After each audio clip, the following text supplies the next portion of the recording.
All right, what's happening, guys? Welcome back to another episode of We the People, where the people come for the truth. And yeah, I really appreciate you guys for stopping around today. Uh, Happy November 2nd to y'all. I had driver class at some point today, so we got to get that in.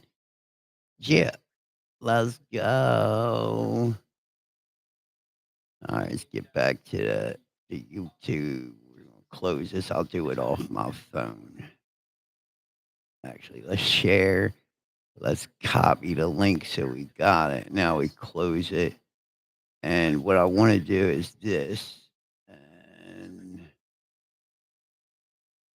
oh wow.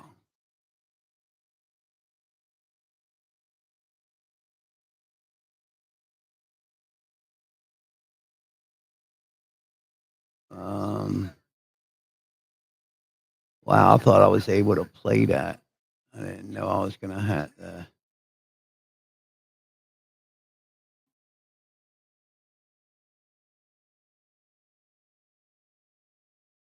Okay. I know what to do.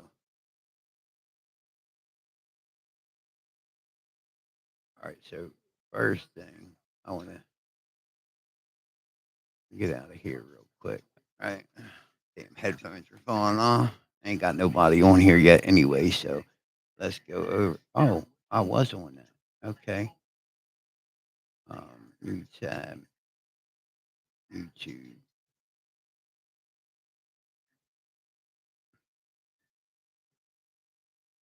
Where are they? Provincial action. Okay.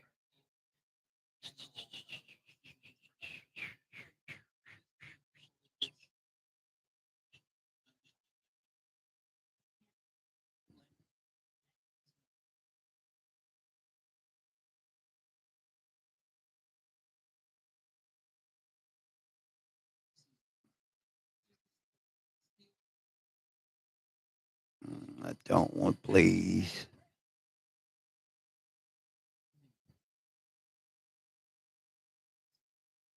Please hold on tight, guys. I'll be right with you.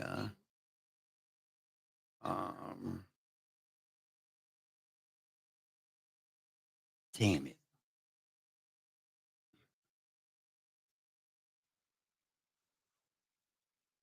No, no podcast. Let's see. Let me see.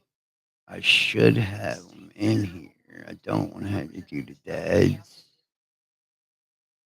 Um,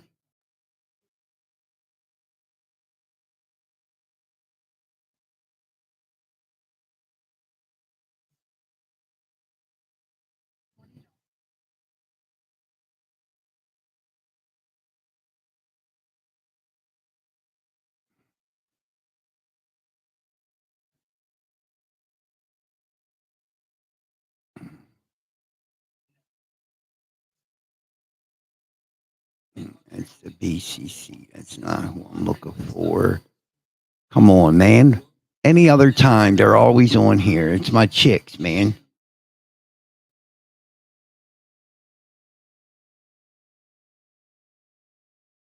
Um,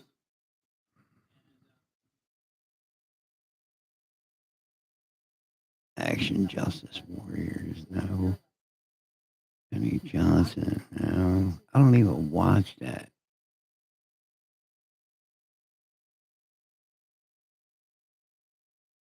I got something we can watch if I can't find it, but let me see if I can find them first. Usually, I don't have a problem with finding them. They're usually on here all the time. I watch the ladies all the time. I want to say it's called Parental Action Podcast. There's some older ladies that I watch, and I mean, I watch them all the time. Surprised they don't have not a video on here, but I have something else that we could go to. That I find quite interesting. Let's pause that. Let's go back over to YouTube. Let's share and let's go right to here. Right, share, and here we go. Now, here's the doohickey of it all, right? Uh, these ladies are the quintessential uh topic of the term white privilege, and I want you to check them out. So are we supposed to start the podcast? Ready? Do it. 1, 2, 3. Ah, I'm so embarrassed. Okay. All right. Patriots, gay triots, they triots, black triots, brown triots. Welcome to America's top DEI podcast, live from New York City. And you guys, I don't know if we're cool or if the stars are aligning, but we are here with New York City mayoral candidate Zohran Mamdani. How are you today? I am doing great. It's such a pleasure to be here. I mean, it's a big deal to be on America's top DEI podcast. Yeah. You know, that's how I know I made it. This is big league. Yeah. Hold up a second. What's going on with my mic here? Tapped it out. Okay, so wait. Talking. Can y'all hear me? Can y'all hear me? All right, let's go back here real quick. What's going on with my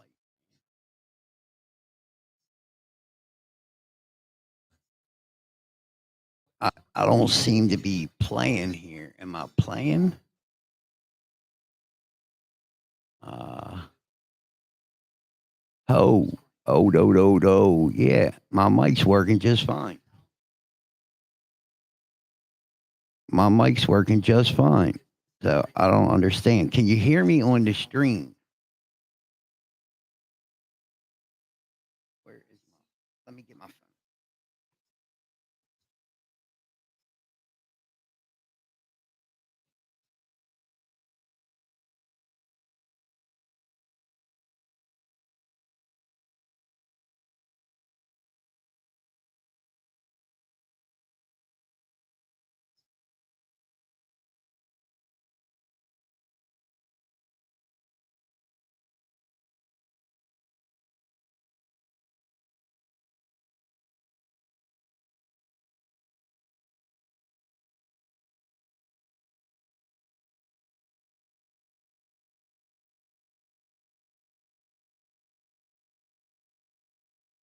What is going on, bro?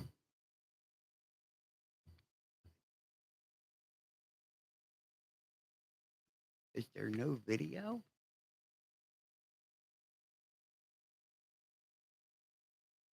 It says, oh, I'm on the TV. That's why, stupid. It moved from my phone to the TV. Okay, so I can hear through it. Now, let's see how this performs before I go. Okay.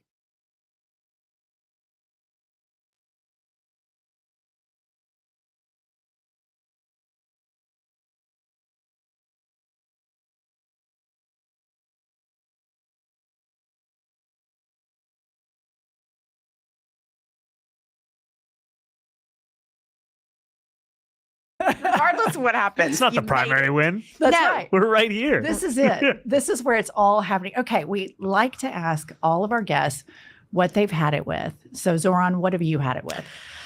I have had it with uncles asking me what's next.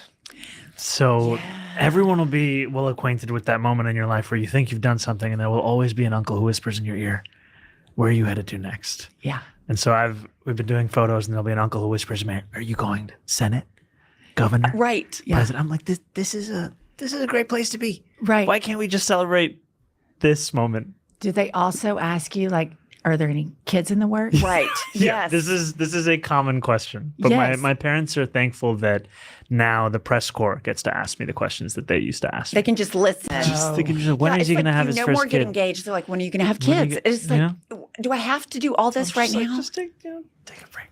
Yeah, that's a lot of pressure for people that don't have kids yet. There's like this just constant promoting of breeding. You know, like the promotion, like, when are you going to breed? When are you going to do it? Yeah, it's a lot of pressure. All right, Pumps, what about you? What have you had it with? Okay, I'm not technologically savvy. Okay. Really? Shut up.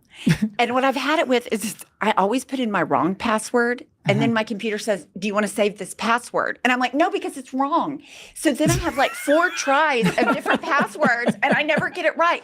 So it's like, wait until I say save the password before you start asking me. That is because I'm always putting in the wrong password and Yeah. I have to go back. So I've had it with that. Technology's not my friend. You're young.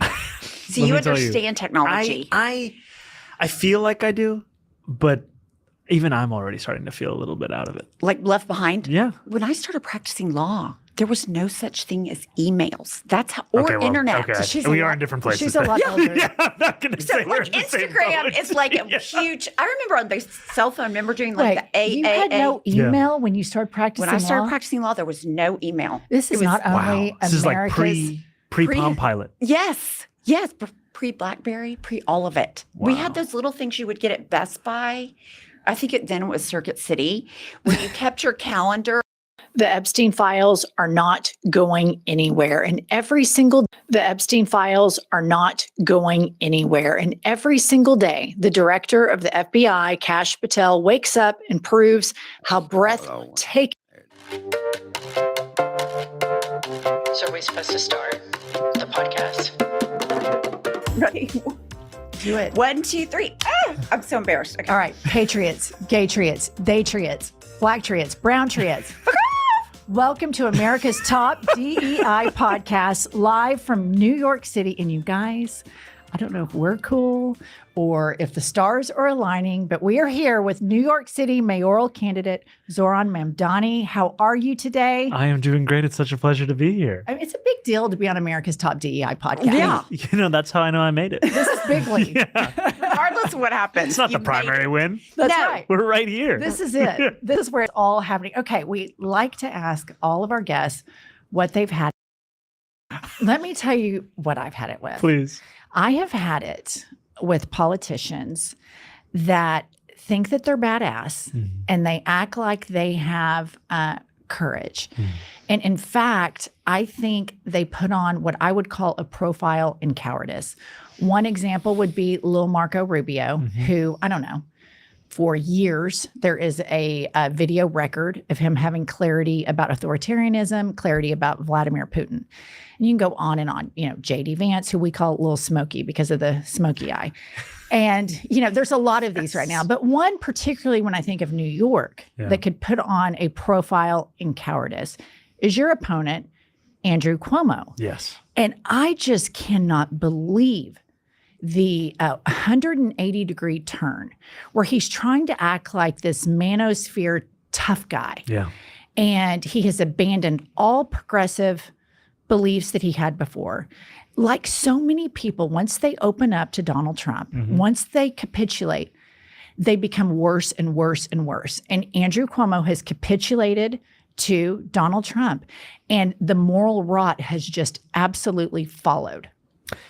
Yeah, I think you're absolutely right. I think it just shows that he doesn't believe in anything Right. other Right. than his own power. And the fact that, you know, he believes that's his God-given right is to forever be leading the city or the state. And it's quite jarring. Okay, so let me stop right here for a second and go this way with it, right? So what we got here is we got some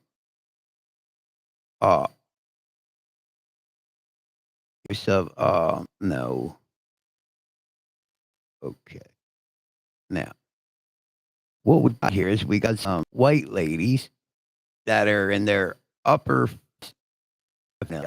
not nowhere near lower 40s, mid 40s, definitely not. They are in their way to upper 50s.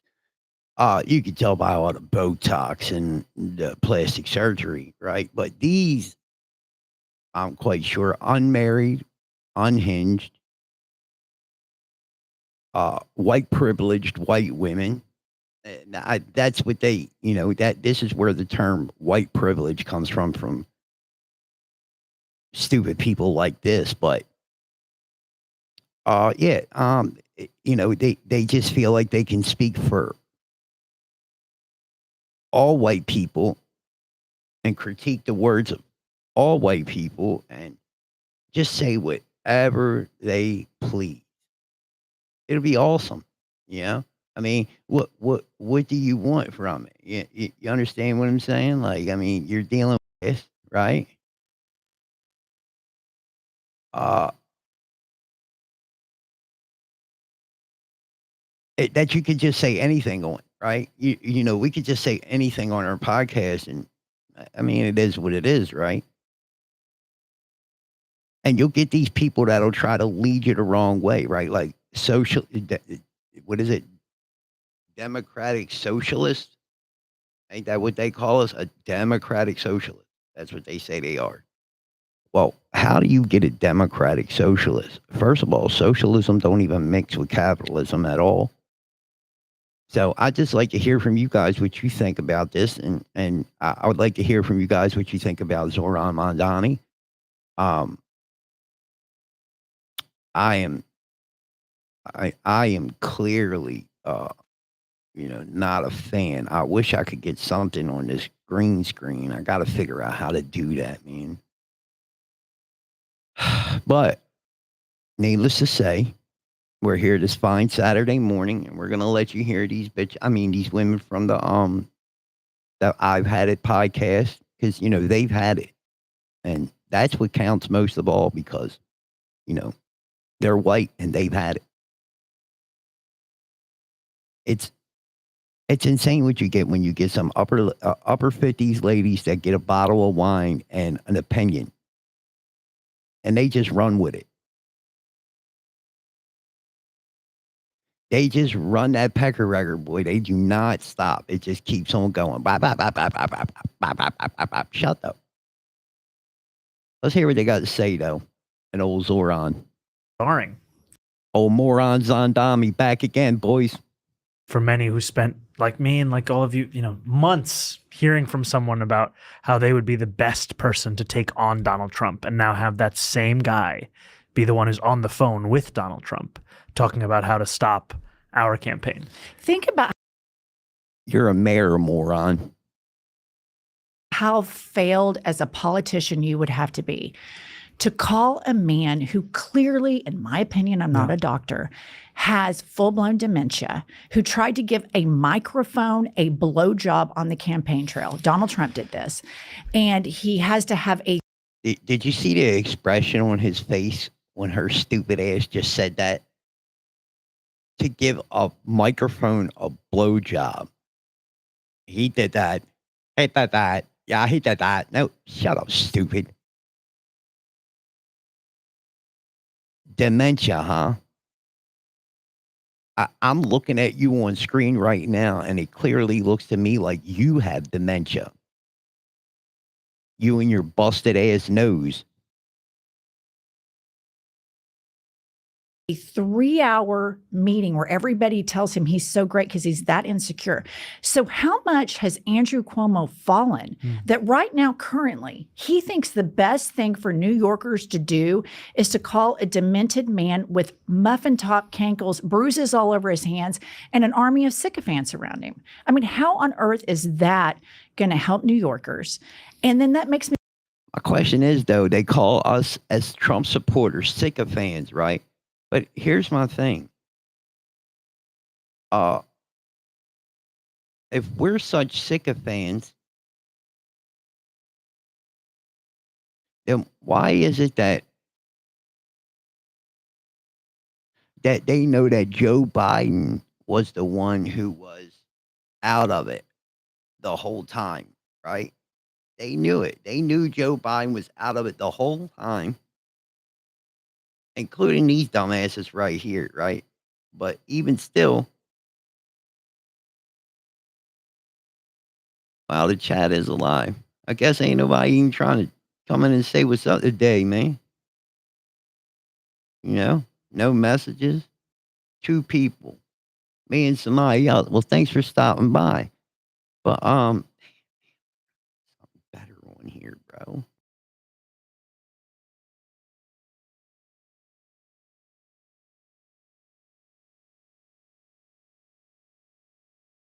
That's insane.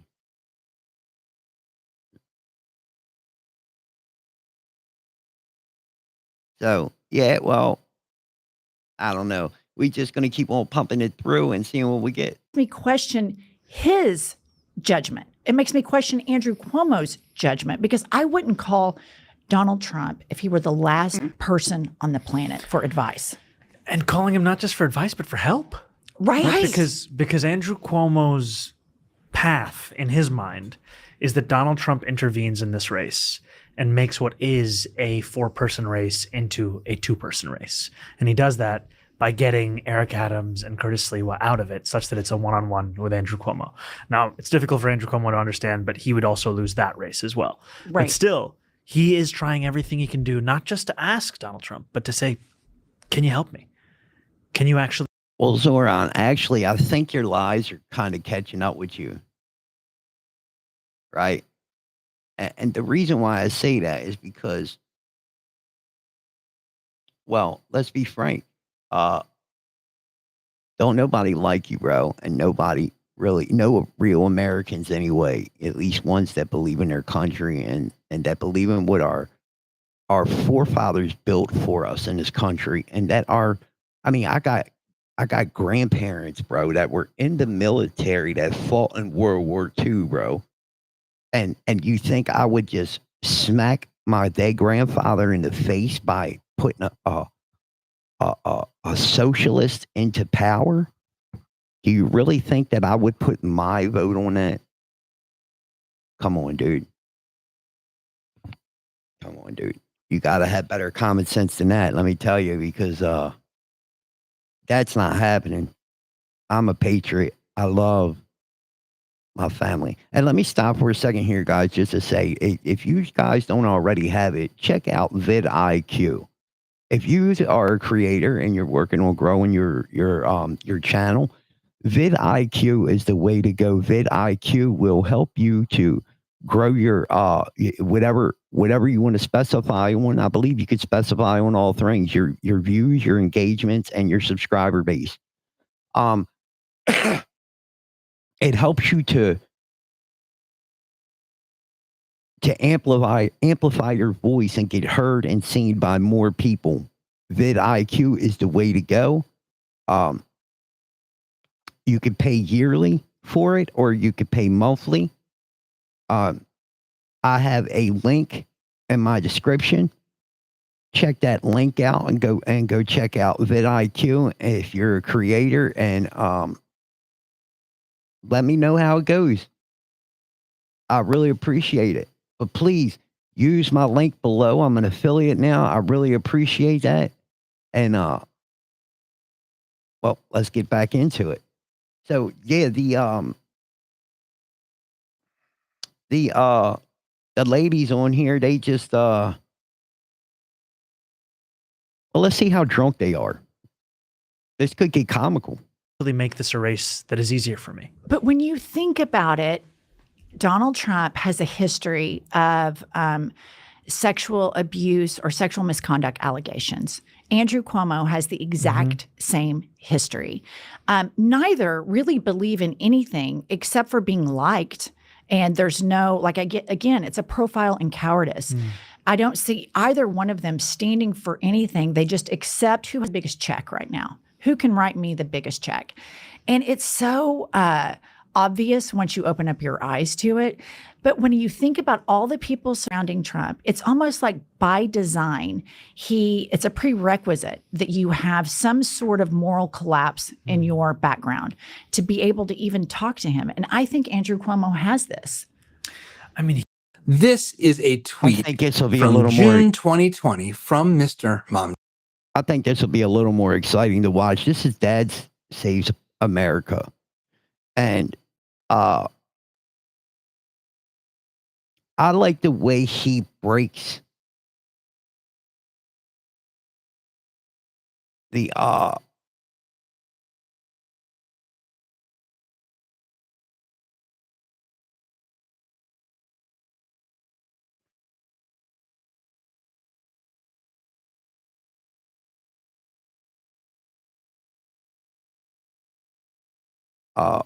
I'm sorry, I was reading something here, but this is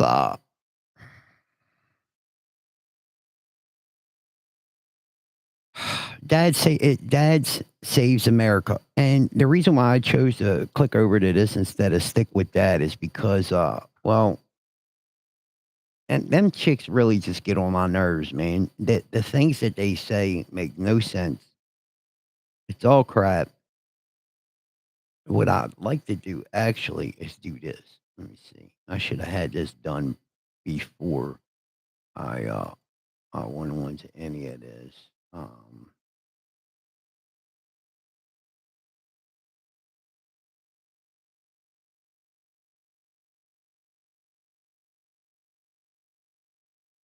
Let's see here.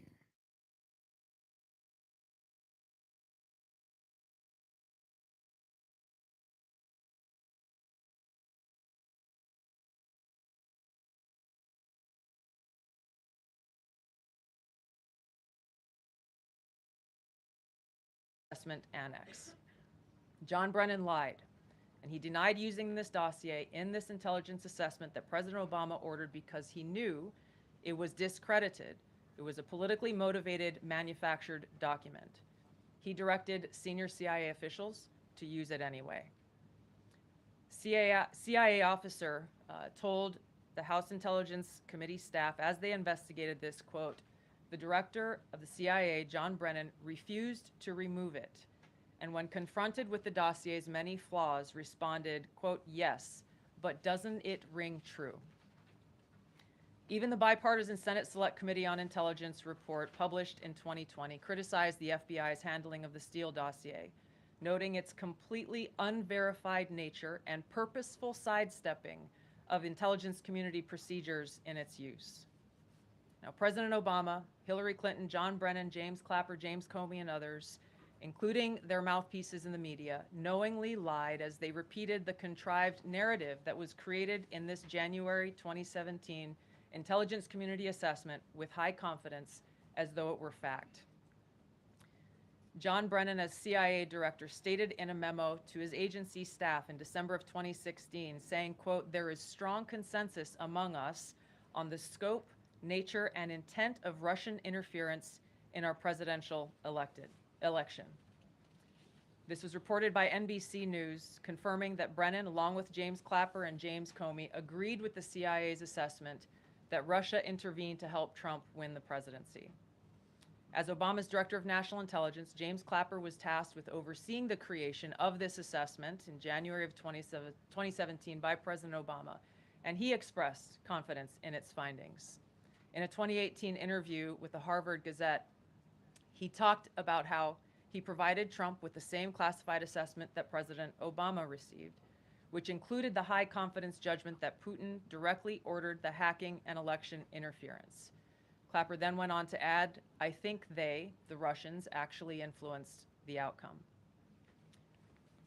This is a brief summary of the details that you'll find within the House Majority Staff's report in their investigation into the Obama-directed January 2017 Intelligence Community Assessment. That leads us to the very same conclusion that we announced in the release of our documents on Friday. The implications of this are far-reaching and have to do with the integrity of our democratic republic.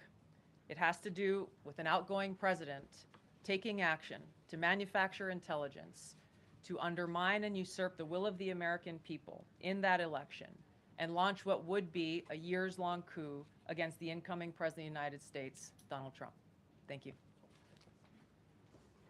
Well, thank you, Tulsi. And we do want to take questions on this topic while the director has time for this topic. She will leave. I'm happy to take questions on other matters after that. But if anyone has questions for Director Gabbard, you're welcome to ask them. We'll start with our new media seat as always. Emily, go ahead. Thank you.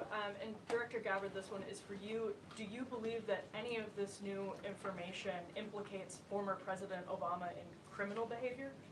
We have referred and will continue to refer all of these documents to the Department of Justice and the FBI to investigate the criminal implications of this. For even former The President evidence, Obama? correct. The evidence that we have found and that we have released directly point to President Obama leading the manufacturing of this intelligence assessment. There are multiple pieces of evidence and intelligence that confirm that fact. Ed, go ahead. Director Gabbard, thank you. So just to Two questions, but to begin on that. The president yesterday, you've inferred that the former president helped lead a coup. Based on what you now see, do you believe President Obama is guilty of treason? I'm leaving the criminal charges to the Department of Justice. I'm not an attorney, but as I've said previously, when you look at the intent behind creating a fake manufactured intelligence document that directly contradicts multiple assessments that were created by the intelligence community, the expressed intent and what followed afterward can only be described as a years-long coup and a treasonous conspiracy against the American people, our republic, and an attempt to undermine President Trump's administration. The Senate Intelligence Committee spent several years looking into this and unanimously agreed in a bipartisan fashion, Secretary of State Rubio was a member of that committee, that there was no political interference. There was a years-long Justice Department investigation into this as well that also concluded no political interference. So help us, from a 50,000-foot level, explain, what do you now have that refutes those two conclusions? I will encourage you, in my role as the Director of National Intelligence, my job, again, as I said when I came into this role, was to make sure that we are telling the truth to the American people and that we are ensuring that the intelligence community is not being politicized. So I'm not asking you to take my word for it. I'm asking you and the media to conduct honest journalism and the American people to see for yourself in the documents that we've released now, close to 200 pages, that point in multiple references, multiple examples, to include comments that have been made by senior intelligence professionals, who are some still working within these agencies today, that confirm the conclusions that we have drawn, that President Obama directed an intelligence community assessment to be created to further this contrived false narrative that ultimately led to a years-long coup to try to undermine President Trump's presidency. And it's your belief John, that go those ahead. two previous investigations missed that or covered it up? I'm telling you to look at the evidence. Look at the evidence and you will know the truth. John. Thanks, Caroline. Thanks, Director Gabbard. You declassified these documents, if I'm not mistaken, Friday of last week, correct? We released them on Friday of last week, the first tranche, yes. This isn't the first time that President Trump has been president of the United States. He was president from 2017 to 2021. Couldn't the prior DNI under President Trump have declassified these documents? And why didn't that DNI do that at that time? I can't speak to what happened there. There were several DNIs under the first Trump administration. President Trump faced many challenges from those who were working in the government who sought to undermine his presidency. That's been clearly detailed. What I can speak to is the fact that this was one of the first things that we started to investigate here within this Trump administration and have released the results upon the conclusion of our investigation. And then my second question has to do with what intelligence agencies around the world have said about Russia, that they have tried to influence elections in the United States, in France, in Germany, in the UK. Do you disagree with that? Do you believe that Russia is a bad actor as it relates to trying to influence elections? I'll point back to the intelligence that President Trump has ordered declassified, that we have declassified and released, that the intelligence reflects Russia's motives were to try to sow discord and chaos within the U.S. election, which is a clear distinction from showing a preference for or against a specific candidate, which is what the Obama manufactured intelligence document alleges, that Russia preferred Donald Trump and tried to help Donald Trump get elected. Again, going back to the most important point here, with the intent to undermine the legitimacy of President Trump's election and therefore subvert the will of the American people who chose to send him to the White House. Reagan. Thanks, Caroline. Director Gabbard, Reagan Reese with the Daily Caller. You laid out that the documents revealed that the Obama administration did not publish a December 2016 presidential daily briefing that demonstrated that Russia did not steal the election. Trump was receiving these briefings at the time because he was president-elect. Are you of the view that that information was kept out of the briefing because then President-elect Donald Trump would have seen it?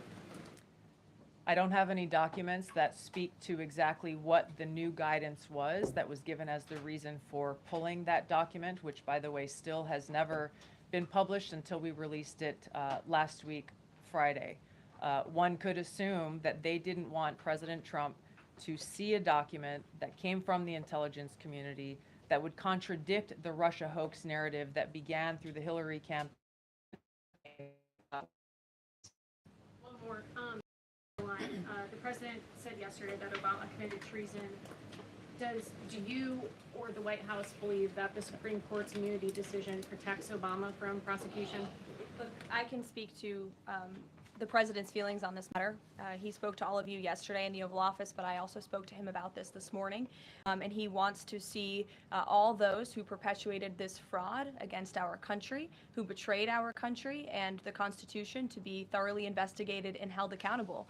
And it's been 10 years of this. And I would just add, based on everything the director has said and declassified, all of you in this room should go through it and take a look at this report and review the intelligence, because unfortunately that hasn't happened. And many of the people who perpetuated this hoax, Clapper, Andy McCabe, James Comey, and many others, have been hired by major networks in this room to go on television and continue to spew these lies, knowing that they are lies. And if you all recall, just flashback to 2016 and the years after, the entire Trump 1 presidency was embroiled in this scandal that was perpetuated by the Democrat Party. And you had major Democrat Party officials in this city, namely Adam Schiff, Hillary Clinton, Elizabeth Warren, who went on television and told the American people Donald Trump is an asset of Russia. It was a lie. They always knew it.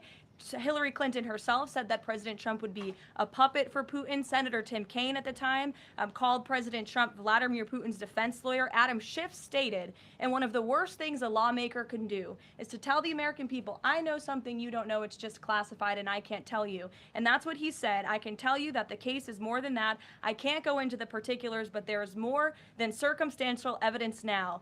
And not enough people in this room, not enough journalists in this country pushed Adam Schiff to say, what are you talking about? What evidence do you have? Everybody just ran with the lies, and it led to impeachments. It led to the division of our country. Unfortunately, so many Americans, from listening to outlets in this room, believed in these lies. And it's a complete scam, and it's a scandal, and the president wants to see accountability for that. Phil. Thank you. Question for Director Gabbard. A spokesperson for former President Obama said in a statement earlier this week, quote, nothing in the documents issued last week undercuts the widely accepted conclusion that Russia worked to influence the 2016 election, but did not successfully manipulate any votes. How do you respond to critics like former President Obama and also others on the Hill who say that the administration is conflating apples and oranges here, conflating allegations of actual hacking of voter machines and allegations of interference generally? I think it's a disservice to the American people that former President Obama's office and others who are criticizing the transparency that is being delivered by releasing these documents. They are doing a disservice to the American people and trying to deflect away from their culpability in what is a historic scandal and negative action towards the American people and our democratic republic. The answer to that statement can very clearly be found throughout all of the documents that we have released. Again, showing that Russia has took action to try to sow discord in the election, but showed no preference for or against any singular candidate. You've long been an opponent of weaponization in government. How do you respond to criticism that referring Obama administration officials and even potentially the former president is just more weaponization and this is a potential race to the bottom?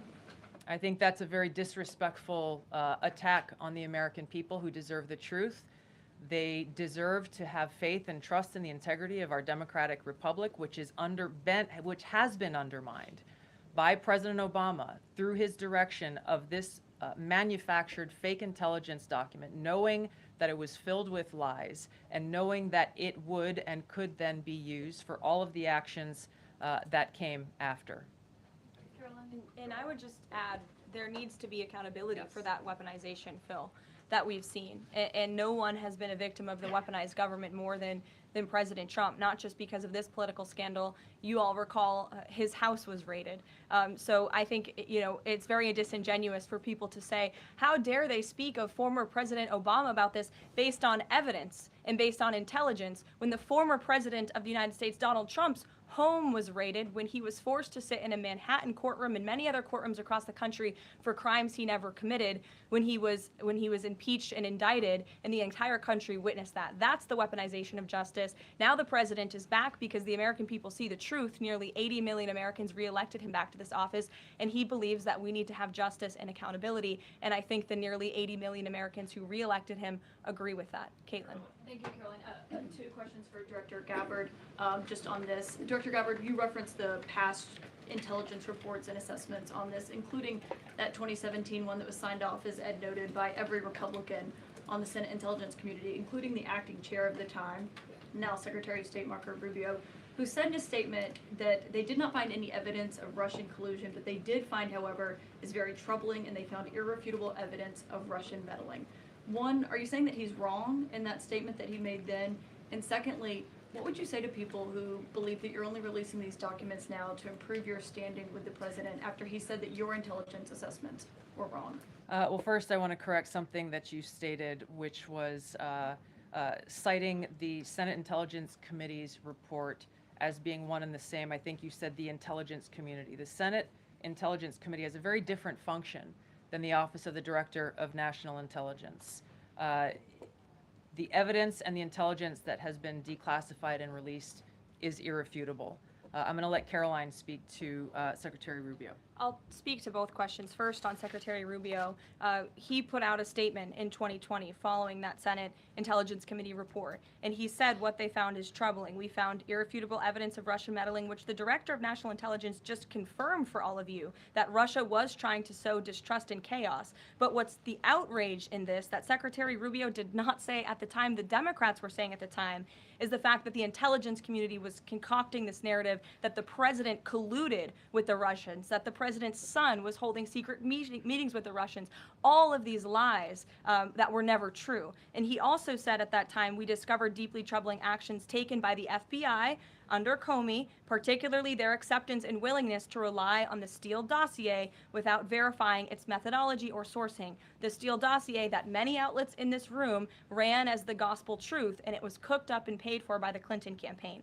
As for your second question, Caitlin, I think who is saying that she would release this to try to boost her standing with the president? Who has said that? Well, the president has publicly undermined her when it came to Iran. He said she was wrong. He told me that she didn't know what she was talking about. That was on Air Force One on camera. The only people who are suggesting that the Director of National Intelligence would release evidence to try to boost her standing with the president are the people in this room who constantly try to sow distrust and chaos amongst the president's cabinet, and it is not working. I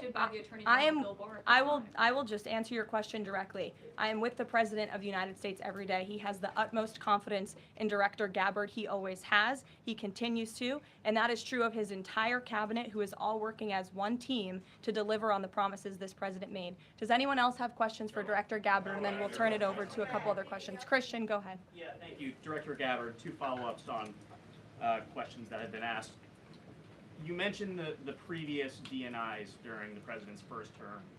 One of them reports to you right now, if I'm not mistaken, John Ratcliffe.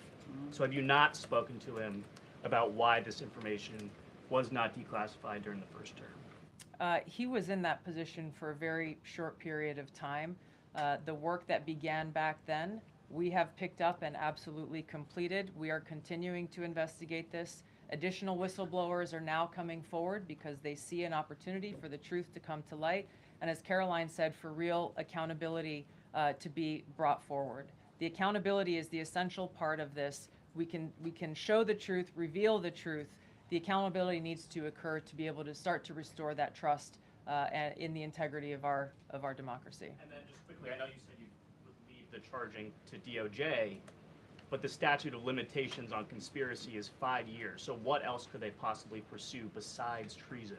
I think that's a great question for Attorney General Pam Bondi. We're providing all of the evidence, all of the intelligence that we have, both redacted and unredacted versions, referring it to the Department of Justice and the FBI. We'll take one more. Charlie, go ahead. How credible was the information about Hillary Clinton's health? The report said that it was from sourced from the DNC. Have you seen that information, or do you think that maybe Russia was overemphasizing what they had? All I have seen is what the Intelligence Committee have reported through their investigation. I think the underlying point there is that we understand from intelligence what Russia said that they had. And the important point here is that if they were trying to influence the election, as President Obama and James Clapper and John Brennan, everybody said they were doing in order to support Donald Trump's election, they would have released the most damning of that information, some of which I detailed here. You'll find the rest in the report, prior to the election to help Donald Trump win. They specifically withheld what they had on her, the most damning information, because they thought that she would win the election. They had plans to release it just prior to her inauguration to, again, sow discord and chaos in America. And if I may, on Jeffrey Epstein, can you rule out that he was connected in some way to any kind of intelligence, either foreign or domestic?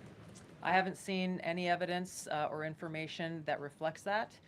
If anything comes before me that changes that in any way, support the president's statement loud and clear. If any credible evidence comes forward, he wants the American people to see it. Great. Director Gabbard, we thank you for Thank your you. time today. I know you're a busy woman, Thank so you. we'll let you get out of here, but thank you so much. Okay.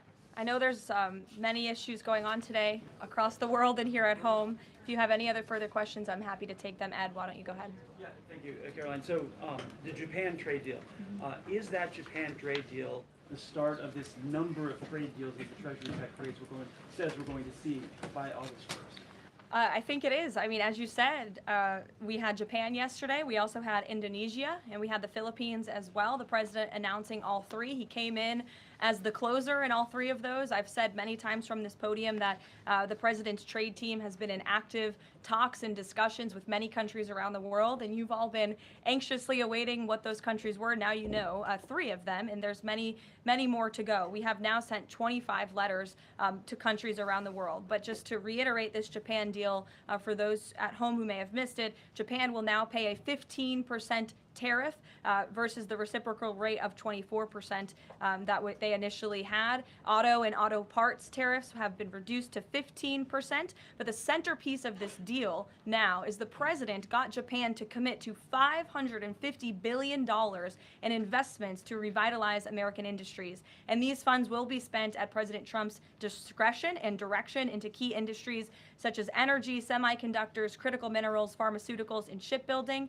And the U.S. will retain 90% of the profits from any investments made by this $550 billion fund. This was originally a $400 billion investment that President Trump then negotiated to an increase of $150 billion, making it a $550 billion deal for the American people. And I just want to emphasize, Ed, I see you have a follow-up, but it's very important. Japan has agreed to open their markets to many very key sectors in American-made products that have really faced very strict tariff and for precious souls.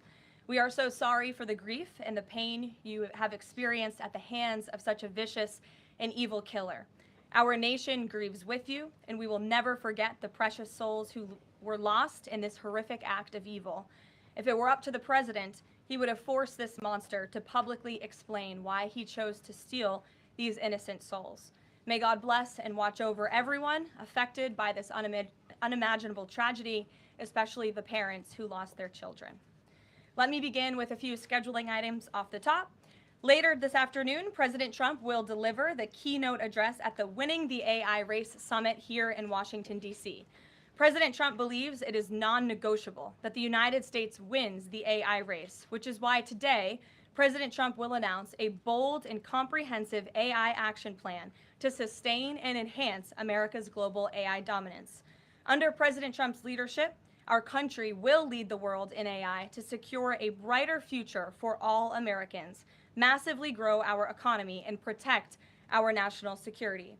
The president will also sign 3 executive orders at the event this afternoon. On Friday morning, President Trump will travel to Scotland for a working visit that will include a bilateral meeting with Prime Minister Starmer to refine the historic U.S.-UK trade deal. On the topic of trade, yesterday, President Trump accomplished something no other president has ever achieved. The president secured and announced 3 major trade deals with the Philippines, Indonesia, and Japan, all in one day. President Trump is finally putting a stop to our country getting ripped off. As a result of the president's successful negotiating tactics, many foreign markets are now being opened to American industries for the very first time, and harmful trade barriers are being broken down. Thanks to President Trump, these countries around the world are agreeing to open their markets to American-made products and goods for the first time, which will lead to a boom in sales and profits for American businesses right here at home. As President Trump said, he will only lower tariff rates if a country agrees to open their market to American-made products. If not, they will continue to face tariffs and pay a steep price to do business in the United States of America, which remains the best market on the face of the planet. Also this week, the president officially marked 6 months here at the White House. He made big promises to the American people on the campaign trail last year, and he has unquestionably delivered on those promises in record time. The president has defeated the Biden inflation crisis to make America affordable again. Core inflation is currently at its lowest level in 4 years, and prices for everyday goods are falling. The president's pro-growth policies have fueled massive job growth across our country. Since the president has taken office, our economy has added nearly 700,000 new jobs, with native-born American workers accounting for all job gains. The president has put the economic needs of families and of workers first. He signed the largest tax cuts for the middle class in American history, including no tax on tips, overtime, and Social Security. We have also seen the president unquestionably deliver on his promise to secure our southern border. He has ended Biden's illegal alien invasion, and for 2 months in a row, 0 illegal aliens were released into our country. The president has also, as you all know, initiated the largest mass deportation campaign in American history. The president has also restored law and order to make America safe again, another campaign promise he vowed to the American public.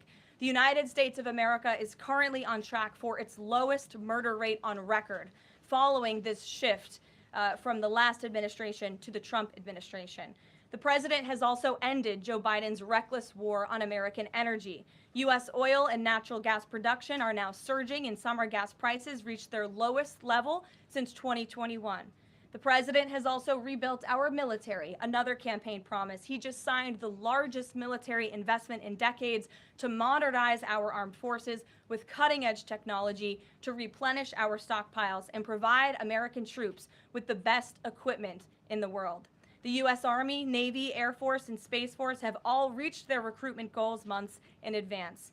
The president has restored America's standing on the world stage, brought back peace through strength, and brokered numerous peace agreements to end wars. Again, all of this in just 6 months. He obliterated Iran's nuclear program to end the war between Israel and Iran, got NATO members to raise their defense spending to 5% of GDP, and secured a ceasefire between India and Pakistan, as well as brokering a historic agreement between Rwanda and the Democratic Republic of the Congo. The president has already received 3 different Nobel Peace Prize nominations for his peacemaking efforts. Again, all of this progress, all of these accomplishments have occurred in just 6 months. We are truly just getting started, and we look forward to working with all of you for the next 3.5 years. On another matter, over the past few days, Director of National Intelligence Tulsi Gabbard has unveiled shocking new evidence that former President Barack Obama and top aides in the Obama administration conspired to subvert President Trump's 2016 election victory and undermine the democratic will of the American people. While publicly pretending to engage in a peaceful transfer of power, in private, former President Obama went to great and nefarious lengths to try to sow discord among the public and sabotage his successor, President Trump. The new evidence released by the Director of National Intelligence, who is here with me today, confirms that the Obama administration manufactured politicized intelligence, which was later used as the justification for baseless smears against President Trump in an effort to try to delegitimize his victory before he even took the oath of office.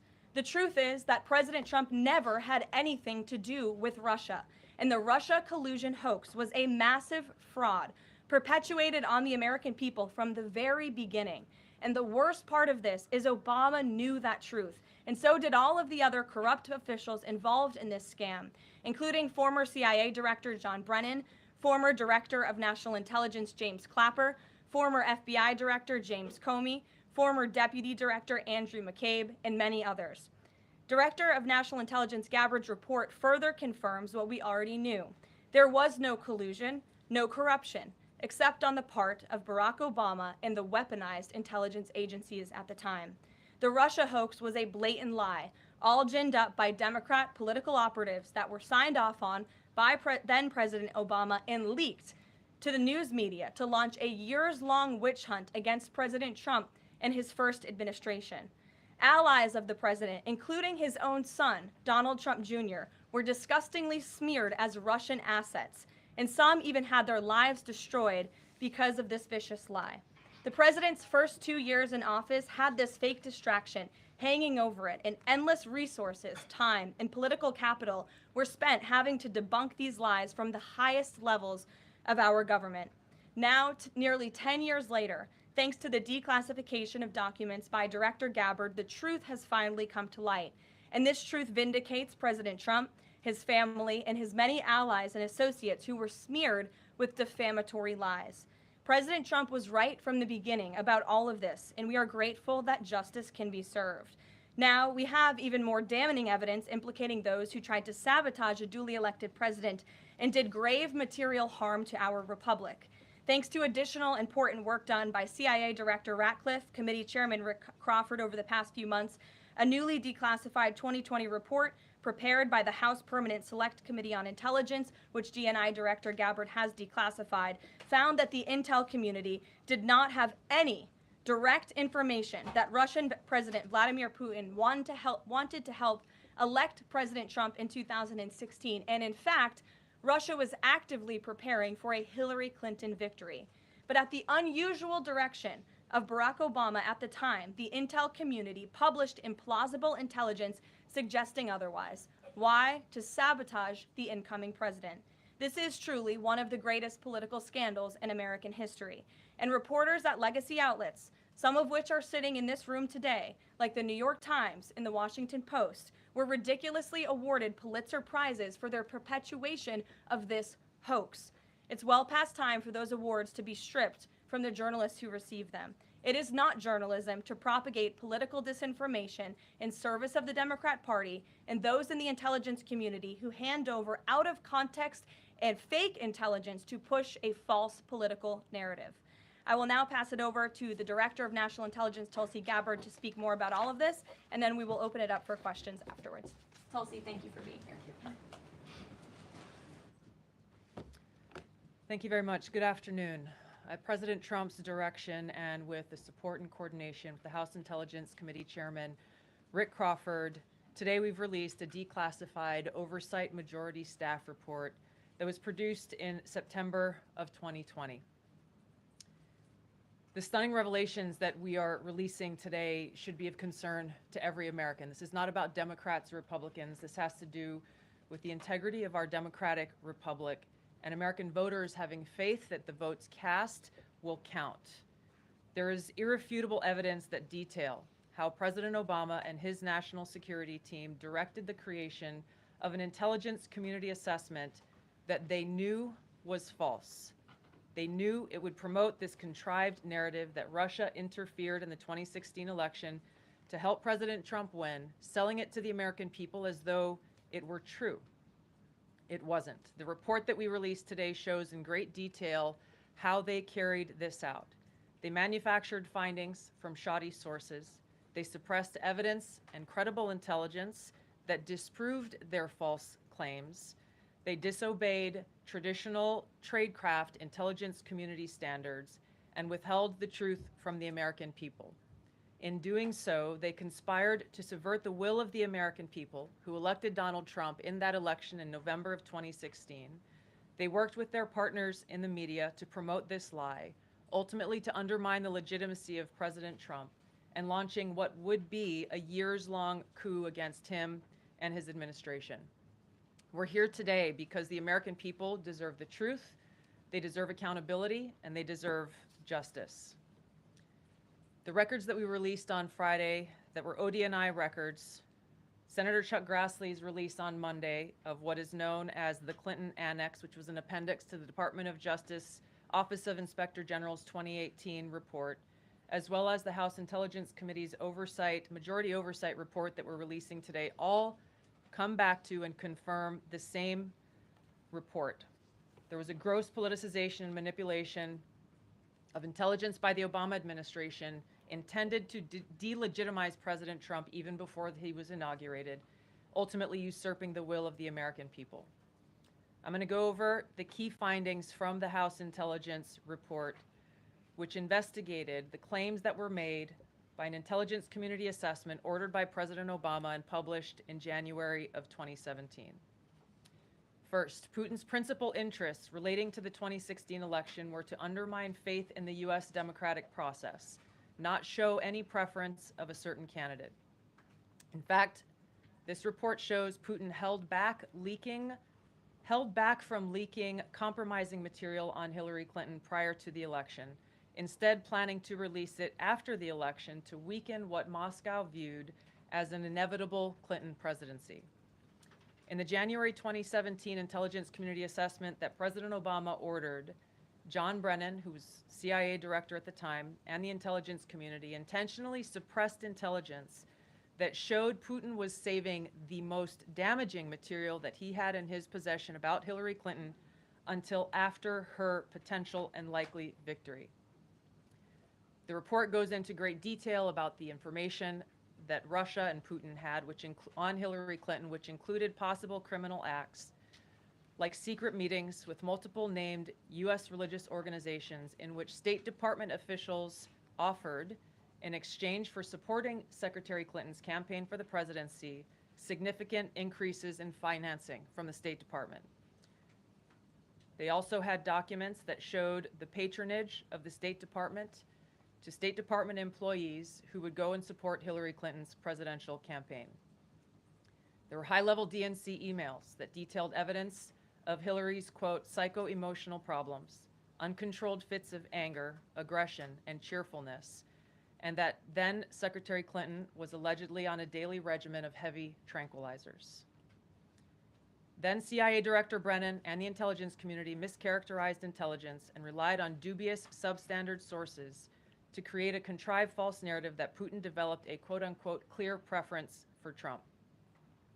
Brennan and the IC misled lawmakers by referencing the debunked Steele dossier to assess quote-unquote Russia's plans and intentions, falsely suggesting that this dossier had intelligence value when he knew that it was discredited.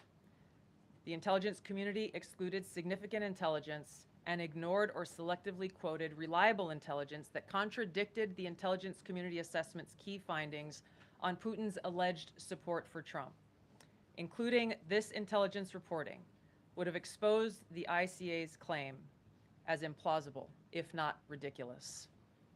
The intelligence community assessment omitted reliably sourced information, such as how some Russian intelligence officials were quote-unquote planning for candidate Hillary Clinton's victory, while others assessed neither Trump nor Clinton would respect Russia's interests. As was reflected in the ODNI documents that we released on Friday, multiple intelligence community assessments released in the months leading up to the November 2016 election concluded that Russia had neither the intent nor capability to impact the outcome of the U.S. election. On December 5th of 2016, the FBI and ODNI gave the House Intelligence Committee its first post-election classified briefing, in which there was no mention of Putin aspiring to elect Trump by either agency. The Presidential Daily Brief, drafted on December 8th of 2016, stated that no Russian or criminal actors impacted vote counts. This document was pulled just hours before it was to be published due to quote-unquote new guidance.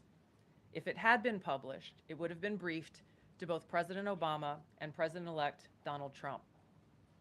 On December 9th, 2016, a National Security Council meeting was called to gather President Obama's senior national security officials, which included CIA Director Brennan, then Obama DNI James Clapper, Susan Rice, and others. Following that secret meeting, DNI Clapper's assistant sent an email to the intelligence community with the subject line, POTUS tasking on Russia election meddling, tasking ODNI leaders to create a new assessment per the president's request. The House Intelligence Committee Oversight Report that we released today reveals that, quote, unlike routine intelligence community analysis, the intelligence community assessment was a high-profile product ordered by the President, President Obama.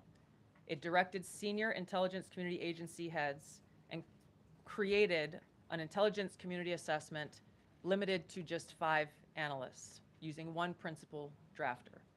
This is not something that occurs in the normal path of producing an intelligence community assessment that reflects the views across the intelligence community. The production of this intelligence community assessment was subject to unusual directives directly from the president and senior political appointees, especially the former director of the CIA, John Brennan. The House Intelligence Committee Oversight Report also shows how later that same day, on December 9th, Brennan ordered the publication of quote-unquote substandard reporting on Russian activities, which had previously been withheld from publication of prior assessments because the information was judged, quote, to have not met long-standing publication standards. Some of the information later used in the Obama-ordered assessment over the objections of veteran CIA officers was, quote-unquote, unclear or from unknown sources. The Intelligence Committee's oversight report reveals that CIA Director Brennan overruled senior CIA officers who challenged the Obama-ordered intelligence assessment, stating, quote, we don't have direct information that Putin wanted to get Trump elected. Yet, the Obama-directed assessment was published on January 6, 2017, which explicitly stated, quote, we assess Putin and the Russian government aspired to help President-elect Trump's election chances when possible by discrediting Secretary Clinton and publicly contrasting her unfavorably to him, end of quote. The CIA and FBI, then led by John Brennan and James Comey, expressed high confidence in this judgment, while the NSA expressed moderate confidence. Yet, as the report we released today shows, the ICA, the Intelligence Community Assessment, did not cite any report where Putin indicated helping Trump win was an objective. The opposite is true. With regards to the Steele dossier, we now know that one of the source documents that the Obama administration used in the creation of this intelligence assessment in January of 2017 was none other than the discredited, unverified Steele dossier. The House Intel report states, quote, contradicting public claims by then CIA Director Brennan that the dossier was not in any way incorporated into this intelligence assessment. The dossier was referenced in the intelligence assessment's main body text and further detailed in a 2-page assessment annex. John Brennan lied, and he denied using this dossier in this intelligence assessment that President Obama ordered because he knew it was discredited. It was a politically motivated, manufactured document. He directed senior CIA officials to use it anyway. CIA officer told the House Intelligence Committee staff as they investigated this, quote, the director of the CIA, John Brennan, refused to remove it, and when confronted with the dossier's many flaws, responded, quote, yes, but doesn't it ring true? Even the bipartisan Senate Select Committee on Intelligence report published in 2020 criticized the FBI's handling of the Steele dossier, noting its completely unverified nature and purposeful sidestepping of intelligence community procedures in its use. Now, President Obama, Hillary Clinton, John Brennan, James Clapper, James Comey, and others, including their mouthpieces in the media, knowingly lied as they repeated the contrived narrative that was created in this January 2017 intelligence community assessment with high confidence as though it were fact. John Brennan, as CIA director, stated in a memo to his agency staff in December of 2016, saying, quote, there is strong consensus among us on the scope, nature, and intent of Russian interference in our presidential election. This was reported by NBC News, confirming that Brennan, along with James Clapper and James Comey, agreed with the CIA's assessment that Russia intervened to help Trump win the presidency. As Obama's Director of National Intelligence, James Clapper was tasked with overseeing the creation of this assessment in January of 2017 by President Obama, and he expressed confidence in its findings. In a 2018 interview with the Harvard Gazette, He talked about how he provided Trump with the same classified assessment that President Obama received, which included the high confidence judgment that Putin directly ordered the hacking and election interference. Clapper then went on to add, I think they, the Russians, actually influenced the outcome. This is a brief summary of the details that you'll find within the House Majority Staff's report in their investigation into the Obama-directed January 2017 Intelligence Community Assessment that leads us to the very same conclusion that we announced in the release of our documents on Friday. The implications of this are far-reaching and have to do with the integrity of our democratic republic. It has to do with an outgoing president taking action to manufacture intelligence to undermine and usurp the will of the American people in that election and launch what would be a years-long coup against the incoming President of the United States, Donald Trump. Thank you. Well, thank you, Tulsi. And we do want to take questions on this topic while the director has time for this topic. She will leave. I'm happy to take questions on other matters after that. But if anyone has questions for Director Gabbard, you're welcome to ask them. We'll start with our new media seat as always. Emily, go ahead. Thank you. And Director Gabbard, this one is for you. Do you believe that any of this new information implicates former President Obama in criminal behavior? We have referred and will continue to refer all of these documents to the Department of Justice and the FBI to investigate the criminal implications of this. For even former President Obama? Correct. The evidence that we have found and that we have released directly point to President Obama leading the manufacturing of this intelligence assessment. There are multiple pieces of evidence and intelligence that confirm that fact. Ed, go ahead. Director Gabbard, thank you. So just to, two questions, but to begin on that. The president yesterday, you've inferred that the former president helped lead a coup. Based on what you now see, do you believe President Obama is guilty of treason? I'm leaving the criminal charges to the Department of Justice. I am not an attorney, but as I've said previously, when you look at the intent behind creating a fake manufactured intelligence document that directly contradicts multiple assessments that were created by the intelligence community, the expressed intent and what followed afterward can only be described as a years-long coup and a treasonous conspiracy against the American people, our republic, and an attempt to undermine President Trump's administration. The Senate Intelligence Committee spent several years looking into this and unanimously agreed in a bipartisan fashion, Secretary of State Rubio was a member of that committee, that there was no political interference. There was a years-long Justice Department investigation into this as well that also concluded no political interference. So help us from a 50,000-foot level explain, what do you now have that refutes those two conclusions? I will encourage you, in my role as the Director of National Intelligence, my job, again, as I said when I came into this role, was to make sure that we are telling the truth to the American people and that we are ensuring that the intelligence community is not being politicized. So I'm not asking you to take my word for it. I'm asking you in the media to conduct honest journalism and the American people to see for yourself in the documents that we've released now, close to 200 pages, that point in multiple references, multiple examples, to include comments that have been made by senior intelligence professionals, who are some still working within these agencies today, that confirm the conclusions that we have drawn, that President Obama directed an intelligence community assessment to be created to further this contrived false narrative that ultimately led to a years-long coup to try to undermine President Trump's presidency. And it's your belief that those two previous investigations missed that or covered it up? I'm telling you to look at the evidence. Look at the evidence, and you will know the truth. John. Thanks, Caroline. Thanks, Director Gabbard. You declassified these documents, if I'm not mistaken, Friday of last week, correct?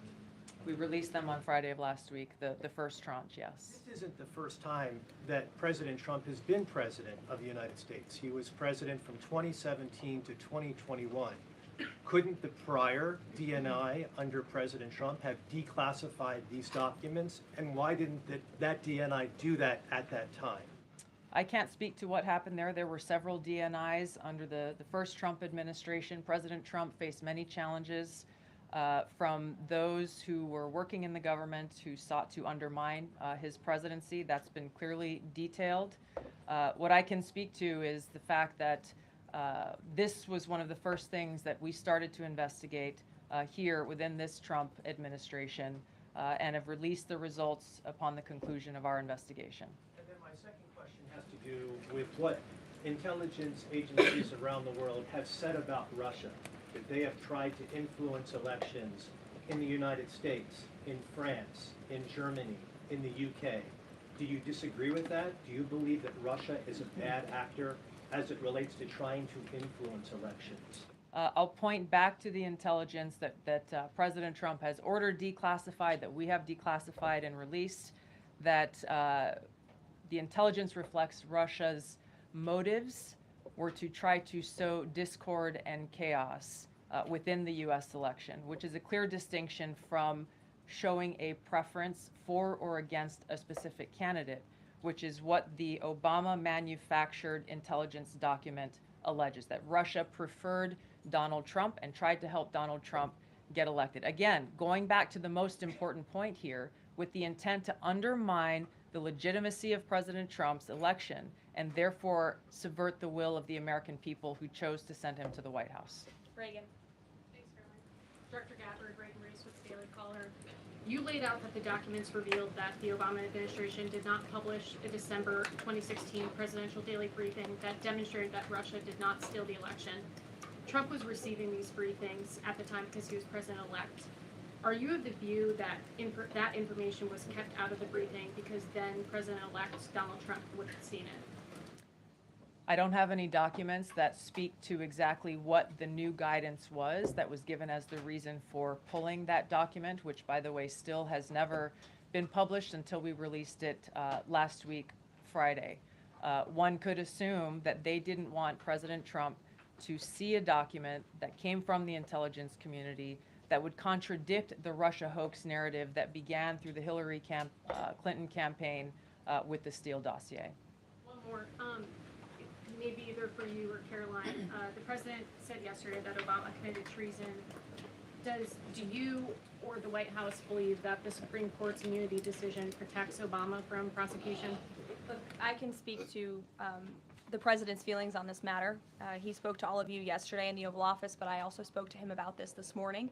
And he wants to see all those who perpetuated this fraud against our country, who betrayed our country and the Constitution, to be thoroughly investigated and held accountable.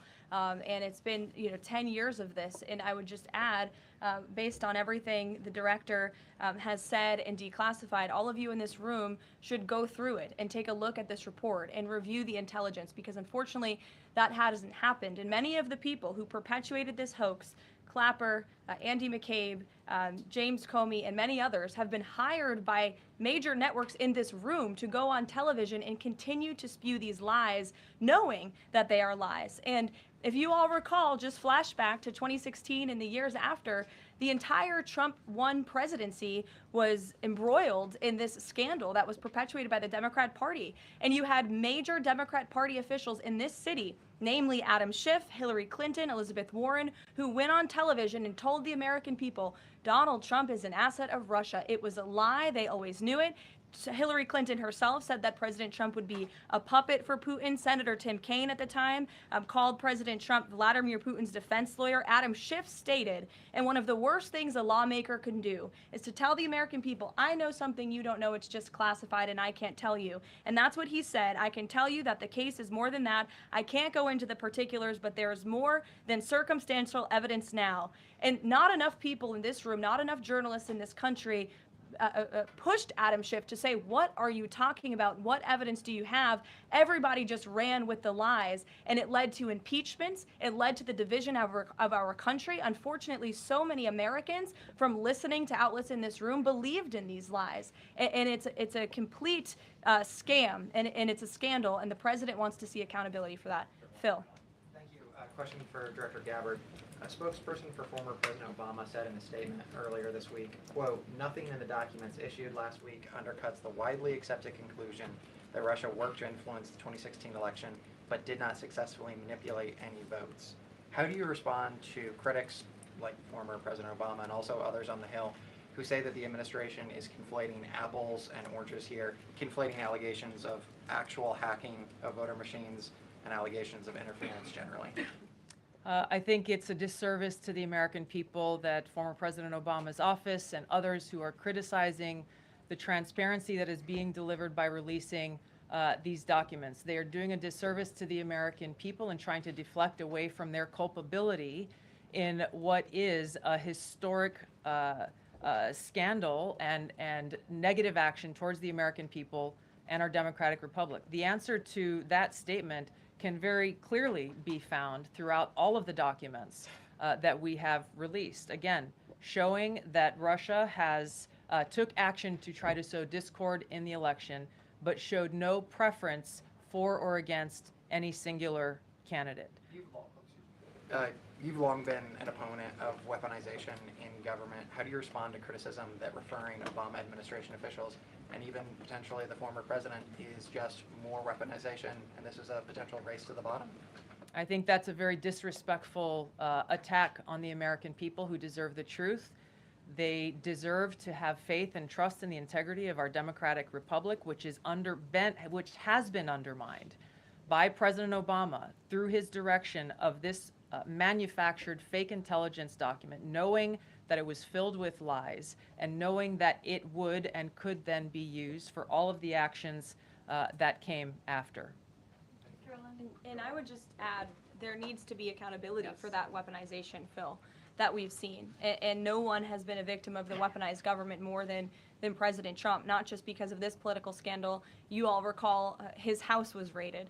So I think, it's very disingenuous for people to say, how dare they speak of former President Obama about this based on evidence and based on intelligence when the former president of the United States, Donald Trump's home was raided when he was forced to sit in a Manhattan courtroom and many other courtrooms across the country for crimes he never committed when he was impeached and indicted, and the entire country witnessed that. That's the weaponization of justice. Now the president is back because the American people see the truth. Nearly 80 million Americans reelected him back to this office, and he believes that we need to have justice and accountability. And I think the nearly 80 million Americans who reelected him agree with that. Caitlin. Thank you, Caroline. Two questions for Director Gabbard just on this. Director Gabbard, you referenced the past intelligence reports and assessments on this, including that 2017 one that was signed off, as Ed noted, by every Republican on the Senate Intelligence Community, including the acting chair of the time, now Secretary of State Marco Rubio, who said in a statement that they did not find any evidence of Russian collusion, but they did find, however, is very troubling, and they found irrefutable evidence of Russian meddling. One, are you saying that he's wrong in that statement that he made then? And secondly, what would you say to people who believe that you're only releasing these documents now to improve your standing with the president after he said that your intelligence assessments were wrong? Well, first, I want to correct something that you stated, which was citing the Senate Intelligence Committee's report as being one and the same. I think you said the intelligence community. The Senate Intelligence Committee has a very different function than the Office of the Director of National Intelligence. The evidence and the intelligence that has been declassified and released is irrefutable. I'm going to let Caroline speak to Secretary Rubio. I'll speak to both questions. First, on Secretary Rubio, he put out a statement in 2020 following that Senate Intelligence Committee report, and he said what they found is troubling. We found irrefutable evidence of Russian meddling, which the Director of National Intelligence just confirmed for all of you, that Russia was trying to sow distrust and chaos. But what's the outrage in this that Secretary Rubio did not say at the time, the Democrats were saying at the time, is the fact that the intelligence community was concocting this narrative that the president colluded with the Russians, that the president's son was holding secret meetings with the Russians, all of these lies that were never true. And he also said at that time, we discovered deeply troubling actions taken by the FBI under Comey, particularly their acceptance and willingness to rely on the Steele dossier without verifying its methodology or sourcing. The Steele dossier that many outlets in this room ran as the gospel truth, and it was cooked up and paid for by the Clinton campaign. As for your second question, Caitlin, I think who is saying that she would release this to try to boost her standing with the president? Who has said that? Well, the president has publicly undermined her when it came to Iran. He said she was wrong. He told me that she didn't know what she was talking about. That was on Air Force One on camera. The only people who are suggesting that the Director of National Intelligence would release evidence to try to boost her standing with the president are the people in this room who constantly try to sow distrust and chaos amongst the president's cabinet, and it is not working. I will just answer your question directly. I am with the President of the United States every day. He has the utmost confidence in Director Gabbard. He always has. He continues to, and that is true of his entire cabinet, who is all working as one team to deliver on the promises this president made. Does anyone else have questions for Director Gabbard? And then we'll turn it over to a couple other questions. Christian, go ahead. Yeah, thank you, Director Gabbard. 2 follow-ups on questions that have been asked. You mentioned the previous DNIs during the president's first term. One of them reports to you right now, if I'm not mistaken, John Ratcliffe. So have you not spoken to him about why this information was not declassified during the first term? He was in that position for a very short period of time. The work that began back then, we have picked up and absolutely completed. We are continuing to investigate this. Additional whistleblowers are now coming forward because they see an opportunity for the truth to come to light. And as Caroline said, for real accountability to be brought forward. The accountability is the essential part of this. We can show the truth, reveal the truth. The accountability needs to occur to be able to start to restore that trust in the integrity of our democracy. And then just quickly, I know you said you would leave the charging to DOJ, but the statute of limitations on conspiracy is 5 years. So what else could they possibly pursue besides treason? I think that's a great question for Attorney General Pam Bondi. We're providing all of the evidence, all of the intelligence that we have, both redacted and unredacted versions, referring it to the Department of Justice and the FBI. We'll take one more. Charlie, go ahead. How credible was the information about Hillary Clinton's health? The report said that it was from sourced from the DNC. Have you seen that information? Or do you think that maybe Russia was overemphasizing what they had? All I have seen is what the Intelligence Committee have reported through their investigation. I think the underlying point there is that we understand from intelligence what Russia said that they had. And the important point here is that if they were trying to influence the election, as President Obama and James Clapper and John Brennan, everybody said they were doing in order to support Donald Trump's election, they would have released the most damning of that information, some of which I detailed here. You'll find the rest in the report, prior to the election to help Donald Trump win. They specifically withheld what they had on her, the most damning information, because they thought that she would win the election. They had plans to release it just prior to her inauguration to, again, sow discord and chaos in America. And if I may, on Jeffrey Epstein, can you rule out that he was connected in some way to any kind of intelligence, either foreign or domestic? I haven't seen any evidence or information that reflects that. If anything comes before me that changes that in any way, support the president's statement loud and clear. If any credible evidence comes forward, he wants the American people to see it. Great. Director Gabbard, we thank you for your time today. I know you're a busy woman, so we'll let you get out of here, but thank you so much. Okay. I know there's many issues going on today across the world and here at home. If you have any other further questions, I'm happy to take them. Ed, why don't you go ahead? Yeah, thank you, Caroline. So the Japan trade deal, is that Japan trade deal the start of this number of trade deals that the Treasury Secretary says we're going to see by August 1st? I think it is. I mean, as you said, we had Japan yesterday. We also had Indonesia, and we had the Philippines as well. The president announcing all three. He came in as the closer in all three of those. I've said many times from this podium that the president's trade team has been in active talks and discussions with many countries around the world, and you've all been anxiously awaiting what those countries were. Now you know three of them, and there's many more to go. We have now sent 25 letters to countries around the world. But just to reiterate this Japan deal, for those at home who may have missed it, Japan will now pay a 15% tariff versus the reciprocal rate of 24% that they initially had. Auto and auto parts tariffs have been reduced to 15%, but the centerpiece of this deal now is the president got Japan to commit to $550 billion in investments to revitalize American industries. And these funds will be spent at President Trump's discretion and direction into key industries such as energy, semiconductors, critical minerals, pharmaceuticals, and shipbuilding. And the U.S. will retain 90% of the profits from any investments made by this $550 billion fund. This was originally a $400 billion investment that President Trump then negotiated to an increase of $150 billion, making it a $550 billion deal for the American people. And I just want to emphasize, Ed, I see you have a follow-up, but it's very important. Japan has agreed to open their markets to many very key sectors in American-made products that have really faced very strict tariff and for precious souls. We are so sorry for the grief and the pain you have experienced at the hands of such a vicious and evil killer. Our nation grieves with you, and we will never forget the precious souls who were lost in this horrific act of evil. If it were up to the president, he would have forced this monster to publicly explain why he chose to steal these innocent souls. May God bless and watch over everyone affected by this unimaginable tragedy, especially the parents who lost their children. Let me begin with a few scheduling items off the top. Later this afternoon, President Trump will deliver the keynote address at the Winning the AI Race Summit here in Washington, D.C. President Trump believes it is non-negotiable that the United States wins the AI race, which is why today, President Trump will announce a bold and comprehensive AI action plan to sustain and enhance America's global AI dominance. Under President Trump's leadership, our country will lead the world in AI to secure a brighter future for all Americans, massively grow our economy, and protect our national security. The president will also sign 3 executive orders at the event this afternoon.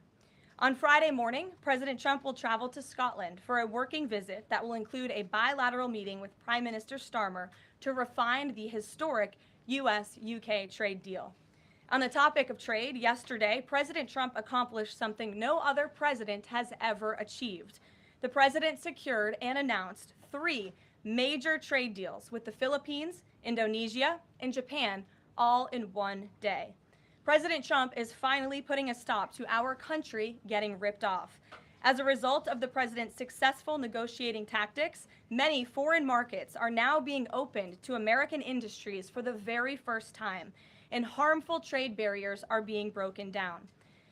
Thanks to President Trump, these countries around the world are agreeing to open their markets to American-made products and goods for the first time, which will lead to a boom in sales and profits for American businesses right here at home. As President Trump said, he will only lower tariff rates if a country agrees to open their market to American-made products. If not, they will continue to face tariffs and pay a steep price to do business in the United States of America, which remains the best market on the face of the planet. Also this week, the president officially marked 6 months here at the White House. He made big promises to the American people on the campaign trail last year, and he has unquestionably delivered on those promises in record time. The president has defeated the Biden inflation crisis to make America affordable again. Core inflation is currently at its lowest level in 4 years, and prices for everyday goods are falling. The president's pro-growth policies have fueled massive job growth across our country. Since the president has taken office, our economy has added nearly 700,000 new jobs, with native-born American workers accounting for all job gains. The president has put the economic needs of families and of workers first. He signed the largest tax cuts for the middle class in American history, including no tax on tips, overtime, and Social Security. We have also seen the president unquestionably deliver on his promise to secure our southern border. He has ended Biden's illegal alien invasion, and for 2 months in a row, 0 illegal aliens were released into our country. The president has also, as you all know, initiated the largest mass deportation campaign in American history. The president has also restored law and order to make America safe again, another campaign promise he vowed to the American public. The United States of America is currently on track for its lowest murder rate on record, following this shift from the last administration to the Trump administration. The president has also ended Joe Biden's reckless war on American energy. U.S. oil and natural gas production are now surging, and summer gas prices reached their lowest level since 2021. The president has also rebuilt our military, another campaign promise. He just signed the largest military investment in decades to modernize our armed forces with cutting-edge technology to replenish our stockpiles and provide American troops with the best equipment in the world. The U.S. Army, Navy, Air Force, and Space Force have all reached their recruitment goals months in advance. The president has restored America's standing on the world stage, brought back peace through strength, and brokered numerous peace agreements to end wars. Again, all of this in just 6 months.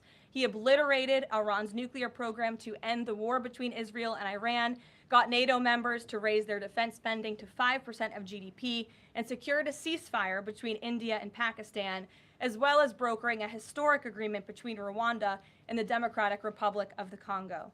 The president has already received 3 different Nobel Peace Prize nominations for his peacemaking efforts. Again, all of this progress, all of these accomplishments have occurred in just 6 months. We are truly just getting started, and we look forward to working with all of you for the next 3.5 years.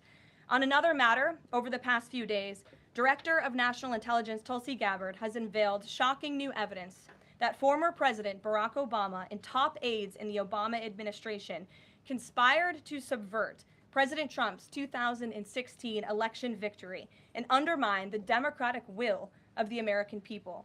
While publicly pretending to engage in a peaceful transfer of power, in private, former President Obama went to great and nefarious lengths to try to sow discord among the public and sabotage his successor, President Trump.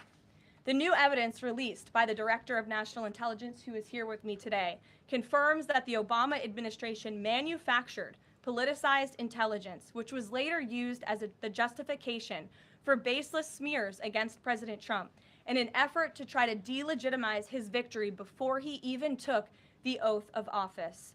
The truth is that President Trump never had anything to do with Russia, and the Russia collusion hoax was a massive fraud perpetuated on the American people from the very beginning. And the worst part of this is Obama knew that truth, and so did all of the other corrupt officials involved in this scam, including former CIA Director John Brennan, former Director of National Intelligence James Clapper, former FBI Director James Comey, former Deputy Director Andrew McCabe, and many others. Director of National Intelligence Gabbard's report further confirms what we already knew. There was no collusion, no corruption, except on the part of Barack Obama and the weaponized intelligence agencies at the time. The Russia hoax was a blatant lie, all ginned up by Democrat political operatives that were signed off on by then President Obama and leaked to the news media to launch a years-long witch hunt against President Trump and his first administration. Allies of the president, including his own son, Donald Trump Jr., were disgustingly smeared as Russian assets, and some even had their lives destroyed because of this vicious lie.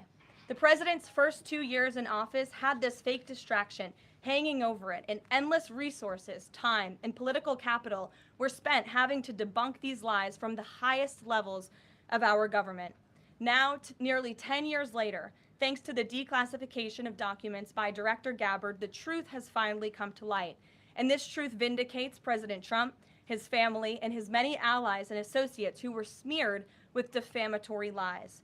President Trump was right from the beginning about all of this, and we are grateful that justice can be served.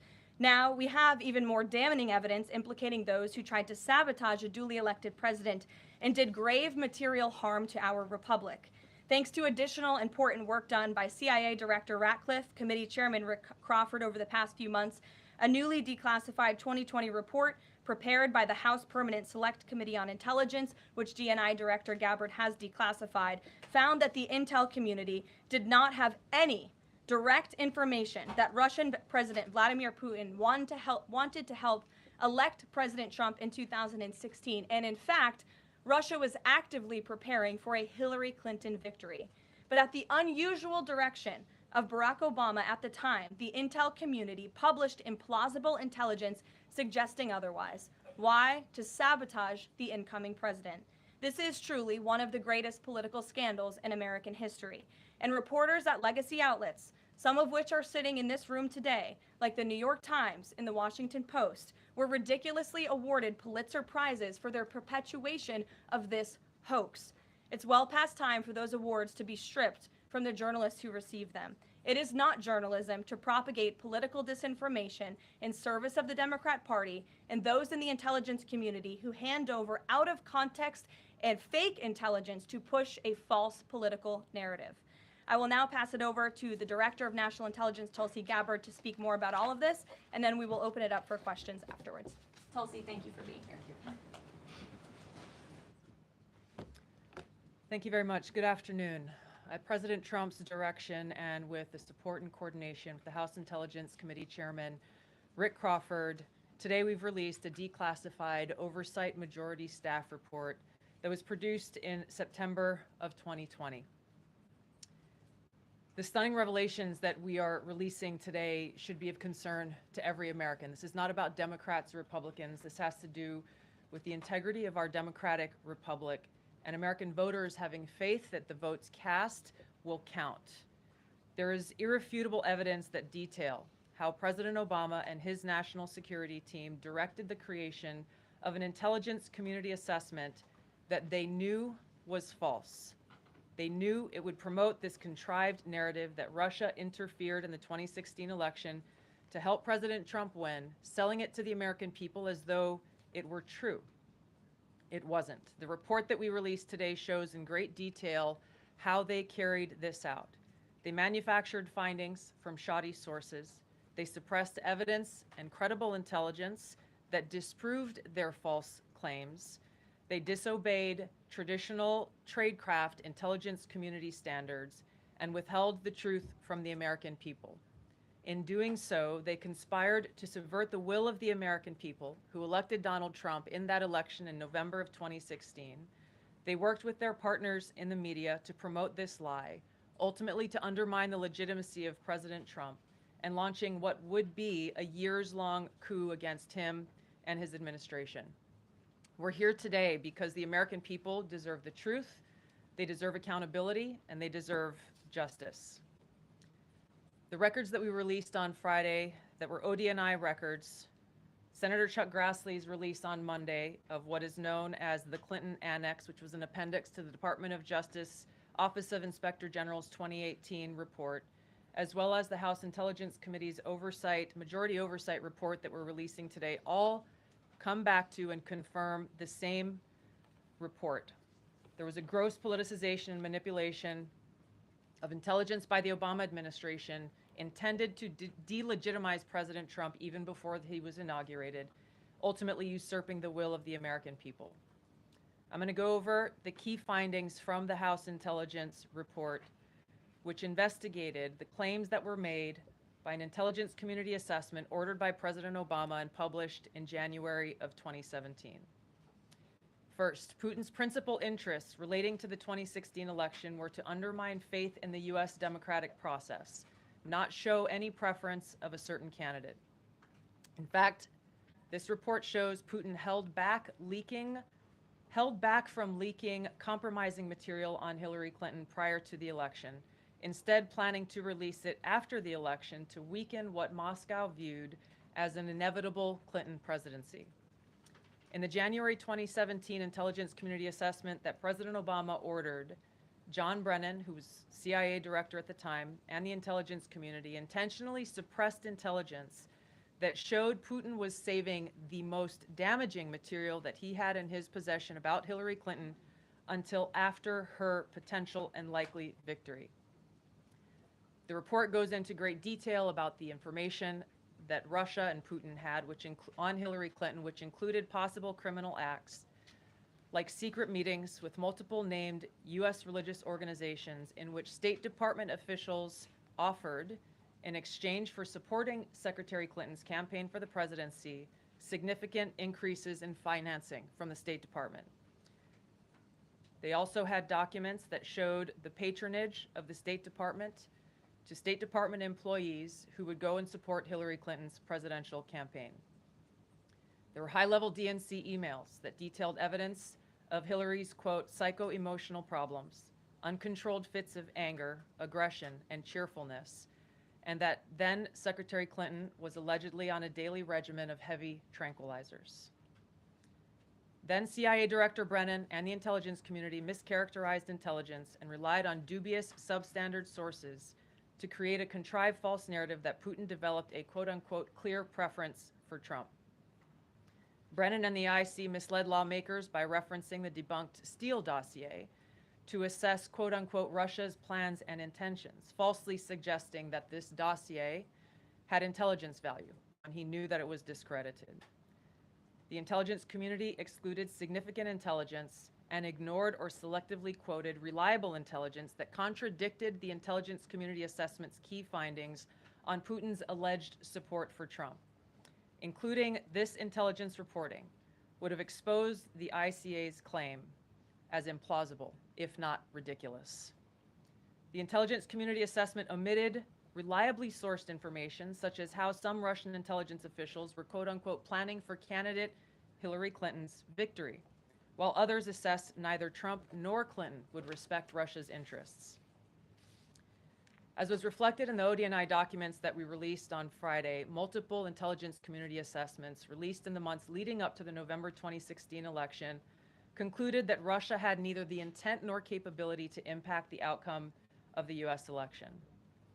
On December 5th of 2016, the FBI and ODNI gave the House Intelligence Committee its first post-election classified briefing, in which there was no mention of Putin aspiring to elect Trump by either agency. The Presidential Daily Brief, drafted on December 8th of 2016, stated that no Russian or criminal actors impacted vote counts. This document was pulled just hours before it was to be published due to quote-unquote new guidance. If it had been published, it would have been briefed to both President Obama and President-elect Donald Trump. On December 9th, 2016, a National Security Council meeting was called to gather President Obama's senior national security officials, which included CIA Director Brennan, then Obama DNI James Clapper, Susan Rice, and others. Following that secret meeting, DNI Clapper's assistant sent an email to the intelligence community with the subject line, POTUS tasking on Russia election meddling, tasking ODNI leaders to create a new assessment per the president's request. The House Intelligence Committee oversight report that we released today reveals that, quote, unlike routine intelligence community analysis, the intelligence community assessment was a high-profile product ordered by the president, President Obama. It directed senior intelligence community agency heads and created an intelligence community assessment limited to just 5 analysts using one principal drafter. This is not something that occurs in the normal path of producing an intelligence community assessment that reflects the views across the intelligence community. The production of this intelligence community assessment was subject to unusual directives directly from the president and senior political appointees, especially the former director of the CIA, John Brennan. The House Intelligence Committee oversight report also shows how later that same day, on December 9th, Brennan ordered the publication of quote-unquote substandard reporting on Russian activities, which had previously been withheld from publication of prior assessments because the information was judged, quote, to have not met long-standing publication standards. Some of the information later used in the Obama-ordered assessment over the objections of veteran CIA officers was, quote-unquote, unclear or from unknown sources. The Intelligence Committee's oversight report reveals that CIA Director Brennan overruled senior CIA officers who challenged the Obama-ordered intelligence assessment, stating, quote, we don't have direct information that Putin wanted to get Trump elected. Yet, the Obama-directed assessment was published on January 6, 2017, which explicitly stated, quote, we assess Putin and the Russian government aspired to help President-elect Trump's election chances when possible by discrediting Secretary Clinton and publicly contrasting her unfavorably to him, end of quote. The CIA and FBI, then led by John Brennan and James Comey, expressed high confidence in this judgment, while the NSA expressed moderate confidence. Yet, as the report we released today shows, the ICA, the Intelligence Community Assessment, did not cite any report where Putin indicated helping Trump win was an objective. The opposite is true. With regards to the Steele dossier, we now know that one of the source documents that the Obama administration used in the creation of this intelligence assessment in January of 2017 was none other than the discredited, unverified Steele dossier. The House Intel report states, quote, contradicting public claims by then CIA Director Brennan that the dossier was not in any way incorporated into this intelligence assessment. The dossier was referenced in the intelligence assessment's main body text and further detailed in a 2-page assessment annex. John Brennan lied, and he denied using this dossier in this intelligence assessment that President Obama ordered because he knew it was discredited. It was a politically motivated, manufactured document. He directed senior CIA officials to use it anyway. CIA officer told the House Intelligence Committee staff as they investigated this, quote, the director of the CIA, John Brennan, refused to remove it, and when confronted with the dossier's many flaws, responded, quote, yes, but doesn't it ring true? Even the bipartisan Senate Select Committee on Intelligence report published in 2020 criticized the FBI's handling of the Steele dossier, noting its completely unverified nature and purposeful sidestepping of intelligence community procedures in its use. Now, President Obama, Hillary Clinton, John Brennan, James Clapper, James Comey, and others, including their mouthpieces in the media, knowingly lied as they repeated the contrived narrative that was created in this January 2017 intelligence community assessment with high confidence as though it were fact. John Brennan, as CIA director, stated in a memo to his agency staff in December of 2016, saying, quote, there is strong consensus among us on the scope, nature, and intent of Russian interference in our presidential election. This was reported by NBC News, confirming that Brennan, along with James Clapper and James Comey, agreed with the CIA's assessment that Russia intervened to help Trump win the presidency. As Obama's Director of National Intelligence, James Clapper was tasked with overseeing the creation of this assessment in January of 2017 by President Obama, and he expressed confidence in its findings. In a 2018 interview with the Harvard Gazette, he talked about how he provided Trump with the same classified assessment that President Obama received, which included the high confidence judgment that Putin directly ordered the hacking and election interference. Clapper then went on to add, I think they, the Russians, actually influenced the outcome. This is a brief summary of the details that you'll find within the House Majority Staff's report in their investigation into the Obama-directed January 2017 Intelligence Community Assessment that leads us to the very same conclusion that we announced in the release of our documents on Friday.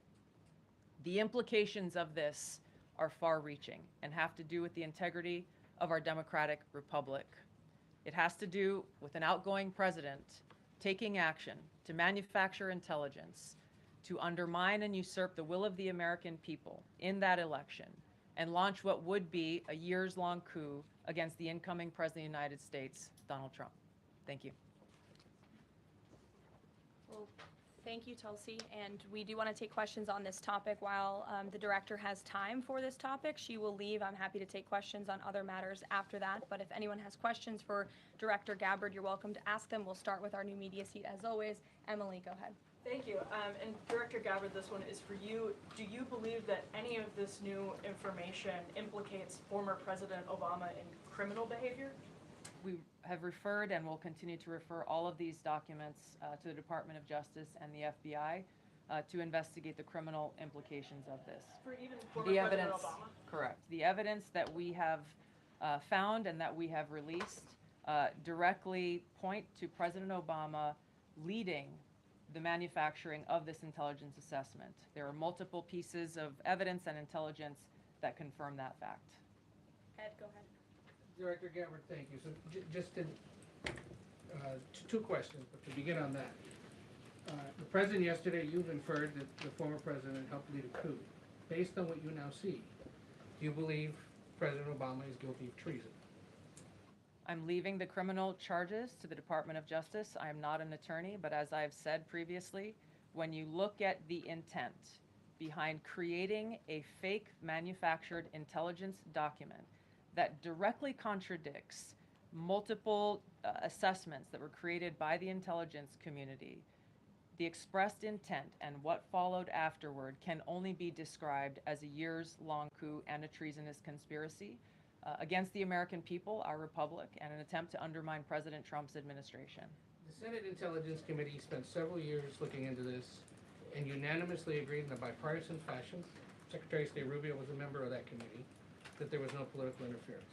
There was a years-long Justice Department investigation into this as well that also concluded no political interference. So help us, from a 50,000-foot level, explain, what do you now have that refutes those two conclusions?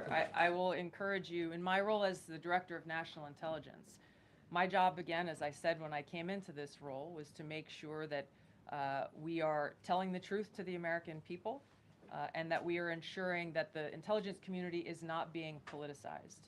So I'm not asking you to take my word for it. I'm asking you in the media to conduct honest journalism and the American people to see for yourself in the documents that we've released now, close to 200 pages, that point in multiple references, multiple examples, to include comments that have been made by senior intelligence professionals who are some still working within these agencies today that confirm the conclusions that we have drawn, that President Obama directed an intelligence community assessment to be created to further this contrived false narrative that ultimately led to a years-long coup to try to undermine President Trump's presidency. And it's your belief that those two previous investigations missed that or covered it up? I'm telling you to look at the evidence. Look at the evidence and you will know the truth. John. Thanks, Caroline. Thanks, Director Gabbard. You declassified these documents, if I'm not mistaken, Friday of last week, correct? We released them on Friday of last week, the first tranche, yes. This isn't the first time that President Trump has been president of the United States. He was president from 2017 to 2021. Couldn't the prior DNI under President Trump have declassified these documents? And why didn't that DNI do that at that time? I can't speak to what happened there. There were several DNIs under the first Trump administration. President Trump faced many challenges from those who were working in the government who sought to undermine his presidency. That's been clearly detailed. What I can speak to is the fact that this was one of the first things that we started to investigate here within this Trump administration and have released the results upon the conclusion of our investigation. And then my second question has to do with what intelligence agencies around the world have said about Russia, that they have tried to influence elections in the United States, in France, in Germany, in the UK. Do you disagree with that? Do you believe that Russia is a bad actor as it relates to trying to influence elections? I'll point back to the intelligence that President Trump has ordered declassified, that we have declassified and released, that the intelligence reflects Russia's motives were to try to sow discord and chaos within the U.S. election, which is a clear distinction from showing a preference for or against a specific candidate, which is what the Obama manufactured intelligence document alleges, that Russia preferred Donald Trump and tried to help Donald Trump get elected. Again, going back to the most important point here, with the intent to undermine the legitimacy of President Trump's election and therefore subvert the will of the American people who chose to send him to the White House. Reagan. Thanks, Caroline. Director Gabbard, Reagan Reese with Daily Caller. You laid out that the documents revealed that the Obama administration did not publish a December 2016 presidential daily briefing that demonstrated that Russia did not steal the election. Trump was receiving these briefings at the time because he was president-elect. Are you of the view that that information was kept out of the briefing because then President-elect Donald Trump would have seen it? I don't have any documents that speak to exactly what the new guidance was that was given as the reason for pulling that document, which, by the way, still has never been published until we released it last week, Friday. One could assume that they didn't want President Trump to see a document that came from the intelligence community that would contradict the Russia hoax narrative that began through the Hillary Clinton campaign with the Steele dossier. One more. maybe either for you or Caroline. The president said yesterday that Obama committed treason.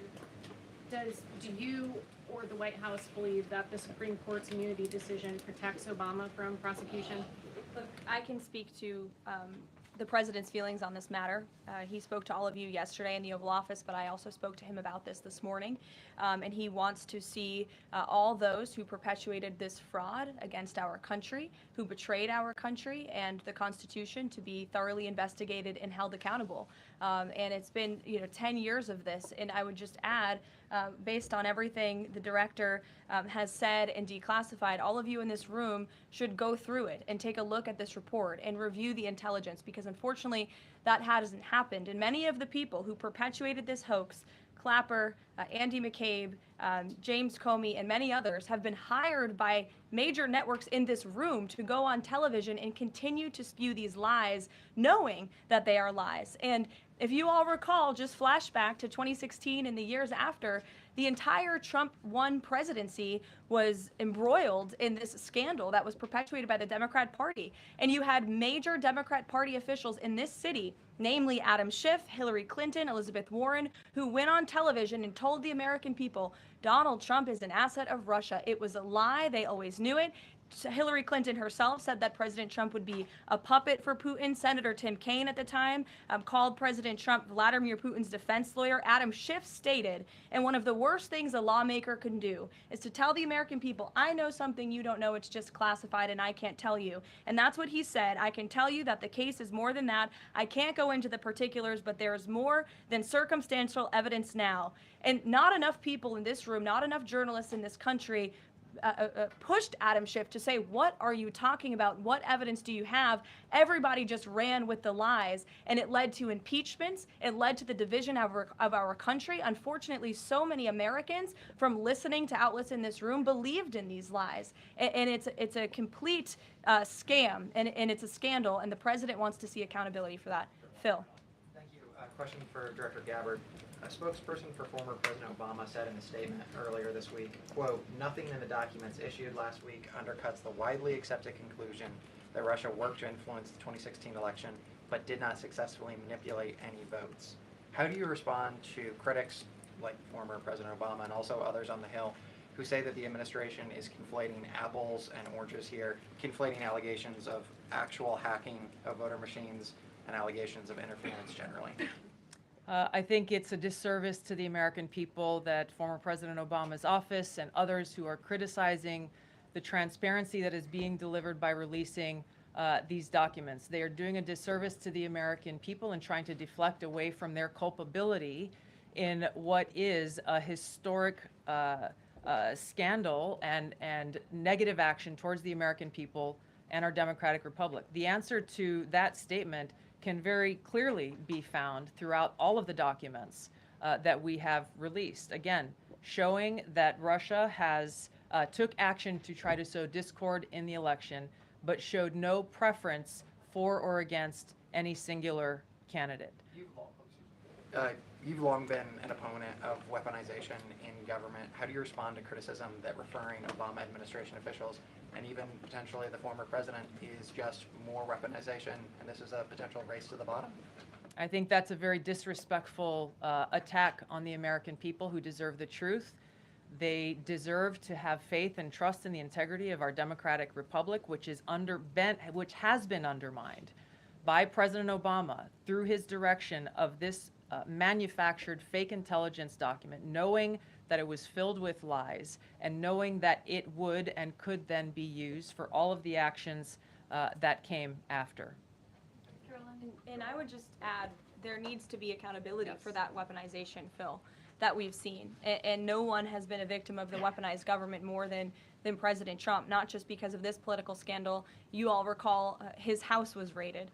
So I think, it's very disingenuous for people to say, how dare they speak of former President Obama about this based on evidence and based on intelligence, when the former president of the United States, Donald Trump's home was raided, when he was forced to sit in a Manhattan courtroom and many other courtrooms across the country for crimes he never committed, when he was impeached and indicted, and the entire country witnessed that. That's the weaponization of justice. Now the president is back because the American people see the truth. Nearly 80 million Americans reelected him back to this office, and he believes that we need to have justice and accountability. And I think the nearly 80 million Americans who reelected him agree with that. Caitlin. Thank you, Caroline.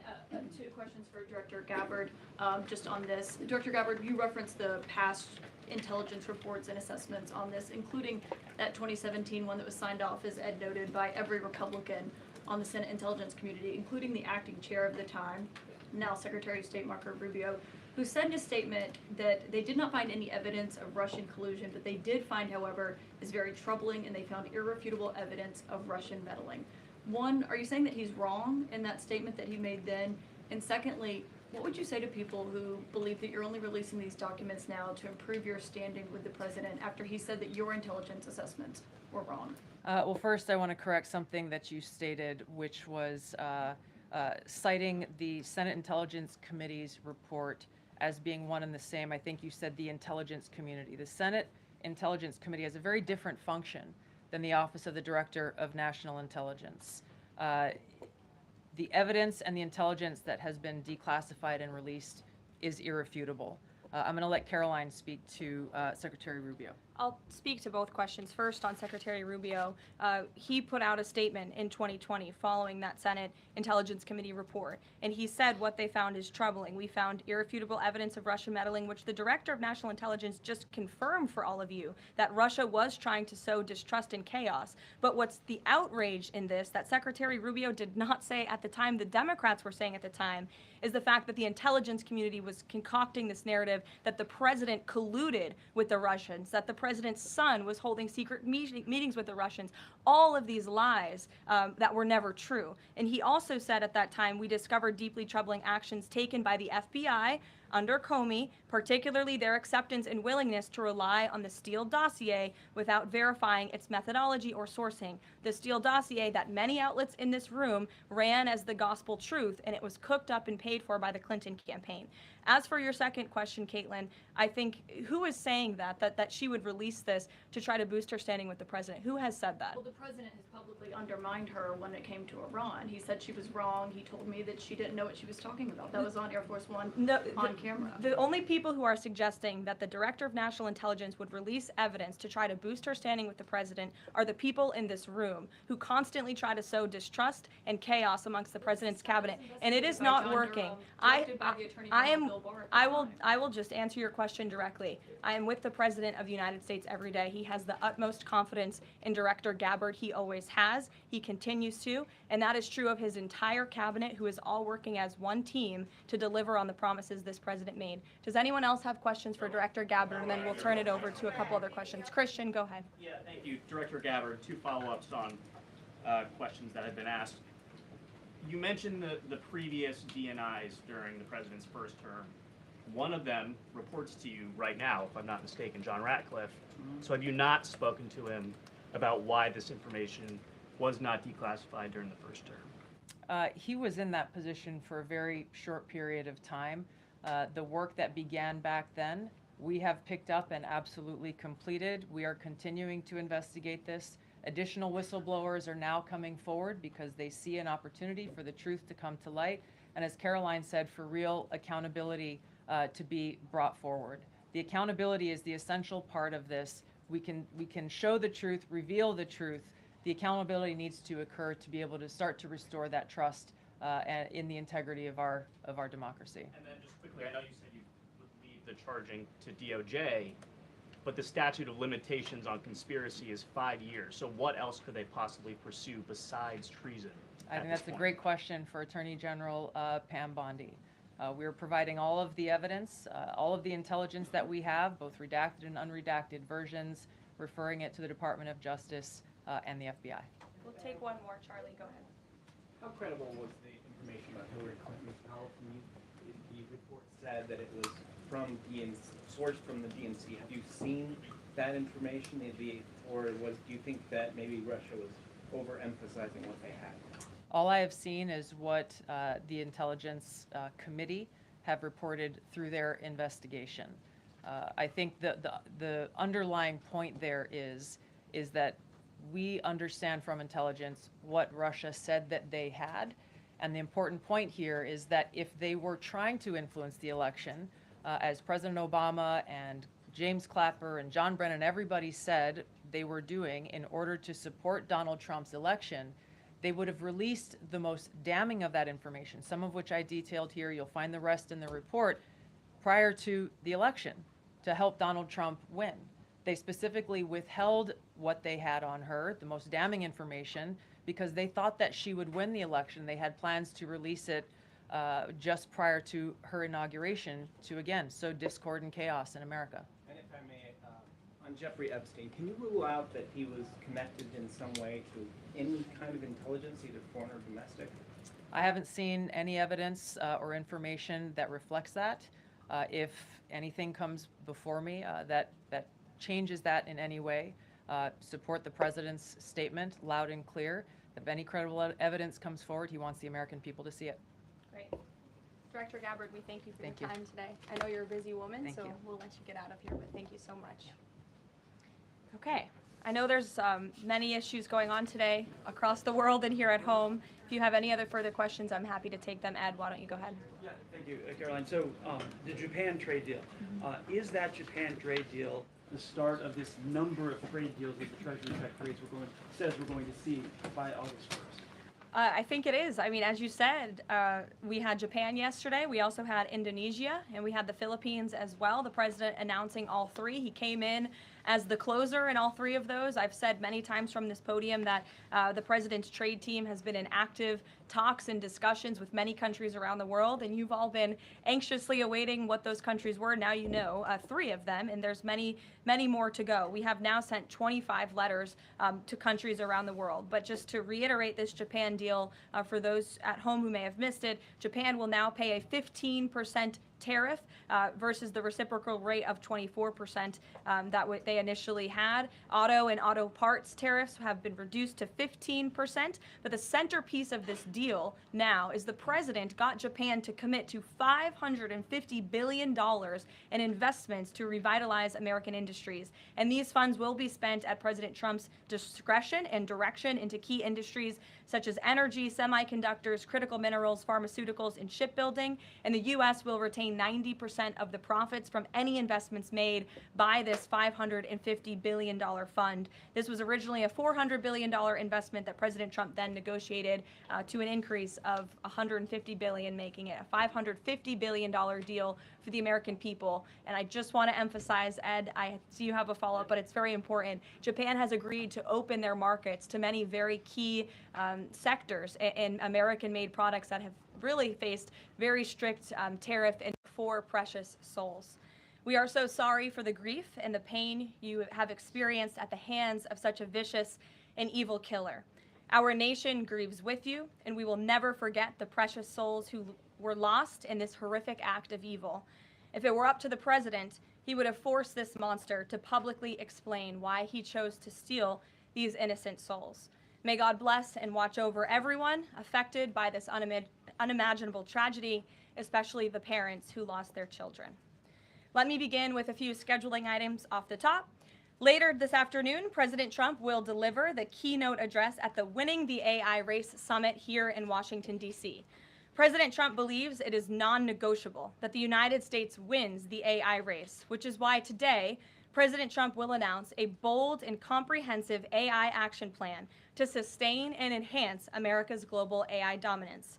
Under President Trump's leadership, our country will lead the world in AI to secure a brighter future for all Americans, massively grow our economy, and protect our national security. The president will also sign 3 executive orders at the event this afternoon. On Friday morning, President Trump will travel to Scotland for a working visit that will include a bilateral meeting with Prime Minister Starmer to refine the historic U.S.-UK trade deal. On the topic of trade, yesterday, President Trump accomplished something no other president has ever achieved.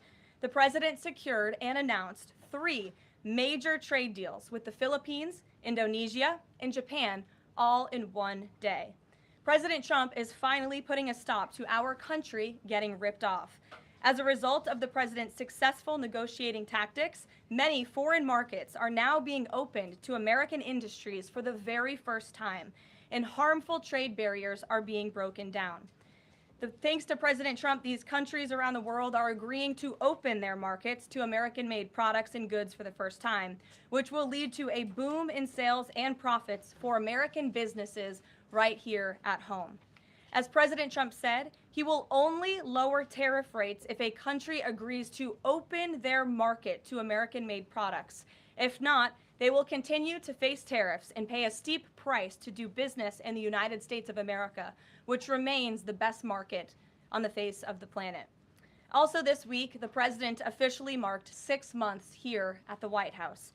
He made big promises to the American people on the campaign trail last year, and he has unquestionably delivered on those promises in record time.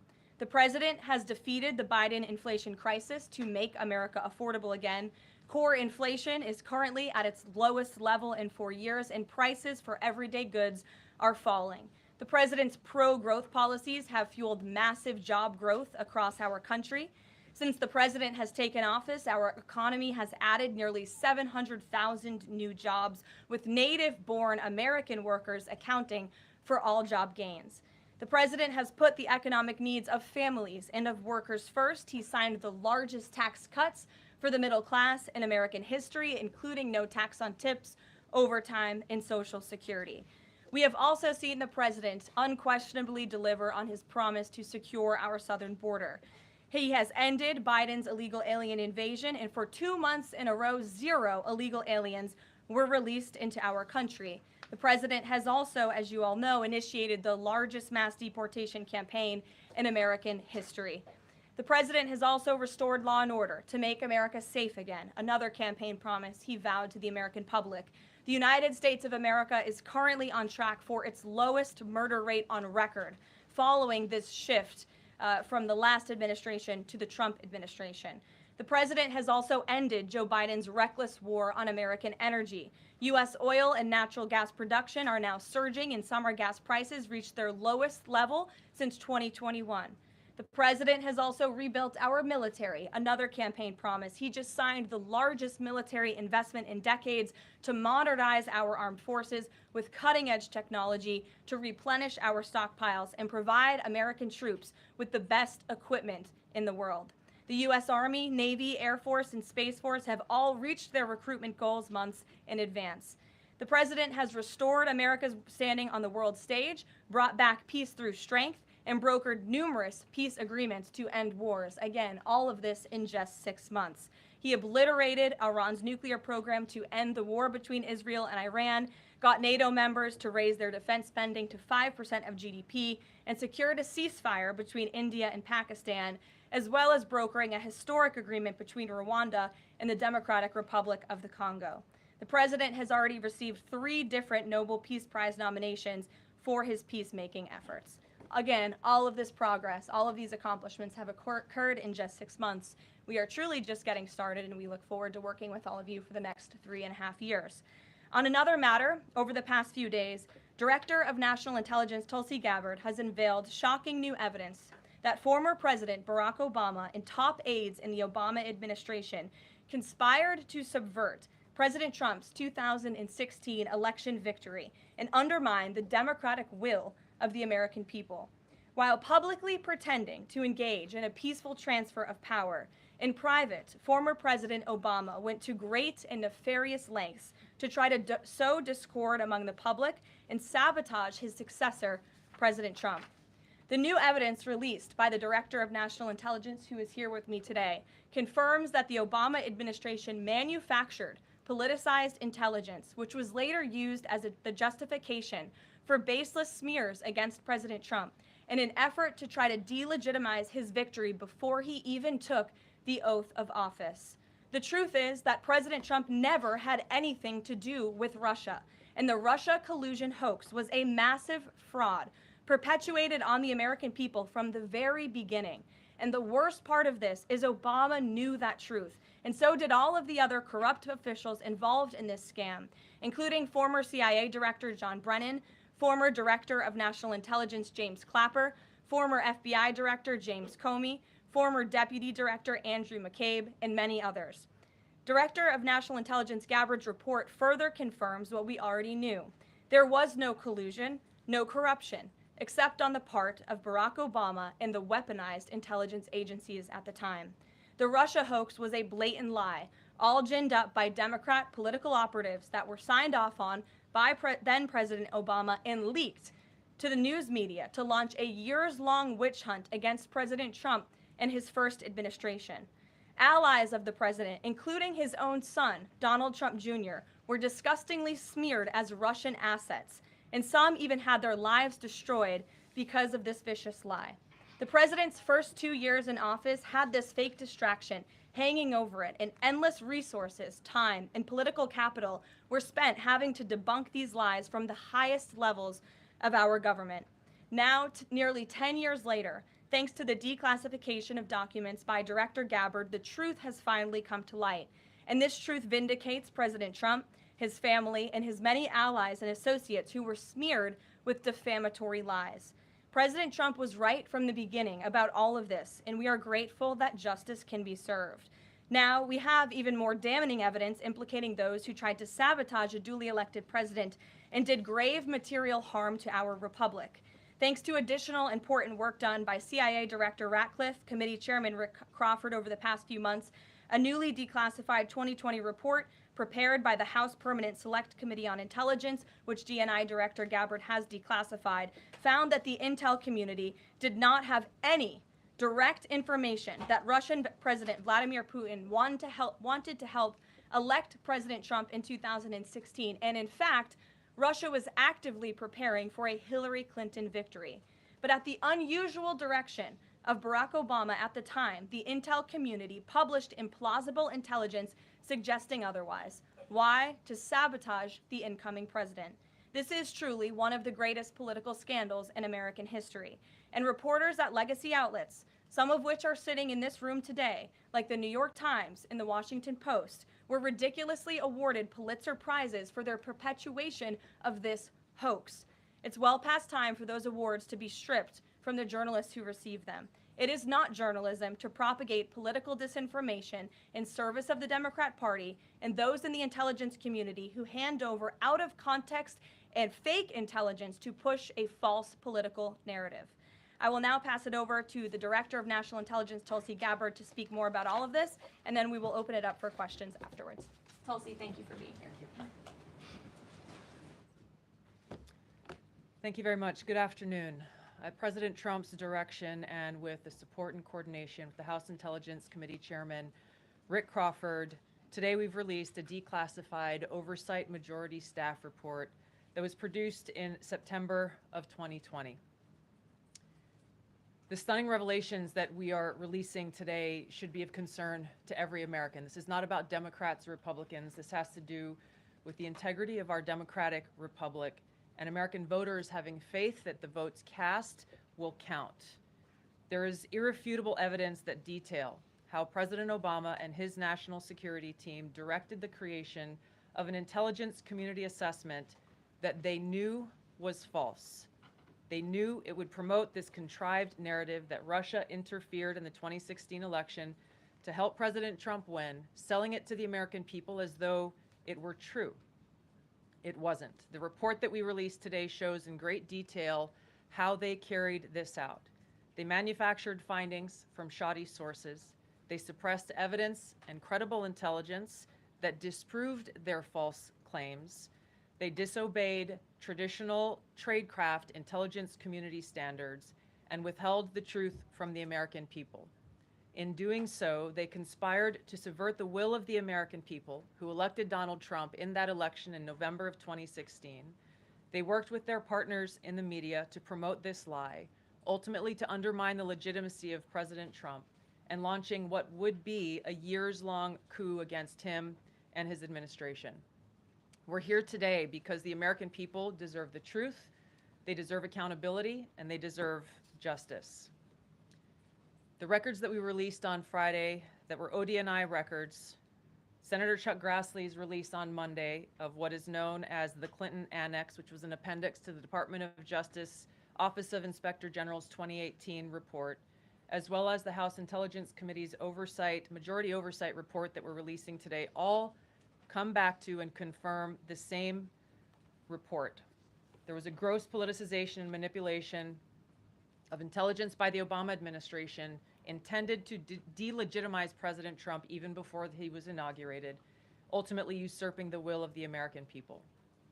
I'm going to go over the key findings from the House Intelligence Report, which investigated the claims that were made by an intelligence community assessment ordered by President Obama and published in January of 2017.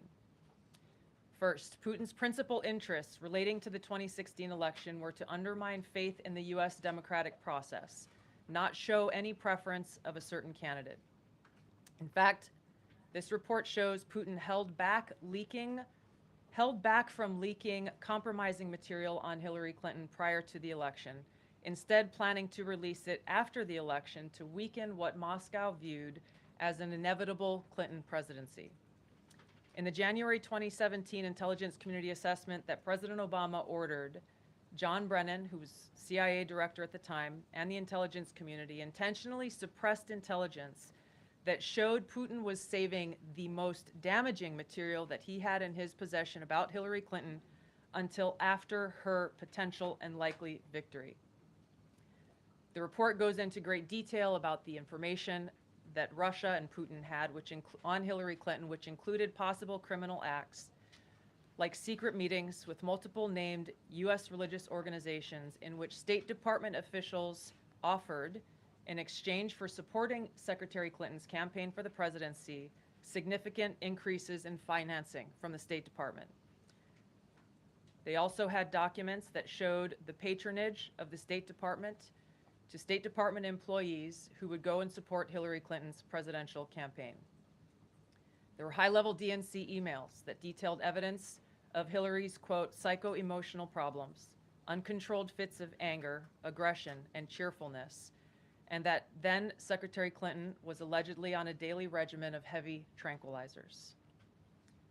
Then CIA Director Brennan and the intelligence community mischaracterized intelligence and relied on dubious substandard sources to create a contrived false narrative that Putin developed a quote-unquote clear preference for Trump.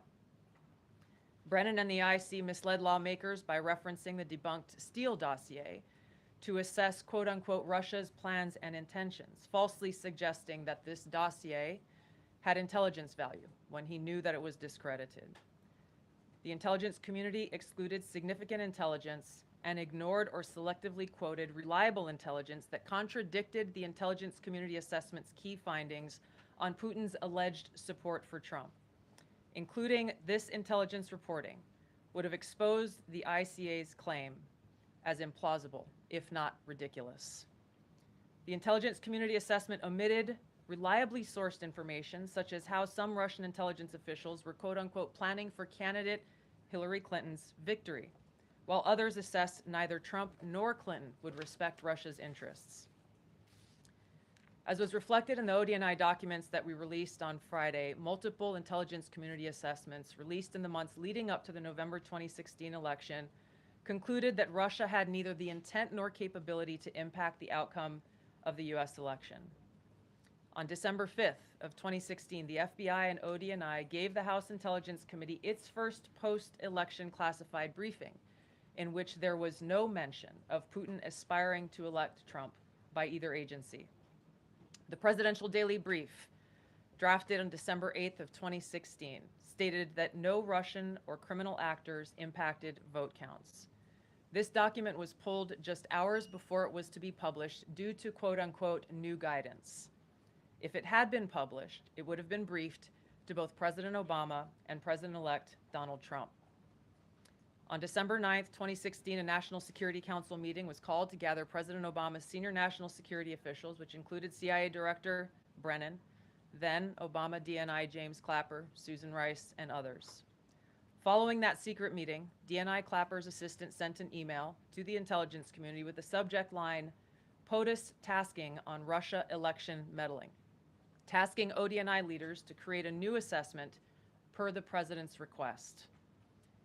The House Intelligence Committee oversight report that we released today reveals that, quote, unlike routine intelligence community analysis, the intelligence community assessment was a high-profile product ordered by the president, President Obama. It directed senior intelligence community agency heads and created an intelligence community assessment limited to just 5 analysts using one principal drafter. This is not something that occurs in the normal path of producing an intelligence community assessment that reflects the views across the intelligence community. The production of this intelligence community assessment was subject to unusual directives directly from the president and senior political appointees, especially the former director of the CIA, John Brennan. The House Intelligence Committee oversight report also shows how later that same day, on December 9th, Brennan ordered the publication of quote-unquote substandard reporting on Russian activities, which had previously been withheld from publication of prior assessments because the information was judged, quote, to have not met long-standing publication standards. Some of the information later used in the Obama-ordered assessment over the objections of veteran CIA officers was, quote-unquote, unclear or from unknown sources. The Intelligence Committee's oversight report reveals that CIA Director Brennan overruled senior CIA officers who challenged the Obama-ordered intelligence assessment, stating, quote, we don't have direct information that Putin wanted to get Trump elected. Yet, the Obama-directed assessment was published on January 6, 2017, which explicitly stated, quote, we assess Putin and the Russian government aspired to help President-elect Trump's election chances when possible by discrediting Secretary Clinton and publicly contrasting her unfavorably to him, end of quote. The CIA and FBI, then led by John Brennan and James Comey, expressed high confidence in this judgment, while the NSA expressed moderate confidence. Yet, as the report we released today shows, the ICA, the Intelligence Community Assessment, did not cite any report where Putin indicated helping Trump win was an objective.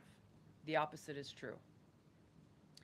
With regards to the Steele dossier, we now know that one of the source documents that the Obama administration used in the creation of this intelligence assessment in January of 2017 was none other than the discredited, unverified Steele dossier. The House Intel report states, quote, contradicting public claims by then CIA Director Brennan that the dossier was not in any way incorporated into this intelligence assessment. The dossier was referenced in the intelligence assessment's main body text and further detailed in a 2-page assessment annex. John Brennan lied, and he denied using this dossier in this intelligence assessment that President Obama ordered because he knew it was discredited. It was a politically motivated, manufactured document. He directed senior CIA officials to use it anyway.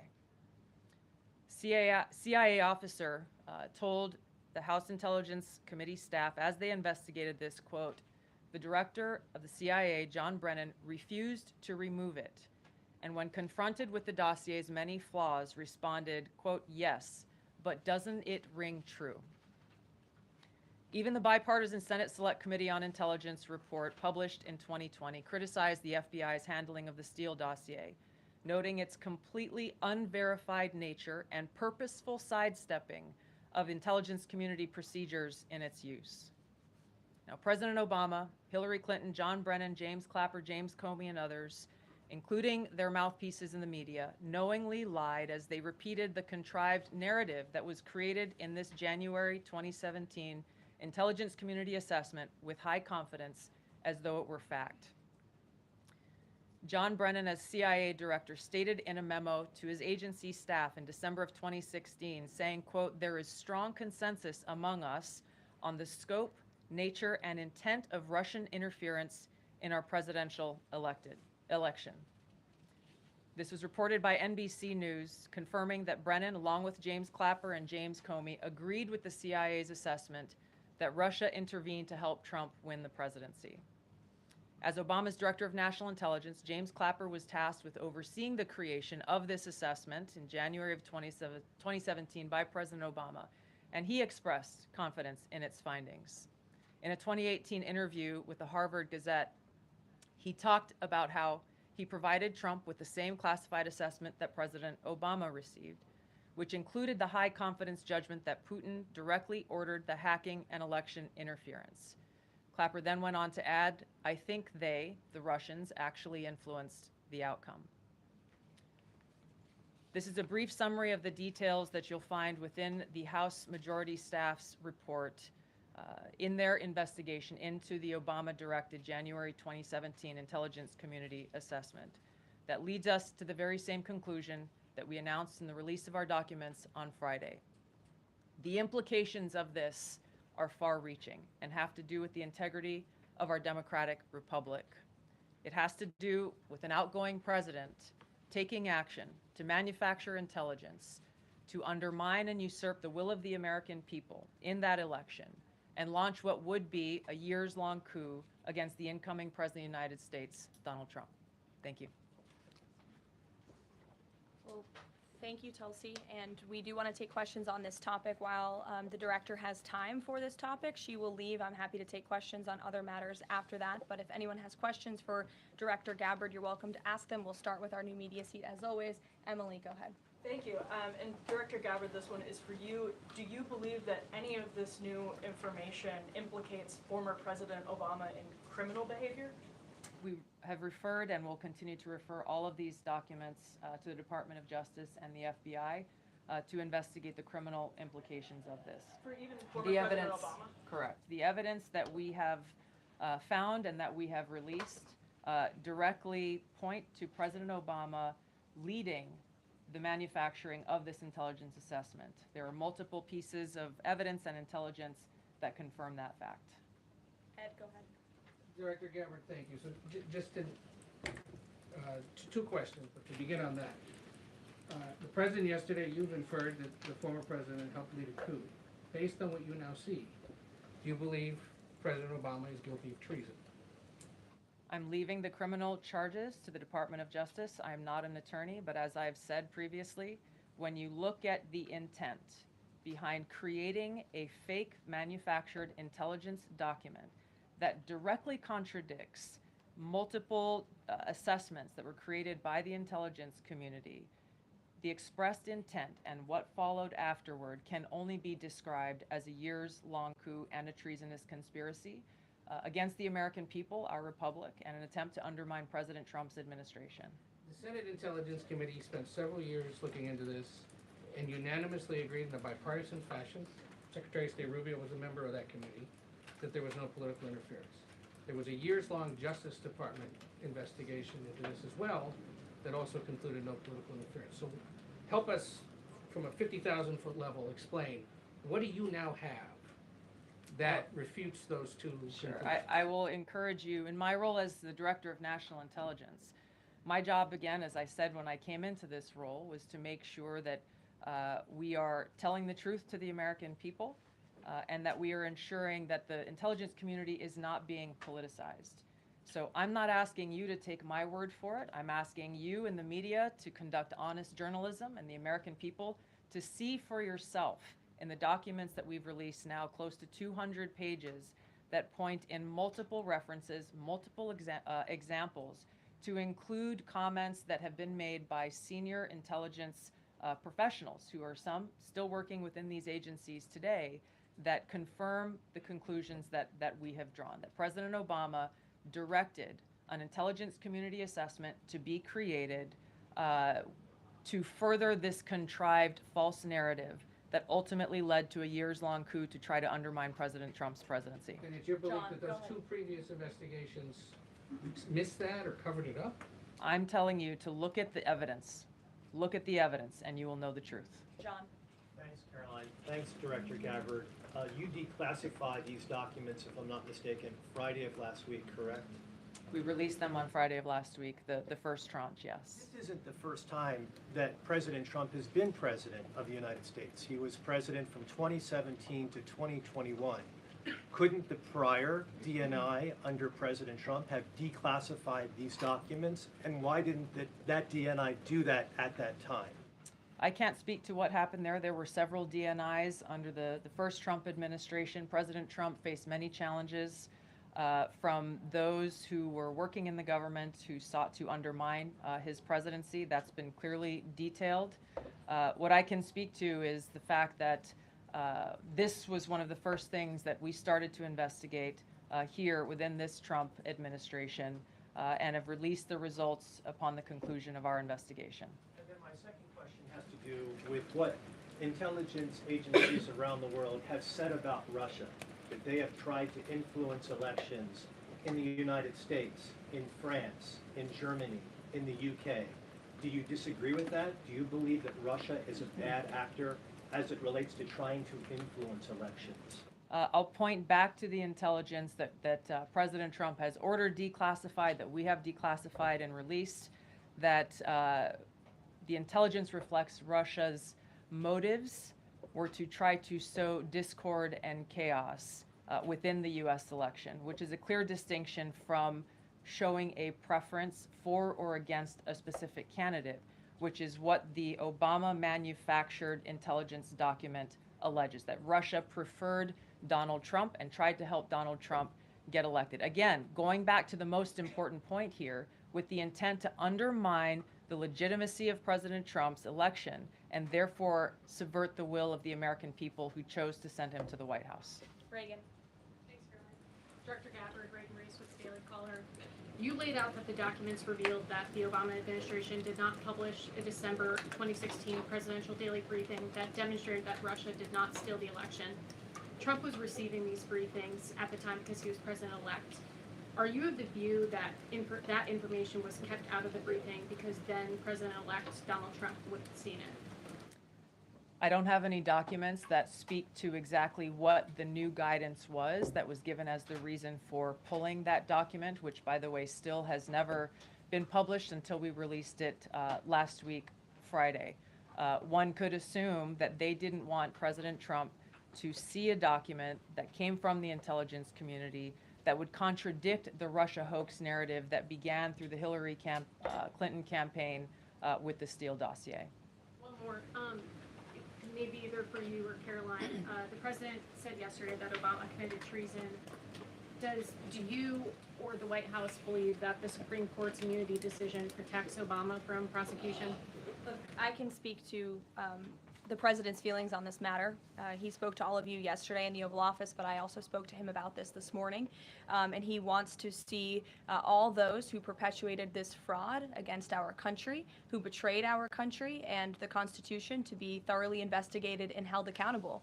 And it's been 10 years of this. And I would just add, based on everything the director has said and declassified, all of you in this room should go through it and take a look at this report and review the intelligence, because unfortunately that hasn't happened. And many of the people who perpetuated this hoax, Clapper, Andy McCabe, James Comey, and many others, have been hired by major networks in this room to go on television and continue to spew these lies, knowing that they are lies. And if you all recall, just flashback to 2016 and the years after, the entire Trump 1 presidency was embroiled in this scandal that was perpetuated by the Democrat Party. And you had major Democrat Party officials in this city, namely Adam Schiff, Hillary Clinton, Elizabeth Warren, who went on television and told the American people, Donald Trump is an asset of Russia. It was a lie. They always knew it. Hillary Clinton herself said that President Trump would be a puppet for Putin. Senator Tim Kaine at the time called President Trump Vladimir Putin's defense lawyer. Adam Schiff stated, and one of the worst things a lawmaker can do is to tell the American people, I know something you don't know, it's just classified and I can't tell you. And that's what he said. I can tell you that the case is more than that. I can't go into the particulars, but there is more than circumstantial evidence now. And not enough people in this room, not enough journalists in this country pushed Adam Schiff to say, what are you talking about? What evidence do you have? Everybody just ran with the lies, and it led to impeachments. It led to the division of our country. Unfortunately, so many Americans, from listening to outlets in this room, believed in these lies. And it's a complete scam, and it's a scandal, and the president wants to see accountability for that. Phil. Thank you. Question for Director Gabbard. A spokesperson for former President Obama said in a statement earlier this week, quote, nothing in the documents issued last week undercuts the widely accepted conclusion that Russia worked to influence the 2016 election, but did not successfully manipulate any votes. How do you respond to critics like former President Obama and also others on the Hill, who say that the administration is conflating apples and oranges here, conflating allegations of actual hacking of voter machines and allegations of interference generally.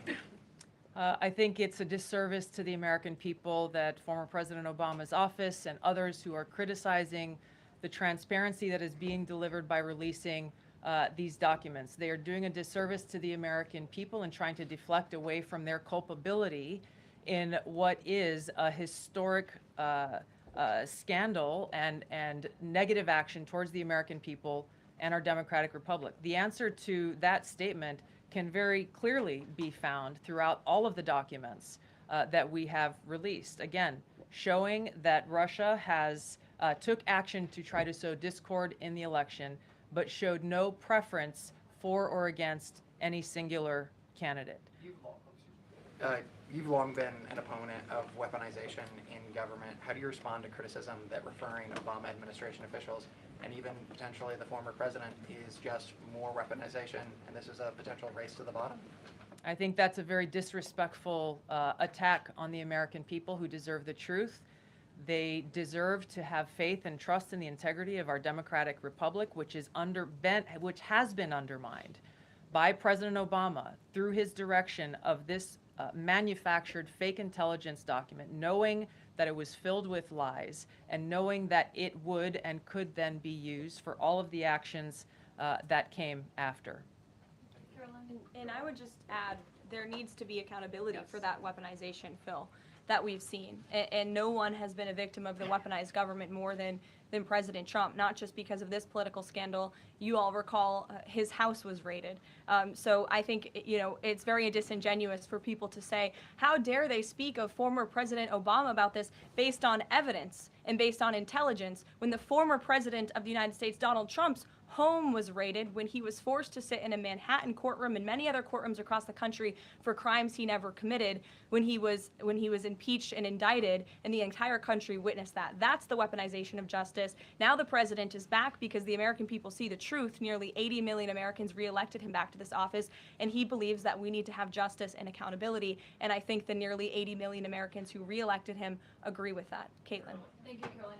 Two questions for Director Gabbard just on this. Director Gabbard, you referenced the past intelligence reports and assessments on this, including that 2017 one that was signed off, as Ed noted, by every Republican on the Senate Intelligence Community, including the acting chair of the time, now Secretary of State Marco Rubio, who said in a statement that they did not find any evidence of Russian collusion, but they did find, however, is very troubling, and they found irrefutable evidence of Russian meddling. One, are you saying that he's wrong in that statement that he made then? And secondly, what would you say to people who believe that you're only releasing these documents now to improve your standing with the president after he said that your intelligence assessments were wrong? Well, first I want to correct something that you stated, which was citing the Senate Intelligence Committee's report as being one and the same. I think you said the intelligence community. The Senate Intelligence Committee has a very different function than the Office of the Director of National Intelligence. The evidence and the intelligence that has been declassified and released is irrefutable. I'm going to let Caroline speak to Secretary Rubio. I'll speak to both questions. First, on Secretary Rubio, he put out a statement in 2020 following that Senate Intelligence Committee report, and he said what they found is troubling. We found irrefutable evidence of Russian meddling, which the Director of National Intelligence just confirmed for all of you, that Russia was trying to sow distrust and chaos. But what's the outrage in this that Secretary Rubio did not say at the time, the Democrats were saying at the time, is the fact that the intelligence community was concocting this narrative that the president colluded with the Russians, that the president's son was holding secret meetings with the Russians, all of these lies that were never true. And he also said at that time, we discovered deeply troubling actions taken by the FBI under Comey, particularly their acceptance and willingness to rely on the Steele dossier without verifying its methodology or sourcing. The Steele dossier that many outlets in this room ran as the gospel truth, and it was cooked up and paid for by the Clinton campaign. As for your second question, Caitlin, I think, who is saying that she would release this to try to boost her standing with the president? Who has said that? Well, the president has publicly undermined her when it came to Iran. He said she was wrong. He told me that she didn't know what she was talking about. That was on Air Force One, on camera. The only people who are suggesting that the Director of National Intelligence would release evidence to try to boost her standing with the president are the people in this room who constantly try to sow distrust and chaos amongst the president's cabinet, and it is By not John working. Durham, directed by the Attorney General Bill Barr at the I will just answer your question directly. I am with the President of the United States every day. He has the utmost confidence in Director Gabbard. He always has. He continues to, and that is true of his entire cabinet, who is all working as one team to deliver on the promises this president made. Does anyone else have questions for Director Gabbard? And then we'll turn it over to a couple other questions. Christian, go ahead. Yeah, thank you. Director Gabbard, two follow-ups on questions that have been asked. You mentioned the previous DNIs during the president's first term. One of them reports to you right now, if I'm not mistaken, John Ratcliffe. So have you not spoken to him about why this information was not declassified during the first term? He was in that position for a very short period of time. The work that began back then, we have picked up and absolutely completed. We are continuing to investigate this. Additional whistleblowers are now coming forward because they see an opportunity for the truth to come to light. And as Caroline said, for real accountability to be brought forward. The accountability is the essential part of this. We can show the truth, reveal the truth. The accountability needs to occur to be able to start to restore that trust in the integrity of our democracy. And then just quickly, I know you said you would leave the charging to DOJ, but the statute of limitations on conspiracy is 5 years. So what else could they possibly pursue besides treason? I think that's a great question for Attorney General Pam Bondi. We're providing all of the evidence, all of the intelligence that we have, both redacted and unredacted versions, referring it to the Department of Justice and the FBI. We'll take one more. Charlie, go ahead. How credible was the information about Hillary Clinton's health? The report said that it was from sourced from the DNC. Have you seen that information? Or do you think that maybe Russia was overemphasizing what they had? All I have seen is what the Intelligence Committee have reported through their investigation. I think the underlying point there is that we understand from intelligence what Russia said that they had. And the important point here is that if they were trying to influence the election, as President Obama and James Clapper and John Brennan, everybody said they were doing in order to support Donald Trump's election, they would have released the most damning of that information, some of which I detailed here. You'll find the rest in the report prior to the election to help Donald Trump win. They specifically withheld what they had on her, the most damning information, because they thought that she would win the election. They had plans to release it just prior to her inauguration to, again, sow discord and chaos in America. And if I may, on Jeffrey Epstein, can you rule out that he was connected in some way to any kind of intelligence, either foreign or domestic? I haven't seen any evidence or information that reflects that. If anything comes before me that changes that in any way, support the president's statement loud and clear. If any credible evidence comes forward, he wants the American people to see it. Great. Director Gabbard, we thank you for Thank your you. time today. I know you're a busy woman, Thank so you. we'll let you get out of here, but thank you so much. Okay. I know there's many issues going on today across the world and here at home. If you have any other further questions, I'm happy to take them. Ed, why don't you go ahead? Yeah, thank you, Caroline. So the Japan trade deal, is that Japan trade deal the start of this number of trade deals that the Treasury Secretary says we're going to see by August 1st?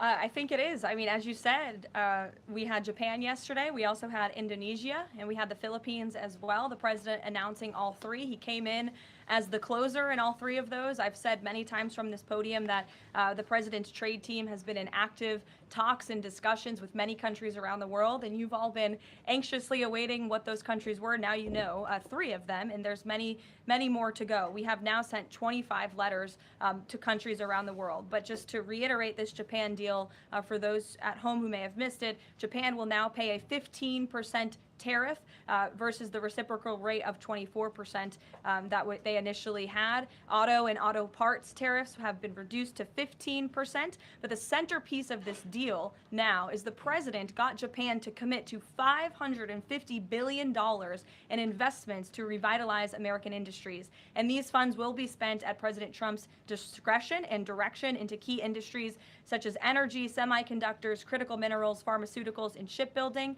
And the U.S. will retain retain 90% of the profits from any investments made by this $550 billion fund. This was originally a $400 billion investment that President Trump then negotiated to an increase of $150 billion, making it a $550 billion deal for the American people. And I just want to emphasize, Ed, I see you have a follow-up, but it's very important. Japan has agreed to open their markets to many very key sectors in American-made products that have really faced very strict tariff and for precious souls. We are so sorry for the grief and the pain you have experienced at the hands of such a vicious and evil killer. Our nation grieves with you, and we will never forget the precious souls who were lost in this horrific act of evil. If it were up to the president, he would have forced this monster to publicly explain why he chose to steal these innocent souls. May God bless and watch over everyone affected by this unimaginable tragedy, especially the parents who lost their children. Let me begin with a few scheduling items off the top. Later this afternoon, President Trump will deliver the keynote address at the Winning the AI Race Summit here in Washington, D.C. President Trump believes it is non-negotiable that the United States wins the AI race, which is why today, President Trump will announce a bold and comprehensive AI action plan to sustain and enhance America's global AI dominance. Under President Trump's leadership, our country will lead the world in AI to secure a brighter future for all Americans, massively grow our economy, and protect our national security. The president will also sign 3 executive orders at the event this afternoon. On Friday morning, President Trump will travel to Scotland for a working visit that will include a bilateral meeting with Prime Minister Starmer to refine the historic U.S.-UK trade deal. On the topic of trade, yesterday, President Trump accomplished something no other president has ever achieved. The president secured and announced 3 major trade deals with the Philippines, Indonesia, and Japan, all in one day. President Trump is finally putting a stop to our country getting ripped off.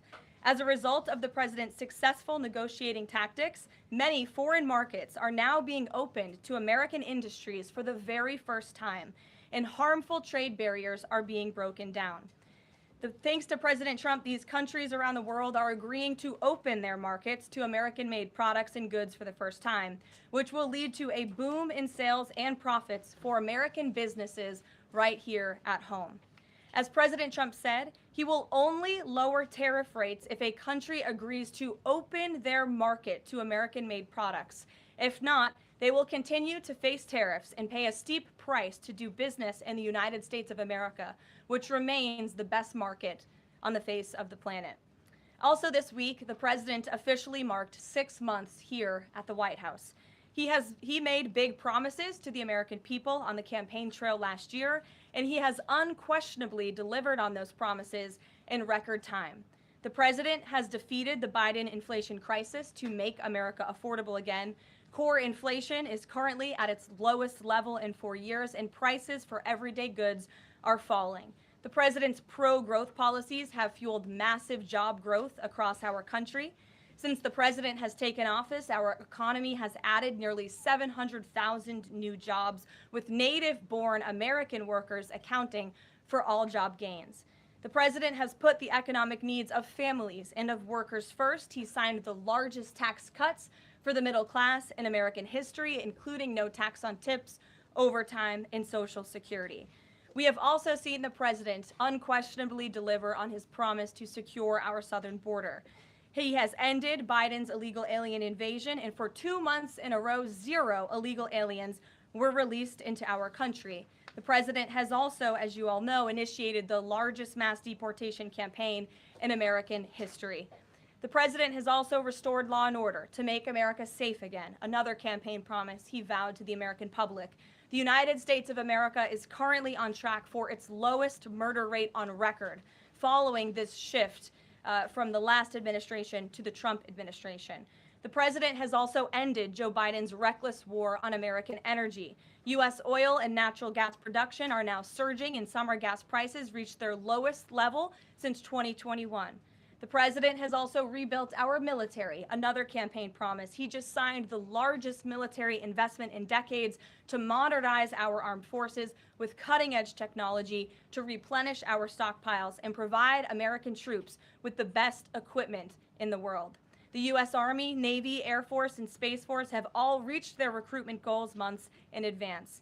The president has restored America's standing on the world stage, brought back peace through strength, and brokered numerous peace agreements to end wars. Again, all of this in just 6 months. He obliterated Iran's nuclear program to end the war between Israel and Iran, got NATO members to raise their defense spending to 5% of GDP, and secured a ceasefire between India and Pakistan, as well as brokering a historic agreement between Rwanda and the Democratic Republic of the Congo.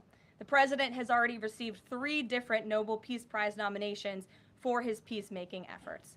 Again, all of this progress, all of these accomplishments have occurred in just 6 months. We are truly just getting started, and we look forward to working with all of you for the next 3.5 years.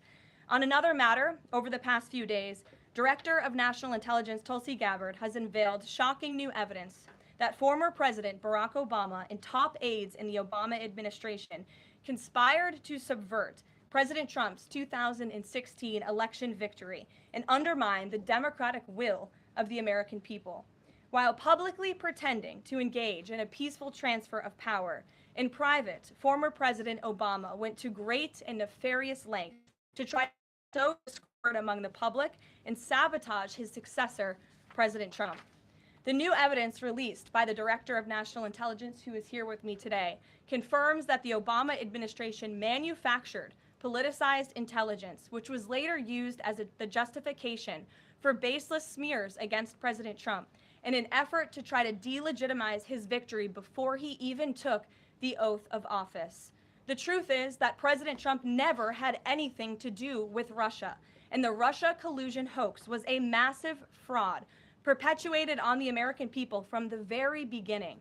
And the worst part of this is Obama knew that truth, and so did all of the other corrupt officials involved in this scam, including former CIA Director John Brennan, former Director of National Intelligence James Clapper, former FBI Director James Comey, former Deputy Director Andrew McCabe, and many others.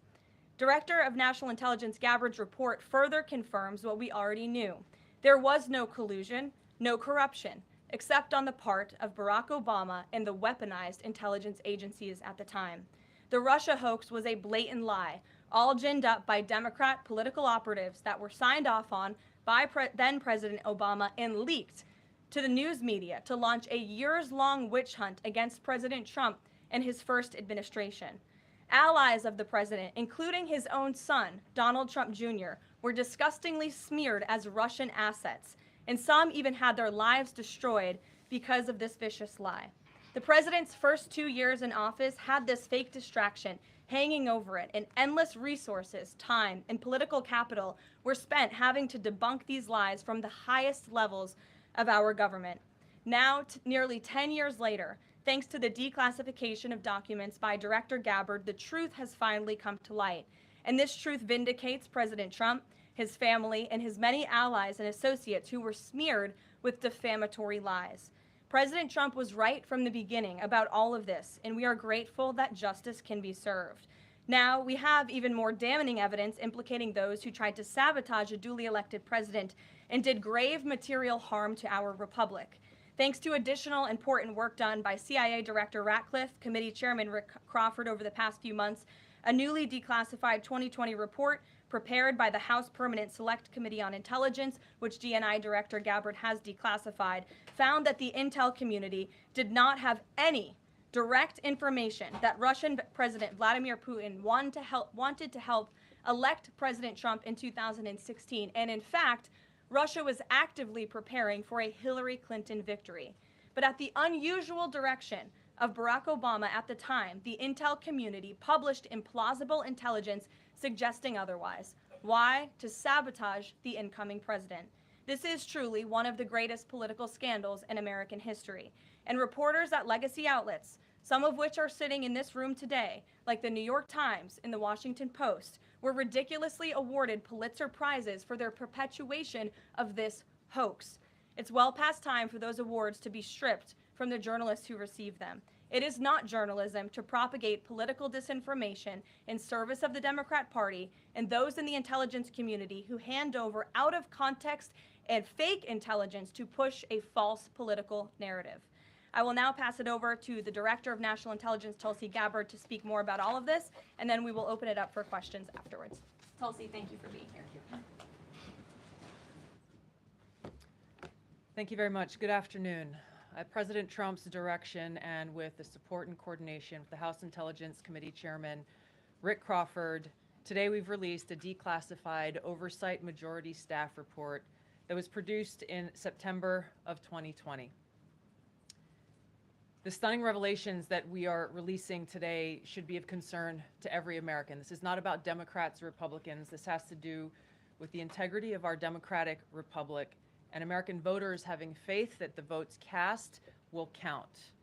There is irrefutable evidence that detail how President Obama and his national security team directed the creation of an intelligence community assessment that they knew was false.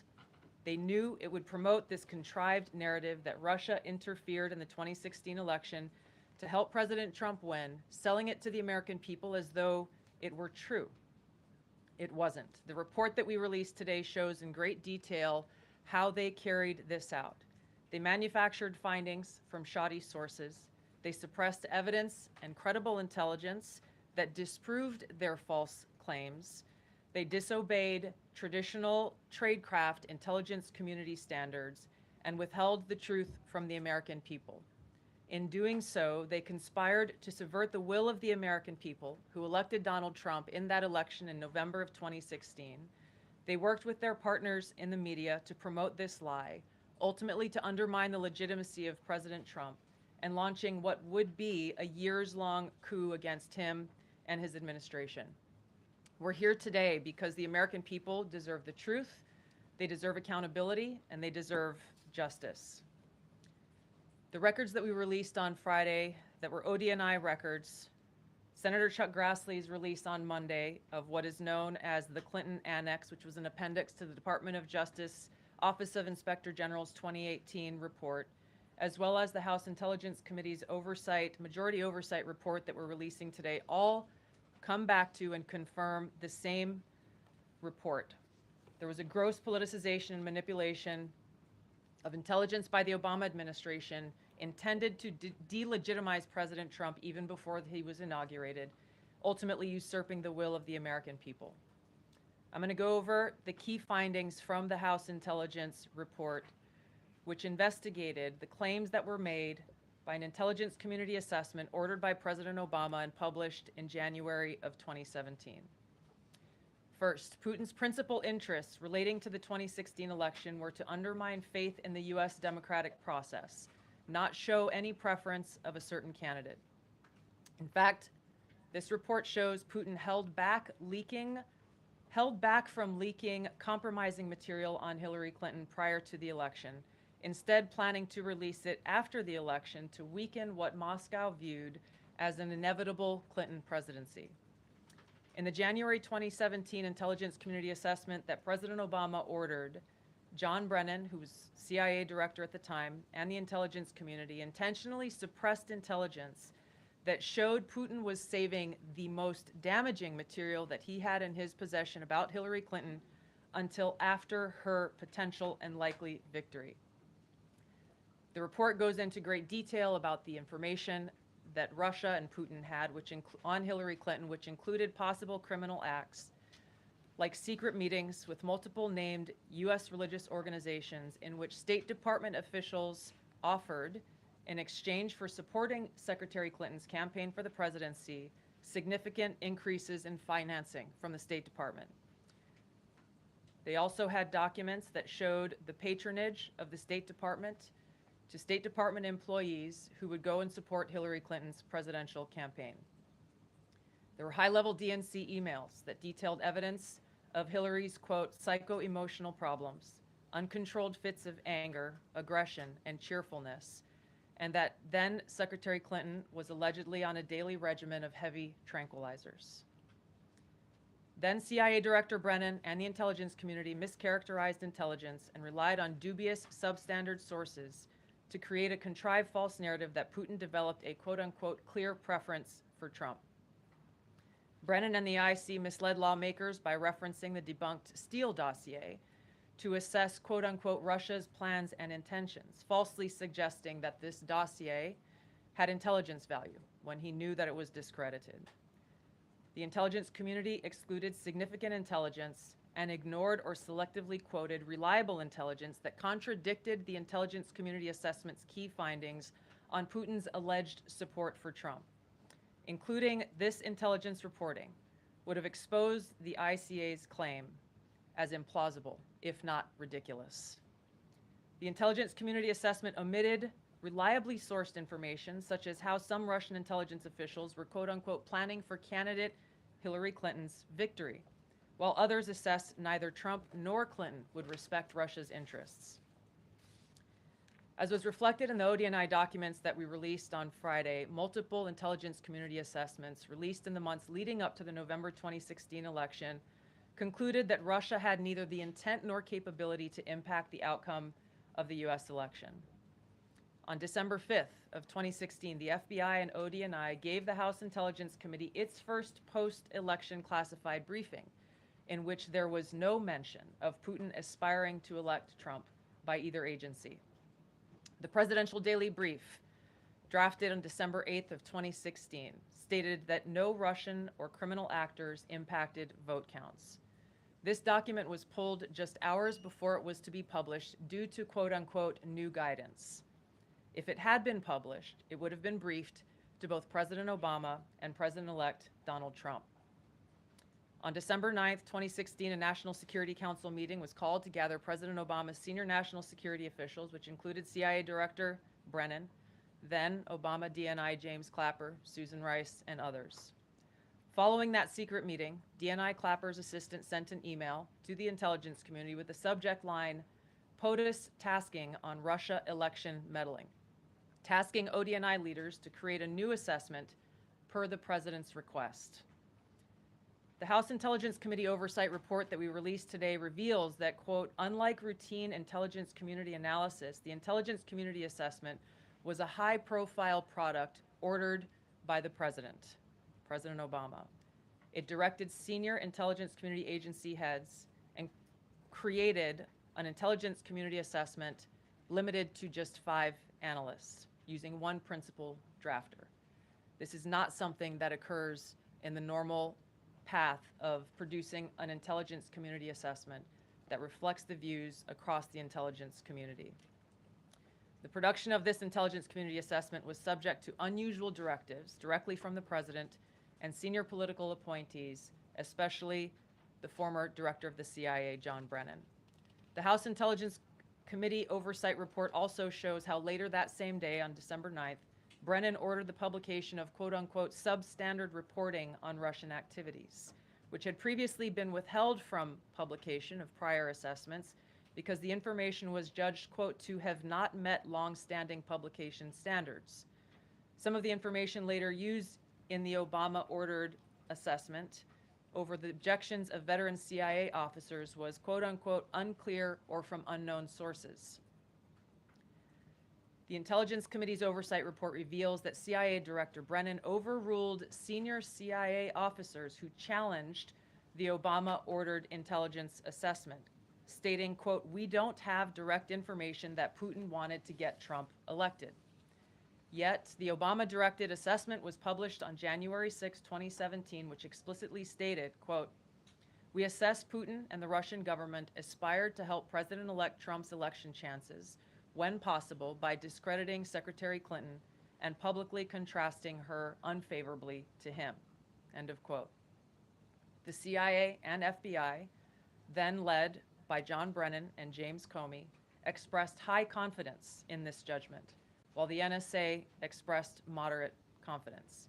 Yet, as the report we released today shows, the ICA, the Intelligence Community Assessment, did not cite any report where Putin indicated helping Trump win was an objective.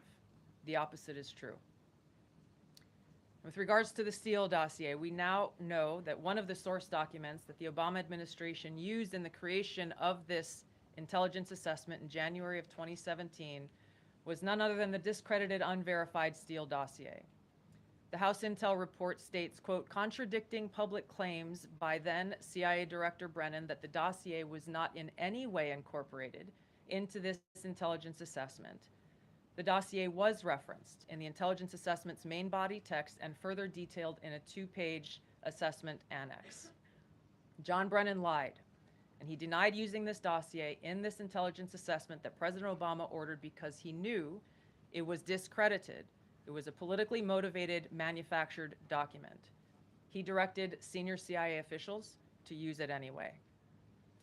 CIA officer told the House Intelligence Committee staff as they investigated this, quote, the director of the CIA, John Brennan, refused to remove it, and when confronted with the dossier's many flaws, responded, quote, yes, but doesn't it ring true?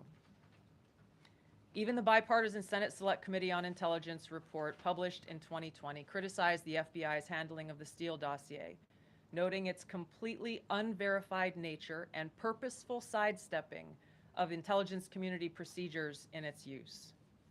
Now, President Obama, Hillary Clinton, John Brennan, James Clapper, James Comey, and others, including their mouthpieces in the media, knowingly lied as they repeated the contrived narrative that was created in this January 2017 intelligence community assessment with high confidence as though it were fact. John Brennan, as CIA director, stated in a memo to his agency staff in December of 2016, saying, quote, there is strong consensus among us on the scope, nature, and intent of Russian interference in our presidential election. This was reported by NBC News, confirming that Brennan, along with James Clapper and James Comey, agreed with the CIA's assessment that Russia intervened to help Trump win the presidency. As Obama's Director of National Intelligence, James Clapper was tasked with overseeing the creation of this assessment in January of 2017 by President Obama, and he expressed confidence in its findings. In a 2018 interview with the Harvard Gazette, he talked about how he provided Trump with the same classified assessment that President Obama received, which included the high confidence judgment that Putin directly ordered the hacking and election interference. Clapper then went on to add, I think they, the Russians, actually influenced the outcome. This is a brief summary of the details that you'll find within the House Majority Staff's report in their investigation into the Obama-directed January 2017 Intelligence Community Assessment that leads us to the very same conclusion that we announced in the release of our documents on Friday. The implications of this are far-reaching and have to do with the integrity of our democratic republic. It has to do with an outgoing president taking action to manufacture intelligence to undermine and usurp the will of the American people in that election and launch what would be a years-long coup against the incoming President of the United States, Donald Trump. Thank you.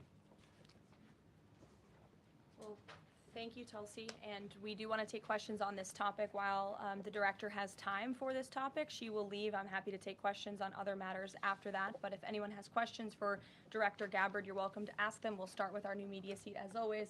Emily, go ahead. Thank you. And Director Gabbard, this one is for you. Do you believe that any of this new information implicates former President Obama in criminal behavior? We have referred and will continue to refer all of these documents to the Department of Justice and the FBI to investigate the criminal implications of this. For even former President Obama? Correct. The evidence that we have found and that we have released directly point to President Obama leading the manufacturing of this intelligence assessment. There are multiple pieces of evidence and intelligence that confirm that fact. Ed, go ahead. Director Gabbard, thank you. So just two questions, but to begin on that. The president yesterday, you've inferred that the former president helped lead a coup. Based on what you now see, do you believe President Obama is guilty of treason?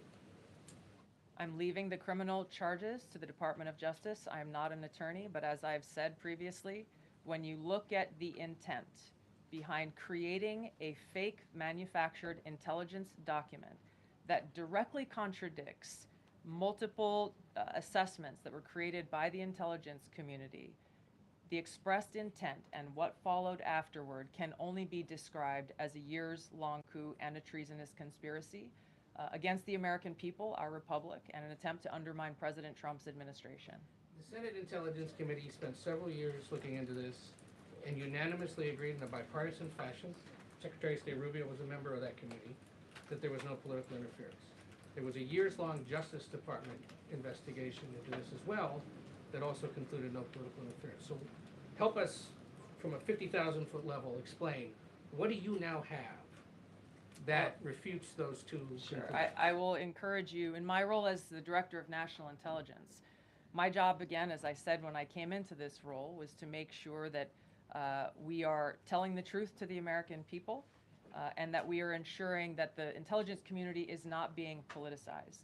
So I'm not asking you to take my word for it. I'm asking you and the media to conduct honest journalism and the American people to see for yourself in the documents that we've released now, close to 200 pages, that point in multiple references, multiple examples, to include comments that have been made by senior intelligence professionals who are some still working within these agencies today that confirm the conclusions that we have drawn, that President Obama directed an intelligence community assessment to be created to further this contrived false narrative that ultimately led to a years-long coup to try to undermine President Trump's presidency. And it's your belief that those two previous investigations missed that or covered it up? I'm telling you to look at the evidence. Look at the evidence and you will know the truth. John. Thanks, Caroline. Thanks, Director Gabbard. You declassified these documents, if I'm not mistaken, Friday of last week, correct? We released them on Friday of last week, the first tranche, yes. This isn't the first time that President Trump has been president of the United States. He was president from 2017 to 2021. Couldn't the prior DNI under President Trump have declassified these documents? And why didn't that DNI do that at that time? I can't speak to what happened there. There were several DNIs under the first Trump administration. President Trump faced many challenges from those who were working in the government who sought to undermine his presidency. That's been clearly detailed. What I can speak to is the fact that this was one of the first things that we started to investigate here within this Trump administration and have released the results upon the conclusion of our investigation. And then my second question has to do with what intelligence agencies around the world have said about Russia, that they have tried to influence elections in the United States, in France, in Germany, in the UK. Do you disagree with that? Do you believe that Russia is a bad actor as it relates to trying to influence elections? I'll point back to the intelligence that President Trump has ordered declassified, that we have declassified and released, that the intelligence reflects Russia's motives were to try to sow discord and chaos within the U.S. election, which is a clear distinction from showing a preference for or against a specific candidate, which is what the Obama manufactured intelligence document alleges, that Russia preferred Donald Trump and tried to help Donald Trump get elected. Again, going back to the most important point here, with the intent to undermine the legitimacy of President Trump's election and therefore subvert the will of the American people who chose to send him to the White House. Reagan. Thanks, Caroline. Director Gabbard, Reagan Reese with Daily Caller. You laid out that the documents revealed that the Obama administration did not publish a December 2016 presidential daily briefing that demonstrated that Russia did not steal the election. Trump was receiving these briefings at the time because he was president-elect.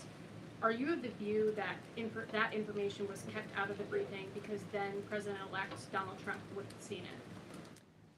I don't have any documents that speak to exactly what the new guidance was that was given as the reason for pulling that document, which, by the way, still has never been published until we released it last week, Friday. One could assume that they didn't want President Trump to see a document that came from the intelligence community that would contradict the Russia hoax narrative that began through the Hillary Clinton campaign with the Steele dossier. One more. Maybe either for you or Caroline. The president said yesterday that Obama committed treason.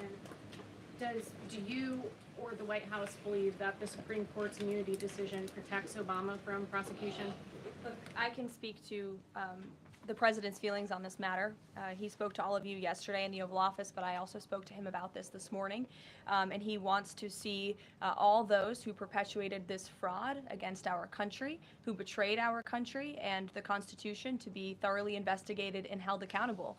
And it's been 10 years of this. And I would just add, based on everything the director has said and declassified, all of you in this room should go through it and take a look at this report and review the intelligence, because unfortunately that hasn't happened. And many of the people who perpetuated this hoax, Clapper, Andy McCabe, James Comey, and many others, have been hired by major networks in this room to go on television and continue to spew these lies, knowing that they are lies. And if you all recall, just flashback to 2016 and the years after, the entire Trump 1 presidency was embroiled in this scandal that was perpetuated by the Democrat Party. And you had major Democrat Party officials in this city, namely Adam Schiff, Hillary Clinton, Elizabeth Warren, who went on television and told the American people, Donald Trump is an asset of Russia. It was a lie. They always knew it.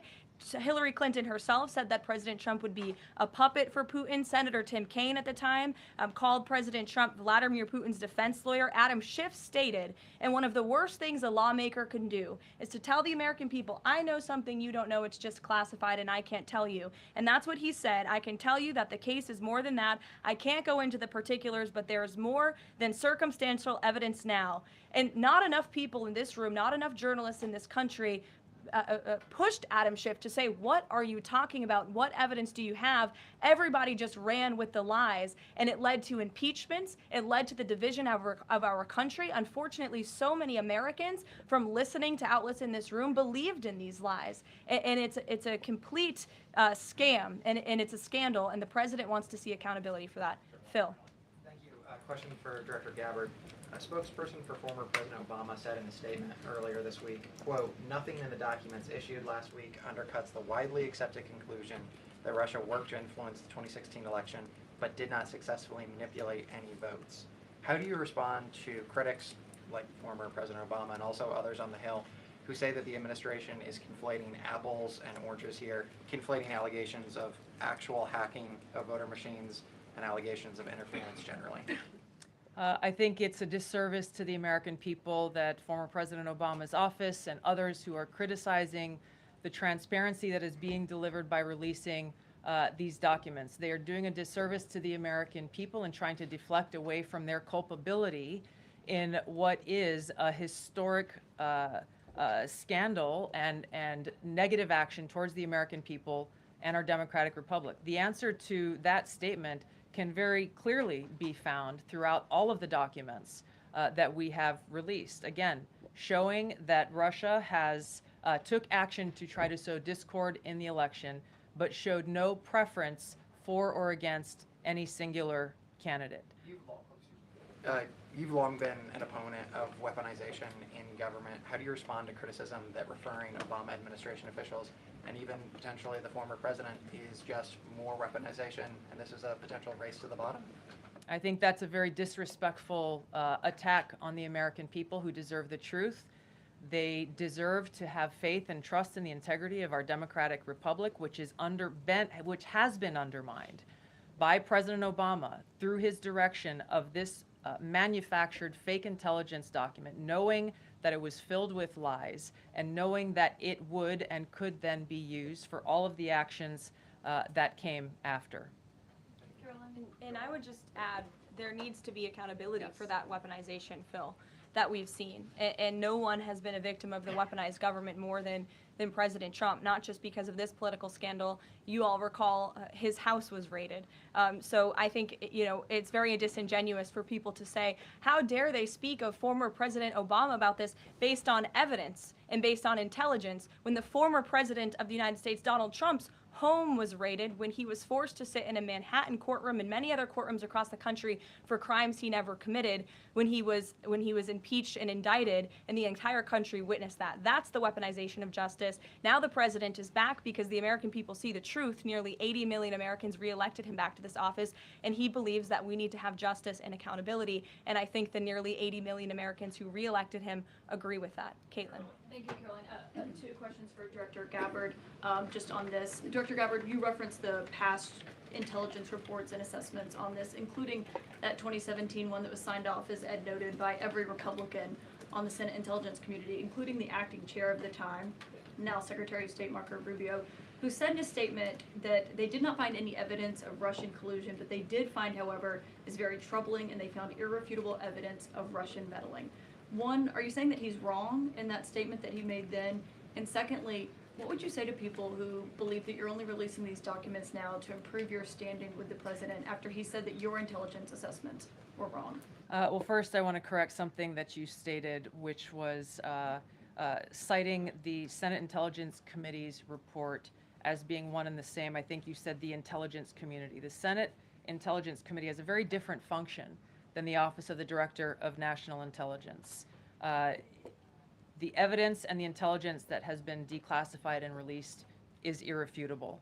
I'm going to let Caroline speak to Secretary Rubio. I'll speak to both questions. First, on Secretary Rubio, he put out a statement in 2020 following that Senate Intelligence Committee report, and he said what they found is troubling. We found irrefutable evidence of Russian meddling, which the Director of National Intelligence just confirmed for all of you, that Russia was trying to sow distrust and chaos. But what's the outrage in this that Secretary Rubio did not say at the time, the Democrats were saying at the time, is the fact that the intelligence community was concocting this narrative that the president colluded with the Russians, that the president's son was holding secret meetings with the Russians, all of these lies that were never true. And he also said at that time, we discovered deeply troubling actions taken by the FBI under Comey, particularly their acceptance and willingness to rely on the Steele dossier without verifying its methodology or sourcing. The Steele dossier that many outlets in this room ran as the gospel truth, and it was cooked up and paid for by the Clinton campaign. As for your second question, Caitlin, I think who is saying that she would release this to try to boost her standing with the president? Who has said that? Well, the president has publicly undermined her when it came to Iran. He said she was wrong. He told me that she didn't know what she was talking about. That was on Air Force One on camera. The only people who are suggesting that the Director of National Intelligence would release evidence to try to boost her standing with the president are the people in this room who constantly try to sow distrust and chaos amongst the president's cabinet, and it is not working. I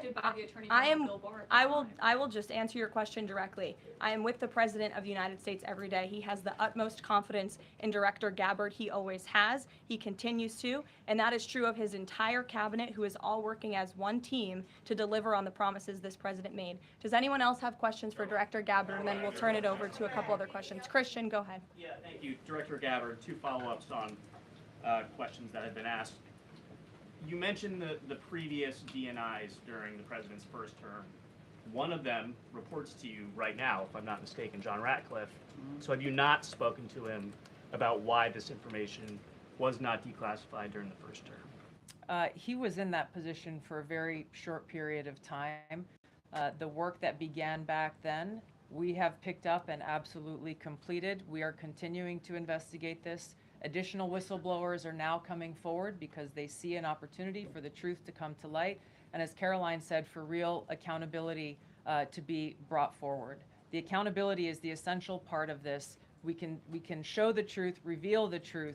The accountability needs to occur to be able to start to restore that trust in the integrity of our democracy. And then just quickly, I know you said you would leave the charging to DOJ, but the statute of limitations on conspiracy is 5 years. So what else could they possibly pursue besides treason? I think that's a great question for Attorney General Pam Bondi. We are providing all of the evidence, all of the intelligence that we have, both redacted and unredacted versions, referring it to the Department of Justice and the FBI. We'll take one more. Charlie, go ahead. How credible was the information about Hillary Clinton's health? The report said that it was from sourced from the DNC. Have you seen that information, or do you think that maybe Russia was overemphasizing what they had? All I have seen is what the Intelligence Committee have reported through their investigation. Bro. I think the Nobody, underlying absolutely point here nobody. This is that terrible. we understand from intelligence what Russia said that they had. And the important point here is that if they were trying to influence the election, as President Obama and James Clapper and John Brennan, everybody said they were doing in order to support Donald Trump's election, they would have released the most damning of that information, some of which I detailed here. You'll find the rest in the report. prior to the election to help Donald Trump win. They specifically withheld what they had on. All right. Well, we're going to begin this morning with a Fox News alert. President Trump ordering the Pentagon to prepare for possible fast military action in Nigeria if the country fails to crack down on the mass killing of Christians. Rebecca Castor joins us live from Washington, D.C. with those details. Rebecca, good morning. Rachel, good morning. Yeah, President Trump is not mincing words here. This is what he said on Truth Social yesterday.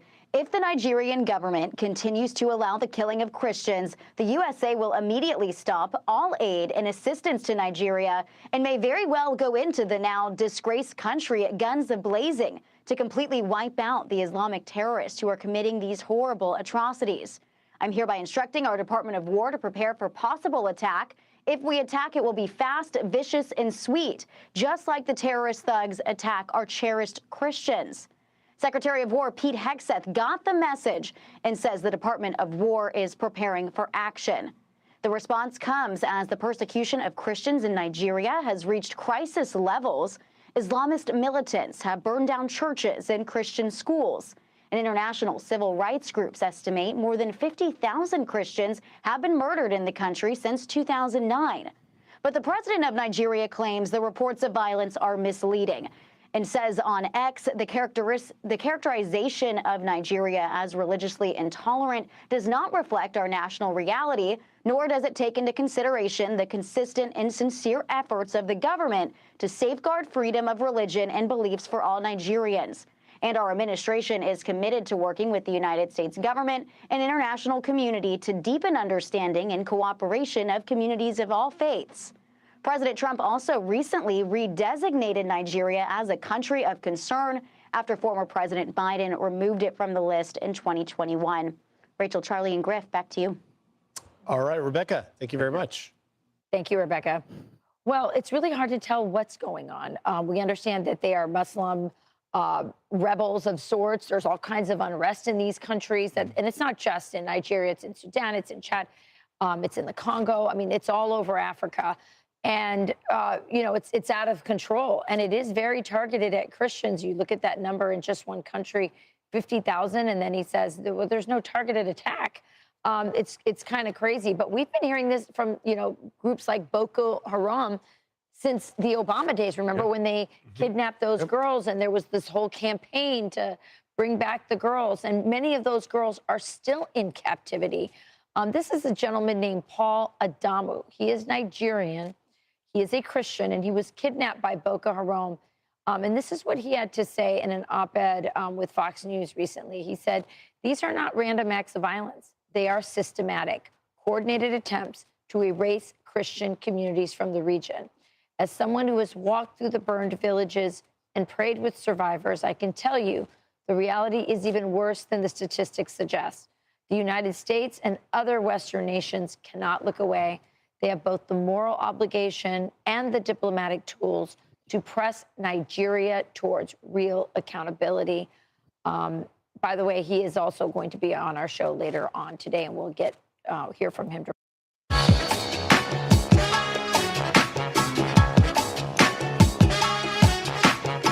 Nicholas Fuentes, how are you, sir? I'm good. How are you doing? Doing good, doing good. Thank you very much for doing this. Thank you for traveling to do this. I really appreciate it.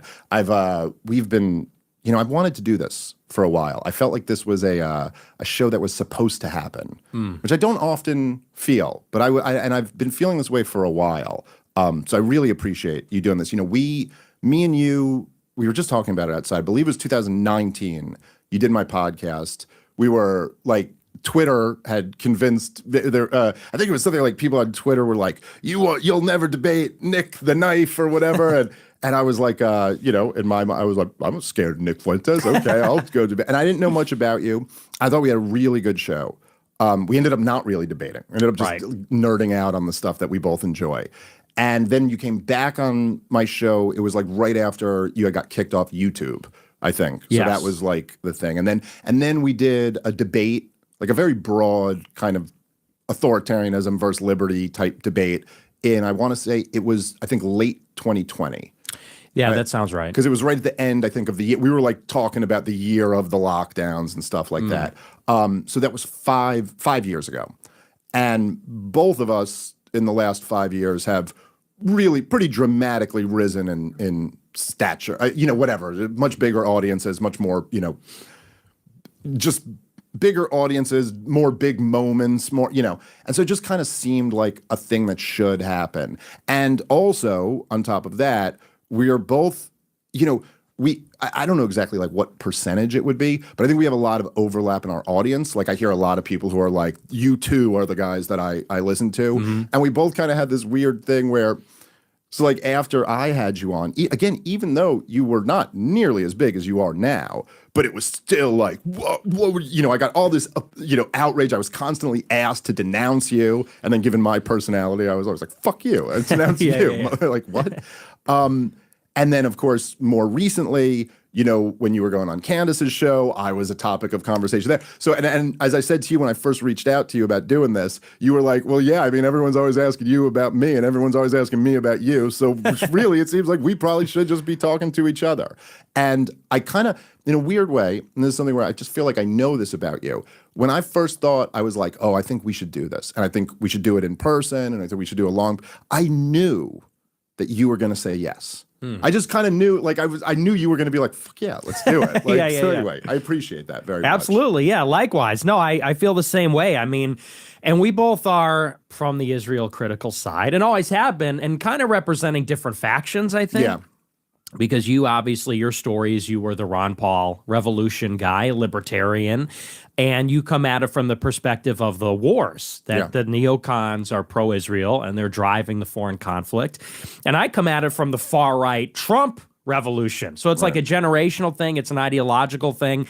And I'm also Catholic. You're obviously Jewish. So there's a religious element, an ideological element, and it's interesting how in this moment when everyone is talking about these issues, we kind of represent maybe two different sides of that, or like a nuanced difference in the Israel critical side. So it is, I said yes because I think it's going to be just a really great conversation. I think that you're super intelligent, know the relevant facts. So do I. We have some disagreements, but I think we agree on far more than we disagree about. But yeah, so I really just thought it'd be an excellent conversation. Yeah, I think in many ways, particularly amongst young people, me and you, in a sense, represent the spectrum. It seems to be of almost like where young people are going, whereas like there is no pro-Israel spectrum. It's like, are you like a kind of non-interventionist type, or are you more of an identitarian non-interventionist type? It's not really, that kind of seems to be the thing. And I was I'll tell you this, okay? I'm starting by making the pettiest of points, but I promise it's in service of making a real point.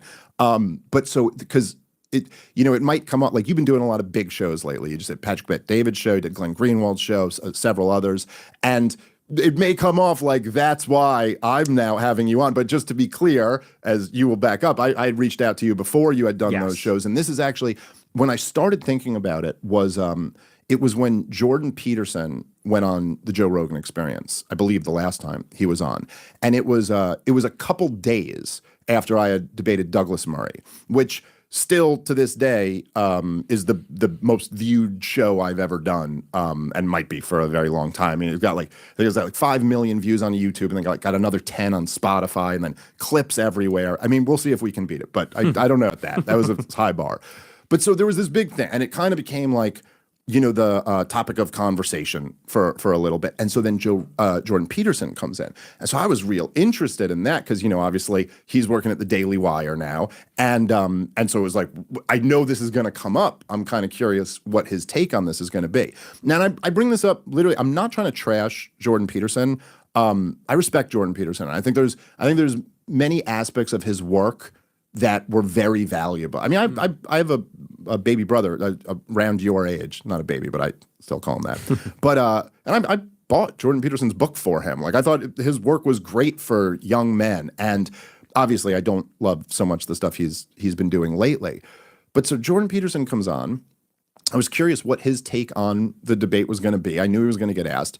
He kind of dodges it. He goes, "Oh, everybody involved did a really good job." Which, first of all, no one on the face of the earth thinks everyone involved did a very good job. Right. There are the range is insane Zionists who think Douglas Murray won, and everybody else. Like there's nobody thinks he did a good job and he did a good. But okay, so he dodged that, and then he just goes on a thing about the Groypers. Now he mentions the Groyper. He starts going off on psychopathy and who needs to be kept out and who can be allowed in. And okay, so first of all, the obvious that to me, I was like, well, first off, if we're talking about psychopaths in this context, that's where we go to. Right. There's people who don't like Jews. I mean, like, okay, man, maybe we'll argue about this a little bit later. But like, leaving that aside, because there's the destruction of a people. I mean, like Nikki Haley is signing bombs that are about to be dropped on human beings. And you want to have a conversation about who's a psychopath?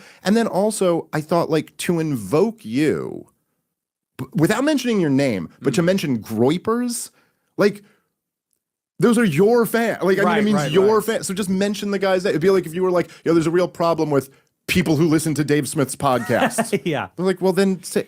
And so I remember just kind of thinking, like, that just seemed like really unfair. Here, you were not a participant in the thing. It wasn't even like a question about, and so it was like kind of, and then just being me, I was like, my first thought was like, Jordan Peterson should, if he's going to say that, he should sit down with Nick Fuentes. And then I was like, you know what? I should sit down with Nick. Like, it's been a while. And then it was something I just kind of kept thinking about. Anyway, it was just a bit of a rant, but that really was what got me first thinking, like, we should do something again. Yeah. Well, in that debate, I think raised a lot of interesting questions, because it is the thing of the moment, which is that there's been this explosion of inquiry and conversation about Israel, about the Jews, conspiracy surrounding that, the nature of it. The big question I always get asked on my show is like, what is it? What is this thing that's going on? And the reason that this is happening is because the taboo has gone away. There's a few things. There's simultaneously the censorship around the topic has dissipated, and then I think right after the taboo went away, largely because of the war in Gaza. I think people are so outraged it kind of blew the lid on that. And now that kind of is the central question of the role that these personalities play in mediating that. Because I think there's, at this point, a recognition by everybody on the whole planet. There's no denial anymore. Nobody can avoid it. Even Netanyahu's doing damage control with Shapiro. I think that was yesterday. That everybody is talking about this. Everyone's furious. Everyone does not have that conventional pro-Israel thing anymore.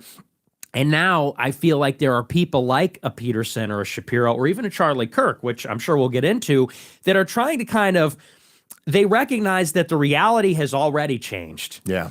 But they are in denial in a sense, trying to negotiate like what that's going to look like, because they recognize the old consensus is gone, not coming back. People are not going to be pro-Israel like they were. The genie's not going back in the lamp, the proverbial lamp.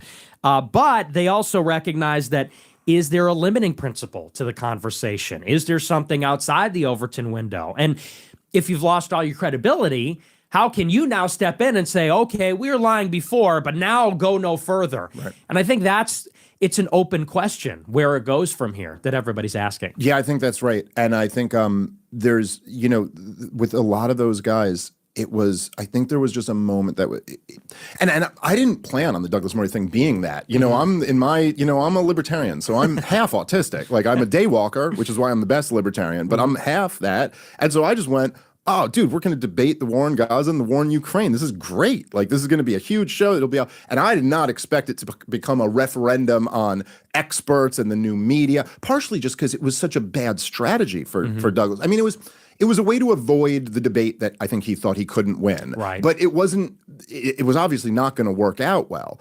But one of the things that was kind of interesting in seeing all of these people, especially this kind of why Jordan Peterson coming in was interesting, because he is really, to a lot of people, like, he's almost, especially with young people, who's the core group who Israel's losing.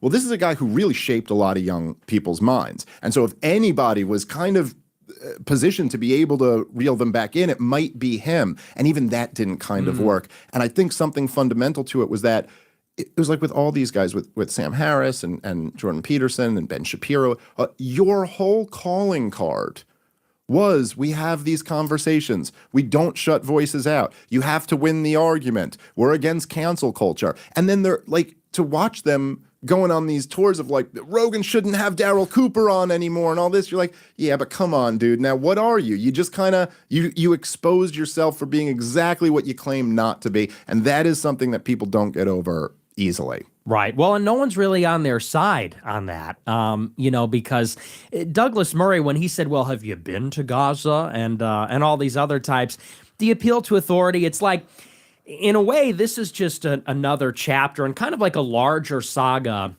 that goes back to COVID, Ukraine, Trump even, which is that, we're led to believe that these institutions they have the authority to tell us what's going on and what to think and what's acceptable.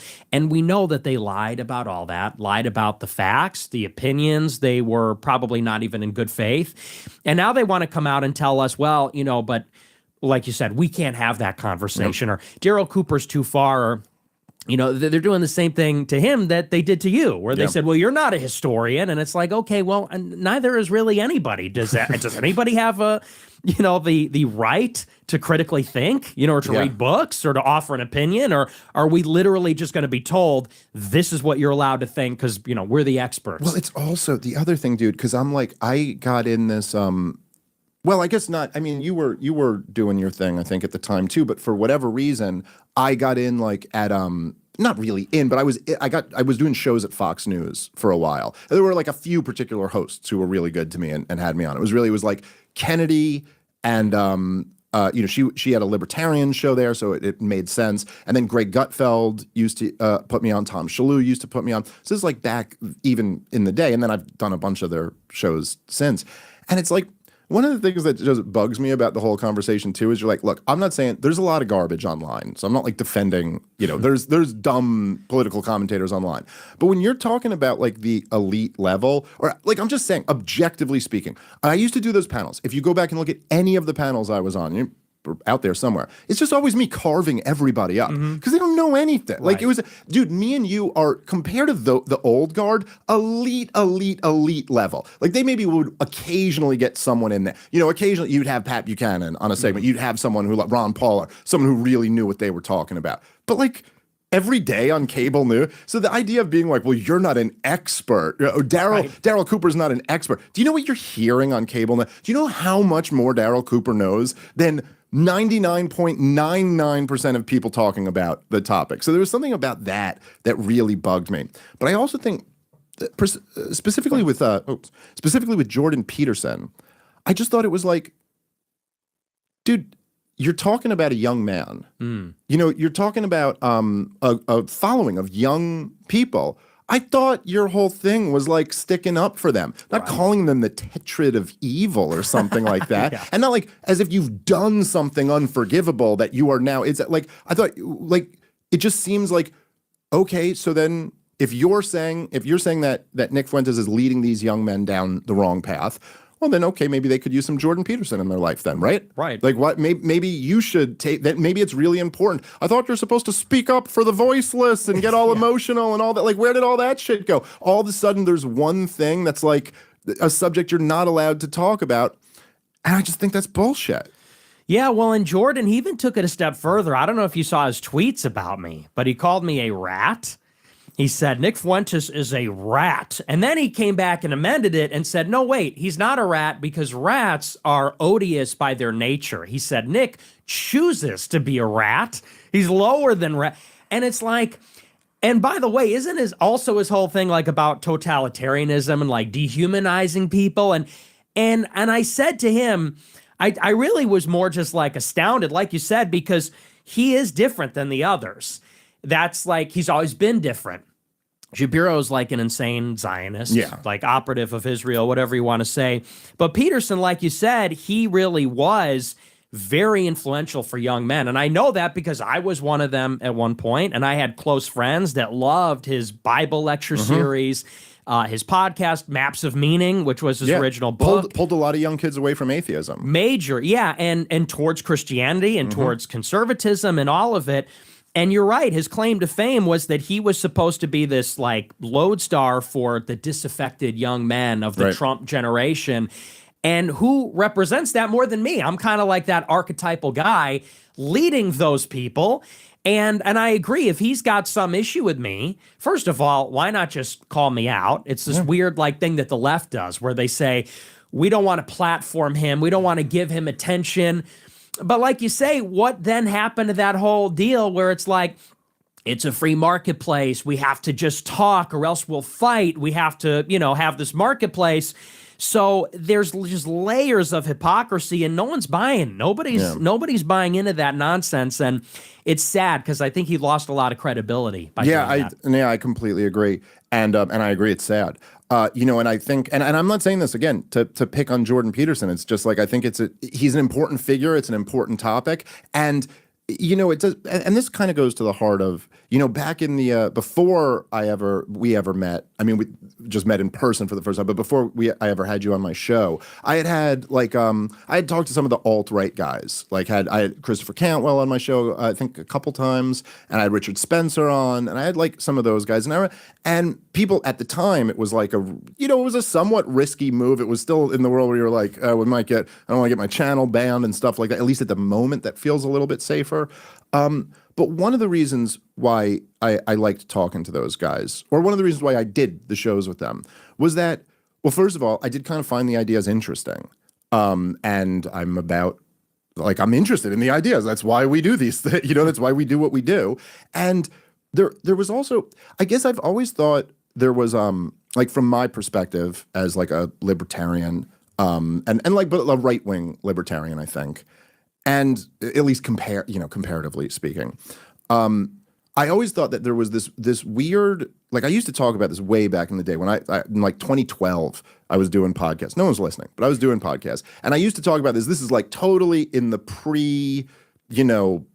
it was before wokeism really became a thing. And then, of course, before the reaction to wokeism became a thing. But even back in like 2012, I used to always say that the president of the United States could like drop a bomb on a third world country on a wedding and like kill 70 people. And then the same day he could say the blacks instead of African Americans. And the latter would be a bigger scandal than the prior. And like there's something fundamentally wrong with that. Like that's a really sick thing about your society. Yeah. And there is this almost like, and I think has been for my entire lifetime, maybe before that probably, that there's almost this unspoken cultural value that clearly is a left-wing value that puts at the absolute top of the hierarchy of outrages bigotry.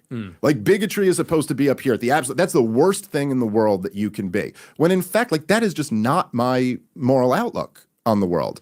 Yeah, bigotry is something we all have in excess. I think it's bad, but there's much worse things than that. And one of the things that I always found very interesting was that the alt-right guys were really anti-war. And this also for you and the Groypers are very anti-war.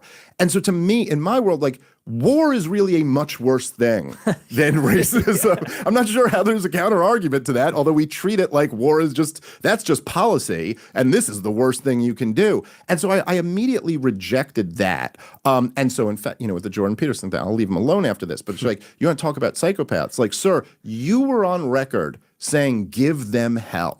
That was your response. And for the guy who talks about hell all the time. Yeah, right. There's you don't think hell it really exists? It does. You haven't met enough. Yeah, go to Gaza. Hell does exist. You said give them hell, and that's exactly what they got. Like, so, maybe examine yourself before you're saying, oh, but he said a thing about the Jews, so he's the dark tetrad.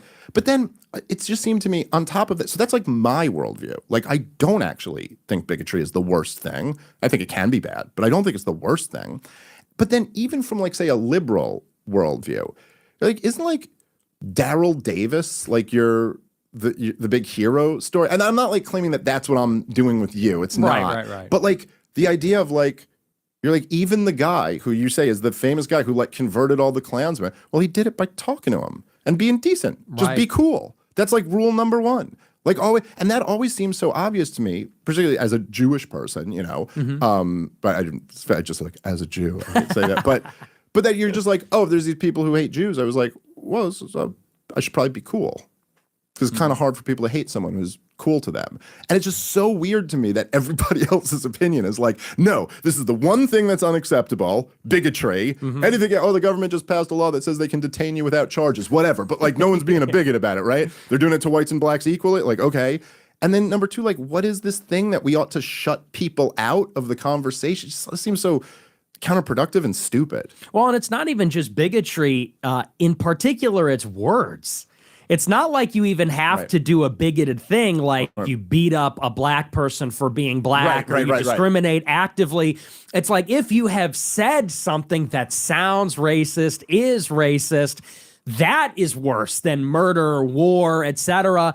And you know, that was kind of like a phenomenon this summer because I was so outspoken against the war in Gaza, and the clips were going around on TikTok and Instagram, and a lot of liberals are saying, wait a second, even he is saying this is evil. This is a guy we're supposed to hate. You know, maybe the broken clock is right twice a day. And I was on my show reminding people like, yeah, maybe I'm racist. Maybe we disagree on issues of race, but I'm against murder. I'm against genocide. And like you said, is that not the actual moral paradigm? Is like killing, war, famine, you know, are these things not the real evils? And maybe bigotry is somewhere further away from that, and saying things that might be bigoted further even still from that. And we live in a society now where it seems like if you have ever uttered anything that's bad, it haunts you. Yeah. You know, it's like you look at my Wikipedia page and it's like, he's a racist, sexist, homophobe, Islamophobe. In 2018, he said this. In 2020, he said that. And I go on shows and in the news reports, they list like things I have said. It's like I do a talk show. Yeah. I talk 3 hours a day for a living for 10 years. And sometimes it sounds controversial or provocative or offensive, but doesn't that kind of go with the territory of freedom of conscience? If we can think, should we not be able to speak? And if we speak, can we not be wrong? Can we not be funny? Can we not be insensitive or bombastic? And I guess this gets to something about, because you think, well, society shouldn't be this way, but why is it this way? People are hanged by their words selectively. This is like, these are tools of reputational destruction. They don't like where you're pointed, so then they look for things that are going to hurt people's feelings and say, oh, well, you shouldn't listen to this guy because he said this, and I bet you don't like how that sounds, huh? Because when you look at, I brought this up on PBD, Ben Shapiro in the year 2000, I think, wrote an article about ethnic cleansing. It said transfer is not a dirty word. And he's arguing for literal ethnic cleansing. Now, I have never argued anything close to that. I've never made the argument that we should ethnically cleanse blacks from the United States. But if I did, I'd be hanged by that forever. Yeah. Is Shapiro. Why and why not? He is not reminded of that every time he goes around, not because he apologized for it 20 years later, but because he has all the correct opinions. He's 100%. Not a target. He's got backing. And so that kind of tells us that, and by the way, the same applies to all other kinds of scandals.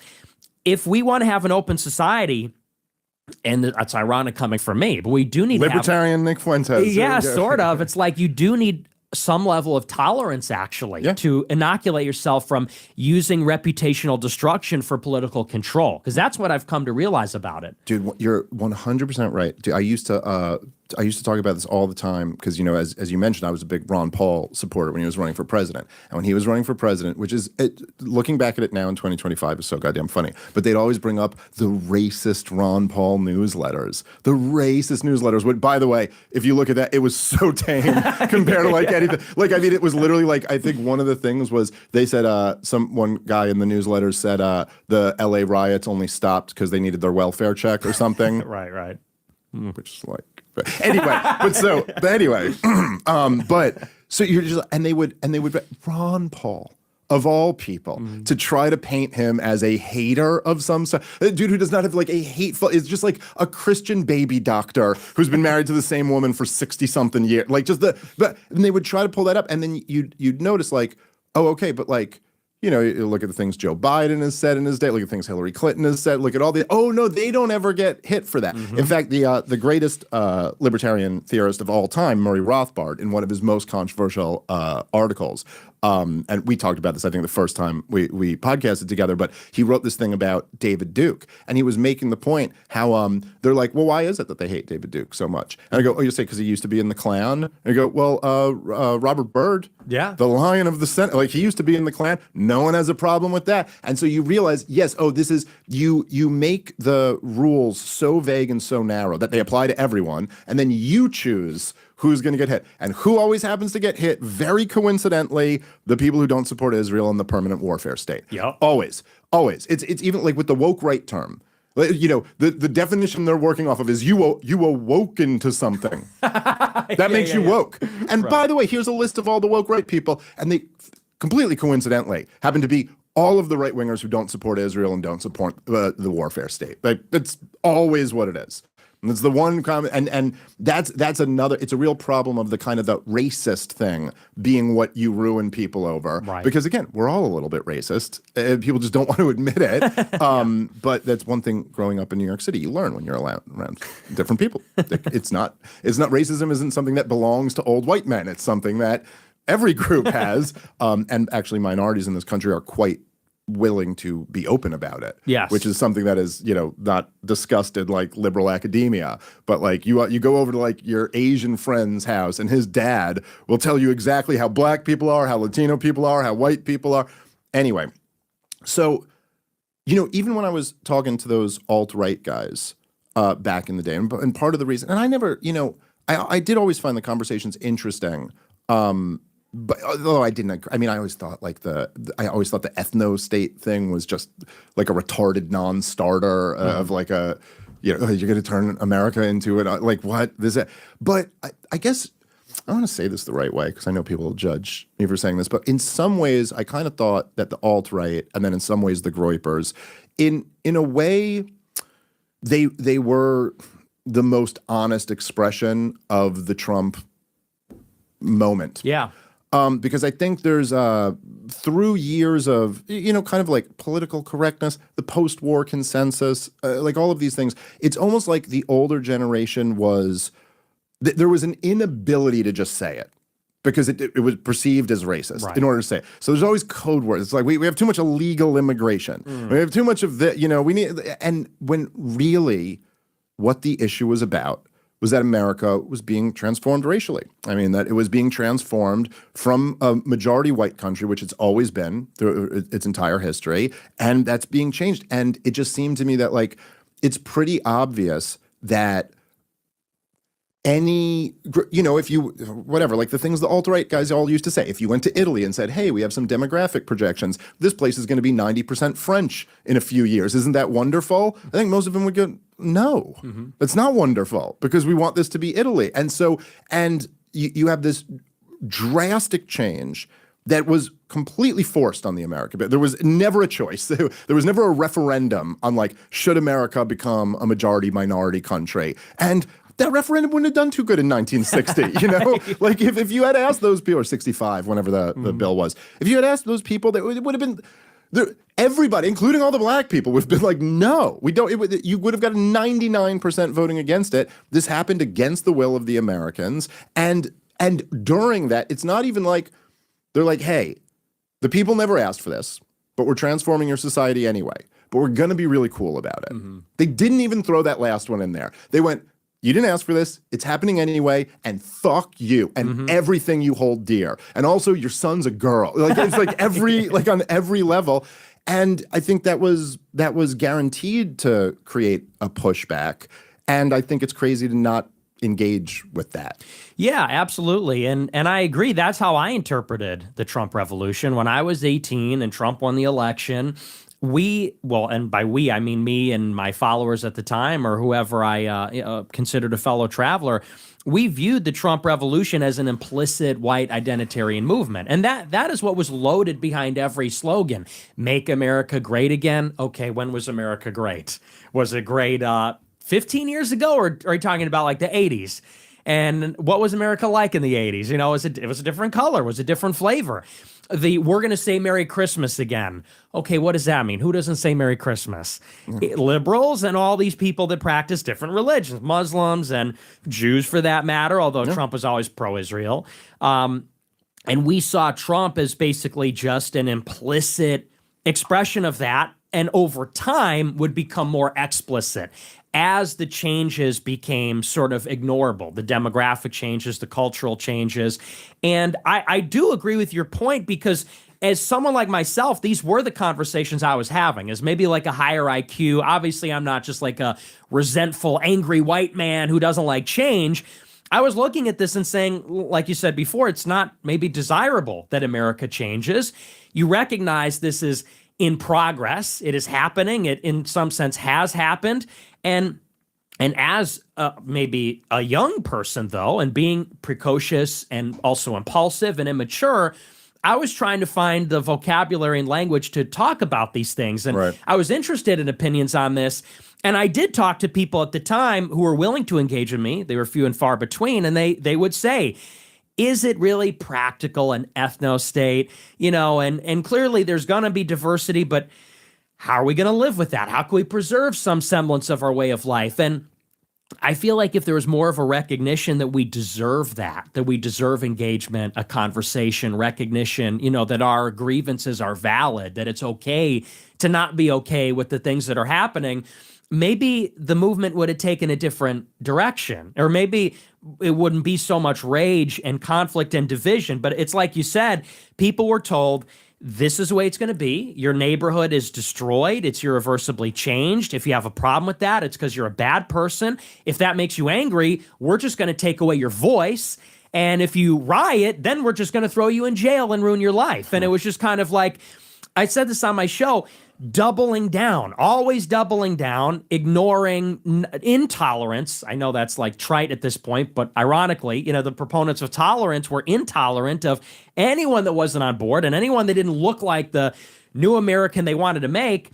And I think that in some sense, maybe my ascendancy in the past couple of years as well, and this is accompanied by and maybe caused it, the Overton window moving to the right on everything, on race, on Israel, on crime, on immigration. Now that people are kind of like banging on the door of the liberal elite saying like, get out, now they're willing to have the conversation. Now they're saying, all right. Okay, maybe we could talk about turning some of this stuff back. And I've said on my show, I just hope this is the moment when there's introspection and we do talk and we find a resolution, because my fear is that we blow right past that and the worst elements with the worst impulses, because they are vindicated in some sense, are going to take control of this. And it is going to be a lot of populist anger, real resentment, real rage, real hatred, cruelty, because I think that's a distinct possibility. Yeah, I'm glad you say that, and I completely agree with you. And I think it's a moment that there should be introspection for everybody, like myself included, you and your audience included, and also those liberals. I mean, because it's just, you know, like, and perhaps part of this perspective is just that I'm older than you. Not that I don't mean to like play that as a card, but my point of reference, like I was born in the 1980s. And so I was born in 83. I grew up in the 80s and 90s, and this was a different country back then, you know? And I think one of the things that's been interesting, I'm really interested to get your point of view on this. One of the things that's been interesting for me about, say, like the cultural transformation, the most recent one that we've lived through, with the woke insanity being rolled back and the censorship being rolled back, which are very related, I think. And I think there's certain things you could point to that were like big moments. Like I think the Bud Light and the Target campaigns were like a big moment. Like it was one of the first times that like big corporations got a black eye over this. And even if they gain that money back in their stock, it's like you lose billions of dollars. That starts getting people thinking about this stuff. And then obviously Elon buying Twitter, and then just kind of Zuckerberg wanting to be cool or whatever it is exactly. The government pressure being taken off. I don't know if we know exactly what it is, but like but one of the things that's been interesting is like, I think from people like my perspective, being 42, is that I think a lot of us were like, oh, good. Like we can go back to not having everything so racialized and having everything so, you know, like just, you know, I just think that stuff's not good. And then, that is not at all what's happened. And in fact, I think, like it's been kicked into higher gear. And one of the things I've been thinking about a lot with that is that, it's probably just from my perspective, being my age, it's much easier for me to go, all right, let's just go back to like what the before time, when before this woke insanity, things weren't that crazy, at least culturally. Whereas I think your audience, and part of mine, but more so your audience, which is younger, naturally, they lived through it in a different way than I ever did, and they're, you think about like that, what was the kid's name? Sandman, Nicholas Sandman. Oh, yeah. The guy, they tried to ruin this kid's life for the crime of being an angel. I mean, dude, Nick, man, I am lucky that there wasn't social media or podcasting or like shit when I was a kid. But I remember saying on that shit, man, if me and my friends, when we were teenagers, if those black Israelites, because we were just little fucking hooligans from Brooklyn, like we were like, if they had come up and started talking all that shit to us, and the neighbor, you guys are colonizers, we would have immediately been like, that's right, bitch. Yeah, we took your shit, didn't we? Right. Oh yeah, you raped our women. Oh, and you didn't do shit. Like we would have just immediately started talking shit back to them. It would have probably been a fight. This kid does nothing. Just a Catholic kid who's like in there for a ride. So he just smiles. He just stands there and smiles. And they tried to ruin his life over that. And I think, for a lot of people that you talk to, these are like, I'm not saying they were black people growing up in the Jim Crow South, but they really did come up under a system that was overtly bigoted against them. Where it was like, hey, it is the law of the land that you will be denied opportunities. We're looking to put women and people of color and everything except you, straight white man. We're looking at everything else. Your university hates your guts. Hollywood hates your guts. The media, the political class. And it's a big ask after all of that when you get, the leg up to go, can you be cool now? And so I understand where that's a tough thing, to ask. At the same time, I do think, as you mentioned, we're not going to live in a white ethno state. The 1960, we can't go back to 1965 and undo the Immigration Act. And this is going to be a multiracial society of some sort. And we ought to think about like, okay, how do we move forward in a way that's conducive to peace and prosperity, which is kind of what we all on some level want. Yeah, it's a difficult question because I guess it comes down to multiracialism itself, because we do live in different America. There was, I'm told, the consensus in the 90s and the early noughts where people describe race relations as generally good. And, we could talk about why that is. I mean, people say that that's only after there was this intense anti-crime intervention, the crime bill and Giuliani and stop and frisk and all that. But people say things are pretty good. But America was also a lot less diverse. And so we've undergone this political transformation. And on the other side of it, we do have a much different America. And the question is, now that we really do have like these large groups of different races in the country, can there be a brand new political order that's based on understanding? And it comes down to the question of that in itself. And to me, all these little things that they were talking about 20 years ago or 10 years ago, representation, microaggressions, opportunity, it's really about power. That's ultimately what it comes down to. It's about who will predominate, who will be preeminent. When you're talking about, for example, DEI, that's saying we want the spots at Harvard because you know who is scouting Harvard talent? The biggest corporations, law firms. And we want to be in the law firms. We want to be on the boards of the biggest companies because we want power. Right. And we want power to help ourselves. We want that for Black people. We want that for Hispanics, for Asians.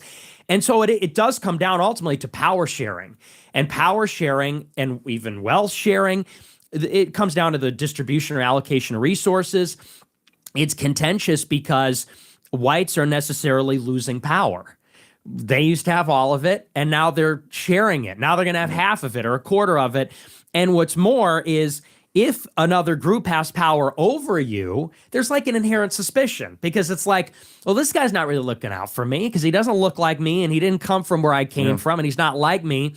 And the problem with this is after there's so much conflict, the non-whites don't trust whites. And the whites are rightly skeptical of the non-whites because the non-whites seem to have license to hate whites. Non-whites have like inherent distrust, basically like a veiled hatred and resentment. And they feel completely able to express that.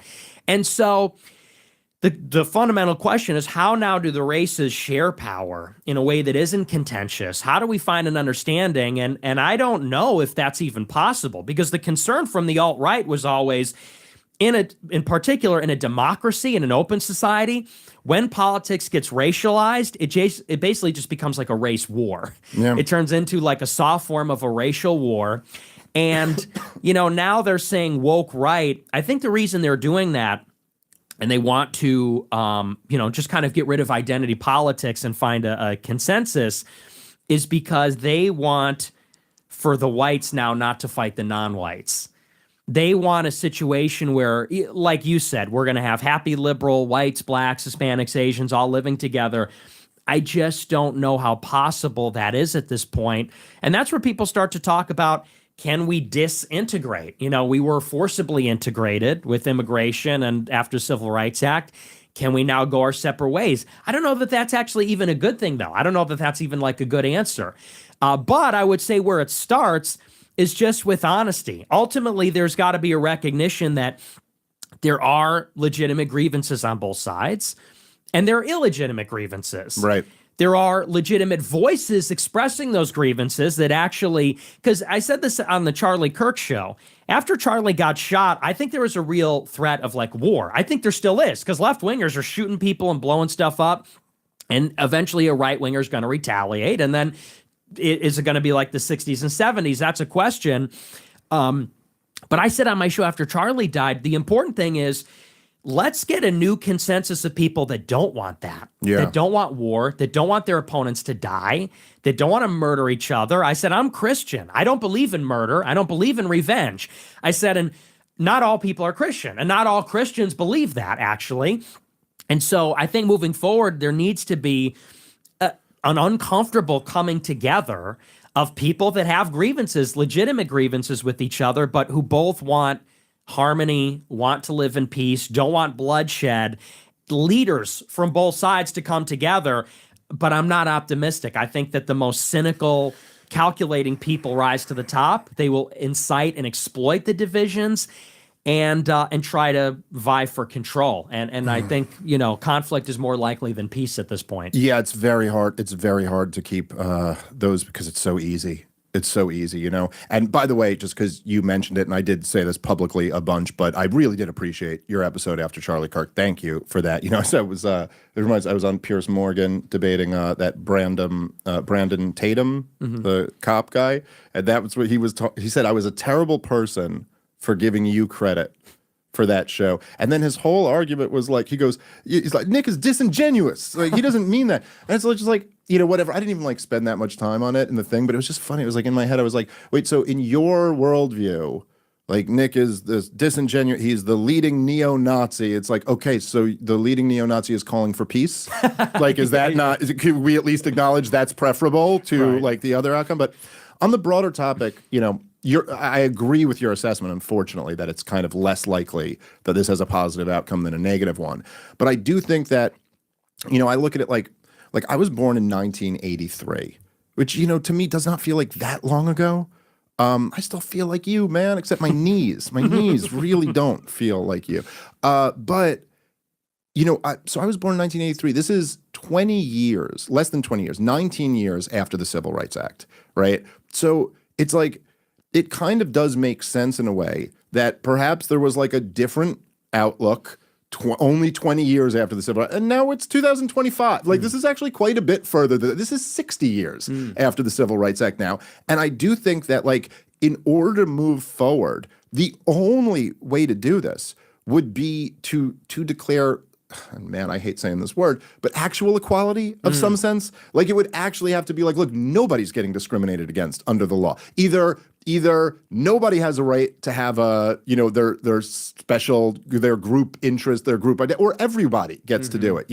Now, like, I think the way it worked, like when I was a kid, it's almost like there was a gentleman's agreement. Like, and there was a gentleman's agreement where it was kind of like, look, we know like bad things happened to minorities in this country in the past. And so we're not going to say, like some of the things that we obviously know. And we'll even allow you to say a little bit about us. And that was kind of the gentleman's agreement. And at a certain point, it was like the progressive left particularly just broke this gentleman's agreement. And they were like, well, no, we're going to say everything that we want to say. And then eventually I feel like, the young white men were kind of like, okay, well then screw it. So then there's no gentleman's agreement anymore. Right. And, I remember, I remember, I'm sure you saw this when Scott Adams had that comment a couple years ago, I guess it was, that went super viral. Scott Adams, who's unfortunately is, I think, very sick these days. Me and him have argued a few times on Twitter, but I was sad to hear that. But he said the thing, he was like, my advice to white people is just don't be around blacks. Like, just move away, move to a different neighborhood where they're not there. And I remember first hearing that and going like, yo, that's fucked up, dude. Yeah. And then like the second after I went, oh, that's fucked up, I went, this is exactly what I did. That is exactly what I did. I remember me and my wife were looking at the town that we ultimately moved to, and it's just like there was like a grading thing, when you look at towns and they're like schools, A+, like this, A+, this, A+, crime, A+, this, A+, and they go diversity, D-. And I was like, cool. And it's not like I don't care, but it's like those other things are important to me. And they do seem to be attached to this one. And so it's like, I think in order to kind of put this fire out, there would have to be some type of system where it's like, look, like white people are they can't be discriminated against under the law, and they can't be discriminated against in other ways either. And they have to also be allowed to say what they want to say. And to your point, there are legitimate grievances that black people have. There is no, and this is my own bias, I guess, but much of it doing with government policy is almost everything that's handed to them from the state is absolute garbage, and their schools are really bad, and there's like legitimate grievances there. I also think like welfare has done enormous damage, but you kind of can't just blame all your problems on white people and racism. That actually is not really what's holding black people back in this country, and I think we have to be honest about that if we don't want things to go in an ugly direction. Yeah, well, and I would say that a lot of what occurred under wokeism, I don't think it was all bad necessarily, because I think that, as I get older, I do recognize it's sort of funny. Like when I was a teenager, we were getting called racist for everything. Everything was racist, everything. And I feel like a lot of people started out saying, how's that racist? I remember used to, like you said earlier, if you called them black and not African-American, in like 2012, that was a problem. Or colored instead of person of color, whatever. And he'd say, I don't hate anybody for their race. I feel like people have kind of gone full circle. And now 10 years later, people are like, they actually hate non-white people and go, yeah, I'm racist, so what? And I don't know, I feel like maybe that's a mistake in a sense. I've said I'm racist, but like actually genuinely harboring racial hatred is bad. I think it's good as a society we move past that. I think it's good as a society we move past a lot of prejudice. And I think I agree that the new consensus just needs to be, just like you said, that basic conception of fairness, equality. And it really comes down to specificity with the language. Like everyone now talks about, are you racist? Are you not racist? I say, yeah, I'm a little racist. I think everyone's a little racist. Yeah, we're all a little prejudiced, and we all believe in stereotypes. And what does that even really mean? But do I believe in cruelty, hatred, violence? No. And I usually like to use those words because anyone who knows me, the number one racist, knows I'm not a cruel person. I'm not a hateful person. I'm not a violent person.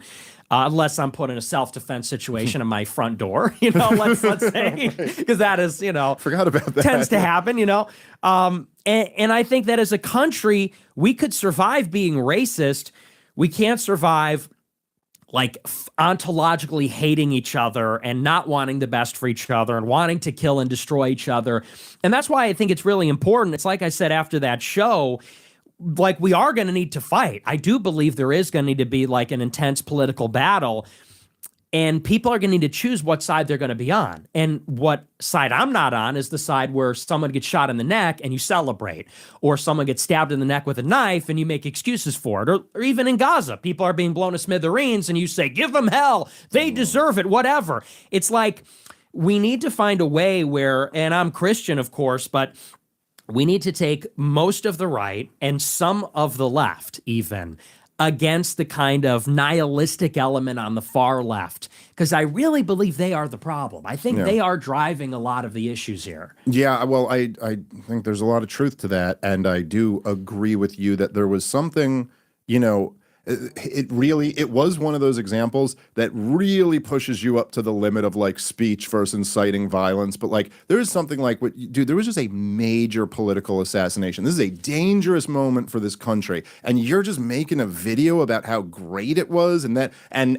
100% agreed with your take. I think it was on Greenwald or Patrick Bet David, one of those two shows, where you were just like, yeah, they should get fired from their job. And like, yeah, I mean, I'm sorry. There is a level, and yes, you do have to work out your own hierarchy of moral outrages or whatever. But again, it's sometimes these things are somewhat arbitrary. I shouldn't even say, or I guess exactly where you draw the line feels kind of arbitrary, you know, in the same way, like we all know, like, okay, a 6-year-old can't drive a car, but a 25-year-old has to be able to, like, I don't know, there's somewhere you got to draw the line. And like, if a woman is getting fired for posting all lives matter, that's insane. But like, if you're getting fired for, it's like, I don't know.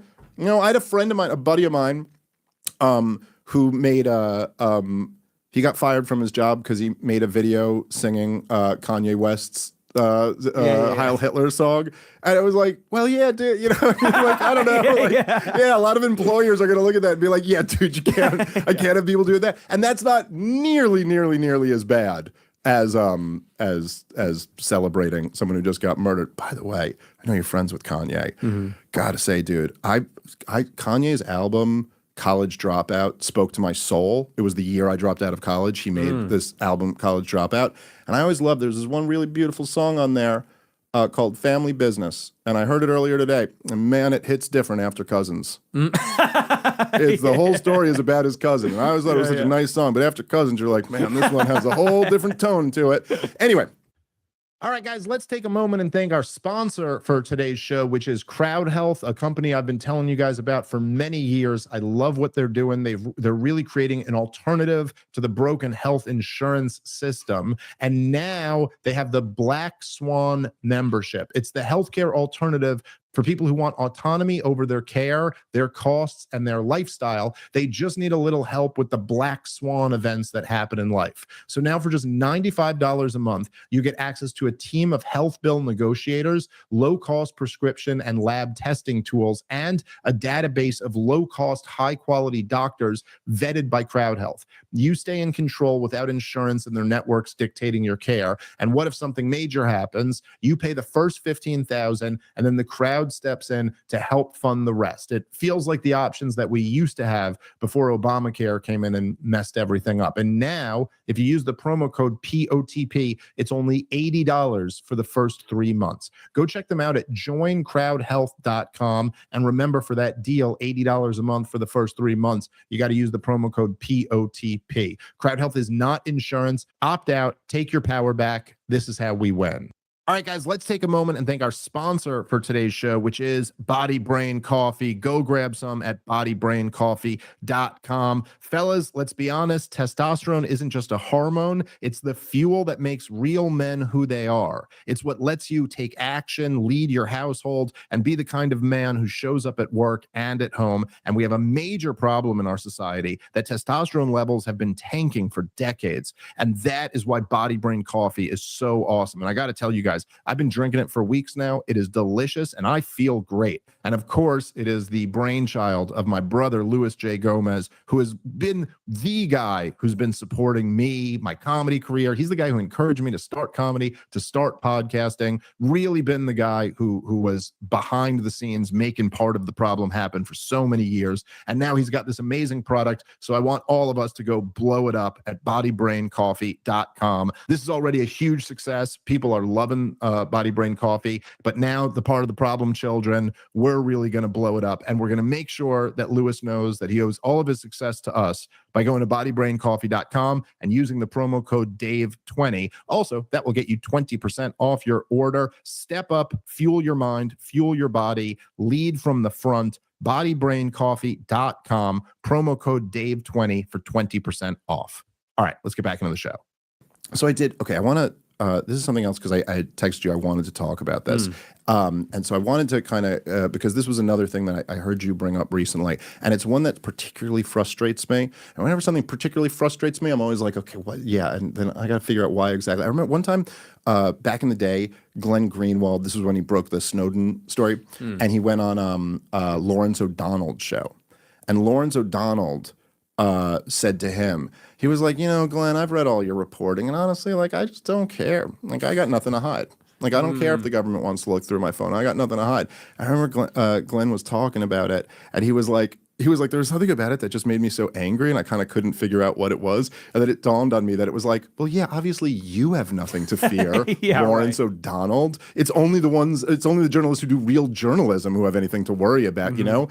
And there's this dynamic that I see building up on the right, and I will. And again, these are not people who I have anything personally against, but like Matt Walsh, Tim Pool. Tim's been very good to me. I consider him a friend. But they've all kind of taken this line of like, I don't care. Right. I don't care what's going on with Israel. Like, why are you guys so obsessed? Why are you so? And there's something so particularly enraging about it. And I think part of it is because I really genuinely believe, like, guys like me and you are like, we'd love to not talk about this. Right. That's kind of our whole argument. Yes. Our whole argument is that this shouldn't be a thing we even have to talk about. But saying, why are you obsessed with it? It's like in 2006, I'm sitting here and I go, look, I'm a non-interventionist, but why is everyone talking about Iraq? Like, why do you have to? Well, because that's where we're intervening. So, like, how can you sit here and be like, I'm a non-interventionist? Like, you're taking the correct policy position from my perspective, so I at least give you credit for that. But the thing is, we are intervening. We are currently being interventionists. And also, like, if your whole thing is like, I want to focus on America, I don't want to go fight other wars. Well, who's pulling us into wars? Right. It ain't Lebanon, you know what I mean? Like, so like what, it just seems like cowardice to me. Like, how do you get, and it does seem like that message is resonating with like some people, as I just think it's profoundly unfair. Like the whole point of all of this is that it is an American destruction of Gaza. This isn't Israel doing it. Netanyahu goes around and brags about what Israel can do. Israel can't do shit. Israel can only do things because they have the full backing of the United States of America. So, like, sorry, if you're in the world of talking about these things, you don't get to pass on this one. Like, you got to have an opinion. Yeah, I saw that too, and it's become very popular over the past year and a half. I see a lot of the young men, they watch Matt Walsh, they watch this other stuff, and they say, well, yeah, I just don't really care about Israel that much. I care about America. And I saw Matt Walsh say that on Tucker. He said, and you could tell that it is like a rhetorical innovation, because let's be honest, this is an issue that people like Matt Walsh don't want to talk about because he works for Ben Shapiro, and he knows, like Candace Owens, if you drift too far on that subject, you lose your job. And he likes having a job. So you get it. Now, this is an extremely contentious issue also, and it's very topical. It's in the news, and he knows the question's coming. Are you pro-Israel? Are you anti-Israel? There's people who feel very strongly about it. And you could tell this is like a rhetorical device. It's a cop-out where you can say, I'm not pro-Israel, but I'm not anti-Israel. I just don't care. And that really pissed me off, because it seems like you're feigning ignorance. You're either lying or you're really ignorant. And the reason why is because, be that as it may, that you don't care about Israel, we happen to be supporting their war, and it's actually hurting us. And there's other things too. Obviously, it's a big subject. There's a lot of this stuff going on. And so people say, well, let them kill each other. If you've been paying attention, one side's doing a lot more killing. Yeah. We're paying for it. We are, on the hook for all of it. And, so when they say, well, all that stuff, we don't care about it, whatever, be that as it may, it is going on. And until it stops or changes, we can't stop talking about it. It's like you said, we don't want to be obsessed with it, but if you talk about it, you get canceled. We have to talk about getting canceled. We have to talk about the thing in itself. And when that changes, similar on the same vein, people like Matt Walsh say, well, we should just end all foreign aid. It's like, okay, but they get like all of it. And it's not ending anytime soon. So you could sit there with your arms folded and say, well, I think we should end the foreign aid, but like, it's not really a big issue. Well, then you're in favor of the status quo. And that's kind of the whole point, is like, even if you're recusing yourself or you're complacent, if you're doing anything other than actively opposing, you're passively supporting the ongoing status quo, and that needs to be said. Right, and it just seems like, as you said, there's a price tag to be paid for opposing Israel, and you don't wish to pay that price. And I'm like, okay, I understand that, but your entire worldview, even down to the non-interventionist, clearly says you have to oppose this, but you don't want to pay the price, and so you'll just go like, oh, you guys are obsessed. You guys are obsessed with this issue. It's like, well, it's a pretty relevant issue. Yeah. And like, you know, and it's a disaster for the Trump base. Right. I mean, it's like just politically, it's a disaster for the Democrats also. It's a huge part of the reason why they lost in 2024, and not just because their base was so against the thing, but because it sucked all the energy out of the room that they needed to be in opposition of Trump. They needed young people to be their shock troops like they were in 2016 and 2020. And all those young people were protesting a genocide. Right. And they just weren't going to turn around and be outraged by Tony Hinchcliffe, you know, doing a routine at Madison Square Garden after that. It's just impossible. So it was devastating to them, but they're still going to support Israel no matter what. And now Donald Trump, you know, they say, oh, look, you know, they're destroying the Trump coalition. And it's like, well, we're kind of not budging on this one. Yeah. So I don't know what to say. Like, you know, this is not, and look, it's not just, first of all, just for moral reasons. Like, I'm not budging on an issue of genocide. I'm not doing that. But on top of that, just for sovereignty reasons, for the obvious, you know, I mean, look, at the very least, even if you don't go nearly as far as me, let alone as far as you, Benjamin Netanyahu is a neocon at the very least, right? Like at the very least, he's a guy who testified before Congress advocating we fight the war in Iraq, in Libya, and advocates we fight a regime change war in Iran. If a guy with that track record was appointed as Secretary of State or as the Defense Secretary, every non-interventionist has to be against that guy. So how can you can't be for him? Like, it's just, and I do think that, I mean, you know, I think there's like, they don't want to pay the price of being an Israel critic, but I think there's a new price that's going to come from not, you know, taking a stand on this at all. I totally agree. And I have kind of made that my mission. You know, like people hate the Groypers because the Groypers swarm on the internet. And they sure do. They sure do, those bastards. Even among my good friends who happen to be Jewish, no, they swarm and they make people upset. And they're applying pressure. And that was something that I did very intentionally in 22. I did my AFPAC 3 conference. We invited Joe Kent, who was running for Congress, and he was America First. He's from the intel community, anti-war. I think his wife tragically was killed in Syria. And by all appearances, seemed to be a good faith critic of the war machine. We invited him to our conference. He didn't show up. And then the next day, even though he wasn't even there, he disavowed me and said, I disavow Nick Fuentes. That's not populism. He said, particularly his views on Israel.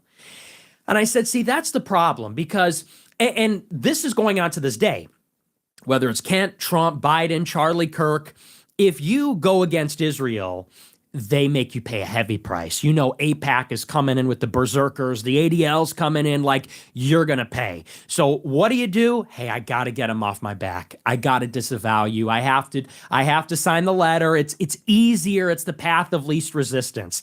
I said, we have to create an opposing force and push in the other direction. We need people to know that if you go too in favor of Israel or condemn the Israel critical right, you're going to pay a heavy price too. You're going to get, and we don't have money power, but we got people power. You're going to have somebody in your district asking you about Israel at every stop. You're going to have stickers put up. We're going to make a website. We're going to do this. He lost by 2,000 votes. He lost by like less than 1%. Biggest upset in the midterms. Now, maybe that was us. Maybe it wasn't, but you can't know for sure. Now, looking back, would he have made the same remark? Maybe not, because he says it wasn't worth it. And I'm a big believer in, we got to get serious. And this was the idea behind Groyper War 2. This was the idea behind the, what do they call them in Michigan in the Democratic primary? They voted like no preference. Yeah. We need to make it visible and known, like, yeah, AIPAC has the money. We have the votes. And like you said, we can't budge on that. Okay, so here's where maybe I would slightly disagree with you. Although I get your point. I certainly get the point about like making, there has to be a price tag also for this. But to be completely fair here, you also have painted yourself into this position where you've and look, I'm not like being judgment. First of all, as I said, this is something I think just as a society we're going to have to figure out going forward. Now that everybody's online all the time, people can't be ruined over what they said in their fucking 20s. It's just too crazy. It's too crazy. Everybody says, like, whatever. Anyone interesting has said crazy shit in their fucking 20s. That being said, it's not disavowing you. It's not just the anti-Israel shit. There's also all the Nazi shit on top of it. And I don't mean like you're a Nazi. I mean, okay, a lot of it might be sarcasm. A lot of it is that you kind of are the best at channeling, like, the energy of like talking shit on an Xbox controller. So like when I was a kid, we didn't have those, you know, you didn't talk on video games, but we talked shit like that. Like I know that energy and I'm fond of it.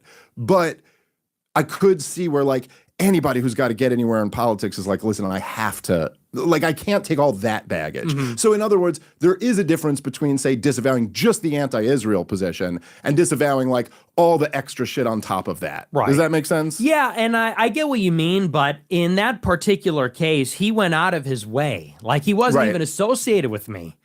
You know, we did happen to be talking privately, but it wasn't known. And my point is that it's this idea that disavowing is cheap. It's the path of least resistance. And maybe might be a bad example. This is a little contentious. You're right. But to signal allegiance to Israel, it's easier to signal my allegiance because he said in particular, I disavow Nick Fuentes and his views on Israel. If he said he's too extreme, he's a Hitler lover, that would have been one thing. Because like you said, no politician can be forced to accept baggage like that, trying to win in a purple district. Right. But said his views on Israel, an alarm bell went up and I said, no, this won't do. Because, and in particular, the Matt Walsh faction, I'm sure he's a good guy. I don't hate him as a guy. He's Catholic. He's white. He's very conservative. I'm sure he's a nice guy. But he represents a faction of like quietists, where they're going to go with the Israel-controlled right to get where they need to go. And I think that's part, you know, name of the show, it's part of the problem. That's a big part of the problem. There needs to be a faction, sadly, that is dedicated to strictly, explicitly America first.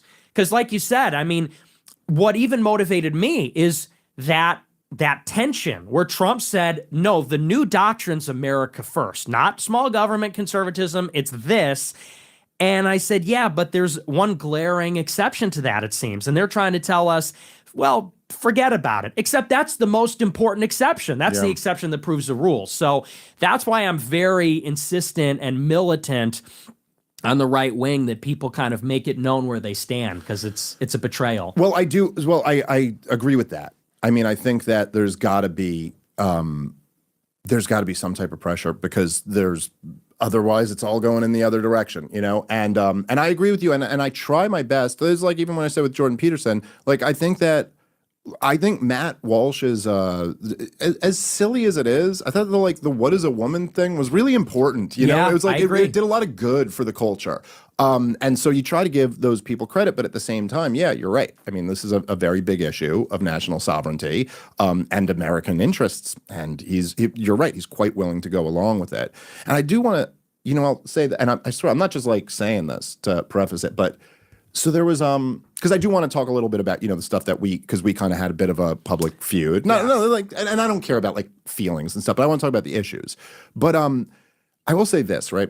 So when I did the Douglas Murray debate, you know, I had always, you know, I've been doing big shows for a few years now, and I'm always taking the controversial issue of whatever the current thing is. And it's not because I just want to be a contrarian. Like, I don't know. It's just always wrong. And it's always so, like, when it was the COVID lockdowns, I was against that. When it was the vaccine, I was against that. When it was the Ukraine war, I was against that. And I would go on like Rogan's show right when it's a white hot issue and be making the case against it. And so I'd get a lot of like pushback, but I was kind of like used to the level.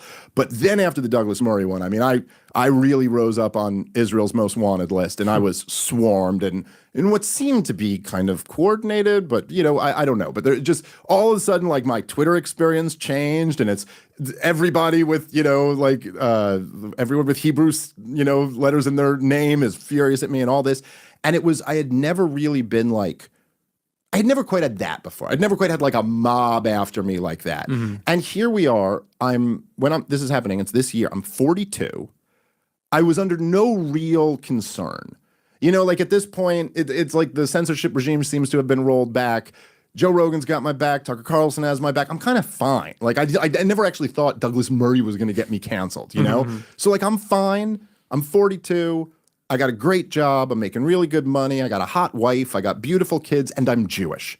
I'm as inoculated against like falling into this as you could be. And I will tell you, man, like there were moments where I just found myself be like fucking like, dude, it's like by the time you're having the most disingenuous, annoying fucking like rabbi, like just and doing like the dumbest thing ever, you know, they attack you, and then if you defend yourself, they go, he doth protest too much. You know, you're like, fuck you. And it almost feels in a way like it almost seems like that's the point of their existence. Yes. You know, like it almost seems like Rabbi Shmuley, you're like, what fucking character from Adolf Hitler's play did you spring to life in and like become? And so, okay, so if I'm going to be completely honest, it's like, I see that, and then I go, well, let me try to put myself in the perspective of like when you were talking, it really hit home with me when you were talking to Patrick Bet-David about Ben Shapiro quote tweeting you and like how fucked up that is, dude, to like go after someone and say you're so young at the time. And like so like I understand like getting pushed to the level of like, fuck the Jews. Like I get it. And I understand why I've seen lots of people get like pushed to that. And I would also say in addition to that, one of the things that's been kind of interesting to me is that there's been one of the parts of the campaign against me since then, which Douglas Murray himself penned in an op-ed for the New York Post, and every Ziobot or Zionist account on Twitter has said, is that I'm not really Jewish. Douglas Murray said in his article, he goes, Dave Smith claims some Jewish ancestry, which is just like so bizarre. And then a bunch of these people are like, they're like, well, he had one Jewish grandfather, but that doesn't count because his mother wasn't Jewish, so he's not a Jew, which is like the weirdest goddamn thing. And okay, so I'm starting this conversation with two pretty big concessions, but I mean both of them. And I will say that did kind of open my eyes a little bit to go like, well, look, why is it that they want to take that away from me? You know, like, why is it that they must first remove that, or at least attempt to remove that? And that is because there is a layer of added protection that you get.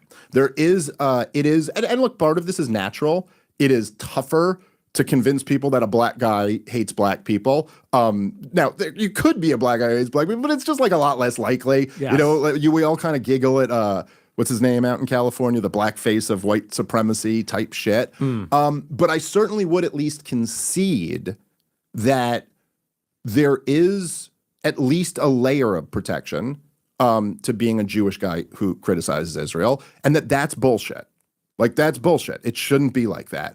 Any American, I was even going to say any American taxpayer, but that's stupid too. Any American. It doesn't even matter if you're a net tax drug. You have freedom of speech, and you can say what you want to, and you can have opinions about a foreign government. You can have opinions about a people. Like, you have the right to have that. And so I will concede, number one, I understand where there's a tendency to like kind of blame Jews.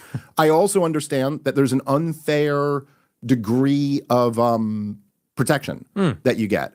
However, I think you were also very unfair in the way you came at me and saying that the only reason I'm on these shows is because I'm a Jew or something. I mean, it seemed to me, and again, I say this, like, I like you. I've always liked you.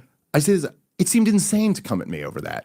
Is it like your issue you said on Candace was that I didn't deny the Holocaust or something, or that I wasn't willing to question World War II, which I've been pretty famous for defending the biggest questioner of World War II. I think 40% of my interviews are just asking me about Daryl Cooper. And so I guess that I just wonder, like, what was it that you were trying to, like, what was the beef? What was the disagreement? Well, the beef started, and it was about a year ago, so I don't remember it exactly. But the beef started that, of course, the thing that is happening is that everybody's now permitted to talk about Israel and the Jews.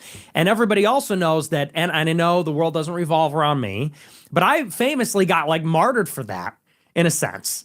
And I'm not being dramatic. I mean, I lost PayPal, YouTube. I mean, they made it so that I could not have a career, and I couldn't make money, couldn't have a bank account, was part of that.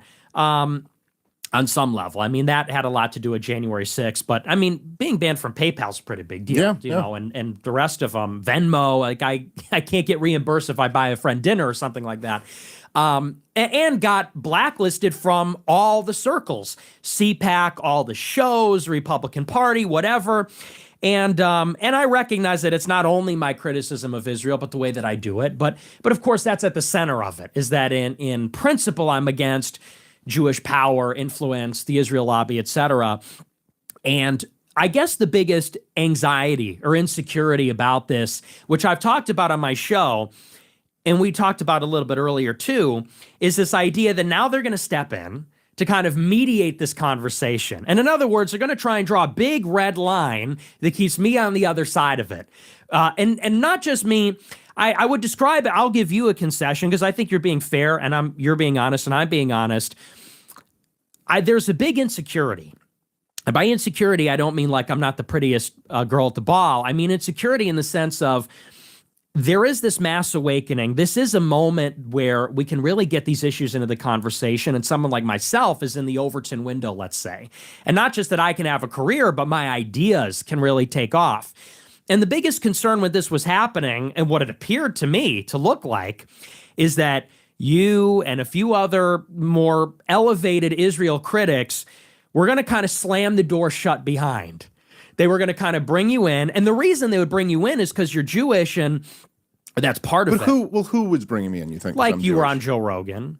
But I was on Rogan long before October 7th. But to talk about this. Yeah, but I was always talking about this shit on Rogan. I mean, like, look, I mean, I may have not been as focused on it because, this became the thing to be focused on. But all the stuff that I'm talking about and how involved Israel was, I was talking about, before that. Like, Joe's a friend of mine. He's been having me on since 2016. I don't think he had me on because I was Jewish. No, not that he brought you on like, hey, I need to invite a Jewish person. But it's like, let's be honest, you did the whole circuit. You did Tucker, Candace, Piers. I think you were on Tim Pool. Oh, Joe. yeah. These are all shows I was banned from. And you got to look at it from my perspective, maybe to see my state of mind. Sure. Last year when Candace got kicked out of Daily Wire, her live chat was lit up every day. Bring on Nick, and she was deliberately ignoring that and didn't want me on. Now, I was banned on YouTube, but I'm also more extreme. Now, same is true of like Tucker, all the Tim Pool, people have been trying to get me on his book. No, I've seen it. Yeah. Right. And so, and why am I not allowed on? Of course, it's my view that I was canceled for this issue. And so to see you go onto the show, and people say it's jealousy. Maybe there's a little resentment there too, but it was a bigger concern that as a Jewish person, and also, by the way, not just that you're Jewish, but as a libertarian, you come at it from a different place. You're a non-interventionist, a Ron Paul guy. And I even have this disagreement with Tucker on some level too. So it's not just you. My big worry is the conversation going to stop at, we need to end all these wars and like the neocons are the problem? Because my critique goes further. And it says that it actually does have to do with Jewish identity. Jewish identity is so powerful and so potent. Jews refuse to assimilate. They're so powerful. They're so tribalistic. They're loyal to each other. Not all of them, but a lot of them. And that is actually where the Israel loyalty proceeds from. It's this anxiety. We need Israel because what happens if it goes south here? We need to be powerful in America to prevent a majority from rising up against us. And it's kind of that identity issue, which, and that's why I'm open to talking to you or even somebody like a Bill Ackman or a Sean McGuire or a Shapiro and say, I recognize Jews are a part of America. They always have been, and they're some of the finest Americans actually. But people recognize it cannot go on this way where we have an open society, but they have this loyalty and kind of play by a different set of rules. And anyway, so my concern is that what it looked like to me is you're being brought onto the shows and they know maybe that you'll never go that far as a Jewish person, or maybe even as a libertarian. And a big red line was being drawn and saying, but you are still an anti-Semite. You are still banned on YouTube. You are banned on the shows. Fuck you. You're all the way over here. And that's why I like you and I respect you and I think you're brilliant. And I didn't mean to attack you as a guy, although maybe I crossed the line here and there, but you did become a very central, and you recognize an influential figure in this big conversation. And I looked at you maybe as like, whether you intended to or not, as a mediating force or a mitigating force in the conversation. That's where I came at it from. Okay, so a couple things on that, because there's a lot there that's very interesting. So first of all, and I just tell you some information on this, right? So with Rogan, like, we're good friends. I've also been on the show a bunch of times. There, about half the time I've been on, he asks me to come on. About the other half, I ask to come on. I asked to come on the first time to talk about Israel. The last time I'd been on, it was all about Ukraine and all about, like whatever else the story of the day was. And he had a couple pro-Israel guys on, and I was just like, hey, Joe, can I come on and like break this shit down? Because I like know a lot about this. So I think it'll be an interesting thing. And he had me, and then, so it's just, with Rogan, it's just not true that there was any, with Tucker, me and Tucker became friends from, he reached out to me, got my number from Greg Gutfeld, I believe. And he reached out to me after I had been on and did a thing breaking down the war in Ukraine. And he goes, dude, I think this is the best concise breakdown of the war in Ukraine ever. And then we just started texting regularly. And he never had me on the Fox News show, but as soon as he was off, he wanted to talk. But again, if you go back and look at the Tucker thing, at least back then, like, because this was earlier in the, in the conflict, whatever you want to call it, I was the one who was bringing it up constantly. Like, he was dancing a little bit. Like, I think he was still at the thing like, I don't know if I want to go this close to the sun on this one. Whereas I was like, no, we are driving right to the sun, and that's where we're going. Candace, I mean, like, again, we're getting into like what's in people's heads. She had me on Daily Wire, which, listen, whatever beef I will never stop being grateful to Candace Owens for just having me on at the Daily Wire. I just know that made Ben Shapiro so furious, and I love that so much. I think she did that partially for that reason. But she also, at least what she said was, she loved my Ukraine breakdown and wanted to talk more about that. And I think also part of that was, and I'm pretty sure this is right, but I just think she was hearing a lot of this stuff for the first time from me. Like, she had just broken with Israel. And I think she had Norman Finkelstein on, but he had broken down like, the conflict with the Palestinians and the UN resolutions and stuff like that. But I was the one telling her about the clean break strategy and all this. And it was like new information to her, I believe. And so she was into that. And as far as like the other shows, Tim Pool, all the, like, I don't actually think it's correct that I was being brought on because I was Jewish. These were all relationships I had. I think I just wouldn't shut up about this issue. And honest, I don't think Tim Pool's trying to bring me on to talk about this, although not that he wouldn't. Right. But also, I would just say personally, which is, again, not the most important thing, but I understand you saying there's a lot of people that close the door on you, but I'm not that guy. I'm the guy who had you on right after you got kicked off YouTube. And I also think like anyway, that was certainly not what I was going to do. Now, as far as the other stuff, which is a more interesting, broader conversation, I guess the counter to this would be that, as we were saying before with the racial, racial hatred and things like that, it's like the other way to look at it is that, yes, I am criticizing Israel, I am criticizing the Israeli lobby, and I am criticizing the most, what I see as the most relevant faction of that, which was the neoconservatives. And I'm also very critical of the people supporting what Israel's doing. But you are correct in the sense that I'm not saying it's the Jews, which does certainly seem to be, racialism is like catnip, man. Like, it's like you saw it during wokeism and you see it during this iteration. I mean, people love going into that. But if I'm being completely honest, like, I don't think that's healthy for society. I don't wish to cross that line. And let me say it like this. Because I apologize if I'm rambling long. No. I'll let you speak uninterrupted. I talk long too. So yeah, absolutely. we're both long-winded. But so, all right. So Alex Jones, mutual friend of ours, you might be more friendly with him. I did a show once. He was very good to me, which I appreciated. And I don't bring this up to bash Alex Jones at all. I'm just making a point. I keep saying that, but I'm bashing people. Anyway, whatever. I guess I kind of am. But so Alex Jones, as you know well, had 100,000 conspiracies. I mean, so many of them didn't come true. He gets a lot of credit for it, and some of them did. So to his credit, like, some of them did. But I mean, he had theories that were, like, he was telling people that they were going to depopulate the earth for a while. He said it was all about one world government. He said it was all about even as far as him pointing at, like, which he would constantly point at the Council on Foreign Relations and the Trilateral Commission, and you were like, that's not even where the action is anymore, dude. Like, he totally missed the clean break and was fucking was over here chasing all this other stuff that had nothing. And like, whatever, people get things wrong. It's fine. Now, they used Sandy Hook as the excuse to silence him, right? It was years after the Sandy Hook thing. He had a million conspiracies. But why did they use that one? Why did that one resonate with people? Well, the reason why they used that one, and the reason why even people who like Alex Jones may have like a little bit of a disgust impulse when they hear about that, is because that one was unique to all his other conspiracies. Because every other conspiracy, the bad guys were the ATF.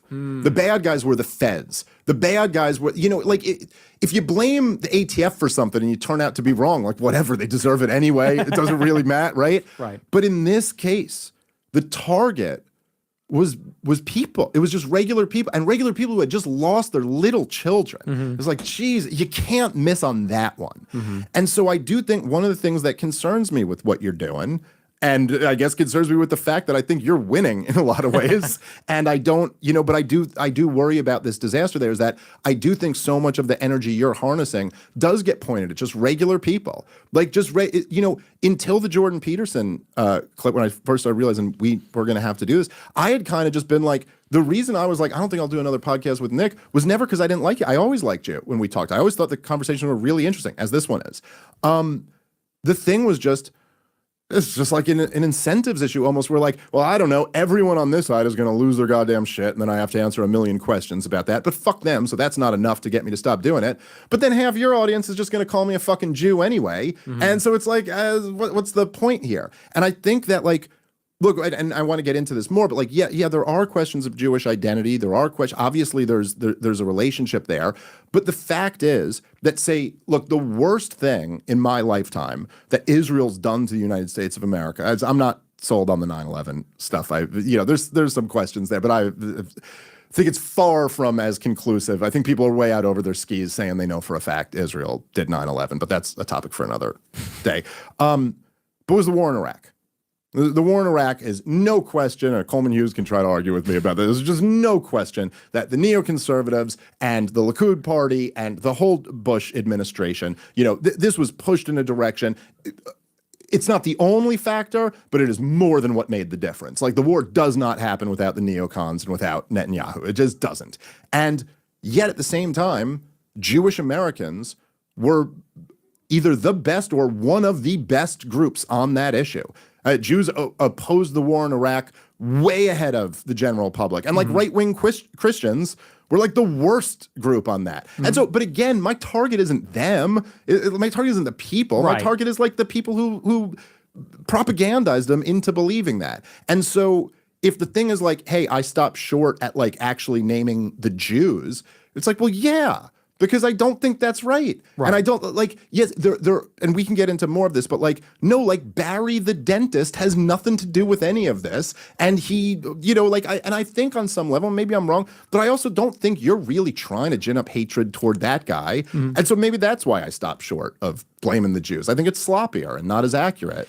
Well, I'm glad you said that, because I think it's important just on a basic level to say that we don't agree on everything. Like, we are distinct, and I wouldn't even say it's about further or closer. It's just that we are coming at it from different places. You believe it's the neocons, and it's in particular the war party and Israel and how those interact. And me, as an identitarian, I do look at the world through an identity-based lens, that you've got whites, blacks, Jews, and they all have political interest. They all identify as these groups. They group up based on them. And then those groups have conflicting interests. That's what politics has become, is like meeting out those interests. Like, is it in the interest of white people to go to war in Iraq? No. But for Jews, yes, because they have this connection to Israel. And same about all these other things.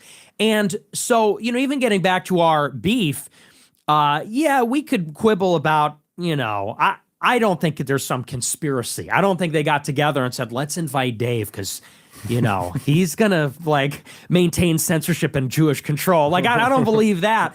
But I do believe that you clearly take the more moderate position, or even I would say the more liberal position. As a libertarian, you're like a lowercase L liberal in the sense that you think that it's, like you said, it's not Jews in themselves or Jewish identity in itself.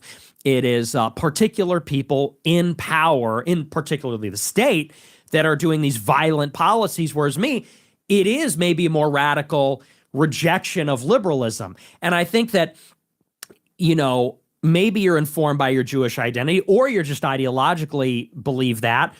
It is a more moderate position, and they platform that because that's the version they want. That's the version that is safer for a Tim Pool or whoever. That's the version that the system is maybe comfortable with. That's what they might be willing to accept.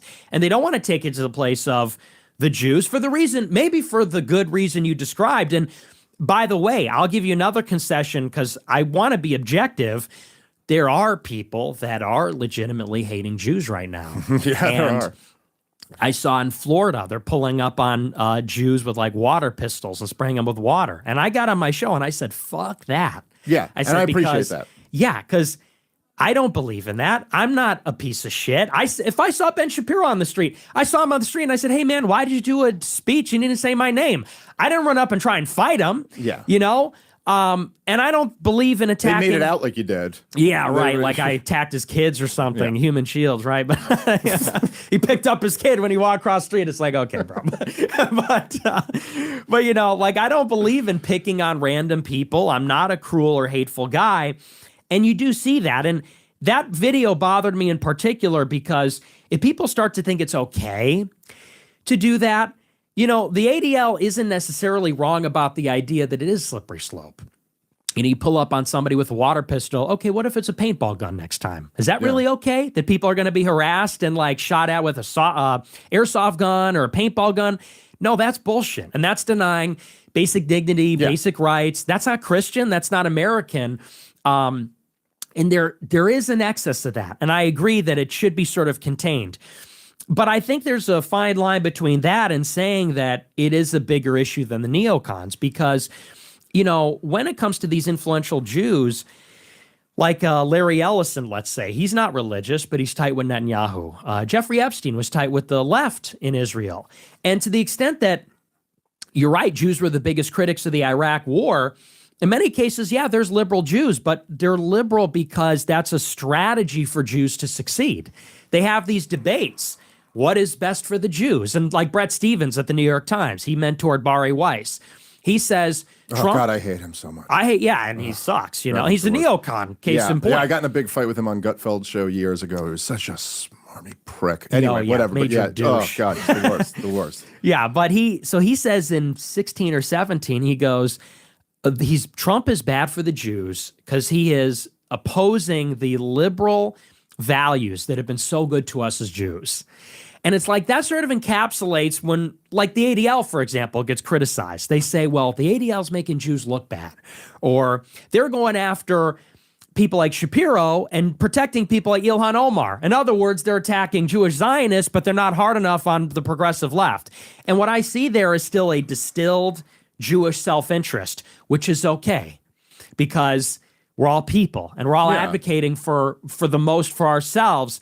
But in America, we just need to do a better job of managing that. And I think that the Jewish community's out of control. Yeah. Is basically it. Well, I would say so in kind of like in a similar sense to because me and you both we've both been accused of getting the call over the last few weeks, which turns out was just us calling each other and being like, I don't think there's any evidence that Israel did it. But like so when you come out on your show and you go, look, guys, I'm not seeing any evidence that Israel was behind the assassination of Charlie Kirk.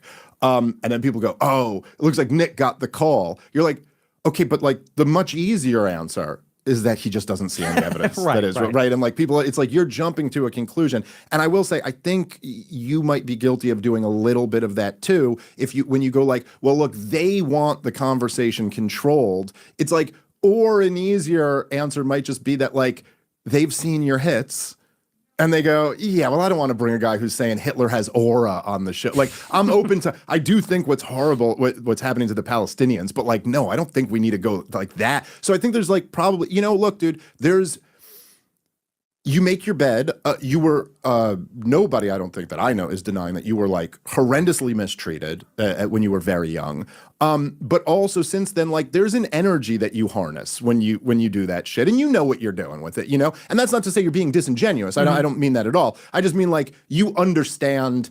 Kind of like harnessing this radical energy of like, nah, dude, I'm staking out this position all the way over here. But it's a double-edged sword, and that also sometimes can turn a lot of people off. Although, look, you're moving the needle in a clear way, and so that is becoming more and more acceptable. I guess my point is that I don't know actually that it's possible to do that without having the excesses of, you know, the water gun thing, or perhaps much worse. I mean, look, as we've both figured out, man, I hate saying this out loud because it's against our interests, but a lot of people are kind of dumb, man. And a lot of people like can't really follow the nuance of all of that stuff. But to the broader, like kind of Jewish conversation, I mean, look, I'm not saying it's like strictly the neocons, or I wouldn't even say that like, obviously, the neocons, the majority of whom were Jewish, it's not just like, I'm not claiming like, oh, they just happen to be Jewish. Like their Jewish identity obviously plays a central role in why, you know, they feel the way they do. And there's no question that Jews, I think, and this is something I've, you know, spent a lot of time speaking out against, because I just think it's really, there's a sickness in Jewish culture that I think is unhealthy.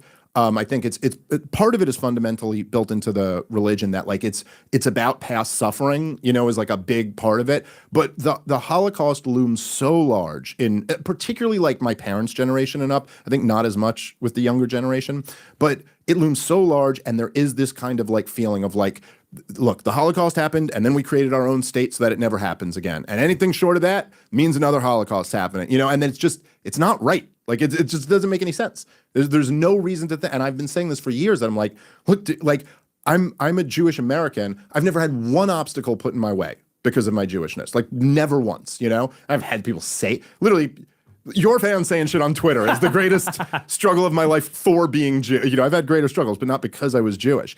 And I think what's appropriate when you, even if the story is like, oh my God, you know, your grandparents were so horribly mistreated in Europe, and then you came to America, and now Jews are 2% of the population. They're overwhelmingly successful. I think the attitude should be like, well, we're really grateful to America, and we really love this country, and we should have nothing but loyalty to it. You know, so like I'm against the fact there is something like that in Jewish culture, but then again, I think it's only reinforced by people, you know, like when they see people who they perceive as being like neo-Nazis, to be like, see, that's proof. That's proof that in fact there is this huge threat. And I think in some way, it seems to me like it's almost, in some ways, you and the Zionists have accepted a fundamental framework that I think a lot of the rest of us are trying to like push back on, which is that like to oppose Israel isn't to oppose Jewish people, and that's kind of stupid. This is an actual government. Now, also, I should add, like,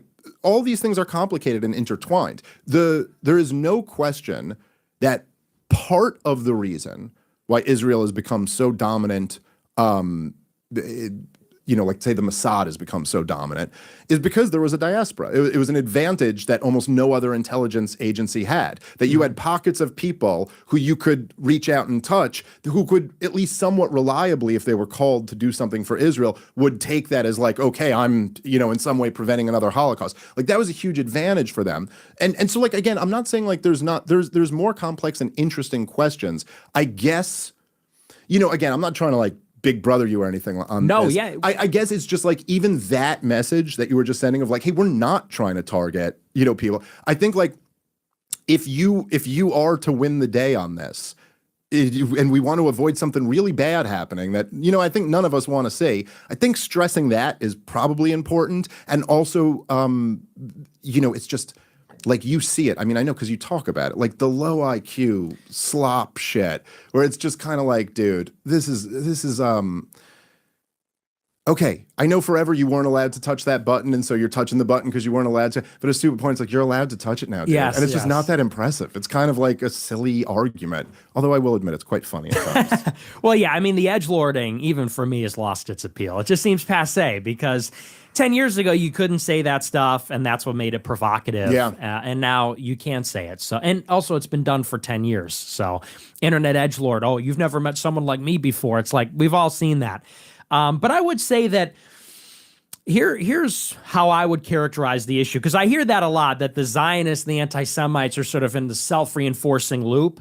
And I would say that how I would characterize the problem is that, in some sense, the Jews are rational. The neocons are rational, because what they're saying is there's kind of two answers to the Jewish question from the Jews, which is we need to return to the land, because only when we have another Jewish kingdom will we have sovereignty and be able to protect ourselves. There's another answer to the Jewish question, which is if we push liberal universalism, everyone will tolerate us. If we push religious tolerance and racial tolerance, right. Then people see us as themselves or the greatest among the nations. These are two strategies, and they're both rational, because by the way, there was anti-Semitism in Nazi Germany. Maybe that's I got the call to say that, but it's true. I think the way things are. Is that a controversial thing? Might be. I don't know. Not even the Holocaust, just anti-Semitism. Yeah. They weren't so fond of them. That's for sure. Yes. But it's like in Germany, but also in Russia, but also in America. There are quotas in the universities. Emerging from that time, it is, like we say, the world's made up of races. They have these interests. It's in the Jewish interest to do these things. So Soros takes up the cause of the Open Society Foundation. And Open Society is based on this philosophical premise, I think from Bertrand Russell, which says we have tolerance and openness and egalitarianism. And the Likud party, or, the Haganah, the security element in Israel, they work to get power. And they say that to make the world safe for the Jews, we need Israel. To make Israel safe, we need control over everything west of the river. To do that, we need to destroy all our enemies in the region. Like, there is a rational chain of law. When they say Israel has a right to exist, they mean we can't exist if we're staring down the barrel of 10 countries that hate us. There's a logic there. And I would say that in some sense, that's a legitimate way to think. It's a legitimate interest. But I distinguish myself as a white person, as someone from Christendom, as an American. And I'm looking to disentangle the Jewish interest from the American interest and say that, when you say it's bad to say Hitler had aura, I disagree in a sense. I'm not saying necessarily it's bad to say that. I'm saying that you understand that, like, that is going to be something that might make a lot of people go, oh yeah, I don't want to deal with that guy. But here's where I would push back in a sense is, as a white person, like, why is it that the Holocaust is so toxic? It's because, Jews sort of made it that way. Like, we don't look at the Holodomor the same way. We don't look at China. And all these arguments. I think that's a totally legitimate argument. It's something I've been saying for years, too. I think that the idea that Jews have a monopoly on World War II is like insane. And or that anybody should, like, prioritize past Jewish suffering over other sufferings. I mean, like, yeah, it's a horrible thing happened, but can I just sure, go ahead. So, when I say Hitler had aura, I'm trying to basically set a new paradigm where, it's like, as Americans and moreover as white people, it's like that doesn't have the same impact on us emotionally. Not necessarily. We only feel like that way because of movies, because of museums, because of propagandizing. And, so when I look at like Larry Fink, Bill Ackman, David and Larry Ellison, I look at them as part of a corporate entity. Like, they're not individuals that happen to be Jewish. They are the Jews. They're organized. They work together. And as an American, I basically want to take power from them and give it back to Americans. And that necessarily is going to make them weaker and more vulnerable as a community. And, so when they say that's anti-Semitic, it's like, of course, everything that's taking power from them to give it to us is going to inherently, like, bolster the narrative that they're becoming more vulnerable. But it's a necessary part of getting power. Yeah, and I kind of get what you're saying. Like, I used to say it like, I used to say that as long as you, like, if you translate the words right, that, like, Hillary Clinton is telling the truth, Yes. like, in a sense, like when you go they'd be like, Hezbollah is a threat. And the truth is that Hezbollah is a threat, to Israel's ability to occupy southern Lebanon. Right. Now, they leave that part out of it, or if they say like Iran is a threat, it's a threat to the American empire. Like it's a threat to, yes, this is, so in that sense, like what Hillary Clinton had the famous one where she said, I think it was that Vladimir Putin has put his troops right up on NATO's doorstep. yeah. Then it just shows you like the mentality, but like Yes. she's not lying in a way, right? So I would say this is how I look at it. I think that in the same sense that right-wing Christians in America were convinced that it was in their interest to go overthrow Saddam Hussein because, he was going to give the nukes he didn't have off to the terrorists who weren't friends with him or whatever the line exactly was. I think a very similar dynamics going on with Jews and Israelis. I think that there really, if you look at the position Israel was in, say 3 years and a day ago, they have by far the most sophisticated, most advanced military in the Middle East. They have the support of all the most powerful governments in the world. They have a bunch of atomic weapons. They're in a pretty good. They have now engendered so much hatred around the world that they're probably in the most vulnerable spot they've ever been. They've done it to themselves. So I think in a very similar sense, it's really actually not in Jewish interest, and I think that's kind of bearing out right now across the culture. Like this was terrible. It's the worst thing you could do if you cared about like protecting Jews or not stoking up hatred against them. And so I look at it more like even when you're these guys like Bill Ackman or George Soros or people like that. But yeah, you're pointing to people who are in the club. I mean, George Soros is essentially a wing of the CIA. I was literally just the other day because I was looking up. When I was doing an episode on General Wesley Clark in response to the latest hit piece on me from the Free Press today, or preceding it, I guess. And I was like, I gotta like look up Sudan. That's the one country on this list that I just haven't read enough about. Like I've read a little bit about it, but not nearly enough. Which is for people like me and you who read books. Which, by the way, does put you in the top 1% of political commentators already. no But the joke. thing is, you're just always behind. There's just always 10 books you're supposed to read that you haven't read yet. And you're like, God damn it, you're so aware of what you don't know, And then someone who knows absolutely nothing is like, you don't know what you're talking about. You're like, I know I don't know what I'm talking about. I know, but you know nothing of what you're talking about. But anyway, so I was like, and I literally just Googled it. I was like, so what? I know that they broke off, and I didn't even know who was involved in it. I know the southern part of Sudan broke off and there was a civil war there. It's like, let me have someone like southern. So I just like literally Google Sudan, secession, civil war, something like that. And like the first thing Google gives me is like the George Soros, Open Society, why Southern Sudan needs their independence. And you're like, oh, okay, here we go. But if you really, when you look at it, right, and this is true in the Israel lobby itself, it's not all Jews. It is overwhelming large amount of Jews. And like the neoconservatives were like 80% Jewish. I think that, there were Catholics and even some Protestants in there. But even the neoconservatives, right, like they were essentially all of George W. Bush's men. He had Jews all throughout his administration. They were all neoconservatives. But like the boss was George W. Bush, Dick Cheney, I think really was the boss, Rumsfeld, Condi Rice, Colin Powell. These are all non-Jews. It seems much more to me that there's a big club. There's a lot of Jews in there, and there's non-Jews in there as well, and that they are screwing everybody over. It just seems to me to be more accurate and precise, and not carry any of the baggage that makes people think like you just are animated by racial hatred. And it's just more precise to just be like, no, it's these guys, it's this network of people.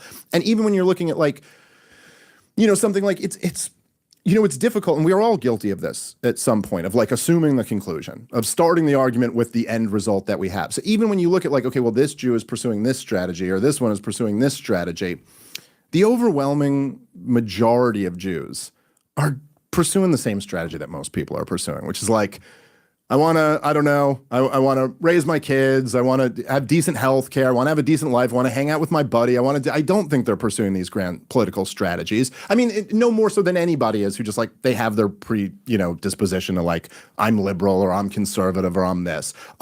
Certainly I would grant that Jews are probably less likely to go down a path of Jew hatred for obvious reasons. But I think that it's much more like there are these group of powerful people. They are, by the way, the entire machinery, I think, is actually, I don't know if I want to say it's more based on business than ideology, but business is like a huge, huge factor in all of this, right? Like, it's not as if the Zionists weren't able to gain so much control of the American military machine because simply they tricked everybody or something. It's because it was good for business. You know, and you can watch this. I mean, they went, all the neocons went and they made their independent relationships with the military industrial complex. Look at all those Bill Kristol think tanks, and you know, who's funding that think tank? Oh, look at that, Lockheed Martin. Ain't that a coincidence? Right. And so in the same way that, you know, like there are, say, thinkers like John Rawls or John Maynard Keynes, who are like beloved figures in Washington. But it's not because any of them read the books or care about the argument. It's just that they prescribed more power for Washington, D.C. And so Washington, D.C. is like, you made an excellent point. You know, it's not like anyone there was like, they were reading Hayek or something and then reading, you know, Rawls and going, this guy's arguments are superior. It's just good for business, man.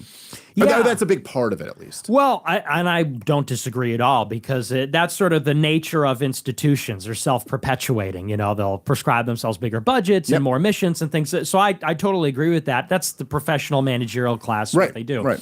But where I would push back is saying that, you know, let's say, for example, like Larry Ellison. Larry Ellison is second richest guy in the world. They're buying the media. Him and his son are buying TikTok. They're buying CBS. Who does he put in charge of CBS? Bari Weiss. Bari Weiss was helped by Hazony and Brett Stevens. It's like, that very clearly is a Jewish club. And they're cutting through society. And yeah, they run in other elite circles. And yeah, they have their accomplices that are not Jewish. Even, you know, look at the Trump administration. Trump brokered that deal. He's a Gentile. But he got money from Miriam Adelson. And his grandchildren are Jewish because his son-in-law is Jewish. And it's like, it's almost like that exception doesn't prove the rule. And you're right about the Vulcans, you know, Condi and Bush and all them. They're Gentiles too. But it's like, it seems that society is always being pushed by this organized minority. Because you're right, there are Rawlsian liberals that are white, and there are, you know, evangelical Christians that are white that are neocons. But it just seems like the Jews because by definition they're organized in a way that nobody else is. Like Bush is not organized as a white guy or even very much as a Christian. But you do have like a World Zionist Congress. You do have a World Jewish Congress. You have the, you know, Conference of Major American Jewish Organizations. I don't even think people realize the extent to which Jews are organized in community centers by Chabad, in university with their fraternities, and in business, and in their localities. It's like they're extremely organized. And as far as the average Jew is concerned, yeah, they're not running the banks. I don't think your average Jew is like a spy, but I do think that your average Jew is inherently distrusting of like patriotism and nationalism. It's like Sarah Silverman said when she saw her white boyfriend put a American flagpole on her lawn, she said it reminded her of Hitler. How many Jews is that attitude prevalent? When they saw Trump, they thought the same thing. Fascism. They said it could not happen here. It's sort of that same attitude. And I think, here is what I will concede. I think that by we, I mean me. If my movement wants to have power and really put America first, it means we are going to have to sideline, by definition, Jews that put the Jewish nation first. Yeah, well, I think and Christians too, for that matter. I mean, like, I disagree. I think America's well, I'm saying Christians. I'm saying Christians who put Israel first. Oh, for that matter, yeah, too. for so sure. I'm saying, which there are plenty of. Sure. And look, it's a huge part of this, because you talk about the like kind of organization, but I think that's very true for evangelical Christians who are constantly having preachers, you know, tell them that like this is your duty, is to have this political outlook. There's tens of millions of them in the country, and like, look, you can always say, well, that's the Jews manipulating them. But again, it just seems like this is presuming the conclusion. It's like, are we not being manipulated though in that way? Of course. No, I'm not denying that. I'm just saying it's not just Jews at the top of doing the manipulation. And I agree, but that's where I have to come in as a Christian white American and say we have to disentangle these things and say, and wake up the evangelicals and say, look, this is not, you're American, you're Christian. They are not Christian. They are not American. It is not in our interest. We have to take our own side. I think that there's the perhaps because you're Christian and I'm Jewish. But when you're talking about evangelical Christians, although not Catholics like yourself, you go, well, we got to wake them up and make them realize that. And I feel the same way about Jews in general. It's like, we got to wake them up and be like, yo, you're not about to be Holocausted, and you don't need to support this in order to avoid one. And that's much tougher to do when everybody on Twitter is saying the Holocaust never happened, but if it did, it was good and it should happen again or something like that. So that would be that. Let's do. So I just always completely lose track of time on these things. Let's talk about Charlie Kirk. Yes. A little bit. Because there was, me and you both, as I mentioned, have gotten a bunch of heat for not like immediately jumping to these conspiracy theories. Although, like, as I've said the whole time, I'm like, I'm open to it. Like, show me what you got. I do though think, and I've talked about this a bit on my show, I know you have on yours as well. I do think that the story of Charlie Kirk, though, and his relationship with Israel is really interesting. Yes. Yeah. Like, so aside from the conspiracy stuff, and I guess that my friend Candace, who your dear friend too, I'm a big fan. Yeah. She just last night released evidently some screenshots of a group chat where Charlie had said, he was very frustrated with a Jewish donor who I guess had pulled some money from him, and he had said something about like, I'm gonna not be able to be a Israel supporter anymore. Certainly doesn't tell you anything pointing to his murder, but it does certainly show you that, like, if that's true, and I'm assuming Candace like isn't posting a screenshot that's made up. I think Candace has more integrity than that.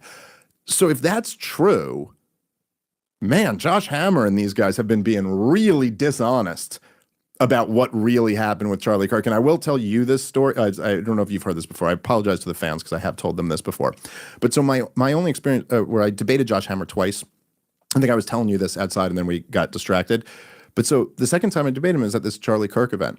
And the whole time Charlie Kirk was just like, look, I really want to keep this civil and not be a mudslinging thing. And I go, absolutely, no problem. I think I'm very much like you.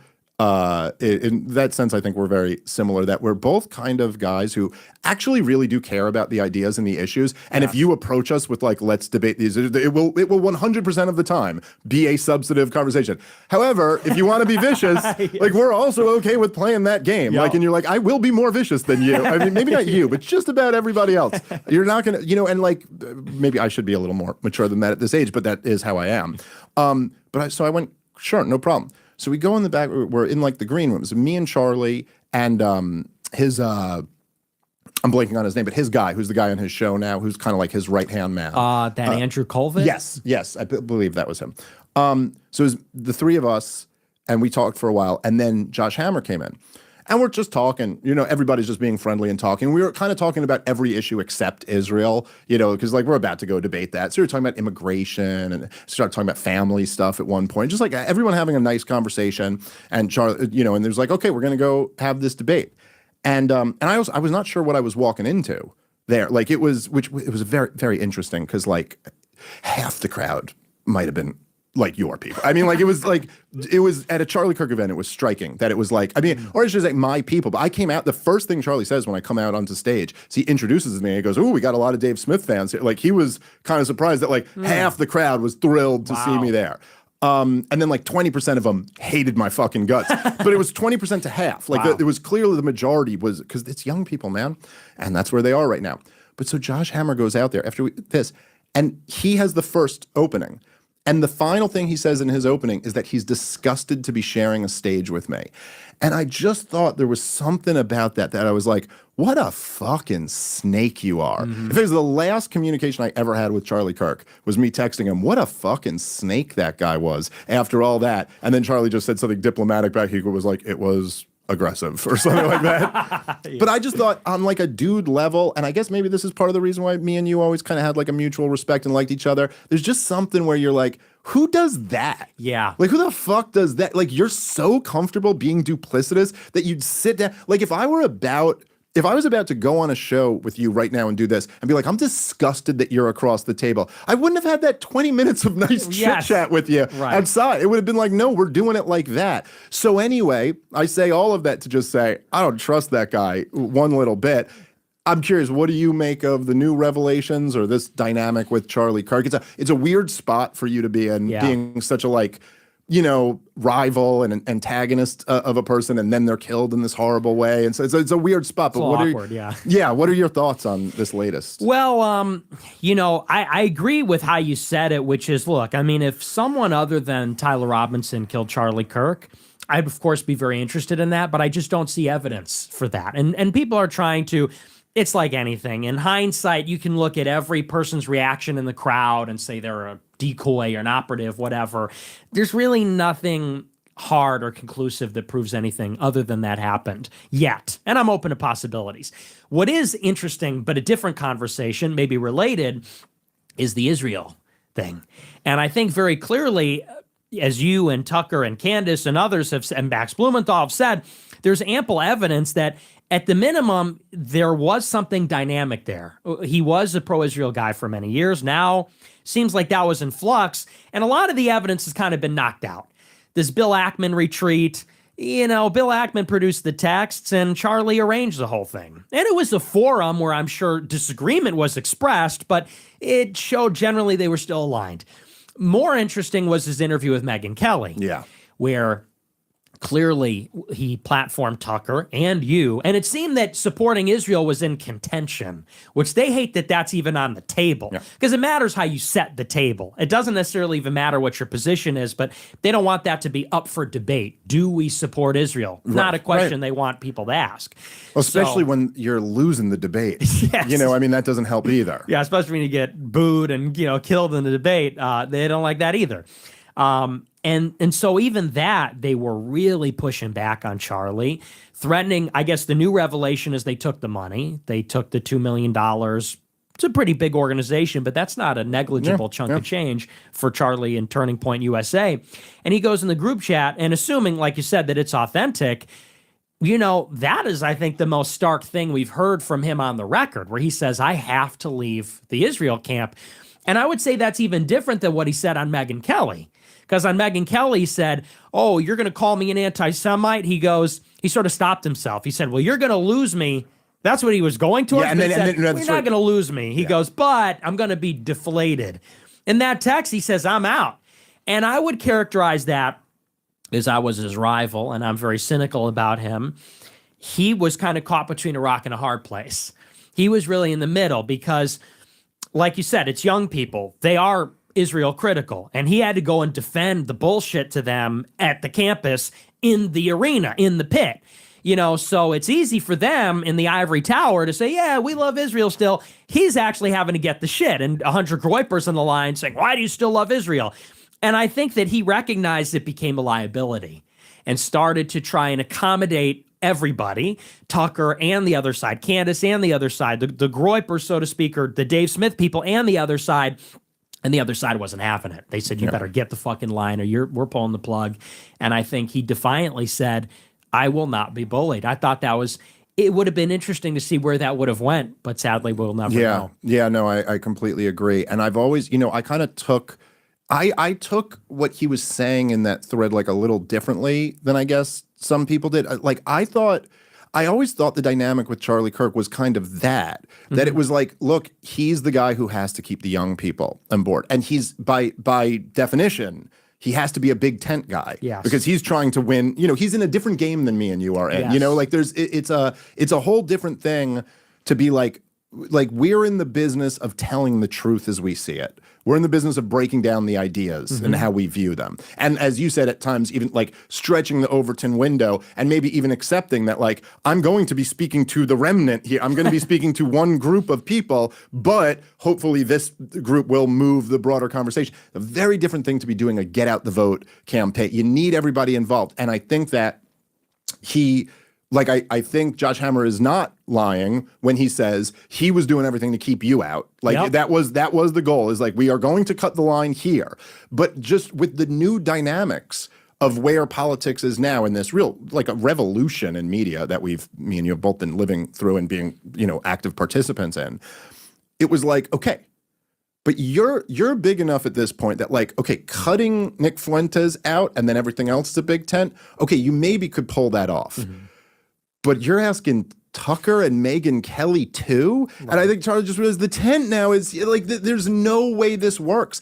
And so I almost took it when he was saying, I have to do this, as going, I'm going to have no other choice to keep turning. And of course, this is the rock and the hard place, right? Because you couldn't be anti-Israel and run an organization like Turning Points, but also you couldn't be pro-Israel and run an organization like Turning Points anymore, because you need the kids and you need the donors. And so there's this, and I think that, you know, like it did seem that essentially like his calculation, it seems to me, I'm speculating a little bit, but that his calculation was like, okay, well, I'll have Tucker and I'll let Dave do this debate. And then I can be seen as like, hey, look, I'm facilitating the conversation. I'll do all this. But that was way too far for the back. They were like, yo, what are you kidding me? Like, I mean, these are the people who like, they thought when Mom Donnie, say a million things about the guy, he's probably going to be very bad for this city that we're currently in right now, you know, and also is just like very cringy and awful in a lot of ways. But the fact that he said, why this is coming up in a New York City mayoral debate, do you favor a one-state solution or a two-state solution? What the hell does this have to do with New York City?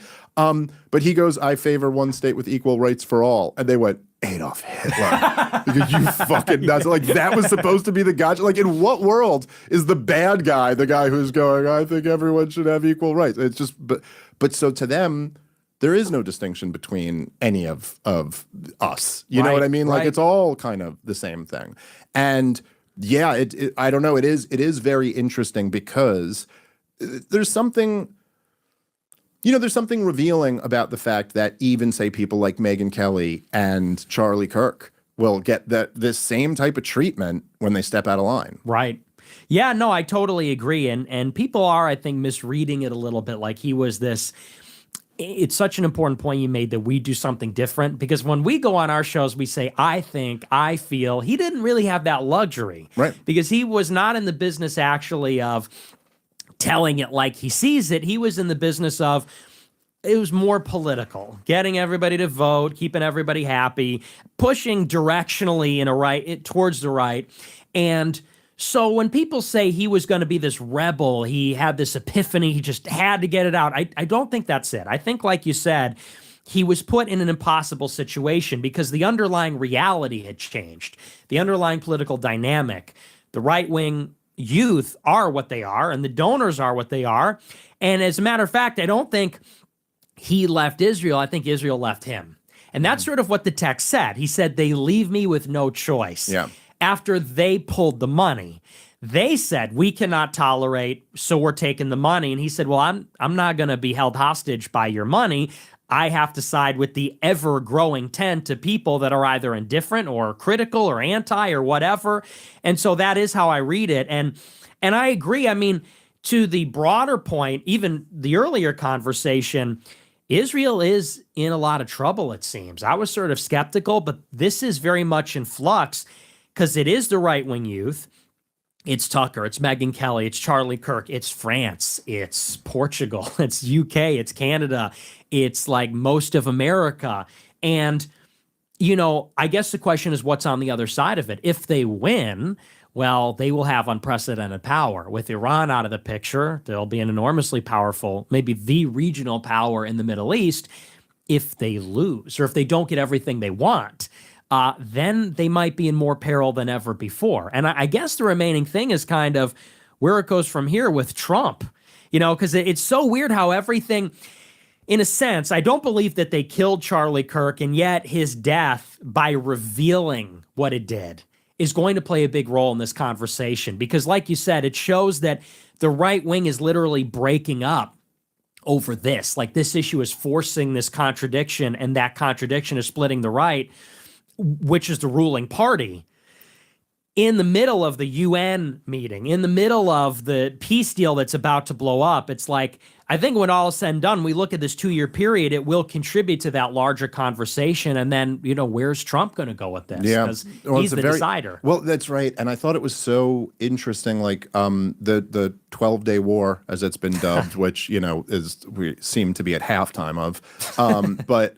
there's, you know, like that was such an interesting dynamic because I've just never seen anything like that in politics before. And I've been paying attention to politics for almost 20 years now. And and I've read a lot about, before that time that I was paying attention. And like, it would be on the level of like, if Barack Obama launched a war and Rachel Maddow and you know what I mean? All that were like, hell no. We are not supporting this. Or George W. Bush and Bill O'Reilly and Sean Hannity were both like, screw that. And you just never really seen a dynamic like that before, where what can you do here? You're actually kind of limited in your options. And so, yeah, I mean, it's there's just so much of this stuff is like we're in a new experiment right now. We've never really had this level of uncontrolled, media. And I just do think that support for the Israeli government, and not the existence of an Israeli government, but support for the current Israeli government and what they do, was totally dependent on a controlled media environment. It simply can't survive in an uncontrolled media environment. And I do think that, these young people, you're talking to them, none of them get their news from the corporate media anymore. They are all listening to our shows.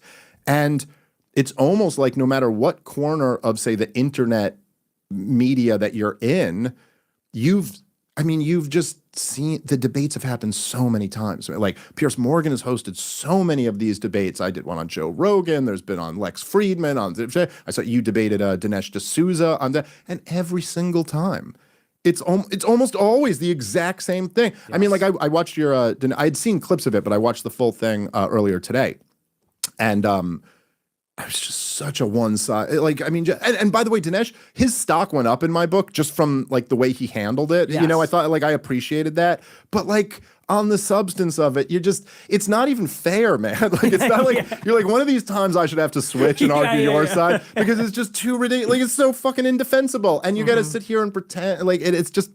I'm sorry, you're not gonna. And so we're just left in a situation now where the young people they've all woken up to this shit, and there's really no putting it away after that.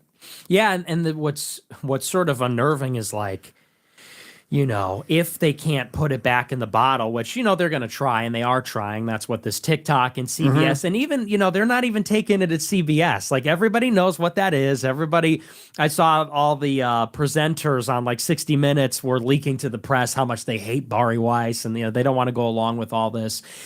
It's like, it becomes almost scary because Netanyahu's been in power for almost 2 decades. And in a sense, it's like this is sort of a modern situation. The war on terror, the Middle East, Netanyahu, the ascendancy of Likud, the neocons. This is like the past 25, 30 years. And it seems to sort of be sunsetting. Like Netanyahu, if this war ends, for better or for worse, he's going to be out. And he will not, whoever his successor is, will not be able to keep the coalition together as well as he did. So maybe their influence diminishes there. The media environment is not centralized anymore, so they don't influence that either. In the last legs of whatever this period can be called, that this go for broke moment, what scares me is how desperate they're going to get. Yeah. And I think that's where maybe it makes sense they killed Charlie Kirk, because there's some recognition they are that desperate. Like that is a desperate hour for them when they're losing absolutely everybody, isolated. They're not winning the debates. They can't win it with the soft power, censorship, suppression, the rest of it. Do they then resort to total chaos, crisis, these kinds of operations? That, because it's sort of like the emperor has no clothes. It's, like you said, in our lifetimes, we've never seen something like this. Can they lose? Will they tolerate losing? What does that actually look like? And I think that's going to be resolved in the next 6 months. So it's going to be kind of freaky. Yeah, it's like the example I use is that they say when a woman in an abusive relationship tries to leave the husband, that's the most dangerous time. That's when he might kill you. Is when you try to leave. Even though it's the right thing to do, it's like that is the most dangerous time. And so I think it's something we should all be kind of aware of is how do you manage that situation exactly? And, you always kind of want to, even in these really awful situations, you want to kind of leave the door open in a way. Like you have to find a way for Netanyahu to be able to declare victory or whatever and say, save face to stop kind of doing what he's doing. But it is, look, it's like you said, there's just no, You know, I remember thinking this when they were really trying to cancel Rogan during the COVID stuff, because he was like heroically telling the truth about it. And I remember even thinking, you're like, so what? Let's say this works. You get Joe. What do you think? All his listeners are going back to Don Lemon? Like, whether they take you out, they take me out, whatever. Do you think all the people we talk to, or what's their next step? Like, it's not like they're going back into the Matrix or whatever. Like, that's not happening. And it is, I think, because I want to talk about Trump a little bit too, and J.D. Vance. I'd like to talk about the kind of future of the Republicans a bit, but it is just this past weekend, we lived through like a real interesting little moment where Donald Trump, in one more example where he's clearly frustrated with Netanyahu, and goes and finally says it, after all this time, finally says Israel must stop bombing Gaza immediately. Now, I don't know. I know they're claiming, because I was like reading up the latest of this stuff. Like Dave DeCamp is always the best guy to read for what the latest, news on the ground is. And they're claiming they've stopped some of the bombings, but like they did still, there was a lot of offensives going on over the weekend. They killed like something like 70 Palestinians on Saturday and then 40 on Sunday or something like that. And so you're like, okay. But I think I was saying this on my last episode. I think in a way, the more revealing thing is that, first of all, we likely assume Israel's just going to continue doing what they're doing. But even forget that. We know for a fact that even if they did, nothing would change. Even if Donald Trump says, you must stop doing this now, nothing will change if they continue to do it. And that, to me, is so obviously indefensible, that like you have a country who is propping up another country, and that this country's commander-in-chief has zero influence over telling them to stop what they're doing. They don't even feel, there was, I'm blanking on who it was, but it was someone high up in the government who said, well, we have no ceasefire in place. Essentially meaning, we could keep doing this. We have not made a deal yet. And it's like, yeah, but the president of the United States told you to stop, and you're dependent on him. So stop. So that's an outrage. All right, guys, let's take a moment and thank our sponsor for today's show, which is Moink Box. I love Moink.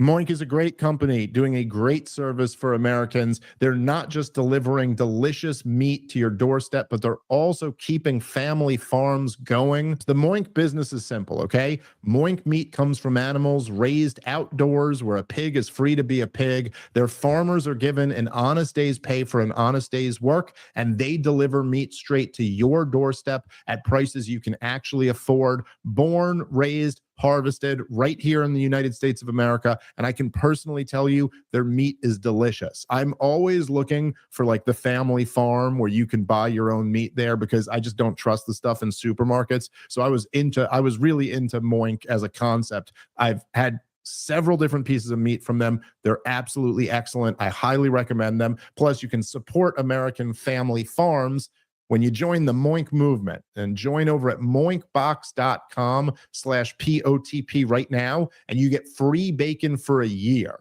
So that's 1 year of the best bacon you'll ever taste, but for a limited time only, and only when you sign up at moinkbox.com/POTP. That's MOINKBOX.com/POTP.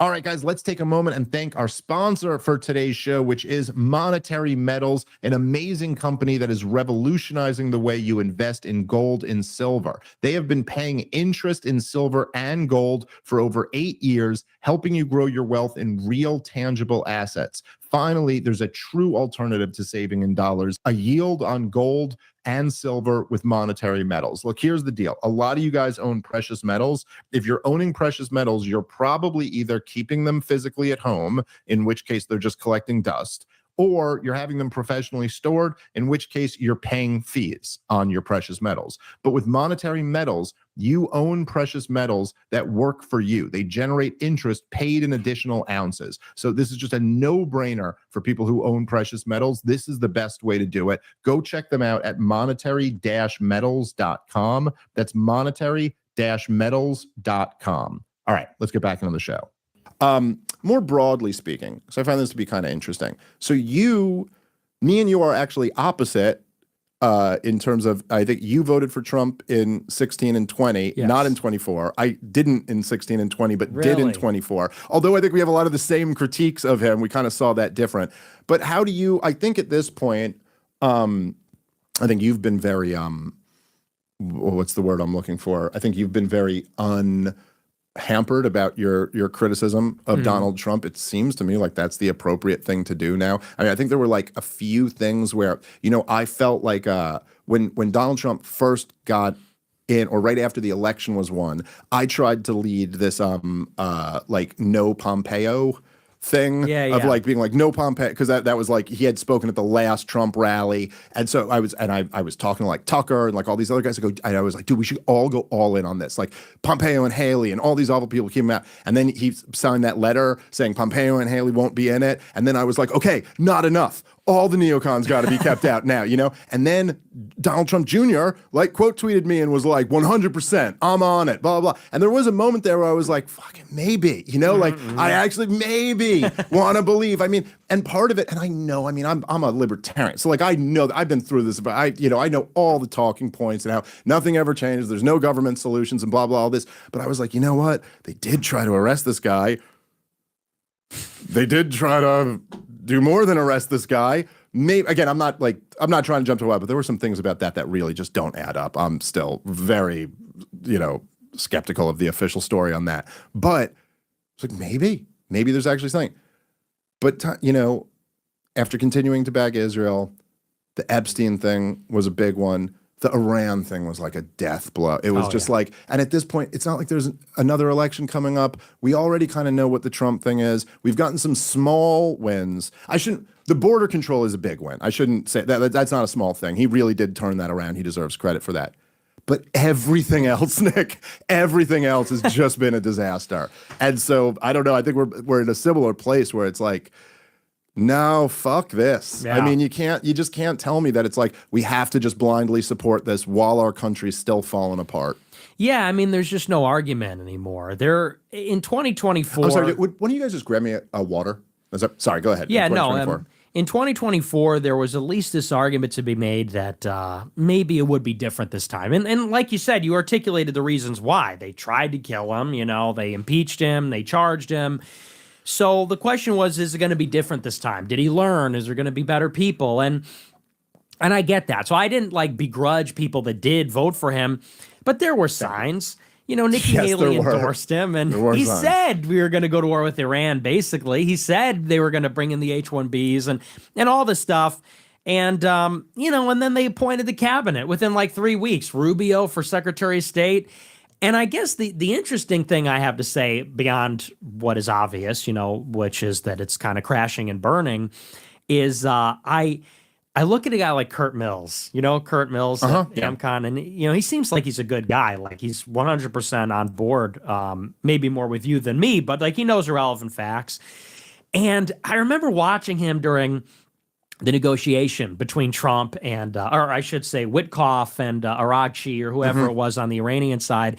And he would go on Steve Bannon every week and say, any day now, they're going to make a deal and, Netanyahu's going to be put in his place. And I'm thinking, have you ever seen anything in history? It never goes that way.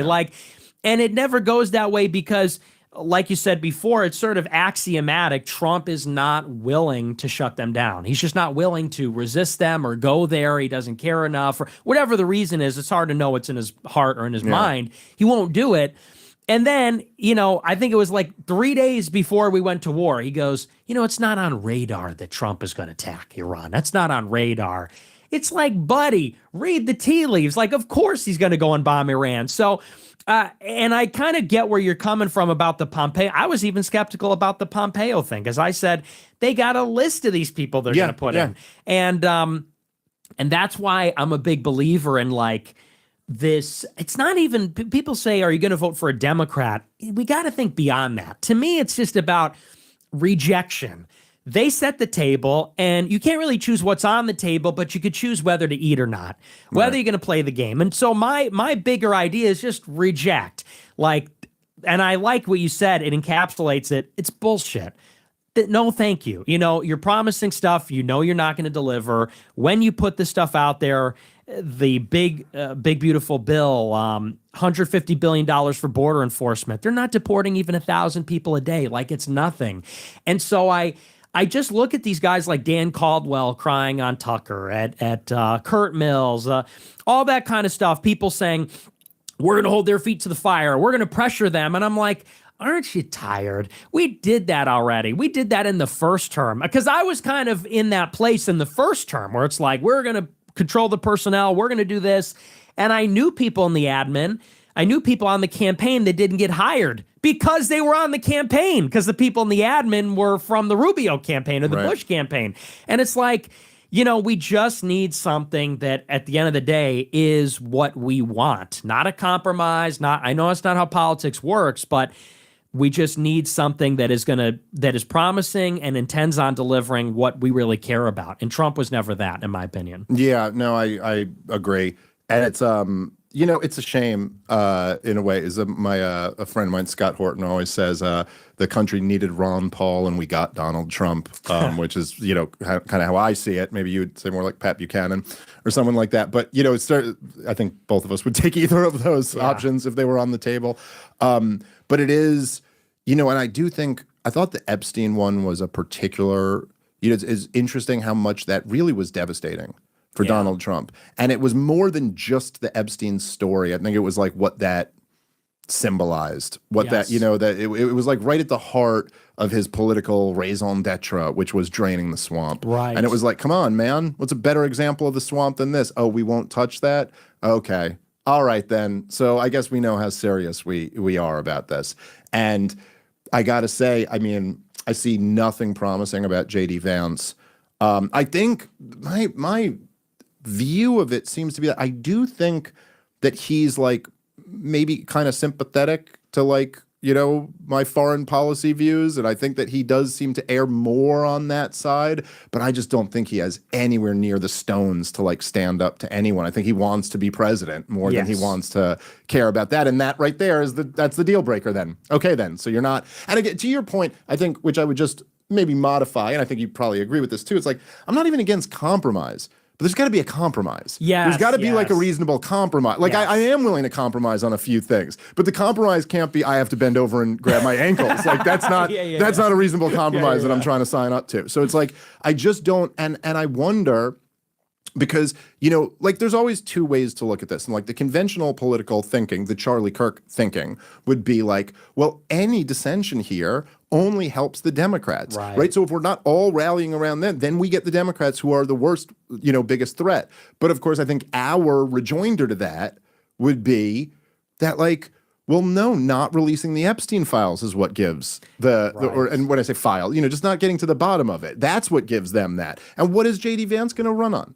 How is he going to capture that energy that Donald Trump had? We're furious with this system. The system is so corrupt and so dishonest and so such a betrayal to every American that we want someone to go in there and be a wrecking ball against them. How is J.D. Vance possibly going to capture that energy? Right. When there's nobody's believing it anymore. Well, and with Trump, I feel like a lot of people just forgot really what he was. There were a lot, because I feel like not a lot of people actually voted for him in 2016 that are around now. Yeah. And you and I know, because we both, you're around longer than me, but we were both around then. And I feel like there's a lot of young people and maybe even big supporters of Trump now that weren't really with him in 16. And so what I'm trying to say is, for a lot of people to have amnesia, they think that he's a Republican. He's a conservative, because that's really what he's become. That is what he was in 20. That's what he was in 24. He's against the radical left. He's against the Democrats. But in 16, he started out fighting the Republican establishment. And he really ran as an independent. Yeah. And I always go back to the proposition of Trump. This is my basis for not voting for him last year, which is not, I'm better than the Democrats, which is the minimum. Yeah. You're a Republican. Well, he's better than Kamala. Okay, isn't that a given? Shouldn't you be? It's not that he's a conservative or anything like that. He said, the system is rigged and it's broken. I will break it because I'm rich. I'm so rich, I don't need to take their money. And if I don't have to take their money, I can actually deliver real change because I don't have to worry about upsetting them. That, in a nutshell, was the premise. And that was his appeal. He would go up on the stage and, like, you watch this now and you're like, where's this guy? That famous clip where he goes, they're booing him. And he goes, that's all donors in the audience. So I don't great. want their money. I don't need their money. And everyone resonated right, left, and center, said, yeah, fuck the system. That's true. They're bought off. That's why nothing ever changes. He's rich. They can't buy him. That was the idea. Obviously wasn't true. Then now in 24, when he got 200 billion or 200 million from Tim Mellon and from Elon Musk and Ken Griffin and Mark Andreessen, the usual suspects. And with JD Vance, like you said, it's just even worse. It's disgusting that anyone's even considering voting for him, to me, because it's like, at least Trump had kind of a claim to be that guy because he was this like bombastic billionaire from the private sector. Vance is like your prototypical political artifact, like a creation in a lab, like fake career, fake name, fake book, patrons in the CIA, like he's a nerd. He's not even really that conservative, you know, the fake conversion. Maybe he's a real convert, but it seems too convenient. Like he's everything that Trump ran against. He's like Jeb Bush. He was calling Trump a Nazi and voted for McMullen, and it was a never Trumper. So, and I'm just unloading my case against him, but it's like they could not be more different. So to your point, how are you going to sell that? I don't know how any MAGA person is buying it, but I think they will. And there's another thing where, like, you know, the vice presidency, you know, the role, it's an interesting job because there's really not a job. Exactly. But it makes you kind of like, oh, you're the next in line. But if you just remove that for a second, who would have ever thought J.D. Vance could carry a national election? J.D. Vance is not Donald Trump. Donald Trump is the most famous human being who's ever lived, who's bombastic and charismatic and just like owns a room like no other. Like really is like as a unique gift in this way. Unfortunately, all of these gifts are only for like marketing and promotion and running for that. It's not like he has no governing, you know, ability at all. But like J.D. Vance doesn't have that. He doesn't have that factor, the Hitler aura, as you would describe it. You know what I mean? But like he just, and so it's you're just looking at this and you go, so look, if you're telling me that like the radical left Democrats are the real threat, which granted they are, it's like, it seems like we're staring at them having a chance. Now, I guess the only thing, and again, this is an interesting dynamic, one that I've never really seen before in my lifetime, is where you see when Donald Trump's support like plummets, it doesn't seem to give any boost to the Democrats who are still kind of just like in the tank. And I think part of that is just because they failed so miserably over the last few years. But I do think, like, to your broader point, and I'm not even like saying 100% one way or the other, but it's something that like I think people who are, you know, dissidents, broadly speaking, of this system and are you know, in opposition to the current regime need to think about a lot. Because yeah, like if our vote isn't a given, our support isn't a given, then it has to be worked for, you know, and also that things aren't always so clear, you know, like you could say Kamala Harris would have been worse than Donald Trump. Now, in this particular example, just on the border security, probably we're better off, all things considered, with Donald Trump. But at the same time, in a lot of ways, I think you could argue for right-wing America, it was better that Joe Biden won the 2020 election. Yes. Like things improved in a way that you really could not have imagined them improving under Donald Trump. And I mean, culturally speaking, like even after Donald Trump won in 2016, the culture didn't swing to the right. The culture swung even further to the left. The culture only started swinging back to the right when Joe Biden was in. It actually was easier when there was a brain dead president who represented the Democratic Party. And we had the wins, you know, in Twitter and the stuff I was talking about with like Target and Bud Light and all this stuff. And so like, it's just not so, you know, it's not always so obvious. Yeah. What's, you know, as a white men can't jump quote. Sometimes when you win, you actually lose. And sometimes when you lose, you actually win. And so I just think that, I would hope, like, I hope maybe like Thomas Massey will run in primary him, or I would at least hope that there's something that kind of like gets the conversation over like, no, actually, how about we expect you to be this? We expect you to actually be good. And nothing crazy. I'm not like even asking for it. This is why I corrected you on the no compromise. Like, I'll compromise, okay? Yes, yes. But like, don't get us in another stupid war. Like, make policy dictated off what's best for America. We have to do something about this debt problem. Like, we have to at least attempt to tackle it because we're drowning in it. And the answer can't just be continue to debase the currency because it's destroying our country. It's like, and don't have a wide open border. Like, I'm just like, so few things. Like, if you could just be good on these few things, I'd be like, okay, I'll hold my nose over the rest. But there's got to be some way, and especially now with the new media landscape, with the amount of influence that me and you have right now,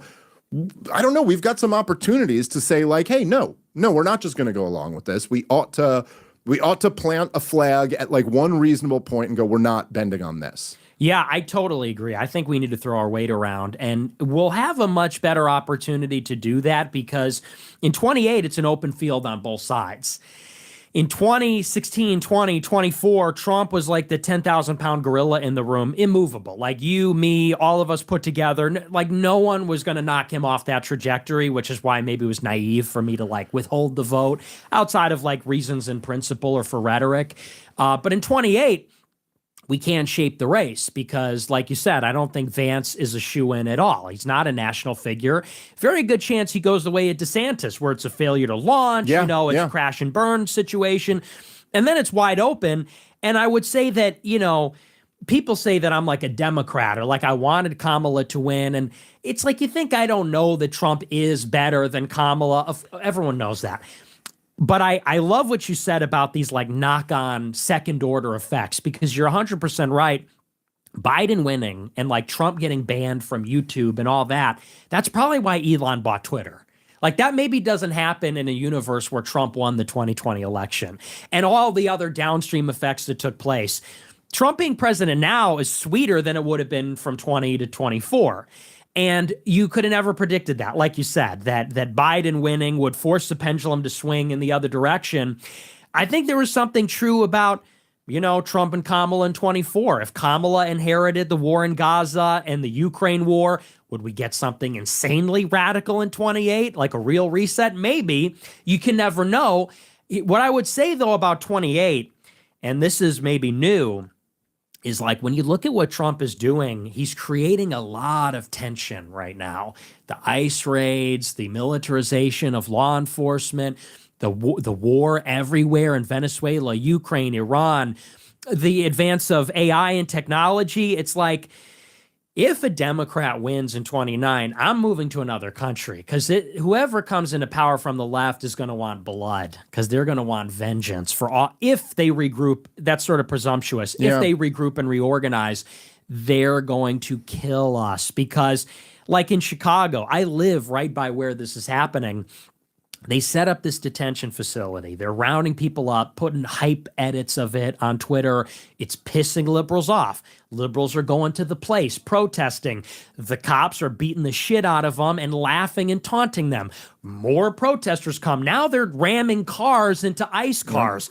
The cops are shooting them. Now they're bringing in DHS. It's like, we've gone so far up this escalation ladder in like 3 months.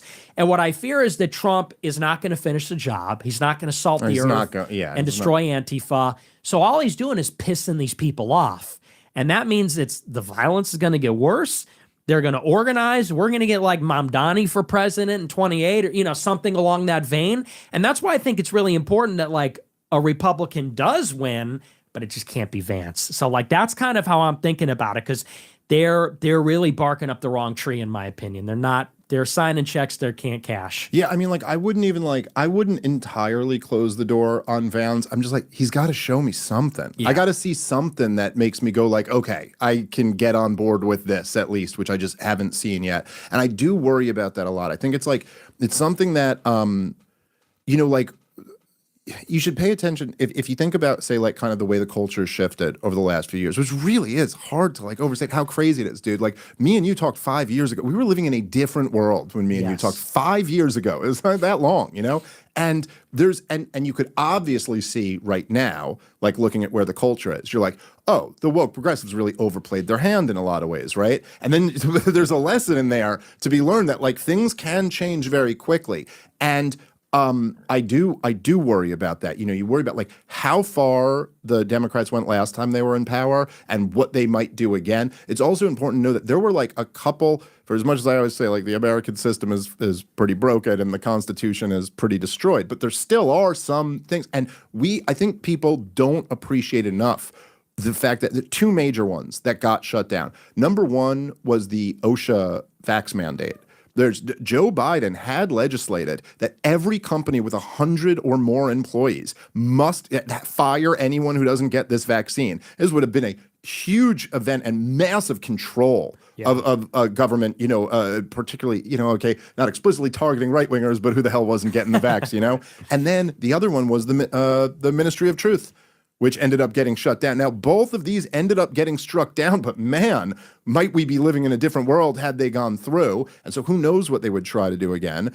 Also, as you talked about before, which is like kind of a broader theme, is that there is this, you know, Netanyahu's snapback about controlling the media and how he was just openly bragging. I really couldn't believe he was openly bragging. I said on the show, I said, I think this video is supposed to be a secret recording where he's talking in Hebrew. Like, is he actually just on camera saying this in English? Really? But so they're trying. But I do wonder, and I wonder how you think about this, because and this is something that concerns me, particularly about you and the Groypers, and more broadly, just kind of the Twitter culture or what's on social media.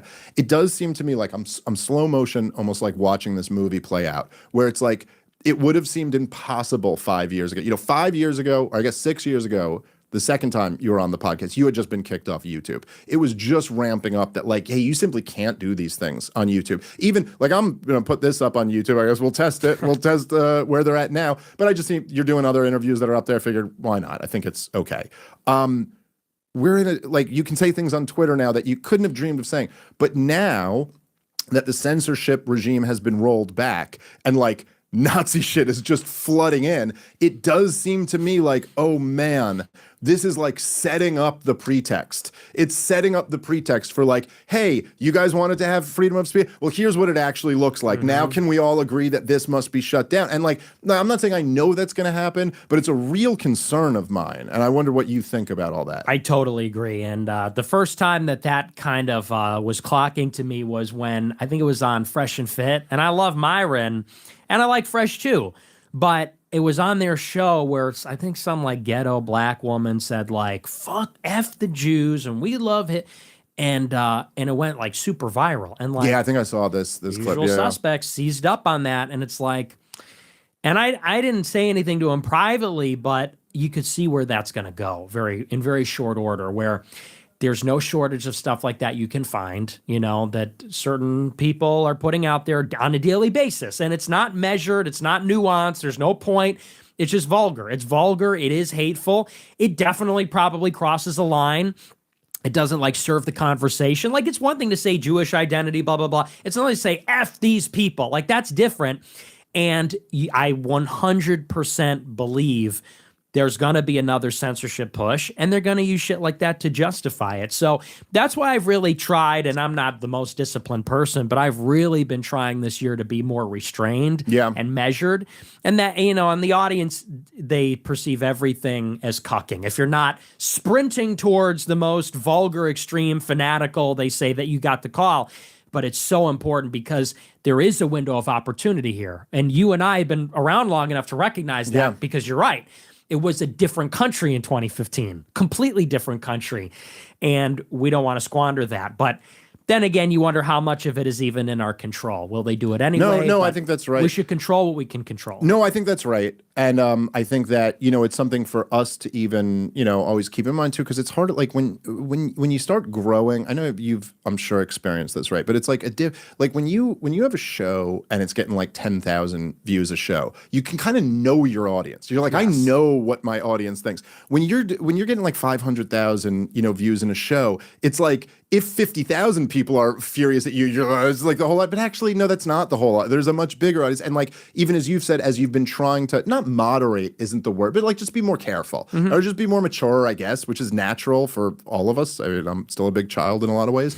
But you kind of realize that it's like, well, as you're doing that, actually, your audience is growing. It's not like you're losing your audience. It's not like they're abandoning you. I do just think that there is, like even what you were saying with that, it goes, the problem with, because who the hell cares what some ghetto black chick says on Myron's show, and I like Myron, I've done his show before, but who cares what one of these fucking chicks says on there?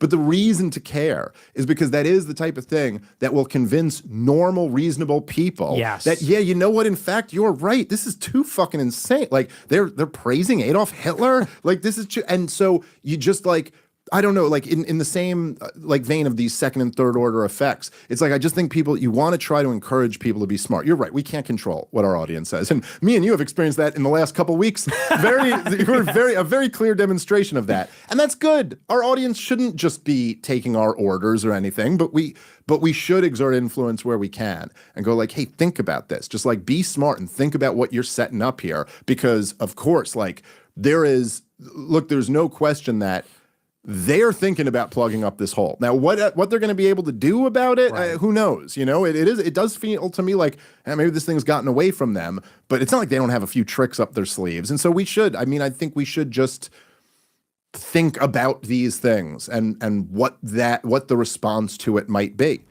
because they're certainly planning. They're very aware of this. That's one of the things that was interesting about Netanyahu's meeting there. It was so interesting that, I mean, I know you must have just been cackling, laughing like I was at this, but the fact that Netanyahu had to deny that he had Charlie Kirk murdered multiple times is like they're aware that things are different. You know what I mean? Like, it really is just so hard to imagine. Maybe because I'm a little older, it's like even more hard for me to imagine, because it's just like, this is so unthinkable. It's so unthinkable when I was younger that this would be the case today.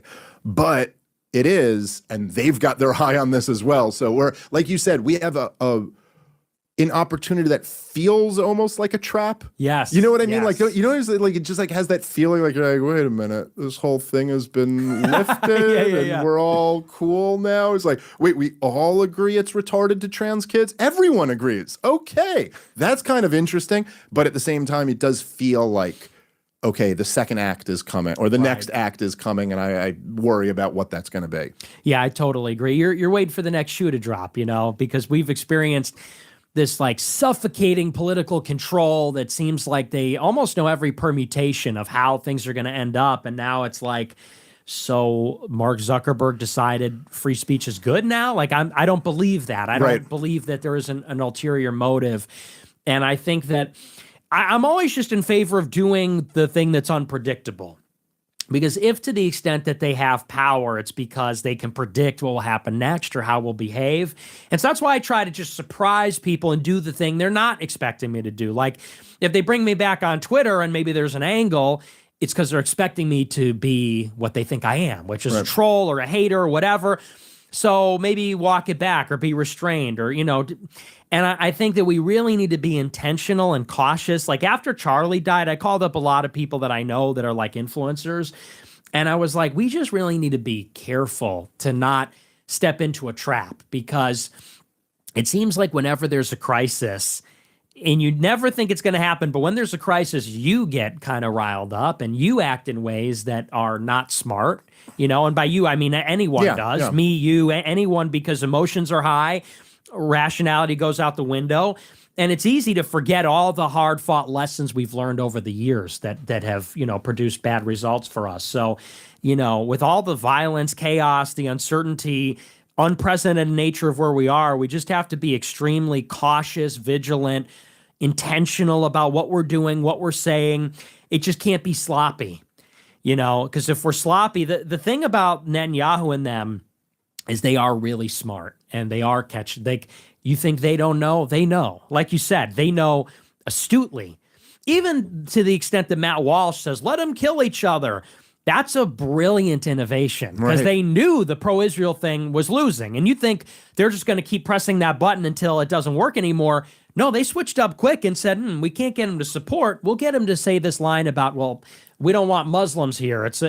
They reinvent all the time. So the game is not over. That's what people need to keep in mind. You run through the finish line, you run through first base. It isn't over. And I like what you said. They always have something up their sleeve. So you can't presume that we're running away with it. We get careless, sloppy, do a victory celebration. It's still in flux. Yeah, absolutely. All right, so I wanted to ask you a little bit about this because I think this is a topic that I find very fascinating, and I think you're kind of like uniquely like a perfect example of this. But so 2019, you got your YouTube channel taken, and then was that around the same time you got kicked off everything else, or was it like Twitter? Like when did you get kicked off of that? I know you ultimately got let back on, but like there was a period where you were gone. I was banned from YouTube in February 2020, and then Twitter in July 21. Okay, all right. So there's a real interesting dynamic to me, and I watch this happen with people who I know, people I'm friendly with. Like I knew Gavin McInnes, a good example of somebody who got canceled off everything and really hurt him, really sidelined him. Stefan Molyneux kicked off everything, really sidelined him. Like it's almost like they're not in the conversation anymore, at least the way that they were. Right. Milo, a great example of that, where he was really seemed like he was about to break through to mainstream success, and they squashed that. And somewhere along the years, it seemed like that started backfiring. I thought Andrew Tate, was an interesting example. I had never heard of Andrew Tate until he got canceled from everything, and then all of a sudden it was just like dominating the algorithm, and he was everywhere. And I think you were one of those guys too. So like even like you got back on Twitter, and I'm sure that helped, but you were already kind of surging before, I think, if I've got that correct. And so was there a period? So you're out there in the unpersoned world, and was there a time where you were like, oh, this is actually working here in this world? And like, what were you streaming on? I was on Cozy TV, which is my own site. Oh, you just made your own thing. Okay, cool. Yeah. So I was like, I haven't heard of that. But so that was, and did you start getting numbers there? No, I was languishing. It was tough. I mean, the thing about deplatforming is it works. When I got banned from everything, I was not getting great numbers. It was when I got back on Rumble that I got on Rumble in the first place. Rumble seems like it was a big deal in the set because they were the first one who really started doing numbers. Yes. Yeah, and it was a live streaming platform. For a period I was banned from all live streaming platforms from roughly 21 until Rumble I think opened up live streaming to everybody, which maybe was like 2023, right around there. That was the wilderness. I literally could not stream my show unless I made a website, which is very costly and time consuming. And, what helped was being prolific and having like a core of supporters. Yeah. I do a show every day. There's a parasocial relationship. It's a cult-like following. But a lot of these guys, they either stop making content like Molyneux, they upload it to a platform that doesn't work. Like BitChute was pretty rough in the early days. And Gavin put all his stuff behind a paywall. And that's just, in my opinion, a bad business model. Because it's like you got to give out the free samples to get people to walk through the door. Right. And when it's to pay to get in, you don't get the conversion. You don't get new listeners. Yeah. Exactly. So I had a strategy where I said, I'm going to take a financial hit. Like I made no money for 2 years, but I knew it's like, if I keep people coming through the door, eventually things will change or I can still make a little money if it's free and if it's good.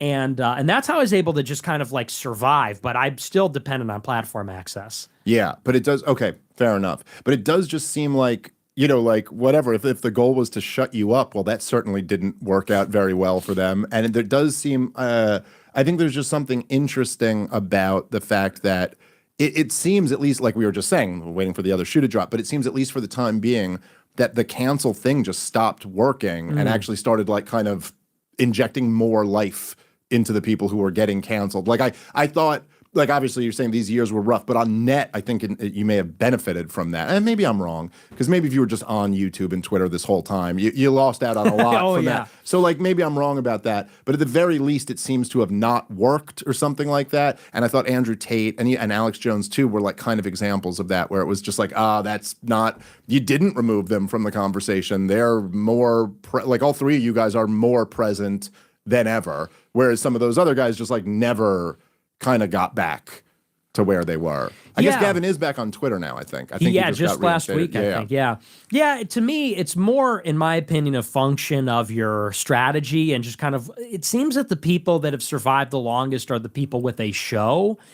Only because if you have a show, people know when to tune in. It is every day, like Alex Jones does 3 hours every day. And he's on radio, which really helps, because I don't think he ever got censored from there. But I was never a believer in the Streisand effect thing, because it's like I can't process credit cards for my business. There's no Streisand effect where you can't make money, you can't have a bank account, and all that stuff. So it really, in my opinion, was Trump got banned from everything. And I think venture capital and private equity, they do what they do best, and they looked at him like an undervalued asset. And they came in and said, this guy's banned from everything.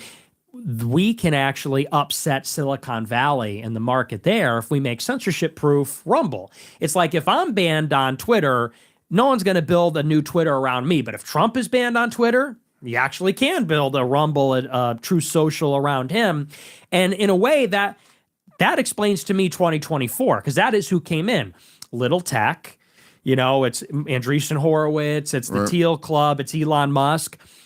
He was kind of like their guy, commercially and politically. And then I think the rising tide lifted all the boats. That's kind of how I interpret it, because we were headed towards like total annihilation of free speech. Like my listener base shrunk dramatically when I was in the wilderness.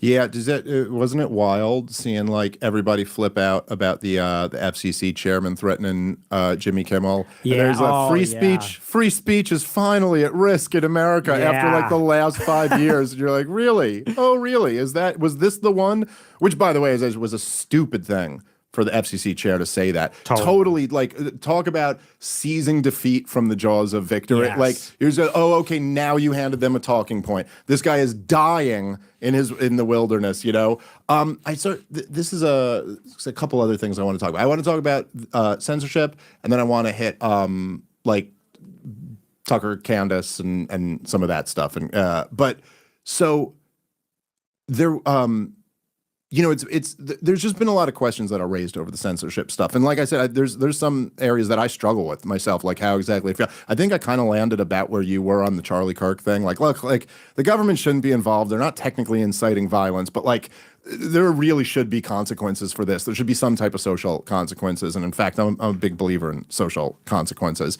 But what do you think, like, in terms of, I think I heard you say something like, look, the right's in power now. When the left gets back in power, they're going to be censoring people. Mm-hmm. So maybe we should be doing things like that now. But like, what do you mean by that? Or what, like, do you think the FCC chair, I mean, you seem to agree with me when I said that, but like, should the FCC chairman be threatening Jimmy Kimmel and people like that? No, I think that was just tactically dumb. Yeah, but I agree. I do believe that we are in like a war, basically. We are in a race. And we know that because, like you said, under Biden, like they were engaging in censorship. It was coming from the press office. It was coming from, I don't know how many departments and agencies, but it was quite a few of them that they were giving orders. Take this account, that post, take that down, the OSHA stuff. And they wasted no time in doing that. Like Biden got in and it was just a whirlwind of J6, censorship, everything you can think of, a naked power grab.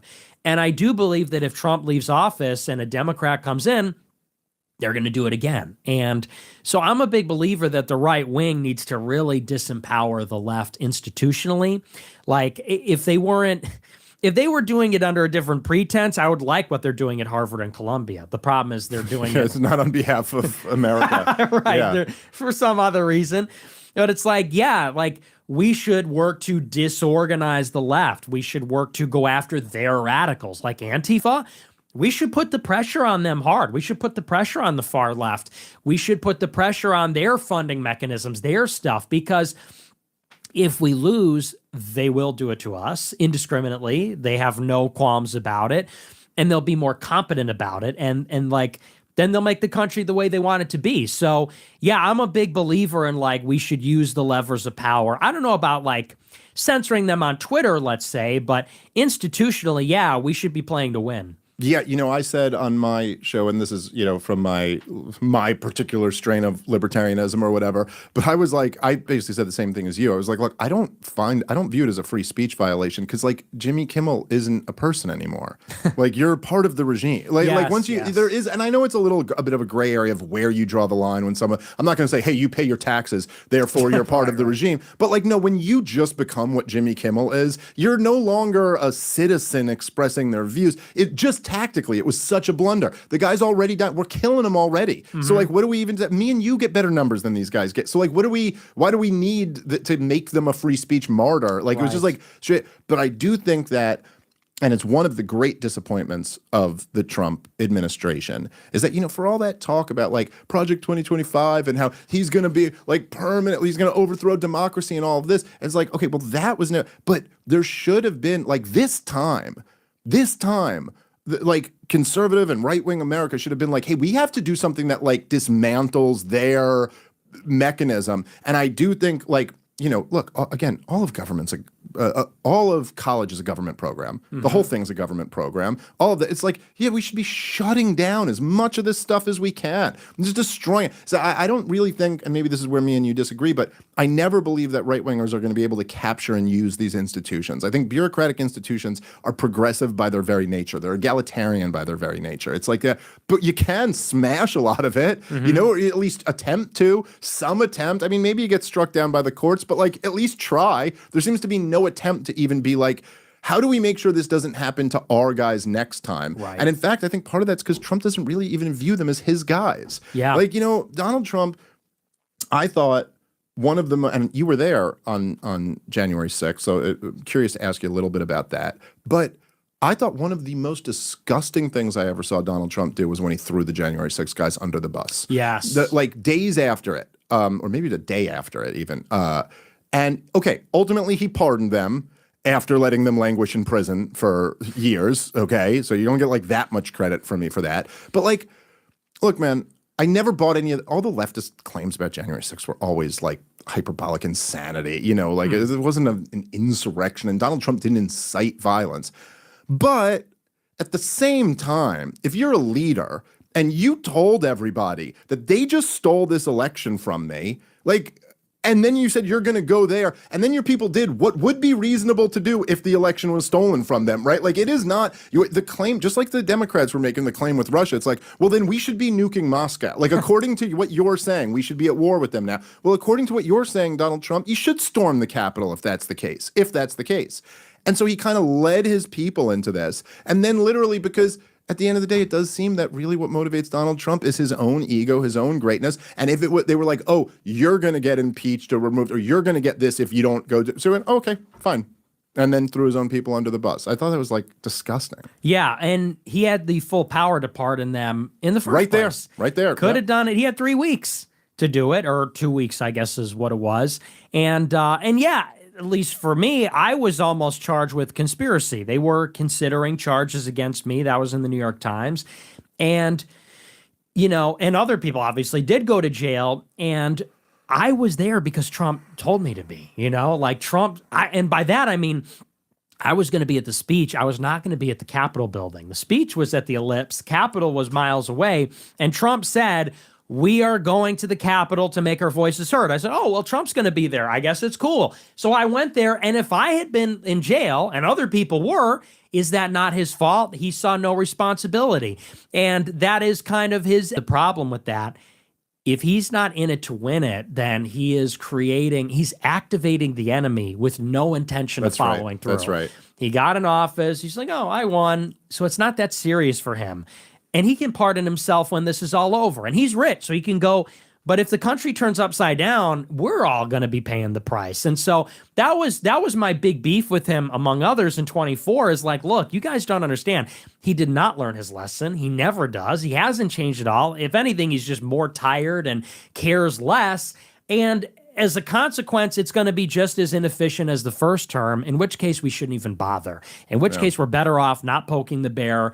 Let's just let Kamala catch the hot potato and forget about it, because he's going to start something he can't finish. That was kind of my problem. Yeah, it's in a weird way, it's kind of true about the people who stormed the Capitol building too. Like, you're like, yo, I don't think you realize what you're doing. I know you think this is funny. Like, I know you think it's funny. Oh, you fart on Nancy Pelosi's desk? That's really funny. Hey, you know what government is? It's not your friend. You know what I mean? Like, these are the biggest, most powerful gangsters in all of the land. And like, they're going to crush you and lose no sleep over it. And, you know, I was, like I said before, like I voted for Trump in 24. I didn't vote for him in 2016, but I was rooting for, like, I couldn't help. But I mean, like, the 2016 election day coverage will forever go down as just like the greatest thing ever. Like the montages of MSNBC and the Young Turks and all this stuff was like, but I guess I'm friends with the Young Turks now because we're all against the genocide or whatever. But like at the time, it was just like so amazing. 2020, I wasn't even rooting for him because I really did feel exactly that. Especially, I was just so furious at him for the year that was 2020. I mean, like, talk about just like,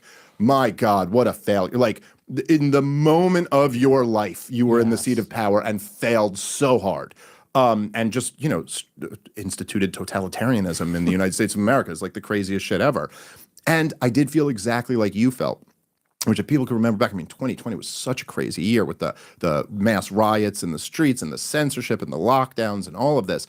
And I was just kind of like, what do we get for this? Right. Like, it's okay. Like, we're kicking a hornet's nest and without a plan associated with it, like for top marginal tax cuts or something like that. Like, what is and it just seems like, which you get from Dick Cheney anyway, you know, like, so it did just feel like that. And I think that's a really wise observation that, like, you never want to, you know, like, it's the same way I feel about January 6th. Like, what are you doing? Are you overthrowing the U.S. government right now? Because if you are, you better fucking be prepared to do that, you know? Like, it is not wise to do that. Oh, you're just doing it with no strategy. Oh, we'll just take selfies inside. Like, okay, all right. I don't think you guys actually realize what you're dealing with. And I think particularly in the United States of America, where we have this kind of, you know, we're a very, very wealthy country, and we have an enormous, powerful government, the most powerful government in the history of the world. But generally speaking, like, if you don't cross them, they're fairly polite to you. You know what I mean? Like, they're not like, it's like, hey, you get your taxes in. Like, listen, we're taking half your money. You have that in on time to us. But as long as you do that within reason, you know, you can kind of, and people get very comfortable and kind of like are a bit removed from what the real nature of government is. And you don't understand that it's like, look, man, like, John Brennan might seem fine when he's on TV, but you cross that motherfucker and he will kill you and not lose a wink of sleep over it. Like, these are people who will launch wars on false pretenses. These are people who will back both sides of a war and just let the killing happen, you know? And man, you really want to be careful about crossing them. Okay, so the January 6th stuff is where these accusations of you being a Fed have come from, which, you know, full transparency here, I do not believe that you're a Fed. I don't fucking know. Who the hell knows? Everybody, you're a Fed. Everyone's a Fed. Right. I don't know who's the Fed and who's not a Fed. But I know that this was something that, you know, Tucker had said, and I think you were very upset by this, and understandably so. I think that's, it's a particular type of accusation that is, it's a very frustrating one, I think, in a way, because it's kind of like, oh, you're just, everything you said is undermined now, right? Like, I don't have to deal with anything. And I think that, you know, anyway, I understand why that upset you a lot. But I think from what I've heard, a lot of this comes from the January 6th stuff and the accusations that you were encouraging people to go into the Capitol. So what's the deal with all that? Well, it even goes back to something else, which is the Joe Kent story, which I brought up before, because, you know, I was at January 6th, and at January 6th, I got up there and I gave a speech. And in the speech, I gave speeches at all these events, by the way. I went to the Atlanta State Capitol, Harrisburg, Phoenix, Lansing, and even D.C. And I gave speeches at Governor's Mansion, state capitals in D.C. before. And J6, you know, we thought it was going to be the speech on the ellipse, and then we were going to maybe do something at the actual Capitol building, although I wasn't going to be there. But there were plans for there to be stages there. And, you know, so like I said, I went to the speech. Trump said, go to the thing. We went to the thing, and somebody said, you got to give a speech. So I said, okay, find me a megaphone. I get a megaphone. I jump up on a thing. And we're like 500 feet from the Capitol. We're not even near the building. We're like on the street next to the lawn. And in the speech, I said, we're taking the Capitol back, keep moving, take down the barriers. And then we left. We didn't go in. I wasn't even close to the building. And this video had been out there for a long time. And people knew I was there and didn't get charged. I got my money frozen, although I wasn't public about that. I got on the no-fly list. I went public with that, went public with the money later. There was never an accusation until like about a year later. And then people started to create this story that, that I was leading people in and I didn't get charged. Now, where it started with Tucker is with Joe Kent. Because now, like 2 years later, I make potentially Joe Kent lose the election. And Joe Kent was a close friend of Tucker's. Right. Joe Kent is in the CIA. And that is how we attacked him. We attacked him on that basis. And of course, it was in self-defense. He said that he disavowed me, condemns all my views, we're keeping you out. And I looked at him as very threatening because like we talked about before, he's kind of boxing me out intentionally. So we made him lose. And it was a couple of months after this is where I first got the inkling of it. Michelle Malkin, who's a good friend of mine. I know Michelle. I've had her on the show before. She's great. She's amazing. Yeah. And she's married to a Jewish guy, so you can't be mad at her. Look at that. Good woman. And he's great too, actually. He's pretty based himself. But so she communicates to me through a mutual friend that she gets this really weird call from Tucker. She says that Tucker never calls her. Sometimes she texts him and he'll give her thumbs up, but they don't really talk. She says, but he calls her out of the blue asking about me and asking about Kanye. Did Nick make Kanye go crazy? Did Nick try to take Trump out at the Kanye dinner? I don't think anyone can hold you responsible for that. You can blame me for a lot, but that's this one rests squarely on the shoulders of Pete Davidson. And we all know that. We all know that. You get your family stolen by Pete Davidson, you're going to lash out at the world. You're going to get radicalized. Yeah. But so he's calling her asking about all this stuff and about J6. And she said it was very strange. Like it felt like he was reading from a script. He was asking these questions. And she just told me to be on alert. Then I get a call from Anya Parampil, the wife of Max Blumenthal at Gray Zone. They're doing a piece about me. And she asked me about the Capitol. And I tell her the story. I said, I was 500 feet away. I testified. I got subpoenaed by Congress. I said, I testified under oath. I did not talk to law enforcement. She publishes this 3-part hit piece about me saying that I'm basically what Tucker said, that I'm here to make America first look bad, that I'm a Fed, that I made Joe Kent lose. The only reason I made Joe Kent lose is because I'm a Fed trying to whatever. And so I do a big stream reviewing the hit piece and debunking basically the whole thing. Then I get a call from Bryson Gray, the MAGA rapper. Now he's a Christian rapper. He's working for a company called Influenceable, which they pay influencers to push social media campaigns. He goes, my wife just got a new campaign from Influenceable. They're paying people money to post the link to this article with the hashtag FedFuentes. And there's like a whole spreadsheet. It said, or a whole like readout. It said the campaign is Fed Fuentes. Post the link to this article and say these things, and you get paid. And someone posted it. This like state representative in New York. I forget his name a long time ago, but he was the only one who had posted it. I put them on blast. Influenceable calls me up. Please stop talking about us. We will take it down. We promise. Everyone's trying to broker this big truce. That's how, because I was pro Tucker. I was a big fan up until that point. And I said, So clearly, because him and Blumenthal are tight, he was fishing because he knew Michelle for this story. Blumenthal's wife wrote it. And that was like a coordinated hit job in retaliation for their buddy, Joe Kent, who lost. And anyway, so that's kind of where the rivalry started. And by the way, I know for a fact that at a recent dinner, Tucker, even before he talked shit about me in July, he was pushing that script to anyone who would listen, to other e-celebrities, to students, saying, yeah, Nick is this gay kid, he's trans, and he's a Fed, and he's here to make us look bad. So this was in private, and he was kind of suggesting that on a show, and then he explicitly said it this summer. Well, I guess he implied it with me. because I heard people on Twitter saying this. So it was, which I think I don't remember exactly the details of this, but I think you had said something that pissed me off. Not that, whatever, it's water under the bridge, but I think you had said something that pissed me off, and so I just didn't respond to it. And just like the way people were coming at me was like a little disrespectful. So I was like, "Fuck you! I don't have to answer this." But he said when I was on the show something like we were talking about Ray Epps.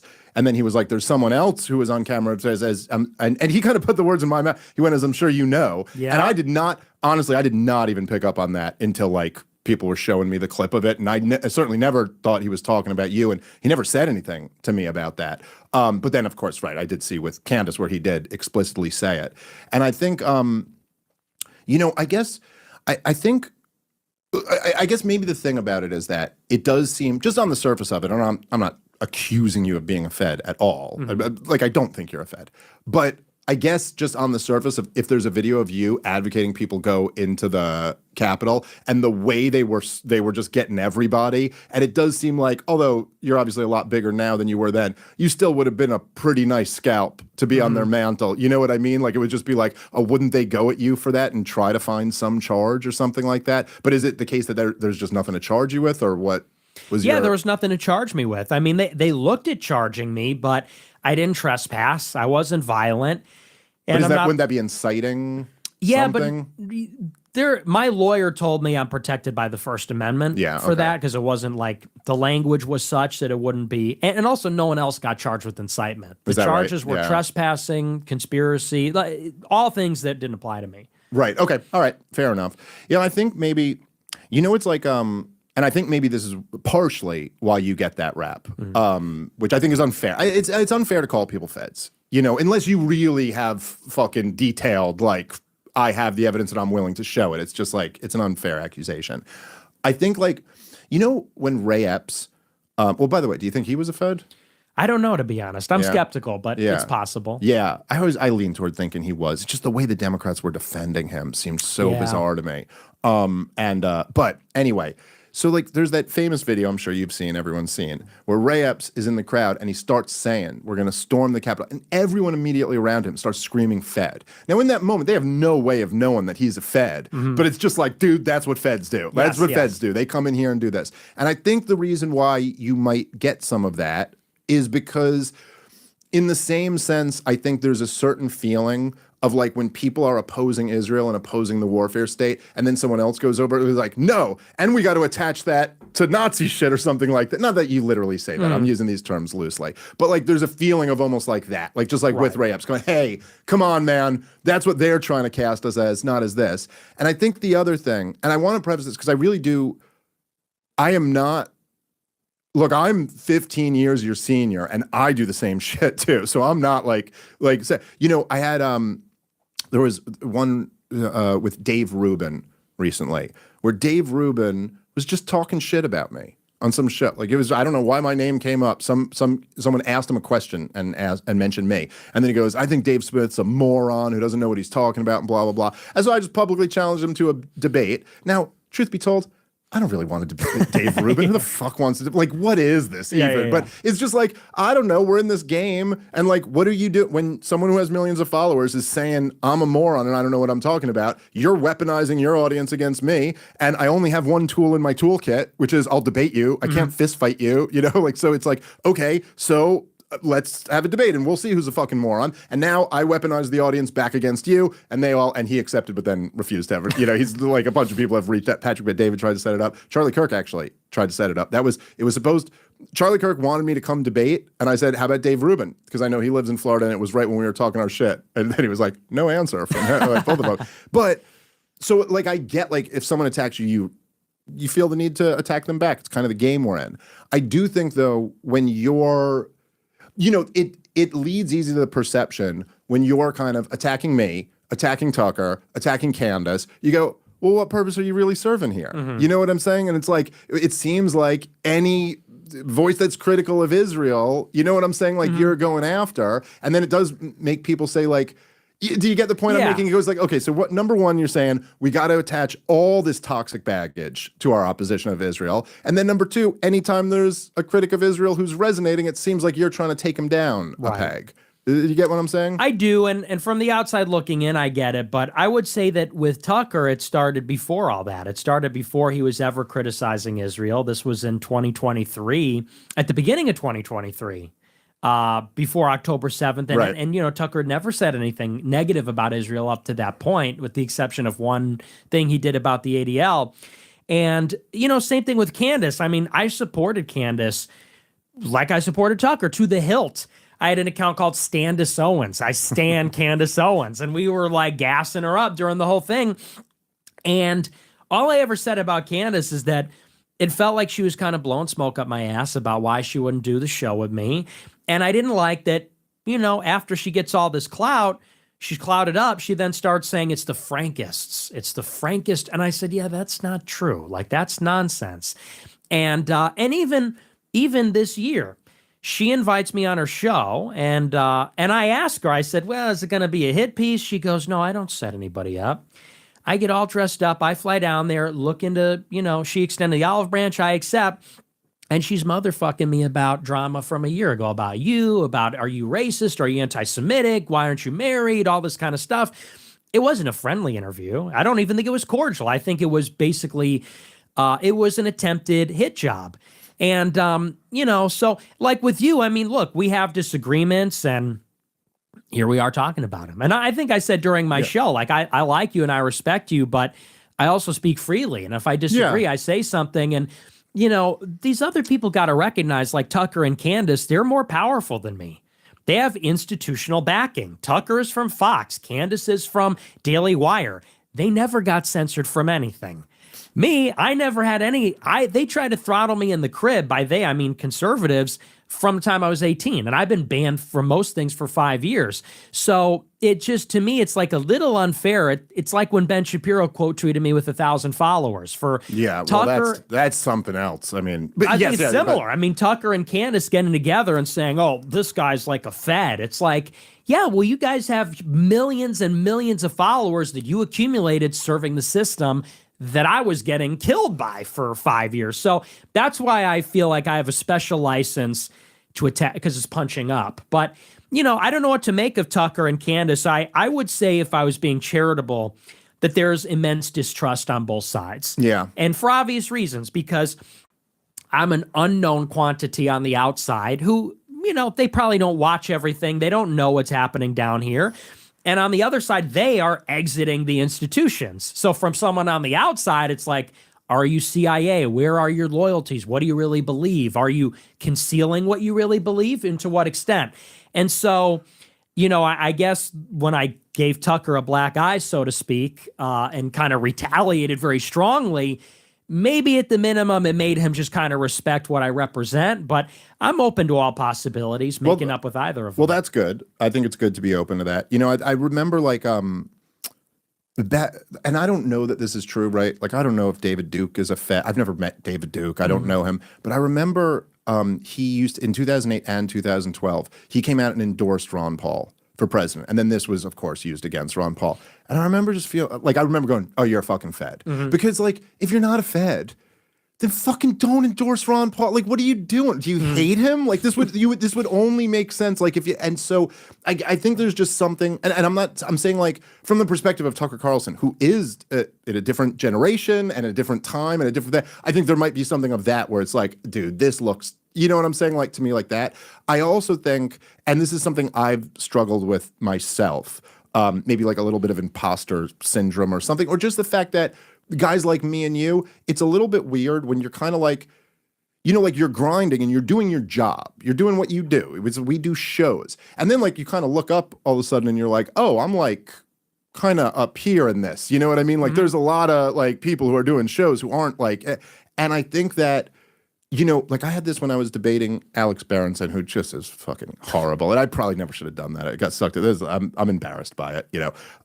But I mean, you know, whatever. It's just, it's like the same thing I think you have sometimes. Like, where it's like, there's got to be a price tag to this. Like, you can't be allowed to just shit talk me like this, you know, like, especially when, and for whatever reason, maybe there's something about me, my personality, but I'm much more offended by someone calling me a Holocaust denier than I am by someone being a Holocaust denier, if that makes sense. because it's just like a fucking dirty trick to try to Yes. get me with. And there is, I mean, we didn't get it. We could talk a little about the Holocaust if you want before we end, but like there isn't like, I do believe the Holocaust happened. I do have family who's suffered in it. I also, like I said before, don't believe that should be like, that suffering should be imposed on everybody else. And I don't think it makes sense that everyone ought to be going to our museum or something. Like I find that to be weird. But to claim that I'm denying that is like a real fucked up thing. And in my mind, I was like, you work for the New York Times, dude. You pinned this to your Twitter, like this accusation of me. But then I kind of noticed as we were debating that like in my mind, I'm like, dude, you're the fucking New York Times guy. I'm some comedian. Right. And he's like, dude, you're Dave Smith. I'm just Alex Berenson. Like he kind of had that. Yeah. Like he didn't exactly say that, but I almost started to realize that it's like, oh yeah, I guess I kind of gotta like recalibrate in a way. And I would just suggest, just humbly suggest that like while you view it as like Tucker and Candace are up here and I'm just this guy down here, even the guys at the top, as I've gotten to meet them, they're also just people. And they also just like, even that when you're talking shit on your live stream, you're like, I don't know, I'm a fucking kid in my basement talking shit on my live stream. But actually, like, maybe they heard some of that shit, you know, and like actually, and they look at it much more of like a parody relationship. Like, I know, like, I just know that you, and I don't, this is nothing that Tucker ever told me. I'm literally just speculating. But like, you went at Tucker pretty hard. I remember after the 2020 election. Yeah. When he was basically saying, I have not seen any evidence that this thing was stolen. And to be fair, like, you know, you went at him in a pretty harsh way. And so I'm just saying, things like that, like I think guys like me and you often feel like, well, who the fuck am I? I'm just some guy talking shit. Whereas like people see more than you think, and they are aware of it. Yeah. Just saying. Well, and I get that, but with Tucker in particular, the Fed, if he came out and said, I don't like that kid, that's different than saying he's a Fed. Agreed. And he said, I know that. And it's like, but I'm me, and I know that's not true. So how can you know something that's not true? Like, and people don't have to believe me, but I know what I know, and Tucker knows what he knows. And I've been accused of being a Fed by several people, that I'm here to ruin libertarianism and here to do all this. It's an amusement. And of course, I've been accused of being on Qatar's payroll, which is like, when do they start sending the money? I have no idea. Yeah. I'm doing Is it in the everything. mail? Like, I mean, come on, guys. Yeah. So yeah, no, I get, look, and obviously that's license for you to respond, more than license for you to respond. So I understand that. I couldn't, like, obviously I love Tucker and I love Candace. They've just both been very good to me, but I could never tell you like, oh, you shouldn't go back at that. And in fact, as I was watching it, I was like, well, Nick Fuentes is gonna go to work here, because also like that's kind of, you know, you're brawling with a brawler if you try to do that. And so obviously I understand that was going to be the response. I guess from my perspective, because like even what you're saying with Candace with the Frankists and stuff, like, you know, or the Brigitte Macron stuff, you know, like with a lot of this stuff, I try to be somewhat fair. Like, I try not just to dismiss a conspiracy because it sounds crazy, because like, hey, I know there's lots of crazy conspiracies that are in fact true, but at the same time, like I said to you before, it's like, I'm just always 10 books behind. I'm always, there's people that I love reading them who have just put out books and I still haven't gotten to. Like, I still haven't read Jim Bovart's new book, and I want to, but it's just so much shit to fuck around. And you're like, I can't even follow you down this conspiracy rabbit hole to debunk it. You know what I mean? Like, I just can't. But I would say that, you know, me personally, I would have rather Candace was just the chick who worked at Daily Wire and was like, I cannot support the slaughter of innocent people. Like, I loved that she was like, I just had a baby and I'm sorry, I'm not going to support this shit. I thought it was so, and to have a Daily Wire employee take that stance at the Daily Wire, and then to find out that in fact feelings do care about your facts, you know, and that she got, like, I just thought that was so valuable. And Tucker Carlson, to me, I mean, and I think you could appreciate this too, right? If you just like remove yourself from it in your personal issue, it's like, dude, our Bill O'Reilly is Tucker Carlson. That is so fucking awesome. Like, that is so much better than having Bill O'Reilly. You know what I mean? And so like, and I think you would grant that, like, that's fucking awesome. Like, it is, they are important voices. So I would just hope you would kind of, like all of us have to do to some degree, is like try our best to remove our own personal thing. Like, you slighted me, and go, look, what are we trying to do here? I certainly think, as I was saying with the Jordan Peterson thing before, and I said this on a podcast at Ron Paul's birthday party, someone was interviewing me, Clint Russell was asking me about this. And I said, like, about you, I was like, look, Douglas Murray might think I shouldn't be on big shows, and like other people might think you shouldn't be on big shows. But you know what? You're here. Like there's no more debate about this, Douglas Murray. It's like, yeah, I'm as big as you without the institutional background. So you don't get to say I don't get to be here. And I think the same thing is true with you and the Groypers. It's like nobody's being vanquished. We're all here. And in fact, what needs to happen is not vanquishing people, but incorporating. And I think that Tucker and Candace and people like that, like, I just think all these voices are so important. And you know what I mean? I hope you would like kind of think about that. And I do. And I grant that on my show even throughout these feuds, I've said they're both important and they're pushing people in the right direction. But I think it's totally the opposite. I think that, you know, like with Candace in particular, she brought me out under false pretenses and then tried to vanquish me. I think that's what that was, or that was a way of putting me down or something, because I had just had my biggest show ever in the middle of the war. She invites me out the next day, and her whole show is, you hate Jews for being Jewish. You're a real racist. And it wasn't friendly. It was nasty. She was nasty to me. And then afterwards, she wouldn't let it go. It didn't play well at all, because in the interview, she goes, well, you got triggered. I said, I don't think so. She goes, well, people are going to, and nobody agreed. People were furious about the paywall. They're pissed at the way she treated me. It was universally negative, and she wouldn't let it go. And then she got to come in and say, well, you lied. The reason people didn't like it is because you lied about it. And it's like, lady, you know, you got to take the L. You were out of pocket. It didn't work. It backfired. So I could coexist with her. I was willing to do it before. I'd even be willing to do it now. And the same is true with Tucker. And I think Tucker's more rational. Maybe he's a guy or something, or I don't know why. It does help. It helps, you know. But I could coexist with Tucker. It's just there needs to be a mutual understanding, because I also represent a lot of people, and when they put me down, they're not just putting me down, they're putting down that whole right-wing flank of the issue. And I don't need everybody to agree with me. We can I love the disagreement. I love this conversation, and we disagreed about some things here too. It's just when people say, you're a fed, you're a racist, F you, you shouldn't be allowed on the shows, you're just an asshole. It's like, I'm not an asshole. I've been fighting for 10 years to say the stuff that many of these people just got around to saying last year. And that's just, so yeah, it's like a little irritating when they do that to me, but I'm willing to be the bigger person. Well, it's good. Well, look, I mean, I think it's good. Look, dude, I mean, all of us are trying to, figure out kind of, now that we're in this position, like how exactly to manage that. And I think, like, kind of as we were talking about before, it's like we're united in our opposition to a thing, but now we have in a lot of ways.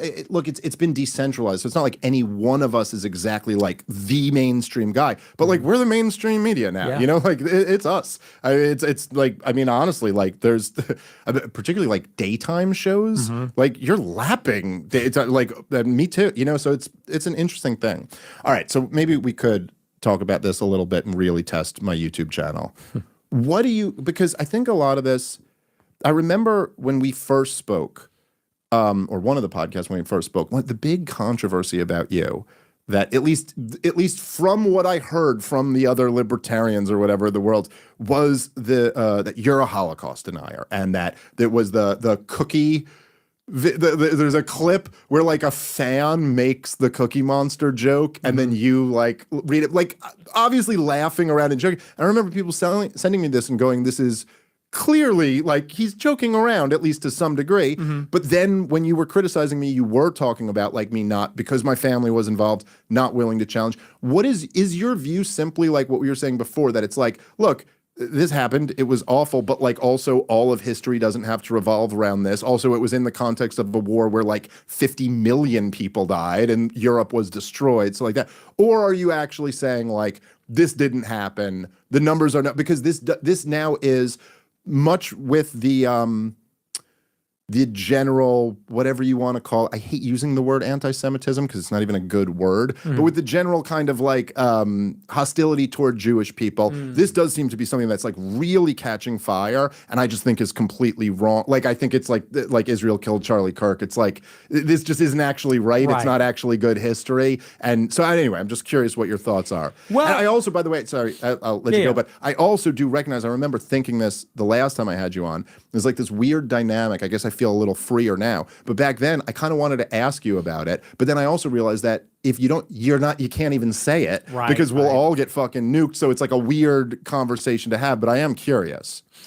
For me, it was never really about the Holocaust in itself, because early on, I watched a lot of documentaries, like the canon of Holocaust denial documentaries and essays, and I found a lot of the arguments compelling. And then I saw that other people were pushing back on that. And I have good friends of mine who are like, they're fellow travelers, let's say, and they adamantly insist it did happen. And they send me blog posts and things. Yeah. And at a certain point, you sit down and say, so is this really about World War II historicity debate or historiographical debate? And to me, I'm sort of missing the point. To me, the Holocaust is just like, it is just a central part of the Jewish identity story, which is that if the white people get too much power, they're going to kill us all. And that means if we don't have enough power, they're going to kill us all. If they can critique us, they're going to kill us all. It's wrapped up, and this has been pointed out before, that more Jewish people think that the Holocaust is central to their identity than believe that believing in God is central to their identity. And that just tells you about what Jewish identity really is and how it's political. And so to me, what matters more, I don't know. I think it was exaggerated. I think it was embellished. I don't know that 6 million exactly died, but I don't know. I'm not an expert, and I don't really even care about being an expert. To me, it's more about, like you said, I don't want this trauma imposed on me and for it to define our political order, because that's really the issue. Well, that part I think is 100% reasonable. Mm-hmm. And in fact, as you said, that the Holocaust is more central to Jewish identity than God. It's certainly true for non-religious Jews, and even maybe for some religious Jews. Like it is very central to Jewish identity, and I think in unhealthy ways.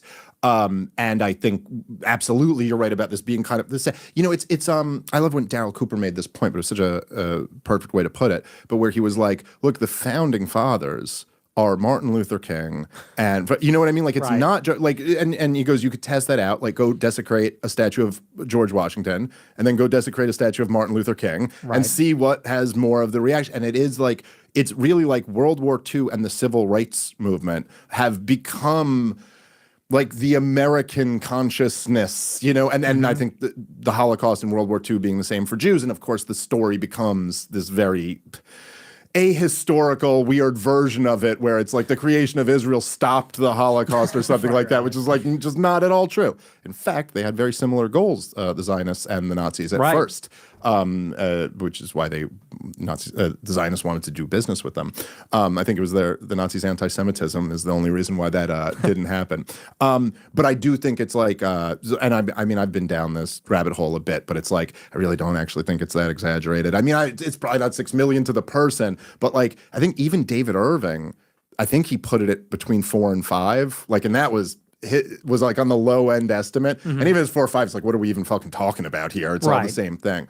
So I think like, and I guess in a way, because we've gone for a while now, so we could wrap up unless there's anything that you wanted to bring up. But I will say I appreciate that. I think, and this isn't, I'm not even saying like, because I'm sure the part of the problem with this stuff, right, is that at least from my perspective, is that when you're Jewish, there is this kind of not amongst you, I don't think, but I think maybe some of your fans, not all of them, where there's this kind of heads you lose, tails I win type thing where it's like, okay, so like if there's a Jew who's for Israel, they go, well, of course, that's all the Jews. Right, and then if there's a Jew who's against Israel, it's like, well, they always control both sides of you know what I mean? So it's like, no matter what you do, you're like kind of in this position where you're like, well, there's nothing I could say here other than, yes, you should hate Jews. And then they'll be like, okay, finally a good one or whatever. But I do think that like we said before, we're all kind of like figuring out this new world. Mm-hmm. We're all kind of like dealing with our newfound relevance.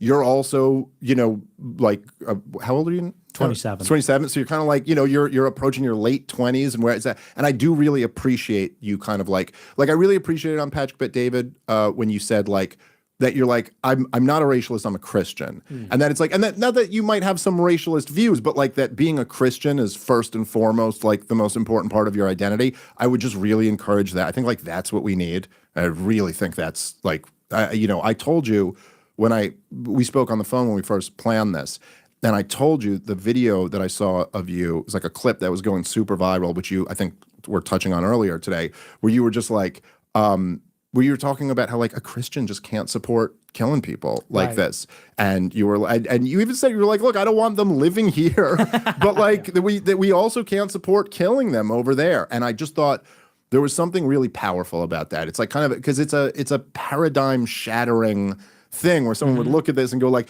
wait, but I've been led to believe this is like the most horrible person, and he's the one who cares about this. And I kind of think, like, I would just hope that that's in, you know what I mean? Like that you continue kind of to push that and all that stuff.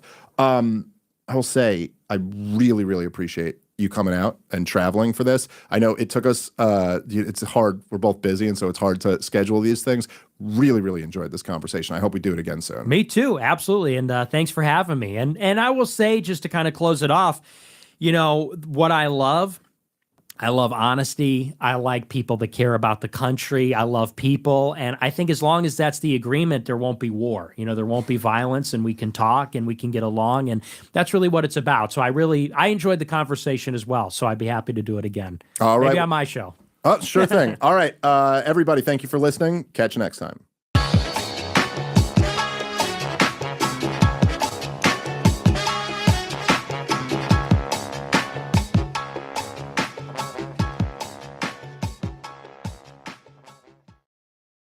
To order.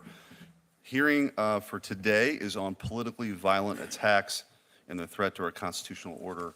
I'll give my opening statement, then we'll go to the ranking member, and then after we might do a second round of opening remarks, introduce the witnesses, swear you guys in, and then get rolling with questions. For the past 15 months, political violence has been a constant fact of American life. We've seen arsons and bombings, armed ambushes and assaults, sniper attacks and mass shootings, riots, and violent mobs on our city streets.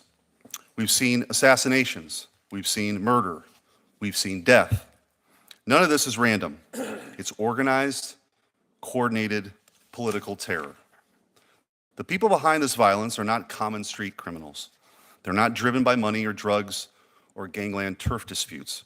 They're determined, militant extremists who wield violence for political ends. They know that their vision would never win at the ballot box, so they've chosen terrorism instead. They know their ideas could not win in the marketplace of ideas, so they shoot up the marketplace. Last year, President Trump survived not one, but 2 assassination attempts. In Butler, Pennsylvania, he escaped a sniper's bullet by a centimeter in a split second. Only weeks later, in West Palm Beach, another would-be assassin camped out for 12 hours in the brush outside of Trump International Golf Club, armed with a loaded rifle, burner phones, a GoPro, hoping to finish the job. Less than 2 months later, a healthcare CEO was gunned down in cold blood on a New York street by a left-wing extremist who called his victim a parasite who had it coming. Within days, left-wing activists had made the murderer a folk hero. In California, they pushed a ballot measure named in his honor. A poll taken 10 days after the murder found that nearly half of very liberal Americans had a favorable view of the killer, whereas just 8% of very conservative Americans felt the same. Then came an all-out war on immigration and customs enforcement. Across the country, federal officers were hunted like prey. They were attacked, surrounded, ambushed, and shot at. Their facilities were firebombed. There were arrests for arson, for assault, for violent threats and doxing, but the violence continued to escalate. On July 4th, 11 members of an Antifa terror cell carried out a coordinated ambush on an ICE facility in Texas. They arrived in 2 vehicles, loaded with semi-automatic rifles, handguns, Molotov cocktails, body armor, and encrypted radios. Their gear was painted with the circle A for Antifa. They detonated fireworks to lure officers out into the open and then opened fire and kept shooting until their guns jammed. One cop was struck in the neck and critically wounded while racing to respond. Just 3 weeks later, a transgender shooter entered a Catholic elementary school in Minneapolis and opened fire on hundreds of children while they prayed. Dozens were wounded. 2 little children, a 10-year-old girl and an 8-year-old boy, were killed. The shooter marked his guns with slogans like, "Where is your God now?" and posted videos using an image of Christ for target practice. 2 weeks after that, Charlie Kirk was murdered while speaking to students in Utah. The killer told friends and family he did it because Charlie was full of hate. Social media exploded with gloating celebration.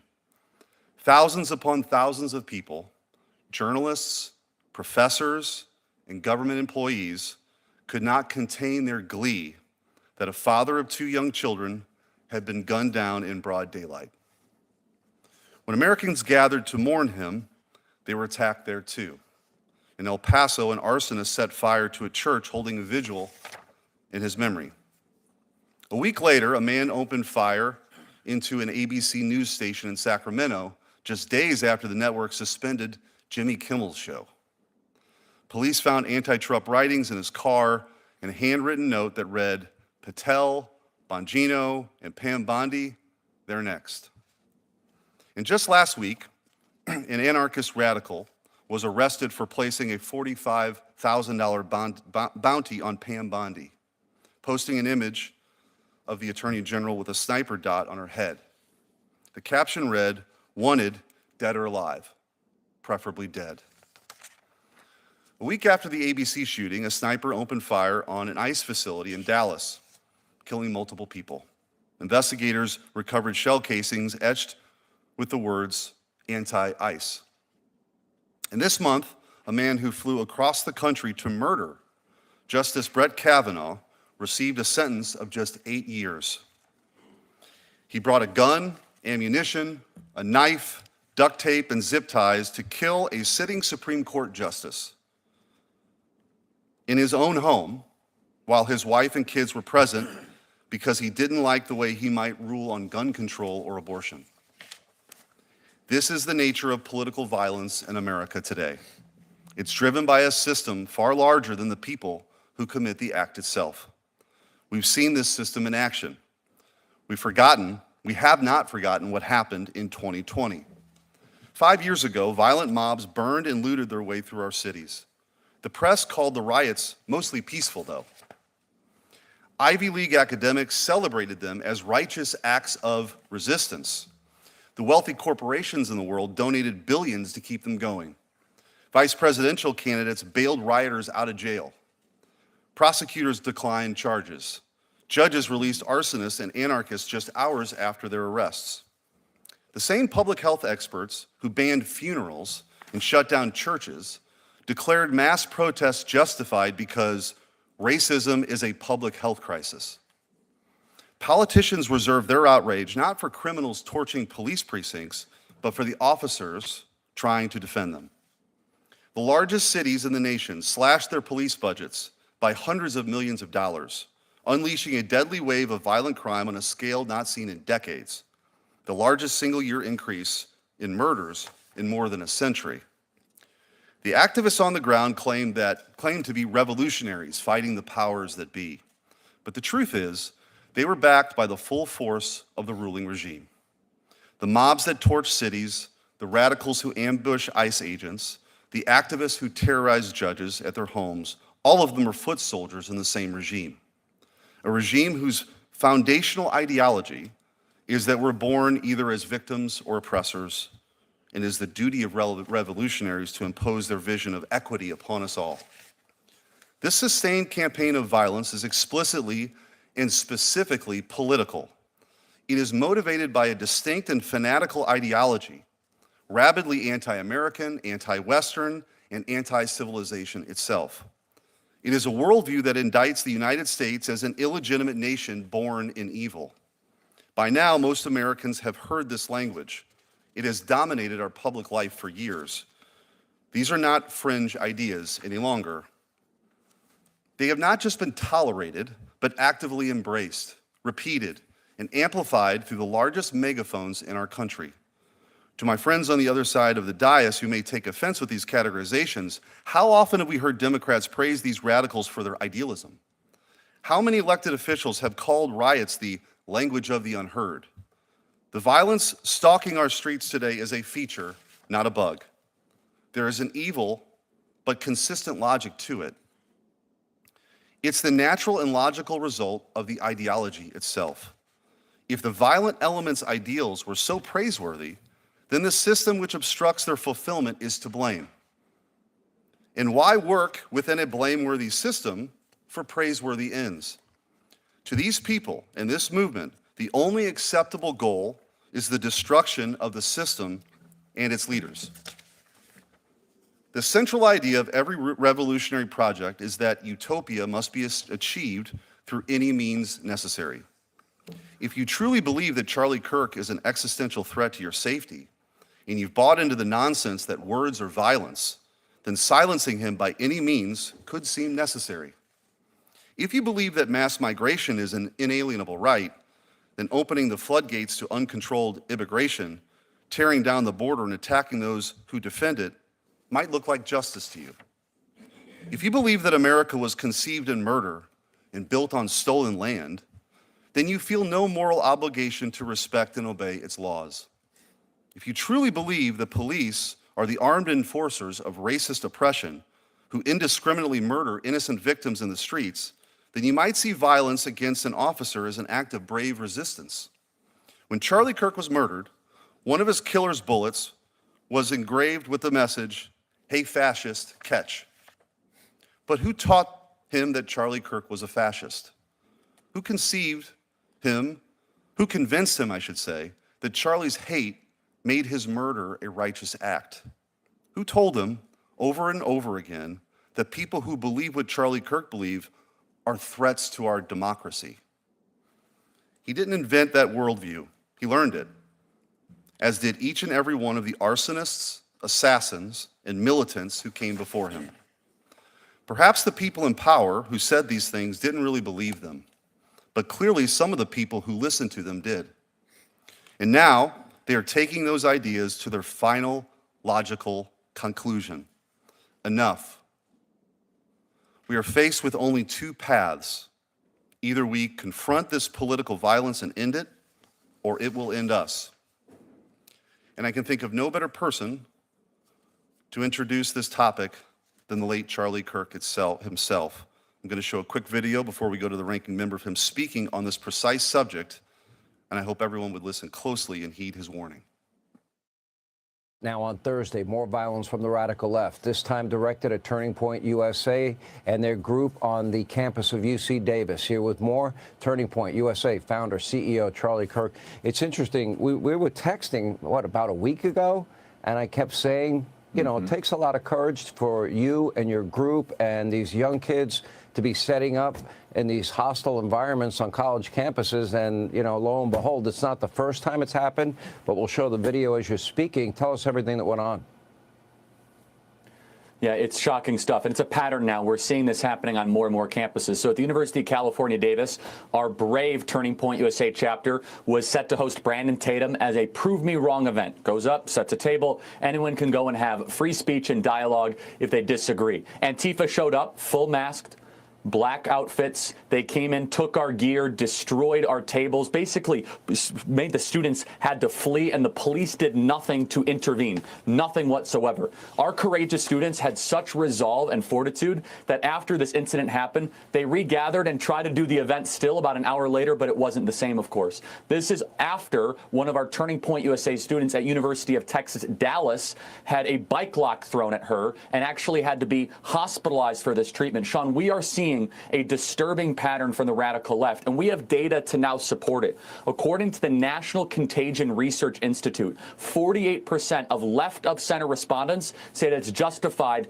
to murder Elon Musk. 53% say that it would be justified to murder President Donald Trump. There are ballot measures in California that are being measured by far left activists that are being named, I should say, after Luigi Maggioni. We have to take a step back here and ask our question, what's really going on here? There's a deeper thing important than just political disagreement. If you are on the front lines, like our Turning Point USA students, you are potentially putting your safety, your well-being, and God forbid, your life in jeopardy for simply being a conservative on a college campus.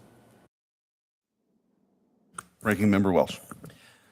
Thank you very much.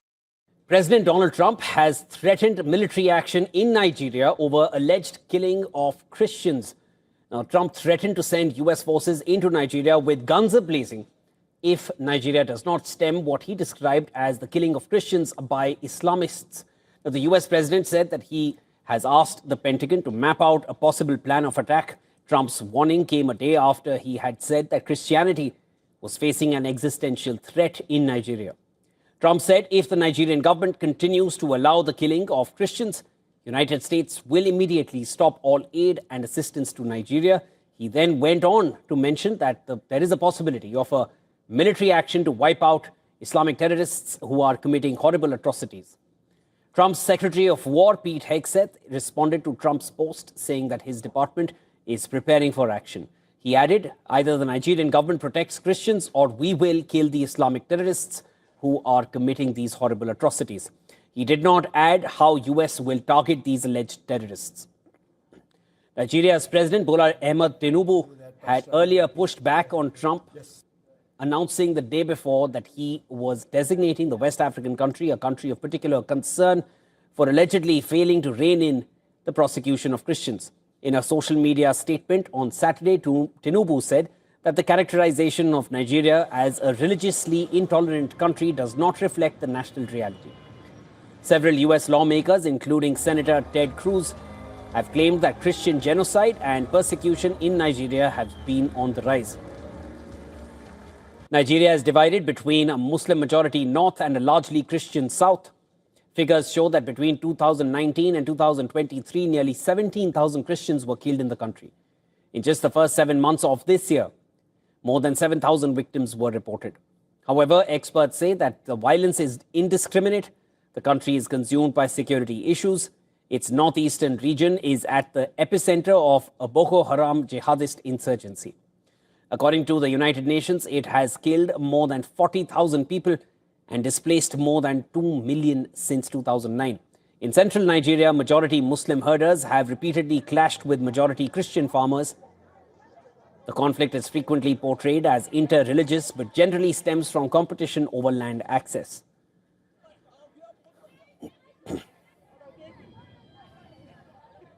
All right, and joining me to discuss this further from Thailand is Nathan Paul Southern, who is the operations director at the Eyewitness Project and also a columnist. Nathan, thanks so much for joining me here on the broadcast. How do you see Donald Trump's open warning?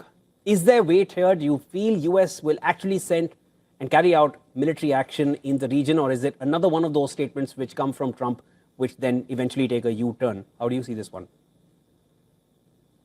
When it comes to Donald Trump making any kind of statement like this with the threat of military action, even if it seems unprompted and incredibly disproportionate, I think it would be dangerous for us to not take those claims seriously when we've seen what's been happening with military buildup in Venezuela, the designation of cartel groups as terrorists, which has allowed them to start doing airstrikes and targeting people that they're not at war with. So the prospect of Trump using military action in a situation like this is not it's not impossible. It is something that we need to take seriously. There are a lot of questions over how that would even happen, though. I don't think Trump or the Pentagon actually have a plan in place about how they would make these attacks into Nigeria work. They've not specified exactly which group they are going after. I mean, you have Boko Haram, but you also have the Islamic State offshoot. Both of those groups are warring with each other as well.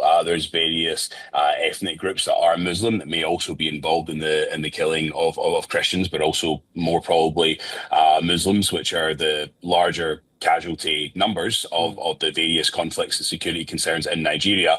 But now the US has lost the majority of its military presence in that part of Africa also. So it'd be very difficult, but not impossible for the US to rally its troops from somewhere like Djibouti, where it has quite a high presence, and actually move a land presence into Nigeria. Airstrikes are, of course, a possibility, and it's not something I would rule out Trump doing.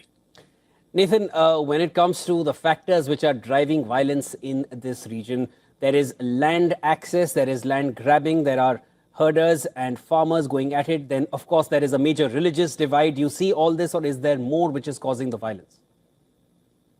There is so much more to the idea that this is just a Christian genocide, which is what the right wing in the US are trying to claim. There are a lot of Christians being killed. The majority of the casualties are, however, Muslims. Yet there are some areas of the country where the amount of Christians that are being killed could be seen as vastly disproportionate to the amount of Muslims simply because of the population size in that area. But overall, to simplify this throughout the country as an attack or a genocide on Christians doesn't really have much value to it. It's not even really a religious conflict the majority of the time. Like you mentioned, there's land dispute. There's also intertribal violence. There's inter-ethnic groups within Nigeria. There are various different jihadist groups that are fighting against each other. And there is also the growing presence of the different splinter cells of Al-Qaeda, Islamic State that are operating throughout the Sahel and our growing presence in Nigeria also. The situation in the country is incredibly complex, and the Trump administration doesn't seem to have said anything that shows an understanding of that, and instead seems to be playing to their base of protecting Christians abroad, which is in no way actually a US foreign policy principle. And by accepting, if you did say that there was a genocide being committed against Christians and you were going to take military action, but then you didn't in Gaza, it shows that you have a foreign policy that's led by some kind of religious ideological principle, which is also not backed up by science or any evidence. So they seem to be playing into their base, but it also seems to be the one way that Trump can then justify further military aggression when he ran on the premise of being the president who will end these forever wars. You raised some pertinent points there, Nathan, regarding safeguarding Christians. It's not part of US foreign policy, but it seems to be becoming a major branch of Trump 2.0, at least, like we've seen in the last 2 months, domestically and now internationally as well. Nathan Paul Southern, thanks so much for joining me here on the broadcast. There will be more to discuss. We'd love to end the broadcast again.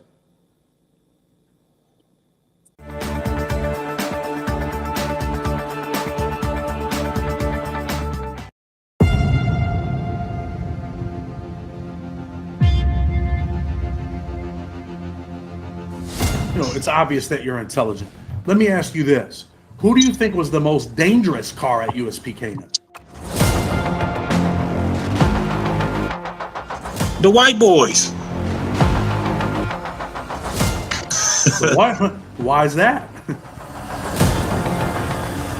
The white boys push a hard line. Listen, you feel me? And they standing on all business. You hear me? Like them white boys, like when this time to go, it's like, oh, they going. And like, I don't know everything about the politics as far as like with the white boys. But I know like when they have to put in work, they can't stop.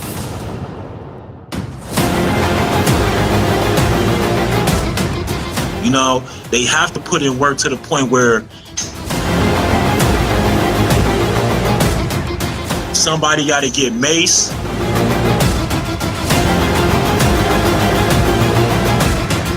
Or somebody down there got to get killed, but they can't stop, bro. The white boys is the most, from my experience from being a Canaan, the white boys was the most vicious car down there.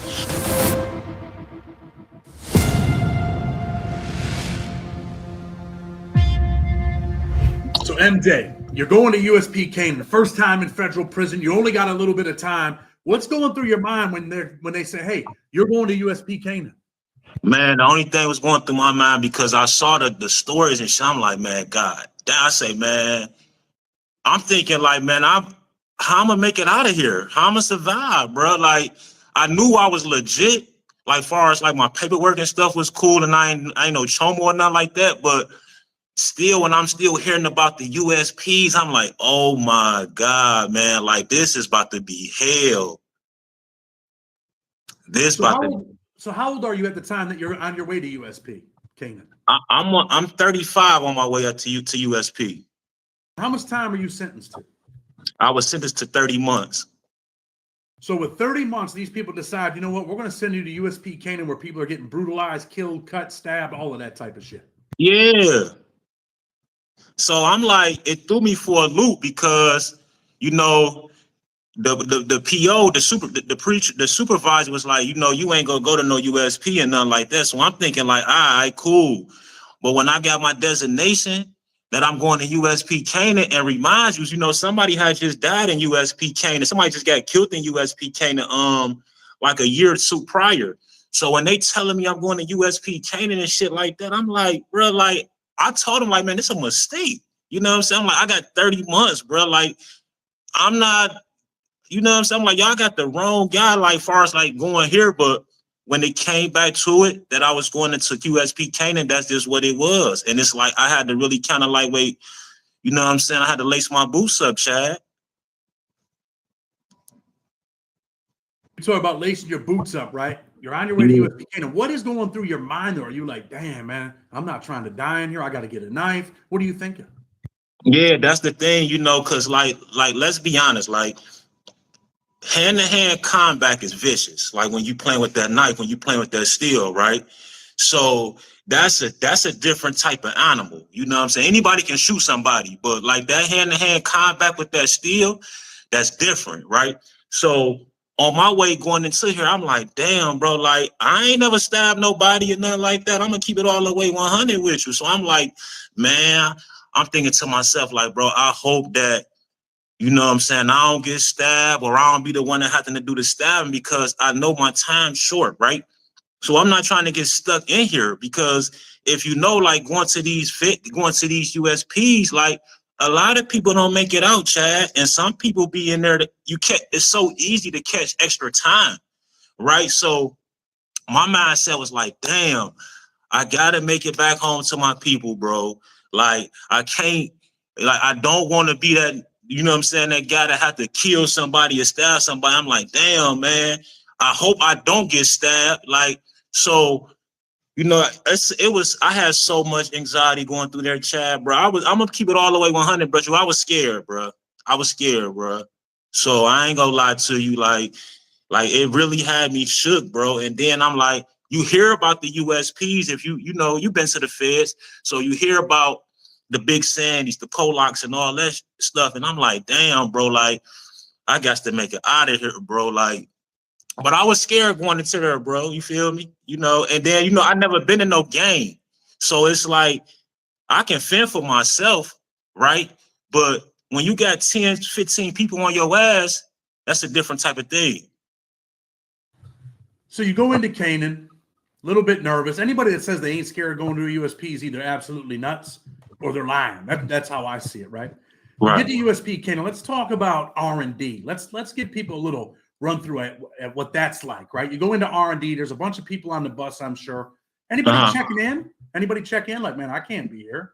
Yeah, for sure. You know what I'm saying? So, you know, like when you come in, like it's like about, I came in with like about 10 people, right? So when I came in, you got people like they checking in. The first person that see was SIS. So when SIS would come approach me, they asked me like, where you from? You know what I'm saying? You know, I'm like, I'm Michigan, Ohio. You feel me? So they like, the first thing he asked me, like, where you from? Then he asked me like, did you ever cooperate with the government? I'm like, nah, you feel me? So he like, did you ever tell on somebody? I'm like, nah, with you. So he checking it all off on the board. So I'm sitting in the cell in R&D, and you remind you, it's on chicken day, it's Thursday. So I can't even eat. You know what I'm saying? Because I got like I'm nervous, my anxiety through the roof. I'm in here, and then you know when you in there, you just sitting in there, you looking around, and I'm going through that whole process and everything. And you know, the first thing I asked SIS, and I ain't gonna even hold you, I'm like, man, what do I need to get a knife? He like, man, because I'm like, I ain't with no gang or nothing like that. He like, man, listen, we go put you with I'm like, all right, cool. But that whole process is just going through there, dealing with you know what I'm saying? Dealing with SIS when I first get through the door. It's just like, man, this is very daunting for real, Chad. So out of 10 people, how many people check in? Out of 10 people check in, we had like 6. So only 4 people go to the yard at Canaan. Yeah, when I went on my ride, it was only 4 people that hit the compound. When you're on that bus, right, and you get into R&D, can you tell like these dudes right here are probably not gonna, they're gonna go tell the cops, hey, I'm in danger here, I can't be here? Well, like looks can be deceiving because you got a lot of guys that look like they really about that life, right? So when I'm looking around, I see guys and stuff. I'm looking like I ain't really trying to judge a book by its cover, but it look like some guys are like, oh yeah, he really like he might be on that, and then whatever. So I don't know. I didn't really give too much thought into about what the next man was going to do. I just knew I was thinking about myself at the time, if I'm being honest. Thinking about yourself, but you're nervous. You're like, damn, man, I got to make it out of here. You had just heard about someone getting killed. So now you go to the yard. What's your first day like in federal prison when you get to the compound? Oh, man, listen, right? So when you hit the yard, you already know how it is. They just tell you they assign you to a dorm until you go to your dorm. They don't escort you there. They like, go find your dorm, go find your people, right? So when I got there, we was on lockdown. You know what I'm saying? It was just a riot for the Bloods and the Bloods in New York had, crashed out against each other, right? 2 cars crashed. So the compound was already on lockdown. So once I get there, I go to C1, right? On the red side, and if anybody been to Canaan, the blue side way more vicious than the red side. But luckily, I end up going to the red side, right? So when I get to the red side, I go and C1, and when I first get in there, you just hear the boom, boom, boom, bamming on the door, bamming on the door. Where you from? Where you from? This and that and the third. This and that and the third. You blood? This and that, because that's a New York yard. So they like, you blood? This and that and the third. So when I first get there and stuff, everybody on lockdown, I get my Mac and I'm just, I just look around like, damn, bro, like I'm really in the USP, bro, in the feds, bro. Like we in the mountains, like this, like damn, bro, like I'm just looking like, bro, this can't be life. This can't be it. But my first day in there, I go in there, and when I go in there, I go to the unit. Everybody asks where you from. They put me in the Midwest cell, of course. When I get in the cell and stuff, my cellie, you know what I'm saying? Shout out to my dude Rayo. But my cellie and stuff like that, as soon as I get in there, it was an awkward silence. You know how that go. He like, well, where you from? Boom. So, the introduction, how much time you got, what you in for, boom, boom. And then the next thing he said, what the next thing he said? You know what I'm saying? You got to get your paperwork. So, you know what I'm saying? That was the first day. You got to get your paperwork, right? What do they mean when they say that? I mean, I know, but some of the viewers might not know. You gotta have those driver's license. Your paperwork is how you're going to walk the yard. Your paperwork is going to really solidify you. So them your driver's license in the feds, right? So that paperwork, that is a real thing in the USPs. I never been to no Lowe's and no FCIs, so I can't tell you on that spectrum. But from the USPs wise, you gotta have those driver's license. You gotta have those paperwork, or your ass going that way. You know what I'm saying? So that's a real thing. How about a knife? Do you have to get a knife with a 30-month sentence? You don't have to get a knife, because I'm gonna just tell you like this, you don't have to get a knife, but it's all up to your discretion. Like after you get now I done seen people come down there with time shorter than mine, and they get the hawk. But it's what you want. You feel me? But I wouldn't necessarily say you have to, but you gonna have to put some work in and defend yourself for sure. When we talk about putting in work, you're in the Ohio car, you're in USP Canaan. Do you have to put in work? Everybody got to put in work. I'm gonna say this: when your number get called, you definitely got to put in that work. You know what I'm saying? So, when I first got there, I'll tell you a little situation. When I first got there, we had a dude we in the Midwest car. You feel me? So we had a dude come down there from St. Louis. So he went in the cell, you know, the Midwest was in coalition with the GDs and the vice lords, right? So this dude coming there, he go in one of the members' cell. So the member, he started like moving a little crazy in the member's cell, like fuck it, like messing with his belongings. My bad. He started messing with his belongings. So, you know, Marcelli had the unit. You know what I'm saying? He was the rep for the unit. So when he come to my cell, he like, hey, you know, Buddy gotta go. Y'all gotta find somewhere for him to go. So, you know, Marcelli like, what's going on with it? He like, man, he going through my belongings or whatever. So, you know, I'm fresh in. That was my time. That's when my number was called, right? So Marcelli like, come on, let's go. So it's time to boot up. You feel me? It's wartime. I mean, well, I ain't gonna say war, but it's time to get active, right? So boom, we go in the cell. We do what we had to do and get him up out of there. You feel me? But we had to run him up pretty much. Let's talk about it. You go in the cell, what? Are you putting the beats on? You got to hit him with a lock. You got to stab him. What do you have to do? We, you know what I'm saying? Fortunately, we didn't have to poke him or nothing like that. We just gave him a good beating. You know what I'm saying? We just gave him a good beating, drug him out the cell, told him to go that way. You feel me? We had to run him up. Is this cat trying to fight back? Yeah, I think any man gonna try to fight back for himself. But yeah, he was trying to fight back, but he was trying to fight back, but you know, like when you got two people, like when you got two aggressors on you like that, like it ain't go good for him, Chad. I'm gonna just keep it a buck. Is he screaming, trying to get out of the cell? Yeah, for sure. He's screaming, trying to get out the cell and whatever like that. Cause you know, I'm at the cell door. So my cellie kind of like at the, you know, with it like by the windows and stuff like that, right?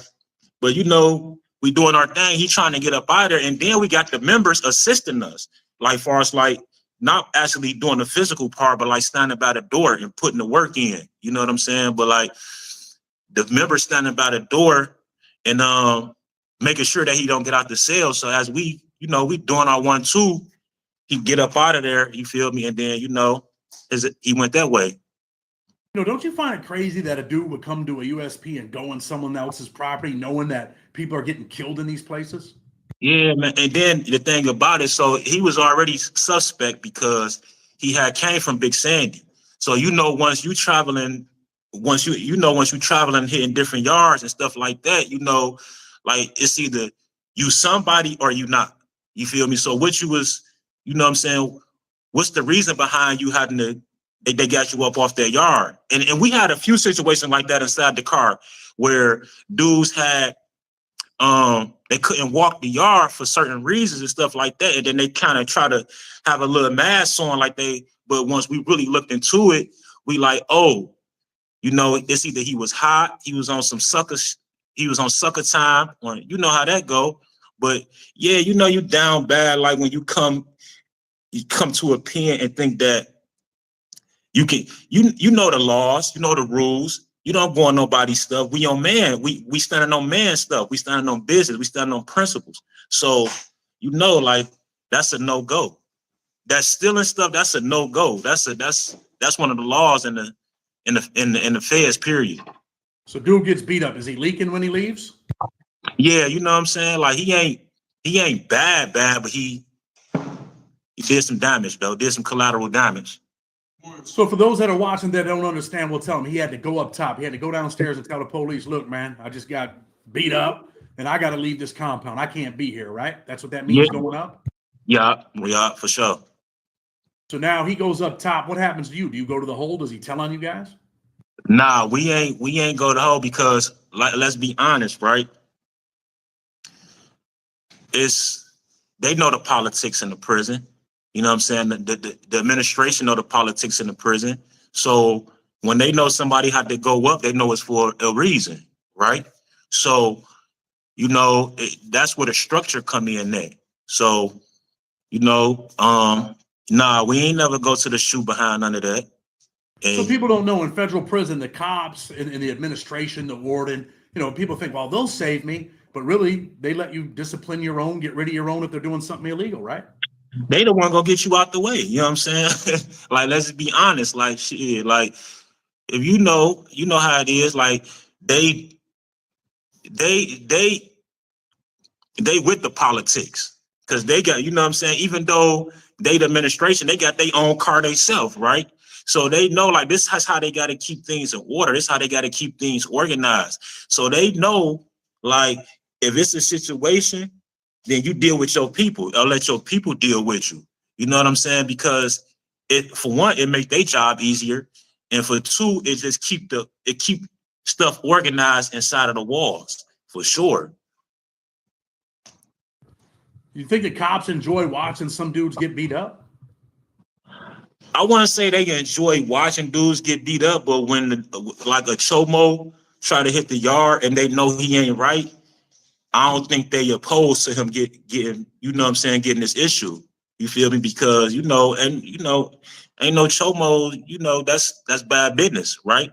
So if it's something like that, they not gonna be like happy because they gotta do their job, but at the same time, they know what the time it is. His ass gotta go. He deserve his beating. Take your lick. Get up out of here. Is that the only time you're involved in violence at Canaan, or do you have other incidents? That was probably the incident I got into, like far as like actually having to get busy. But I have been approached with situations from people that's in my own car, you know what I'm saying, where it could have got sticky. But let me highlight something, right? So, I had affiliation with the New York guys, right? So a lot of like the New York guys took a liking to me.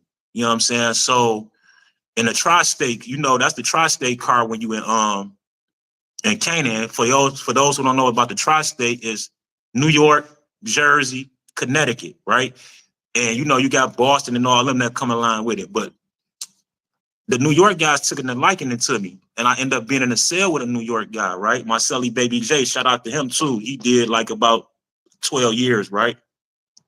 Smooth program and everything. So he had a lot of knowledge about how things are moving inside of the walls, you know what I'm saying, the USPs, right? However, my car was like, why he rocking with them guys so heavy? Oh, what's going on? This and then the third, right? So they tried to push up on me. So when they tried to push up on me and stuff like that, I bucked the whole car. Like, what we doing? You know what I'm saying? So, they try to take me to the yard, politic me, all that good stuff. But I'm a man before anything, Chad. So I don't care if you black, brown, white, yellow, where you from. If you a man and you solid, that's what we on. You know what I'm saying? So, and like I told them, like, listen, I'm a man before anything. So, they tried to pull a move on me. My car tried to push up on me, but I bucked the whole car, let them know I wasn't going, Chad. You feel me? I'm official. I didn't get here by having smut on my name. You know what I'm saying? I stood on business. And, that's just what we doing. So they're trying to send you up because you were kicking it with the New York dudes? They was trying to lightweight politics. They weren't really trying to send me up because if you send somebody up, you got to have a valid reason. So you just can't send somebody up because you're trying to get some clout. But nah, they was just trying to politic me, like, because I'm gonna be honest, they thought my New York dudes gave me a knife. So when they thought my New York dudes gave me a knife, they was like, oh, how you got a knife and you ain't bringing it to the car? You ain't get it from one of the homies or nothing like that. So they was just trying to politic me and just get in my business and all that type of stuff. And I'm like, listen, bro, I don't have to tell you dudes all my moves and everything, what I'm doing, but then I had to look at things like the politics inside of the car is real. You feel me? You got to be with your people because that's who you with. And you could get ran up and they could get you off the yard if you're not standing with your people. But, it was just one of them situations. I felt like they see I'm moving and I'm grooving, you know what I'm saying, building relationships with other cars. And from the outside looking in, they like, what are you on? You know what I'm saying? It looked like I had a lot going on, but I really didn't have nothing going on for real. They thought you might have been getting the bag or getting a couple of dollars maybe, and they wanted some of it, and they were wrong. That's a fact, yeah. That's a fact. You're kicking it with the New York dudes. If something would have happened, you think they would have helped you? Some of the dudes you were kicking it with? Yeah, you know what I'm saying? Yeah, you know what I'm saying? Because my New York homie, Baby J, which is he was the spokesman for the New York guys in Canaan. He was my celly and stuff. And when it happened, he tried to rectify the situation. You know what I'm saying? And he saw me on go mode because I went and strapped up. Like, it's time to get active. And he stopped me. He like, listen, bro, I've been through here. I done blew niggas up. I done did all that, right? So he like, calm down, because I was on 10. I'm very impulsive in certain situations. So he was like, man, calm down. And then the spokesman that had the unit from the Midwest came to the door. He like, come here, MJ, I need to holler at you. And he was like, nah, bro, don't come in my cell. This is a New York cell. Don't come in here. So, yeah, I think we wouldn't have crashed though. We wouldn't go crash because we had understanding and we knew how to communicate. So I wouldn't have never put my celly in a situation or my New York homies in a situation where we had to crash. You know what I'm saying? I just would have crashed out on who I needed to crash out on and then took it from there. But I wouldn't have let them get involved in that stuff because I wouldn't want to mess up their time. A lot of good men there. You don't want to get them jammed up. That's a fact. So while you're in Canaan, right? Some of the most vicious things you've seen in Canaan, bro. I know it was a dangerous place. You asked me? Yeah, what's some of the most vicious things you've seen? When I first got there, like about a month, I'm on the yard and stuff like that. So, it's summertime. So I'm standing on the gate, and the yard's divided in Canaan. You know what I'm saying? So, the gate in between us, right? So I'm standing there on the gate. And when I'm standing there on the gate, I'm talking to one of the homies and stuff. You know how we doing the meet and greet. And next thing I look out my periphery, and when I look and stuff like that, they just blowing dude up.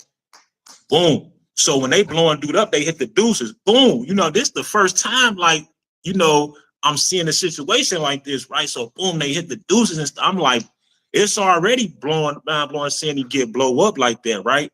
But then they hit the deuces. You know how that thing go off. Boom. That they send the warning shot first. So, and then they sent the warning shot, and then we right there, and then they shot the, how they shoot it in your area. I think it's whatever they shoot it in our area and stuff like that. So boom, I'm like, damn, that was the first time I saw like somebody really get blew up. And then I'm in the unit, right? This, and luckily dude alive for this, right? So dude, he have an episode. You know what the episodes is. He epping out. I know what it is, but tell the people what it is. Okay, so the episode pretty much like when the dude off the tune, when he off the deuce, right? And he tweaking, you know what I'm saying? It's like if you it's like equivalent to somebody hitting some angel dust and they just freaking out. So that's when that's what happened the episode is. He epping out because the deuce heavy inside the walls, right?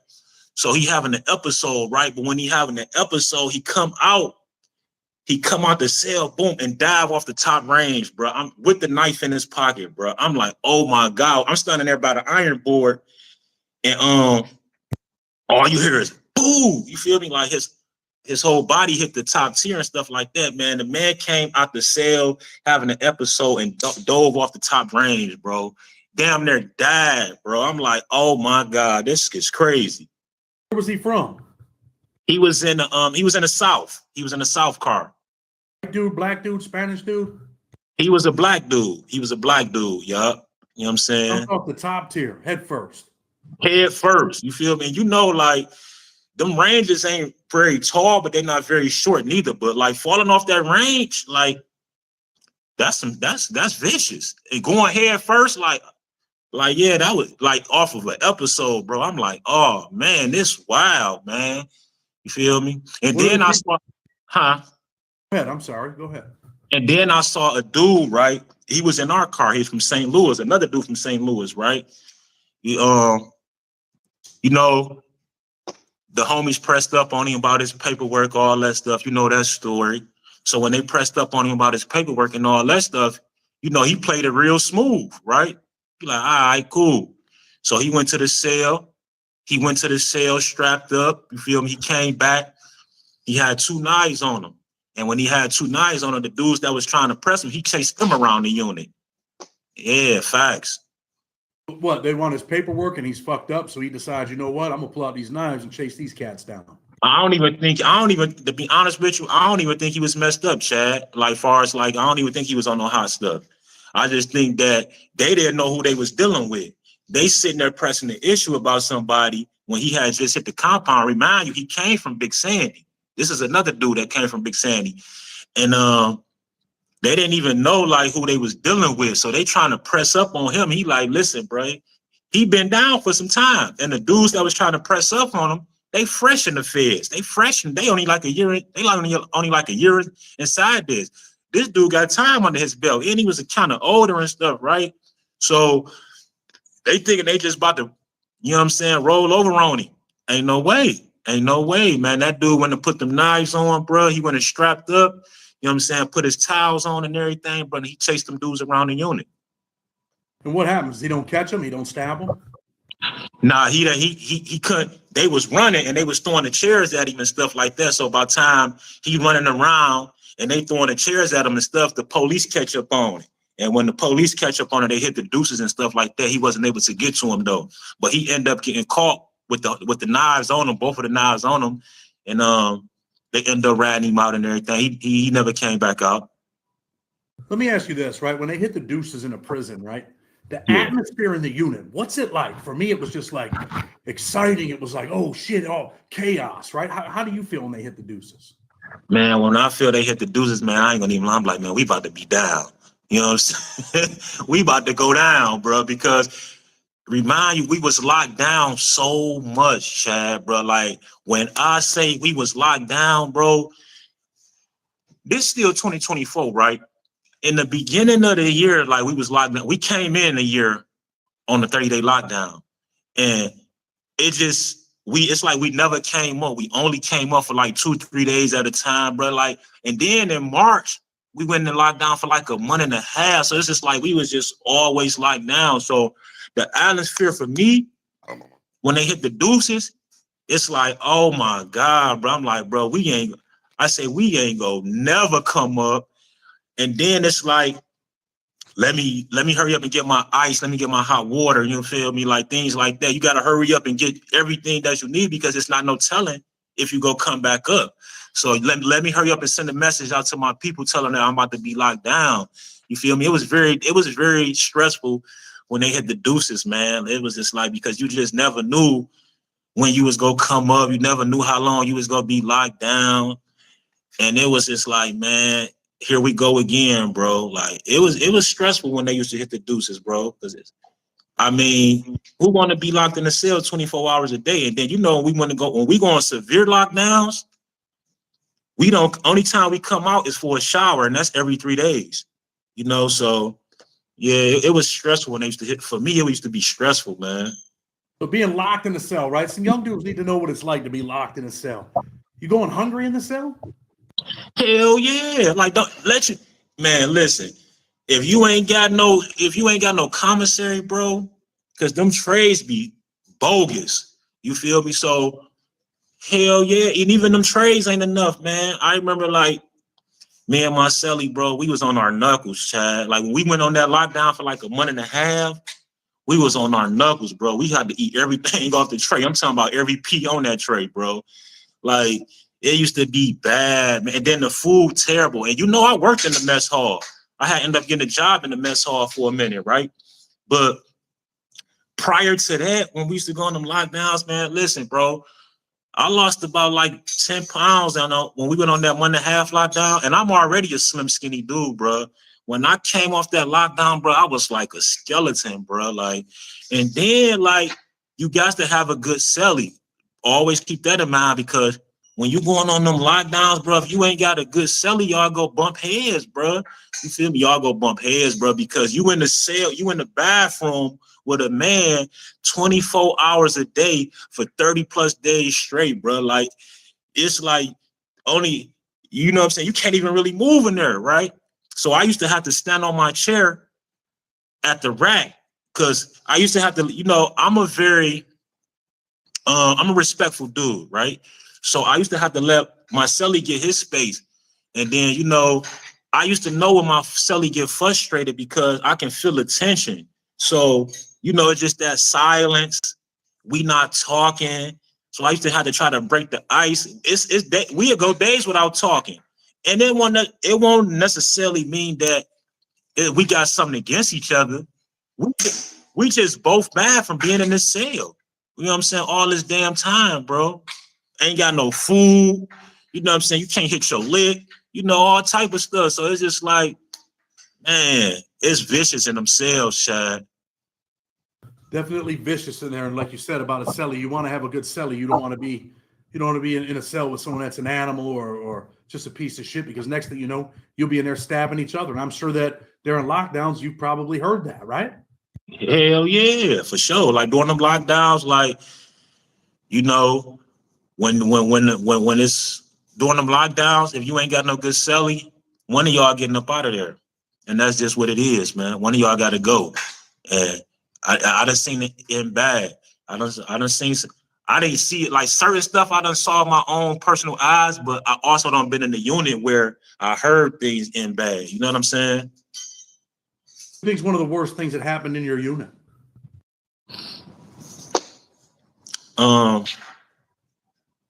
The worst thing that happened in my unit, when the South crashed with the Bloods.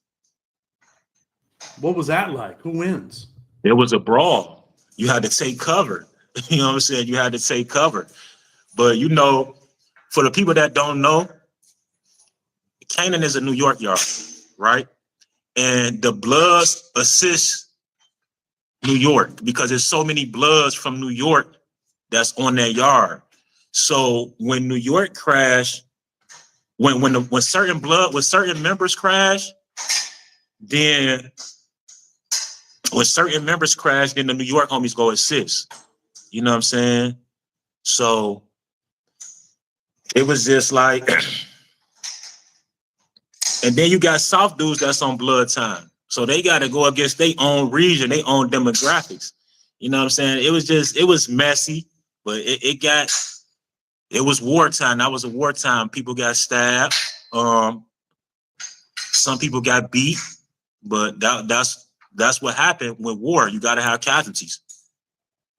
You know, being a young dude, well, not super young, but, you know, going in that environment with a little bit of time, you're seeing all this stuff. Does it affect you mentally or emotionally when you see someone stabbed or you see blood all over, people leaking, or is it just another day? It's at the minute you kind of be like, at first it's like it's traumatizing, right? But at the minute you be like, man, people get messed up every day. This come with the territory, right? So I see it like mentally, like I would think that I'm a strong-minded person, right? So mentally, I didn't let it steer me in the wrong direction. You know what I'm saying? Neither I ain't moving no emotions. So mentally, yeah, it's like, dang, like I didn't really let it mess with me like that because I already know I had to keep a sharp mind. I had to focus on getting out this place. So I had to stay focused on my mission. So even when I saw things and stuff like that, it was just like, you got to be laser sharp and on pins, bro. You got to know how to move militant. You know what I'm saying? So I'm like, I just kept a militant mindset. Like, you know, even when you walk into child, you know what I'm saying? All that stuff, bro. Like, you got to be militant in them situations, bro. Because if not, one slip up can cost you not only your life, but it can cost you a lot of time as well, bro. You know what I'm saying? So it's like, for me, I had to be real militant. Easily go in there with 30 months and end up killing someone, end up with 30 more years, right? Oh, man. Them was thoughts that crossed my mind. You know what I'm saying? I had to really be like, them thoughts really crossed my mind because I'm like, it's either you when you in a situation where it's either you or somebody else, you know what I'm saying? It's either him or you. So it's like, man, I don't want to have to be that person, but if it came down to it, then I'm just gonna have to be that person. And I'm like, damn, bro, like I don't want to have to spend the rest of my life in those situations like this. I don't want to have to be a part of this, but I know I know the environment that I'm in. You know what I'm saying? So it's like it can happen. And I wasn't naive to that. Sometimes you got to do things you don't really want to do, right? 100%. 100%. Yes. I had to do some things I didn't want to do, but. And right now you're at the halfway house, recently released. When'd you get out of prison?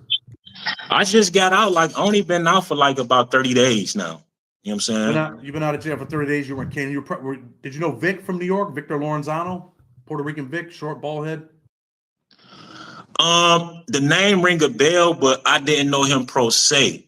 You feel me? I knew my homie T Real, which is the New York dude. T Real's my boy, man. He's from Rochester.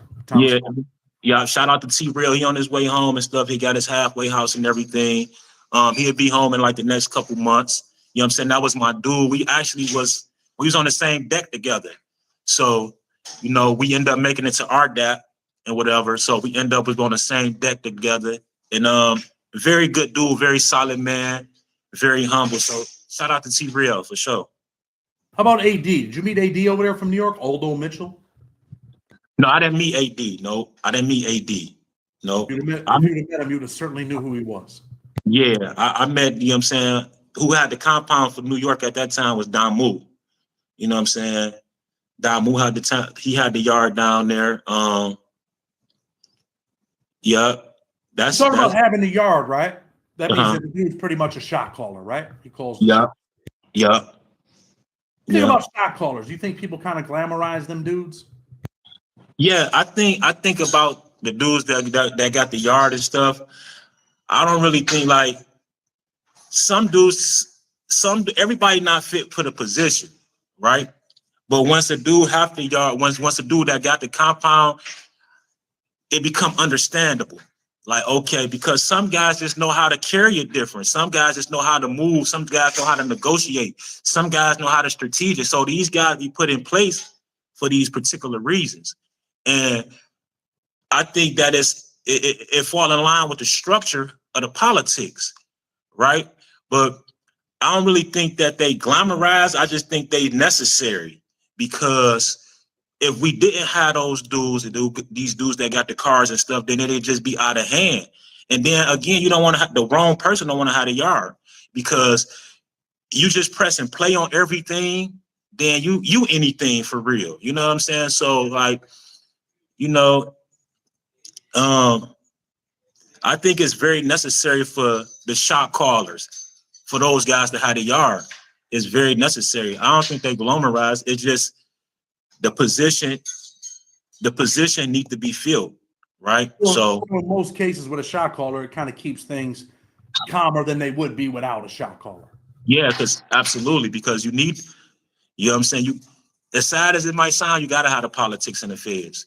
You got to, you know what I'm saying? Because you gotta understand, y'all responsible for a lot of people when you inside the car, especially the shot caller. So you're responsible for a lot of people. So, you know, the politics is very necessary, because, and and let's keep it 100 in this whole totality, because you got people from every demographic inside the feds, right? So I don't know you. I don't know how y'all move out there in New York. Y'all don't know how we move out here in Ohio. You know what I'm saying? So it's like, you got to stick with your people. And I think the politics is, I don't like politicking, you know what I'm saying? Because I done been involved in it, right? But I think it's very necessary because it's a part of the structure. Absolutely. It's just like in the world. You got to have politics inside the world, right? Because that's how you make it creates structure inside of the world, for sure. You know, it's obvious that you're intelligent. Let me ask you this. Who do you think was the most dangerous car at USPK? The white boys. Why is that? The white boys push a hard line. Listen, you feel me? And they standing on all business. You hear me? Like them white boys, like when this time to go, it's like How they going. And like, I don't know everything about the politics as far as like with the white boys, but I know like when they have to put in work, they can't stop. You know, they have to put in work to the point where somebody got to get maced or somebody down there got to get killed, but they can't stop, bro. The white boys is the most, from my experience from being a Canaan, the white boys was the most vicious car down there. And then second to them, I say the gang car. You know what I'm saying? Because the gang car, like, you got the Crips and the Bloods together. Now, when I say the gang car, the GDs and stuff they not in coalition with the gang car, even though they a gang. The GDs is in coalition with the Midwest, you know, because of the region. But the gang car was vicious too, because they putting in that work. But them white boys, bro, they blowing you up, they crashing out, they don't care. If it's time for his ass to go, he gotta go. It's no waiting, none of that. You know what I'm saying? And it'll be times where we just come off a 2-week lockdown and say somebody hit the compound from somewhere else. And the white boy that had the compound to where I was at, he came from ADS. His name was Donnie. Shout out to Donnie. You know what I'm saying? I worked in the mess hall. I did Donnie's case. I was real good friends with Donnie. I tried to help him on this case right now. Very good. Yeah, Donnie, I was in the mess hall. You know, we had, you know, mutual respect. Feel me? So, but I done seen the white boys when we come off a lockdown for 2 weeks and somebody was on a compound that wasn't supposed to be there, or there was somebody that had to go. Ain't no way. And we don't care. They don't care if you ain't get the commissary. They don't care if you ain't talk to your family. They getting their ass up out of here. They politics is real. So Donnie was a pretty well respected dude over there. Yeah, Donnie had the compound. Matter of fact, you know what I'm saying? Right before I left, he had so much influence, they ended up sending him back to ADX. Yeah. They sent Donnie back to the ADX? They just sent Donnie back to ADX. When was this? September? And you know, the yard flipped too. You know, they took all the Serenos off the yard and put all the MS-13s on there. So we had to go on that lockdown as well. So they flipped the yard too. But yeah, Donnie was Donnie just went back to ADS like in September or whatever. Yeah, he had too much influence over the yard. That's crazy. I didn't know he went back to the ADX. Yeah, and then I was down there with Sheikh G as well. What was he like? Sheikh G, you know, he's a board member. You know what I'm saying? All the GDs and stuff like that, and you know, he had a lot of influence as well. So by him having, I just did his reply on his compassionate release motion. Oh yeah. He had a lot of influence down there as well. And, you know, he kind of like when he came down there, he divided the coalition with the Midwest and the GDs, because the way he was on his own people, the Midwest dudes weren't feeling that. So, you know, I don't want to get into too much about that because that's heavy. But yeah, like, that's how the politics rolls.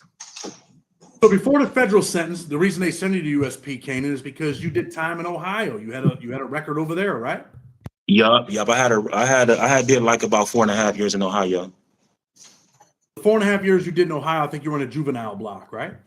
I wasn't in the juvenile block. I was in the 21 and under block, which is from 18 to 21. You know what I'm saying? Like the dudes that's fresh. Usually with young dudes, it's pretty vicious and violent, right?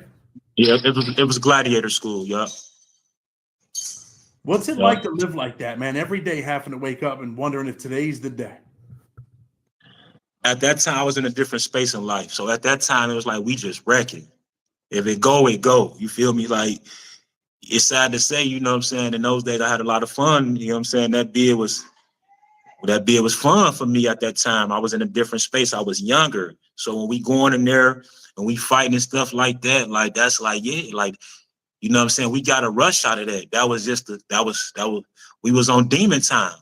So, you know, every and then in the state, every other day it was a fight. I'm gonna tell you some real stuff. I didn't even fight that much on the streets. But when I went to the North Central out here in Ohio in the 21 and under dorm, it was vicious, man. It was vicious. Yeah, absolutely. I just said, a few minutes ago, I said you're a pretty intelligent brother. It's obvious, right? So when we're in prison and we think, damn, man, I had a good time back then. Really, that's just your young mind thinking that. But really, it wasn't a good time. Really, at the end of the day, it wasn't. Nah, it wasn't. It wasn't really a good time for real. But like I said, I was in a different space in life. So when I went there and stuff, when I went there, I just was on go mode. Like I didn't have no care in the world. I had, my girl left me, you know what I'm saying? Like I was young, you know what I'm saying? So I had a lot of demons that I was, you know what I'm saying? That I had a lot of demons I was living with at that time. And, when I was younger and stuff like that, I always kind of was like been an impulsive person, right? I never been like a guy like, you can't talk to me any type of way, or I don't care about the tough guys. I'm not tough at all, but if it ever came down to it, then I'm gonna poke my chest out as well. So like just being in that mindset, it wasn't healthy, and over these years, Chad, I grew. And I'm gonna tell you something else, man. I'm gonna tell you something real, bro. I have no resentment about my federal time I did because I got a chance to reinvent myself, right? So in that time, I learned a lot about me. You know what I'm saying? I had to learn how to be mentally sharp. I had to learn how to have emotional intelligence, right?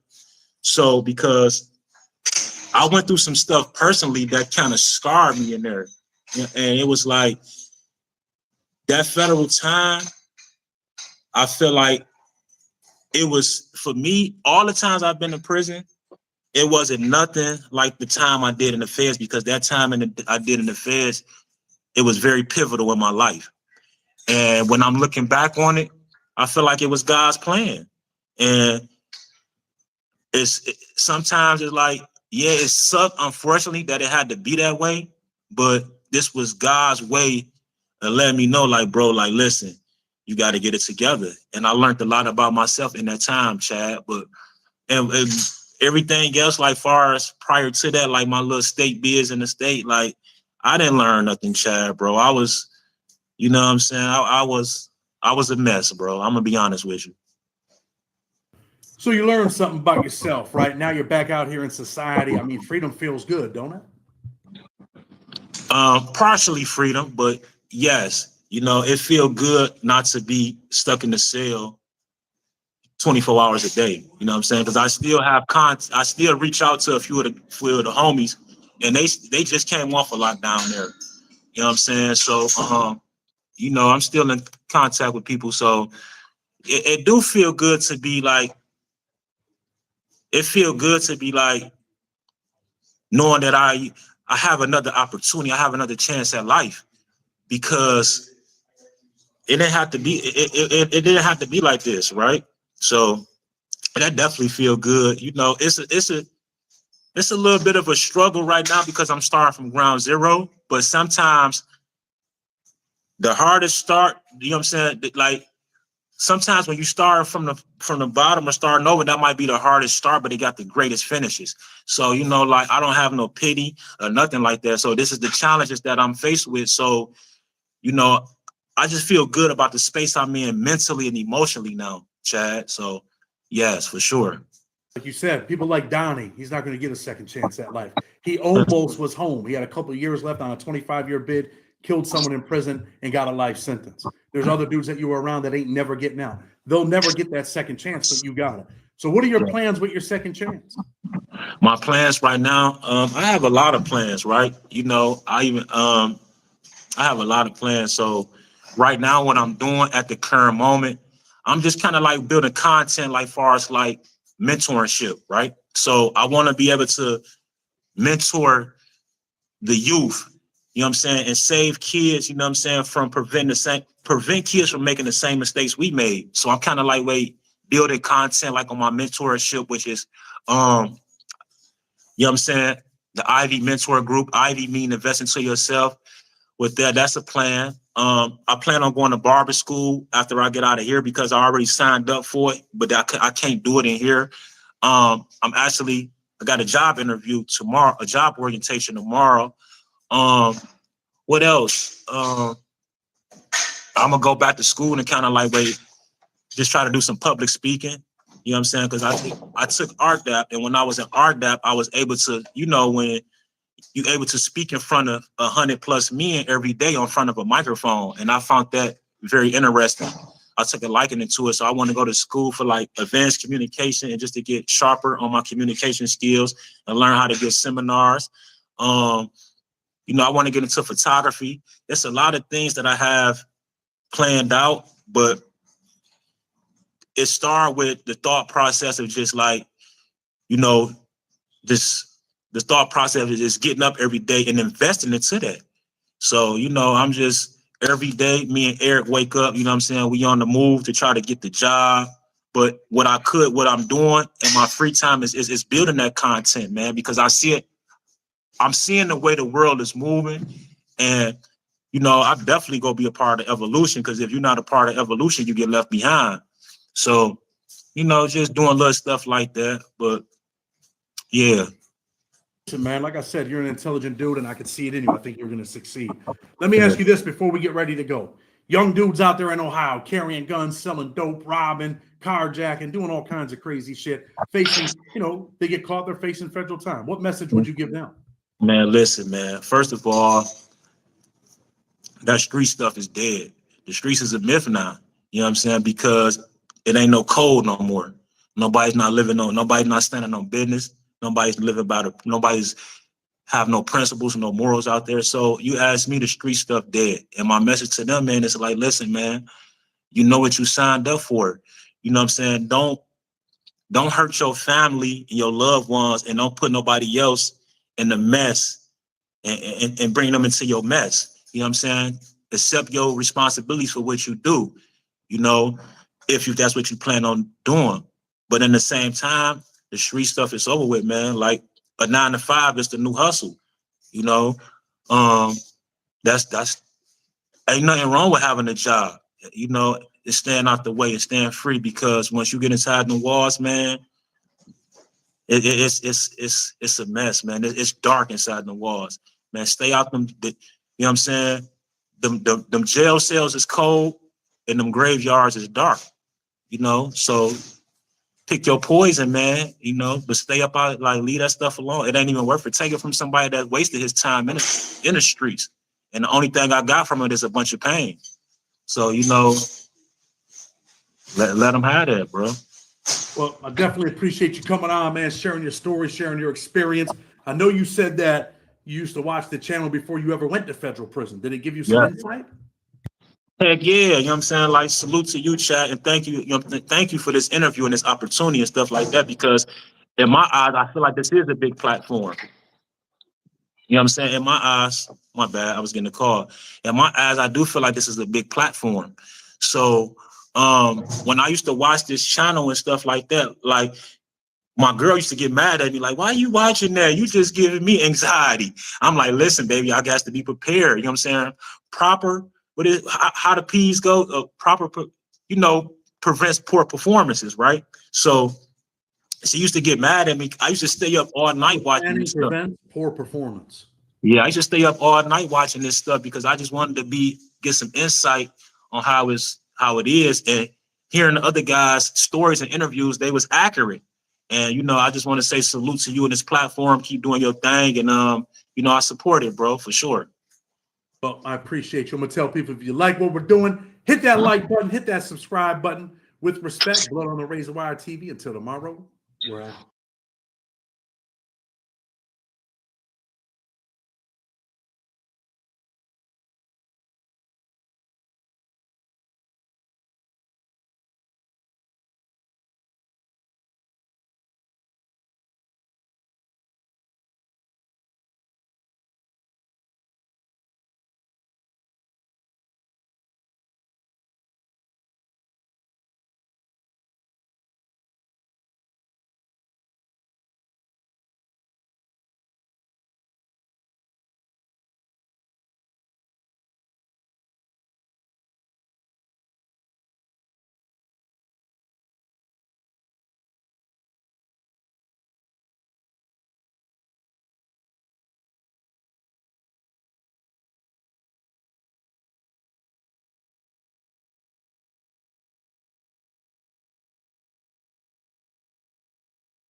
The Economist magazine, it describes Gaza as, quote, a human rubbish heap.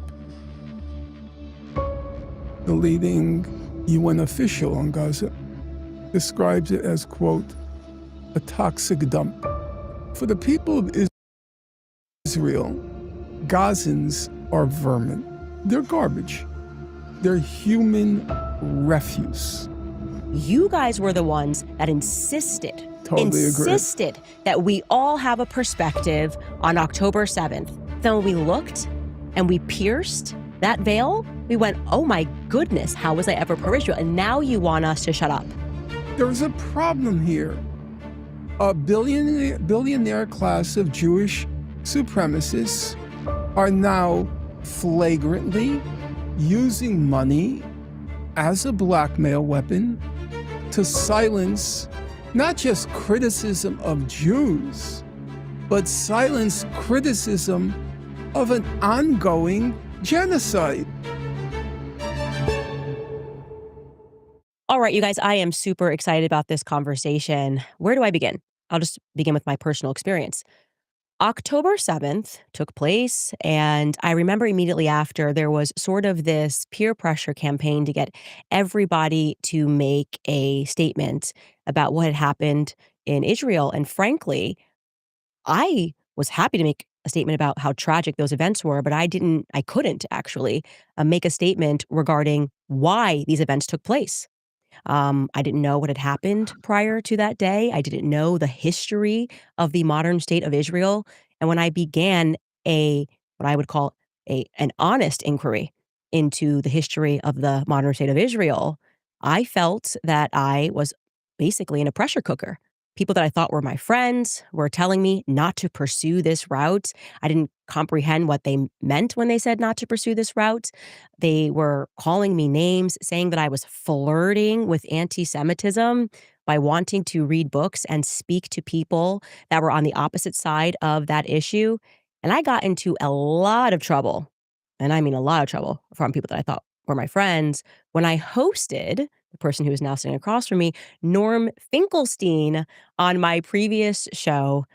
And the things that he told me about Gaza were shocking. It was especially shocking because this wasn't from someone that they could easily describe as anti-Semitic, giving us history, which he's going to tell you about today. Very important discussion. And he's also an individual that I thought, quite strangely, none of the people who were peer pressuring me were willing to debate. If Norm Finkelstein is wrong, and he could be, why wouldn't the most prominent voices of the pro-Israel debate be willing to sit down with him and have that discussion? We're going to figure out why. Norm Finkelstein, welcome to my show. Actually, mine, totally owned by me. I can host you here. Well, thank you so much for having me on the show. So just in case my audience has not been introduced to you, I would first just sort of like you to, and we're going to get to your books, which are amazing, to kind of tell them your backstory and your credentials and what happened despite the fact that you were so credentialed. The backstory is there's a personal element and there is a professional element. The personal element is that I am the son of survivors of the Nazi Holocaust. Both my parents were in what was called the Warsaw Ghetto. The Warsaw Ghetto was repressed after an uprising in April 1943. There were about 20 to 30,000 survivors of the Warsaw Ghetto uprising, and they were deported to Majdanek concentration camp. And both my father and my mother were deported to Majdanek. My mother ended up in 2 slave labor camps after Majdanek, and my father ended up in Auschwitz, and he was in the Auschwitz Death March. Every member of my family, apart from my mother and father, on both sides, everybody was exterminated. There were no aunts, there were no uncles, there were no grandparents, there was nothing. And my parents were, for reasons not worth going into now, they were decidedly on the left politically. And it had a very deep impact on me growing up. And in a way, even though I grew up in a lower middle class Jewish neighborhood, I never quite fit in because of my family background and a totally different mindset, I think. Okay, partially different mindset than my peers because of my parents' experience. In June 1982, we're fast forwarding, June 1982, Israel invaded Lebanon, and I got involved in the Israel-Palestine conflict. In my youth, it was mostly the war in Vietnam, the civil rights movement. In 1982, it became Israel-Palestine. I ended up writing my doctoral dissertation at Princeton University on the theory of Zionism. And then in 1984, there was a kind of big national bestseller called From Time Immemorial, which claimed to reveal new aspects of the Israel-Palestine conflict that proved Israel was in the right and the Palestinians were in the wrong. I was still a graduate student at the time, and I demonstrated that this book, which had the endorsement of the who's who of the Jewish intellectual community back then, people like Barbara Tuchman, who you wouldn't know, Saul Bellow, the novelist, they all endorsed the book. And I am widely credited with the one exposing that it was a hoax. And from there on in, I would say, after having demonstrated that this kind of humble graduate student proving that all the luminaries were either promoting a threadbare hoax. From there on in, I would say I encountered difficulties in my professional life. Amazing. So despite and you did achieve your PhD? Yes. Despite this, wasn't there sort of some fracas that happened where they didn't allow you back, or what happened at sort of the end of your career? Well, academic career. Right. I would say, speaking frankly, and believe me, at my age, I have no interest whatsoever in invoking pity. It's water under the bridge. I never had an academic career. I was in academia, it's called being an adjunct. And an adjunct basically means you're hired from semester to semester. It's the equivalent of, literally, the equivalent of a substitute teacher in a public school system, except a substitute teacher is paid significantly more than an adjunct. And I was never able to get beyond the adjunct status, except one brief period at DePaul University in Chicago, where by a concatenation of events, I managed to get on a tenure track job. But when the moment of truth came, I was denied tenure. And after that, because it was a kind of national story, when I was denied tenure, because Professor Alan Dershowitz of Harvard University Law School made a determined public attempt to stop me. There was a big editorial in the Wall Street Journal by him. He made a very public attempt to stop me. After that, that was 2008, 2007. After that, I was completely unemployed, not even adjunct.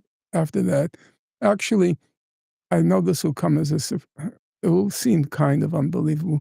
I literally couldn't volunteer to teach. There were places where, in high schools, a charter school, for example, in East Harlem, where the father of the principal was a friend of mine. And his daughter, the principal, was really wonderful, and she ran a tight ship. That was a darn good school.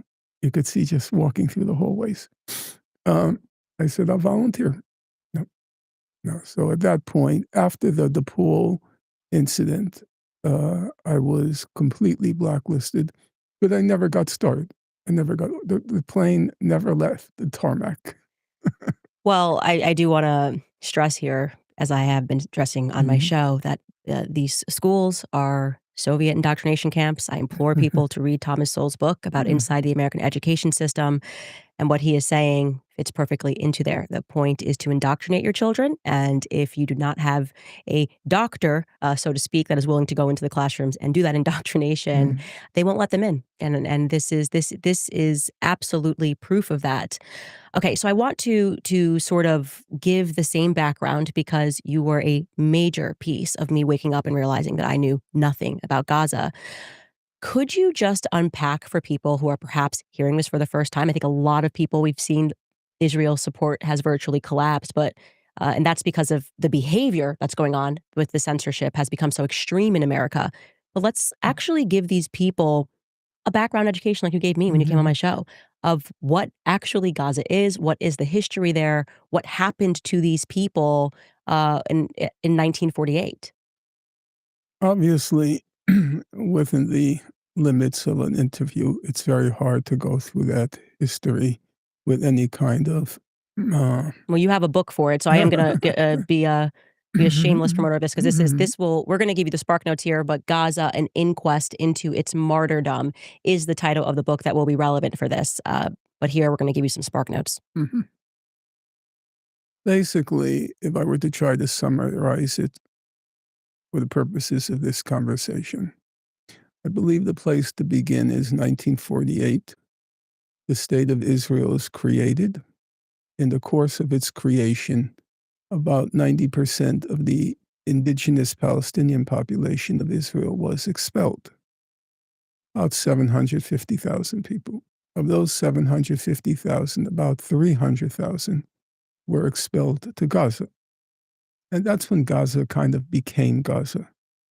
It was right now of the population of Gaza, about 80% are refugees from the 1948 war or descendants of those refugees. Under international law, a descendant of a refugee is still counted as a refugee. So it's 80% a refugee population. And it's also about 50% a child population. Now, from the moment Gaza came under Egyptian administration, after the 1948 war, Gaza comes under Egyptian administration. It's a very interesting fact when you start going through the history. There are all these outside observers who go into Gaza, either to work there, like under the auspices of the UN, or just to see the situation. And one of the things that struck me was each time somebody goes to Gaza, they describe Gaza as a huge concentration camp. Now, this is still under Egyptian rule. So ELM Burns, the main UN official in Gaza, he writes a book Between Arab and Jew. How does he describe Gaza? He describes it as a huge concentration camp. In 1967, during the June 1967 war, Gaza comes under Israeli control. In July 1967, the father of Al Gore, the presidential candidate, his father was also a senator. So Al Gore, or Senator Gore, meaning the father, he goes to Gaza. He comes back and he testifies before the U.S. Congress. How does he describe Gaza? He says Gaza is, quote, a huge concentration camp on the sand, if you will. You now fast forward to 2002. One of Israel's leading sociologists, his name was Baruch Kimmerling, he writes a little book. The little book is called Politicide. How does he describe Gaza? He describes Gaza as, quote, the biggest concentration camp ever. 2004, the head of Israel's National Security Council. His name is Giora Eiland. He's still around. He's active now behind the scenes in the Netanyahu government. How does he describe Gaza? He describes Gaza as a huge concentration camp. Now, bear in mind, this is before Israel imposed the blockade of Gaza. It was already a horror show. It's been a horror show since 1948. In 2006, Israel imposes a blockade on Gaza. It decides what goes in It decides what goes out. It decides who goes in. It decides who goes out. They put Gaza on what they call a humanitarian minimum diet. You know what that meant? It meant they calculated, literally, we're not talking about hyperbole now, poetry. They calculated the caloric diet of everyone living in Gaza, and they admitted just enough food to avoid scenes of starvation. That was 2006. We're not talking about after October 7th. They prohibited baby chicks from going into Gaza. They prohibited chocolate from going into Gaza. They prohibited potato chips from going into Gaza.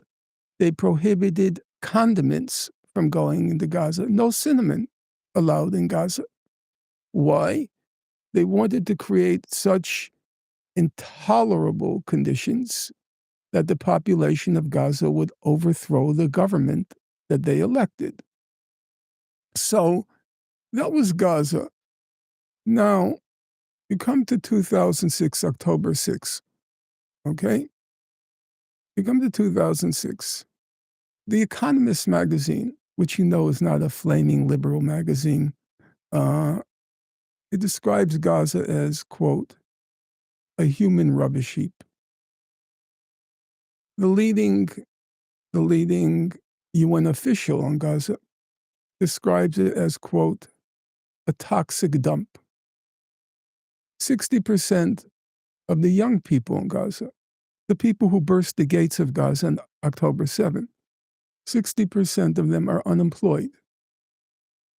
All they have to look forward to when they get up each morning is to pace the perimeter of this tiny parcel of land, 26 miles long, the length of a marathon, 5 miles wide. That was Gaza. It was exactly what the UN officials said, exactly what Al Gore's father said, exactly what the head of the Israeli National Security Council said. They were born into, they languished in, and they were destined to die in a concentration camp.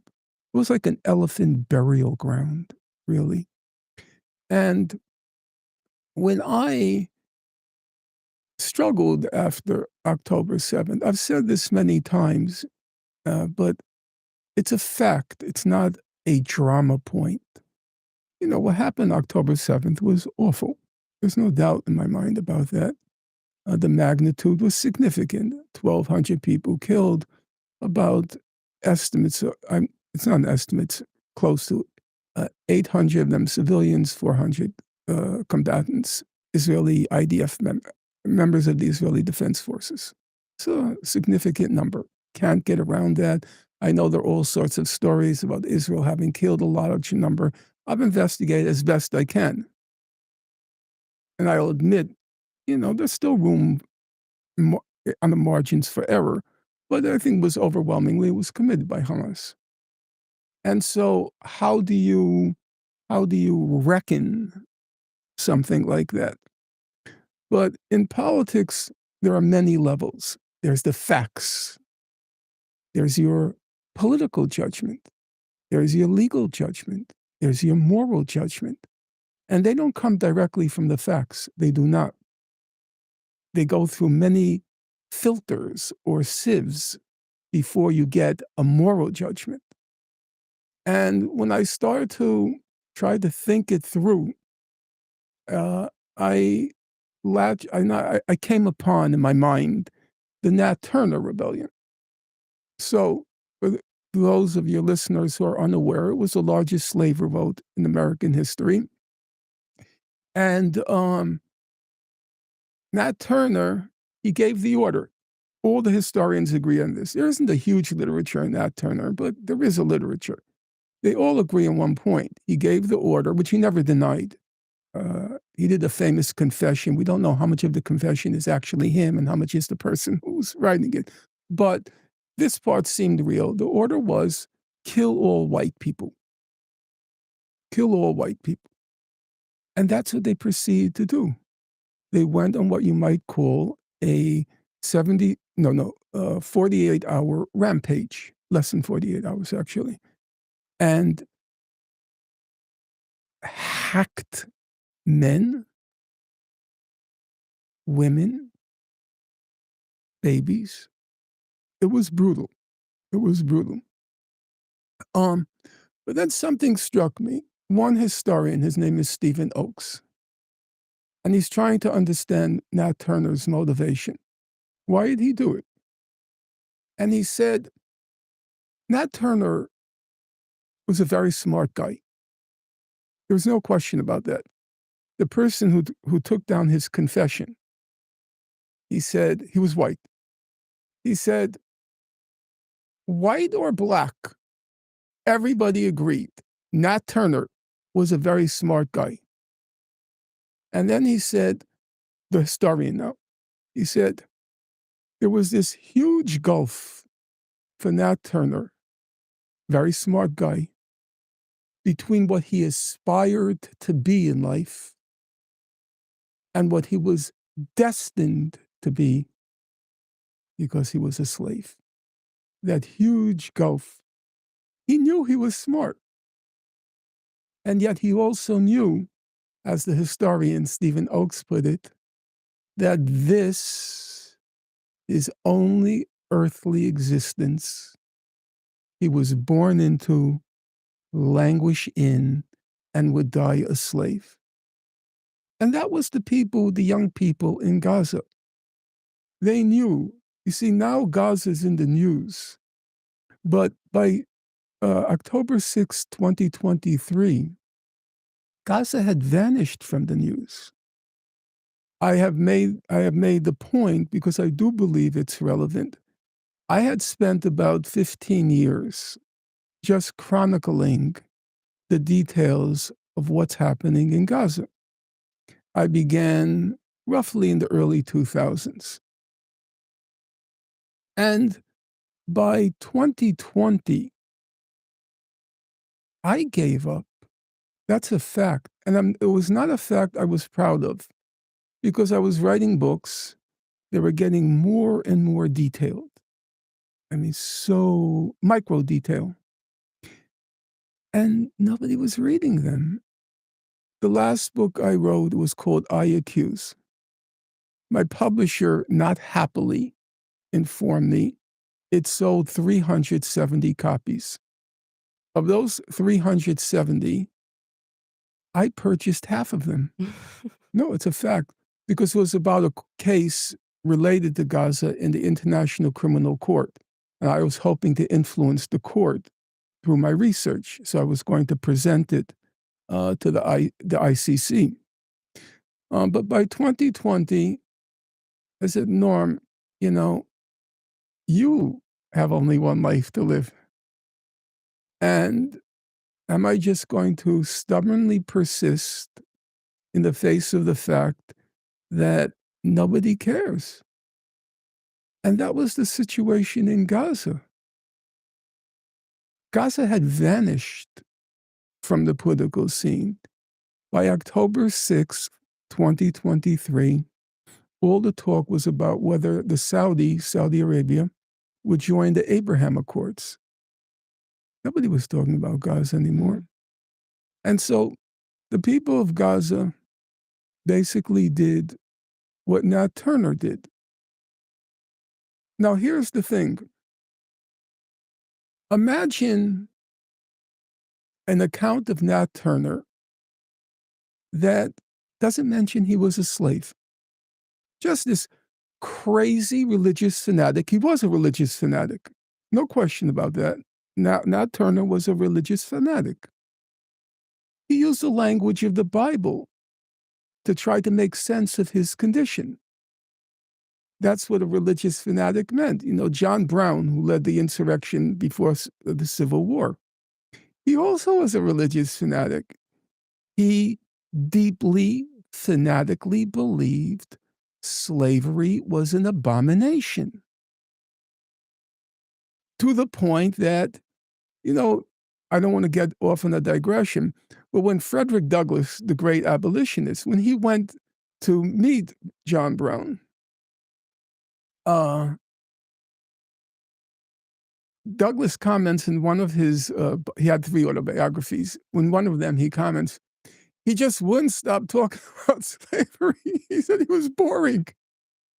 He was a fanatic. He was Johnny One Note, John Brown, only about slavery. And Nat Turner, too. He was a religious fanatic.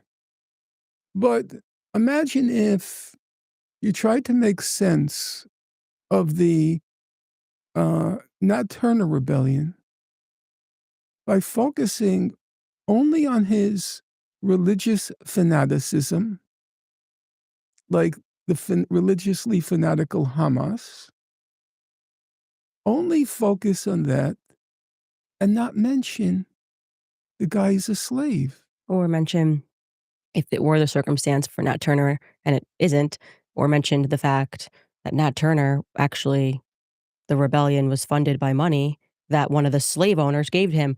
That would be something that would be important if there was the Bibi Netanyahu circumstance there, or that, the slave owners received multiple warnings and for some reason just decided to ignore the fact that this rebellion was brewing. I mean, there's a lot of things. I've been to Israel, and it is.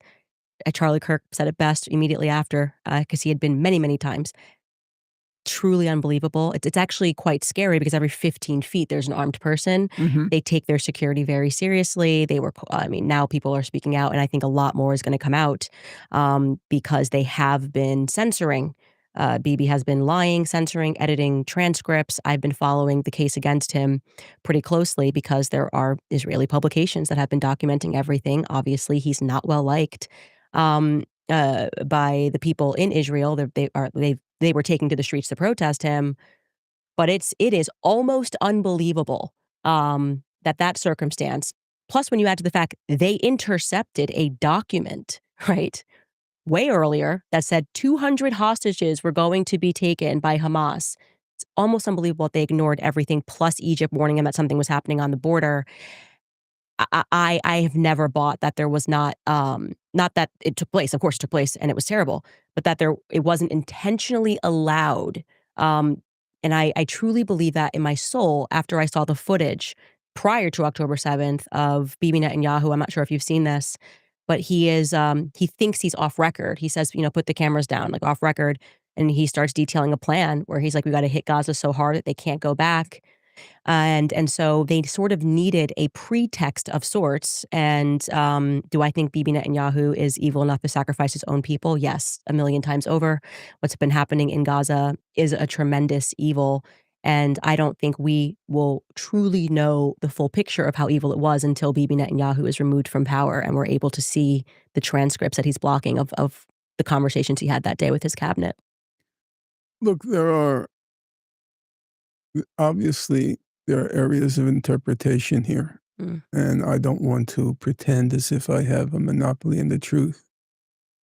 If you look back at 9/11, okay, our own September 11th, if you look back, and there were many people who wrote at the time, there were a lot of people in the national security establishment who had reports that there was going to be an attack.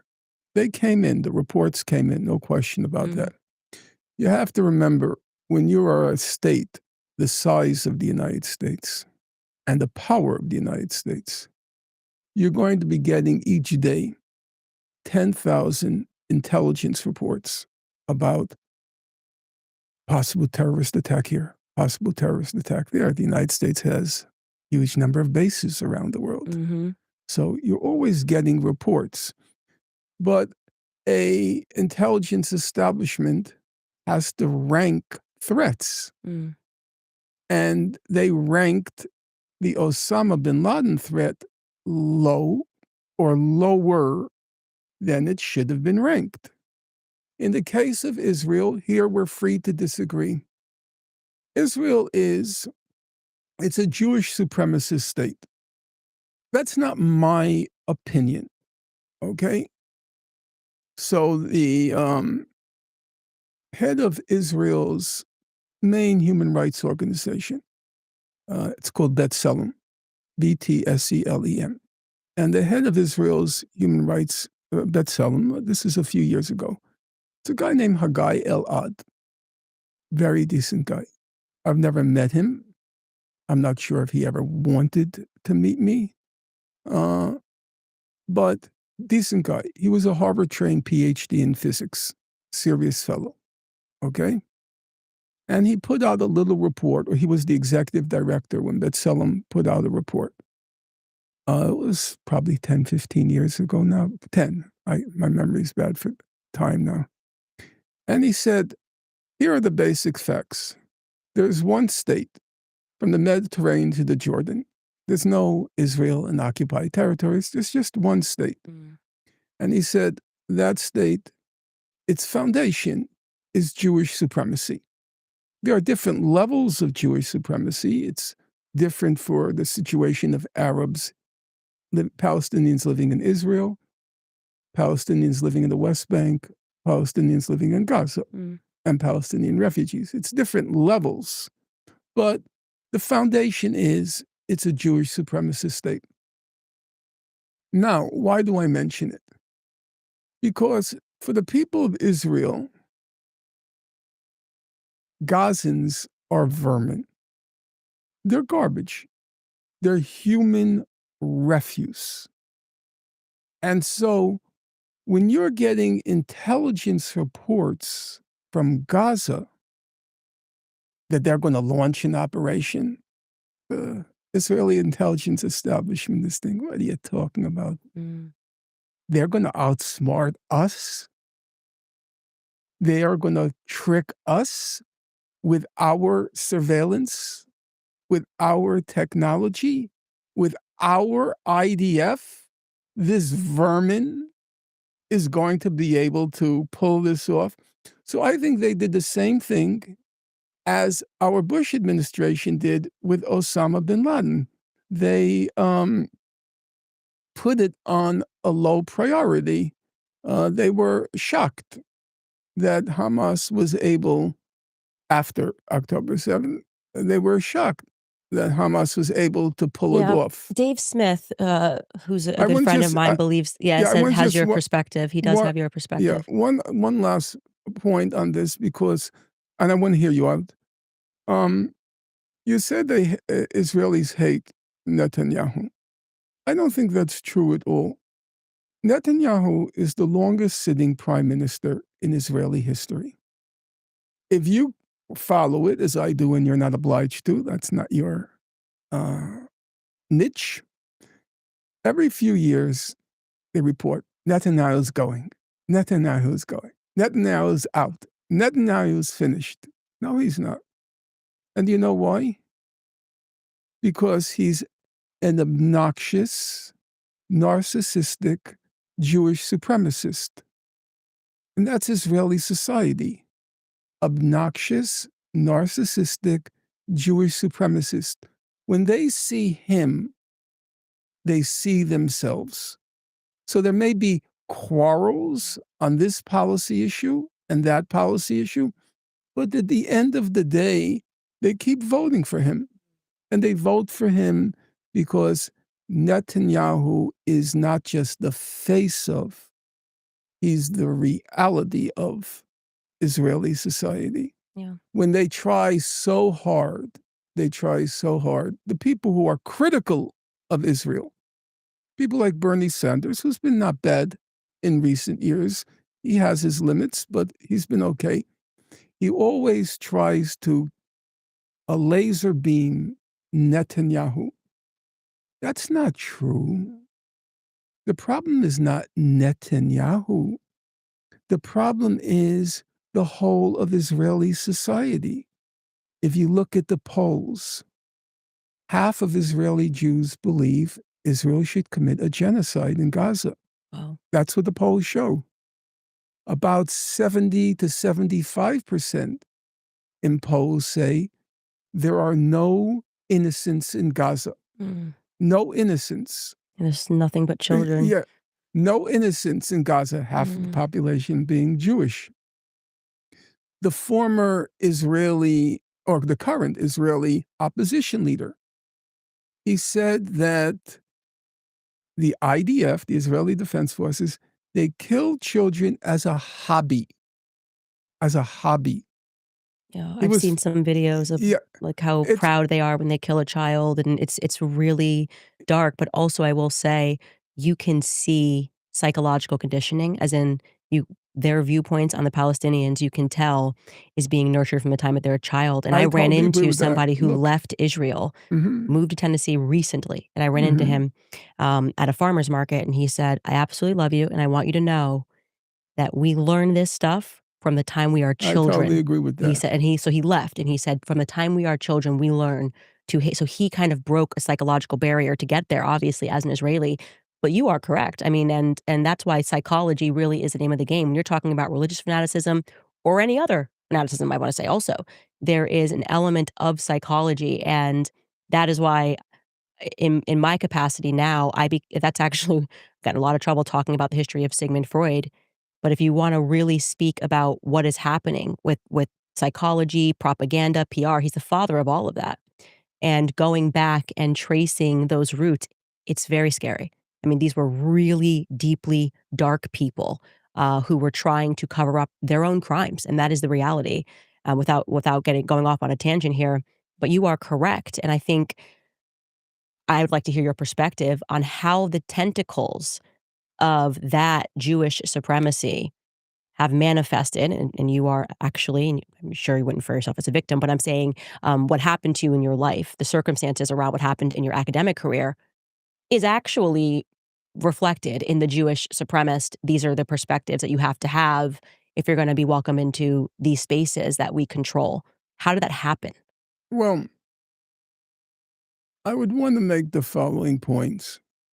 Number one, the Jewish showing since October 7th, it's actually, I'm talking about broadly, American Jewish showing. It's actually not been bad. I'm actually very surprised. So, for example, somebody sent me this, let's see, the most recent poll from the Washington Post. It found that 61% of American Jews say Israel has committed war crimes in Gaza. 40% say Israel has committed genocide there. And about half are opposing what Israel is doing in Gaza. It's about 10% less than the American people in general, but it's not a bad showing. And we should recognize that. And I say it on my show all Yeah. the time. I say, when we are, it's important to recognize that. Not only that, because I grew up in Stamford, Connecticut, so I grew up in a very Jewish area. And I always remark, these are not the Jewish people that you went to school with, right? We're talking I about totally these agree with hubs that. of power, DC, Totally agree. Hollywood. And so it sounds like when you're reading the news, every Jewish person must hold Yeah, this perspective, totally. and that is not Look, reality. I want to say, Candace, I'm grateful that you say that. Mm. I believe that's factually correct. Yeah. If you remember the first demonstrations against the genocide in Gaza, the biggest ones were led by Jews at Grand Central remember. Station, at the Statue of Liberty. It was deeply moving. And they were very active. Jewish students were very active in the encampments around the country. They were. But And they didn't get the same showcasing in the media. They tried to pretty much squash it, but it was there, and that's But- important to state. within that context, where, as I say, the results of the polls aren't bad, in my opinion. Within that context, you use the word hubs. It is a fact, and one has to, in my opinion, face it because it's having real consequences. There's a Jewish supremacist billionaire class, which is exerting a huge amount of power and muscle up front and behind the scenes. So I would just go through a few examples. Can I throw one at you? Barry Weiss becoming the president of Yes. CBS Yes, News, where I am telling you, if that's she what you actually call sat an IQ test, yeah, that's what you she would would be call below average right. What I would intelligence. call that, and I'll get to that. Yeah. I would call that Jewish supremacist affirmative action. Correct. That's Beyond what it affirmative is. action. Yeah, She it's has crazy. no competence. She can't even hold a Yeah, conversation. You don't I even want to know. listen to her. She is so lacking in gray matter that she couldn't pass the test to be on The View. How is she The not embarrassed to show up for work every day knowing that that probably the everybody majority knows. everybody Yeah, knows, the yes. majority of people that are probably everyone is smarter than her. They've worked harder than her. They would be better in that position, and Totally. everyone's looking at you Yes. going, Yes. "This is an affirmative action hire." Yes. And I call this the children of B'nai B'rith, and people that are reading the books that I'm reading Whoa, will learn a bit more about that. But it's so obvious. Did a year at Tel Aviv University. She's in the club, so Well, to speak. she was in the club from a quite young age. Yeah, she was born because into it. she led the campaign at Columbia University when she was an undergraduate to try to rid the faculty of professors critical of the state of Israel. She lost that battle, but now she's obviously winning I would many die of others. embarrassment if I showed up every Yeah. day and everyone knew that I did not belong Yeah. there, but like daddy made a phone call sort of a feeling. Yes. I've been speaking a lot about Riverbend Ranch because I absolutely love their steaks. I tell you guys that all the time. Black Angus beef is famous for its great flavor, but Riverbend Ranch has taken that to a whole new level. Because over the last 35 years, Riverbend Ranch has been creating an elite Angus herd by using ultrasound technology to select genetically superior cattle with a focus on flavor and tenderness. Each year, Riverbend Ranch provides about 850 elite Black Angus bulls containing these special genetics to over 260 Western U.S. ranches. Those partnership ranches receive a substantial premium from Riverbend Ranch for raising those calves without the use of growth hormones and without antibiotics. And every fall, the calves containing these elite genetics return to Riverbend Ranch to spend the following summer in lush mountain pastures. So when you purchase from Riverbend Ranch, you are not only supporting the 64 cowboys and their families who work on the ranch, but you're also supporting the over 260 other U.S. ranches and the hundreds of American families who work on those ranches as well. It's born in the USA, raised in the USA, processed here in the USA. The meat is aged to perfection for 21 days, and it's shipped directly from their ranches to your home. So this is not your average Black Angus beef. This is more flavorful, it's more tender than even the best Angus beef that I've ever tasted. Right now, if you head over to riverbendranch.com and use promo code Candace at checkout, you'll get $20 off your first order. Trust me, you are going to be very impressed. Visit riverbendranch.com and use promo code Candace. Jumping in here to tell you guys about Preborn, because you know I love them. I've watched so many people who I'm close to be vilified for standing up for the truth. I, of course, have dealt with that myself, but I have also seen something else, which is a lot of courage right now in this moment. I don't play defense anymore. I don't water down what I believe to be palatable, because silence, I have learned, is not kindness. It's actually consent. And right now, the greatest silence is surrounding the topic of the lives that are ended before they even take their first breath. If we're going to call ourselves defenders of life, then we need to act like it. That's why I'm asking you to join me to fight back with action, with truth, and with love. For just $28, that is what it costs to give a free ultrasound to a woman that's in crisis and considering an abortion.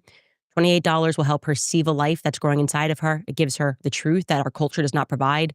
So don't sit this one out. Don't wait for permission. Be bold, be clear.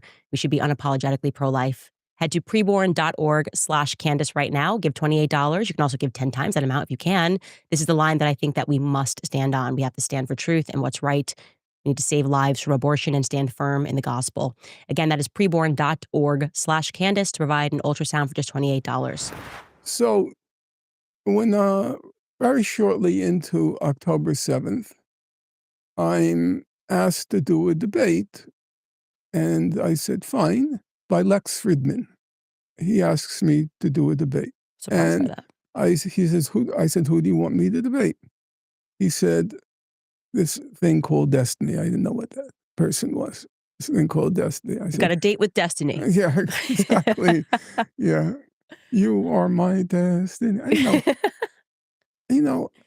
I don't claim to a distinguished academic pedigree, but at this point in my life, I'm not debating a thing called destiny. So I said to Lex Fridman, thanks, but no thanks. And then by the way, I didn't know who Lex Fridman was either. I don't follow podcasts or things like that. I'm a book person, old-fashioned. And then he gets back to me about 3 weeks later, and he says, "How would you like to debate Benny Morris?" I said, "Sure." Benny Morris is Israel's senior historian. I know his work very well, and it would be exciting for me, actually, from an intellectual level, to actually face him, because I had written a lot on him. And then Lex Friedman says, "And Destiny." I'm wondering, why are you harping on Destiny? This random streamer. Yeah, it was So it was strange. strange. Mm. Exactly. It was so strange. I then thought to myself, if I refused, then it would look like I'm afraid to debate Benny Morris, because he's Israel's senior historian and very smart. He knows his stuff, for sure. And I didn't want that to be broadcast far and wide, Finkelstein afraid to debate Benny Morris. So I said, okay, if he wants to come along with Benny Morris, this thing called Destiny, I said, okay, I'll do it.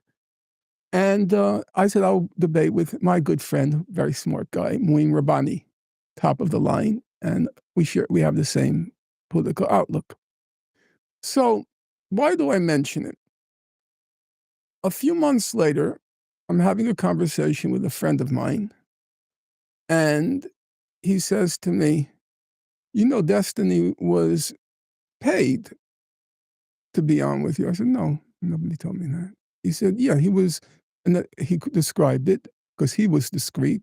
He described it as a Israel advocacy group had groomed him to debate me, and had, I'm using the words he said, paid him handsomely to debate me.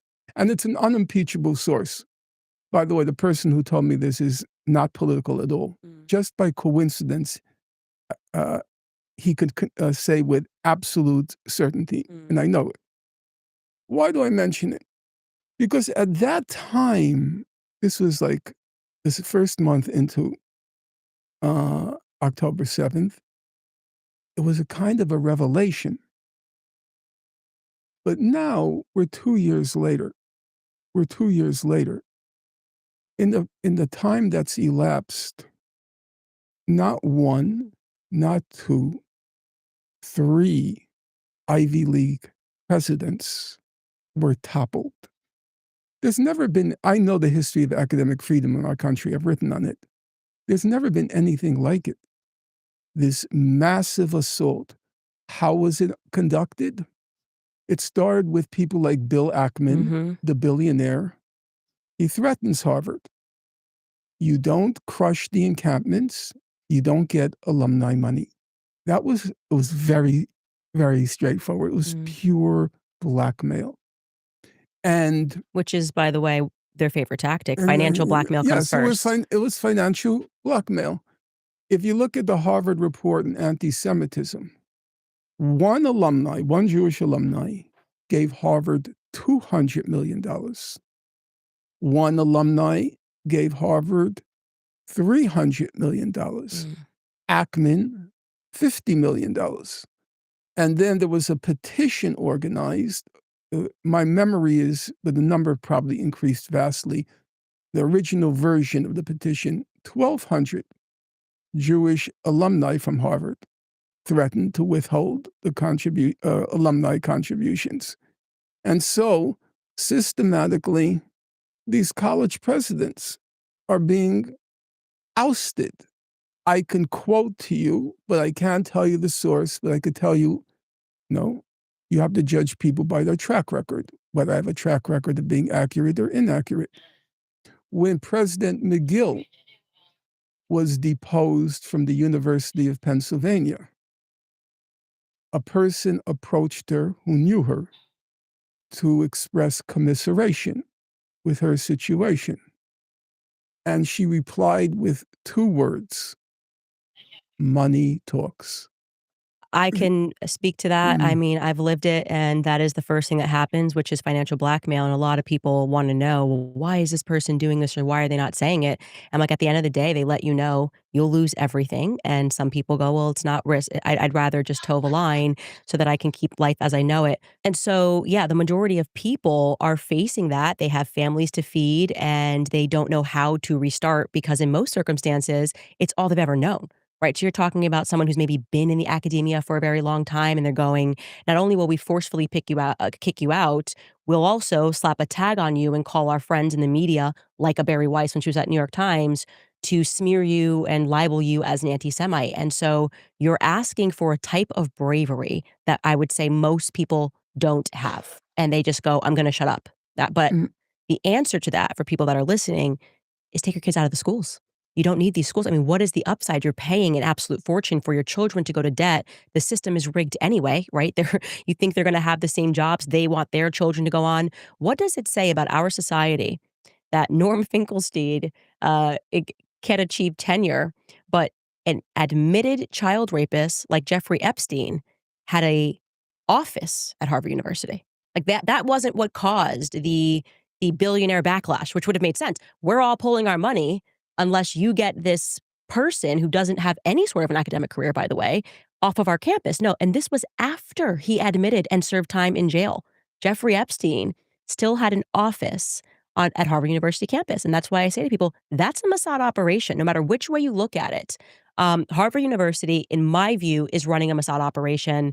But again, don't want to get lost in another tangent. You are absolutely correct that is a stunning example of how the mechanics are when we're speaking about their system of financial blackmail. There are many aspects to it, and a lot of it has come out in recent months, the paying people of $7,000 for each post in support of Israel. Life-changing money for most influencers. Imagine that. You can tweet 10 times a day and have $70,000. And I know for a fact, you're saying you can't speak to your source. I know for a fact, because I know someone who took the money, and they wouldn't tell me what billionaire it was, but I can tell you around May of this year, whenever I termed it Operation Mocking Pastor was happening, where every pastor, it seemed, jumped on stage one Sunday and said, don't follow Candace Owens and Tucker Carlson, a very weird sermon to preach all on the same day. It was right after Ted Cruz and Tucker Carlson had debated. There was a billionaire that went out and offered what they said to me was an obscene amount of money for people to begin influencing by creating anti-Candace and Tucker videos. So that's how it works. I mean, that is just how it works. But I think before they were a little less arrogant and they wanted to be less obvious that that's how it worked. And now there's a panic happening. And so in their desperation, and this is what's happened over the last 2 years, they've just been sort of in your face. We're throwing money at the cause. We control everything. And we don't care if you know about it. Yeah, I totally agree with that. That now it's become, as I said, it operates in two levels. Part of it is remarkably in your face. Bill Ackman, a hedge fund manager, decides on his own who is going to be president of Harvard University. There's nothing like that in our history. Just the brazenness of it. And recently, how about Bibi Netanyahu on camera with American influence? This is, I said in commentary about this, a couple of years ago, if you said that Jewish people held power in media, you'd be referred to as an anti-Semite. Fast forward to today, and you have Bibi Netanyahu sitting down saying that I need this deal to go through on TikTok because that is a weapon that we need to be able to use in a room on camera with American influencers. So that is just, and they're saying, how do we combat Candace Owens, Tucker Carlson? We don't have any power. I shoot this show in my basement, I'm not feeding into some web and getting paid from foreign influencers or being funded by Qatar. I mean, all smears and libels. And so what does that say when you have a foreign country leader, Bibi Netanyahu, saying that on camera? Well, I totally agree with that. The fact that he just blatantly says we have to control the media. I would say, in response to what you said a few moments ago, you said it does take a lot of courage to resist this. I would say there are levels of courage that it requires. So we'll take the most recent case that came out was public, of Van Jones. Van Jones is not a poor man. Certainly not. He got $100 million from Jeff Bezos. These are insurance policies. He gave Obama $100 million. He gave Van Jones $100 million. Why? It's perfectly obvious, because he knows at some point there's going to be a major strike at Amazon, because it's a huge operation with a large number of people who are paid substandard wages. So he has an insurance policy. Make sure if and when that moment comes, Obama will be on his team. Van Jones will be on his team. That's a straightforward transaction, business transaction. But it's money, $100 million. So why does he do this? Why does he come on TV with his yellow ribbon? I live in an old Jewish neighborhood in Ocean Parkway, Brooklyn. There's literally a synagogue in every block. In some blocks, there are 2 synagogues. You walk up and down Ocean Parkway. It's all Jewish. I don't see anyone wearing a yellow ribbon. No, I know. I don't see anyone wearing a yellow ribbon. Why is Van Jones advertising the flag? He's just advertising, I'm a slave. Yeah. That's what he's saying. He used to brand slaves. And he's just a slave. And this is how I feel when I see people in Congress. I mean, think about Yeah, a presidential slaves. debate wearing a flag pin from a flag that is, it's not American. It's like you're just a slave. And he's wearing the yellow ribbon here. If there were any what you call truth in advertising, he would wear a dollar sign here, a dollar gold pin over here, because it's just money. It's such a revolting sight. And he goes on with Bill Maher and Tom Friedman, 2 Jewish supremacists, and they're laughing about dead Gazan babies. Very funny. They're laughing about. And the thing is, Van Jones knows they're not just laughing with him, they're laughing at him. Yeah. He's our slave. Yeah. And he doesn't have even that minimum self-respect and dignity. He makes jokes about dead Palestinian babies. So, Gosh, I didn't hear whatever joke that he said, and so that makes my skin crawl. he said that if you open up TikTok, all you see is dead Palestinian babies, dead Palestinian babies, dead Palestinian babies, ditty, dead Palestinian babies. And he says, do you know why you only see that? He says, because the Iranians and Qatar are behind it. They are manipulating the media. But there's another possible explanation. You know what the possible explanation is? Maybe there are a lot of dead Palestinian babies.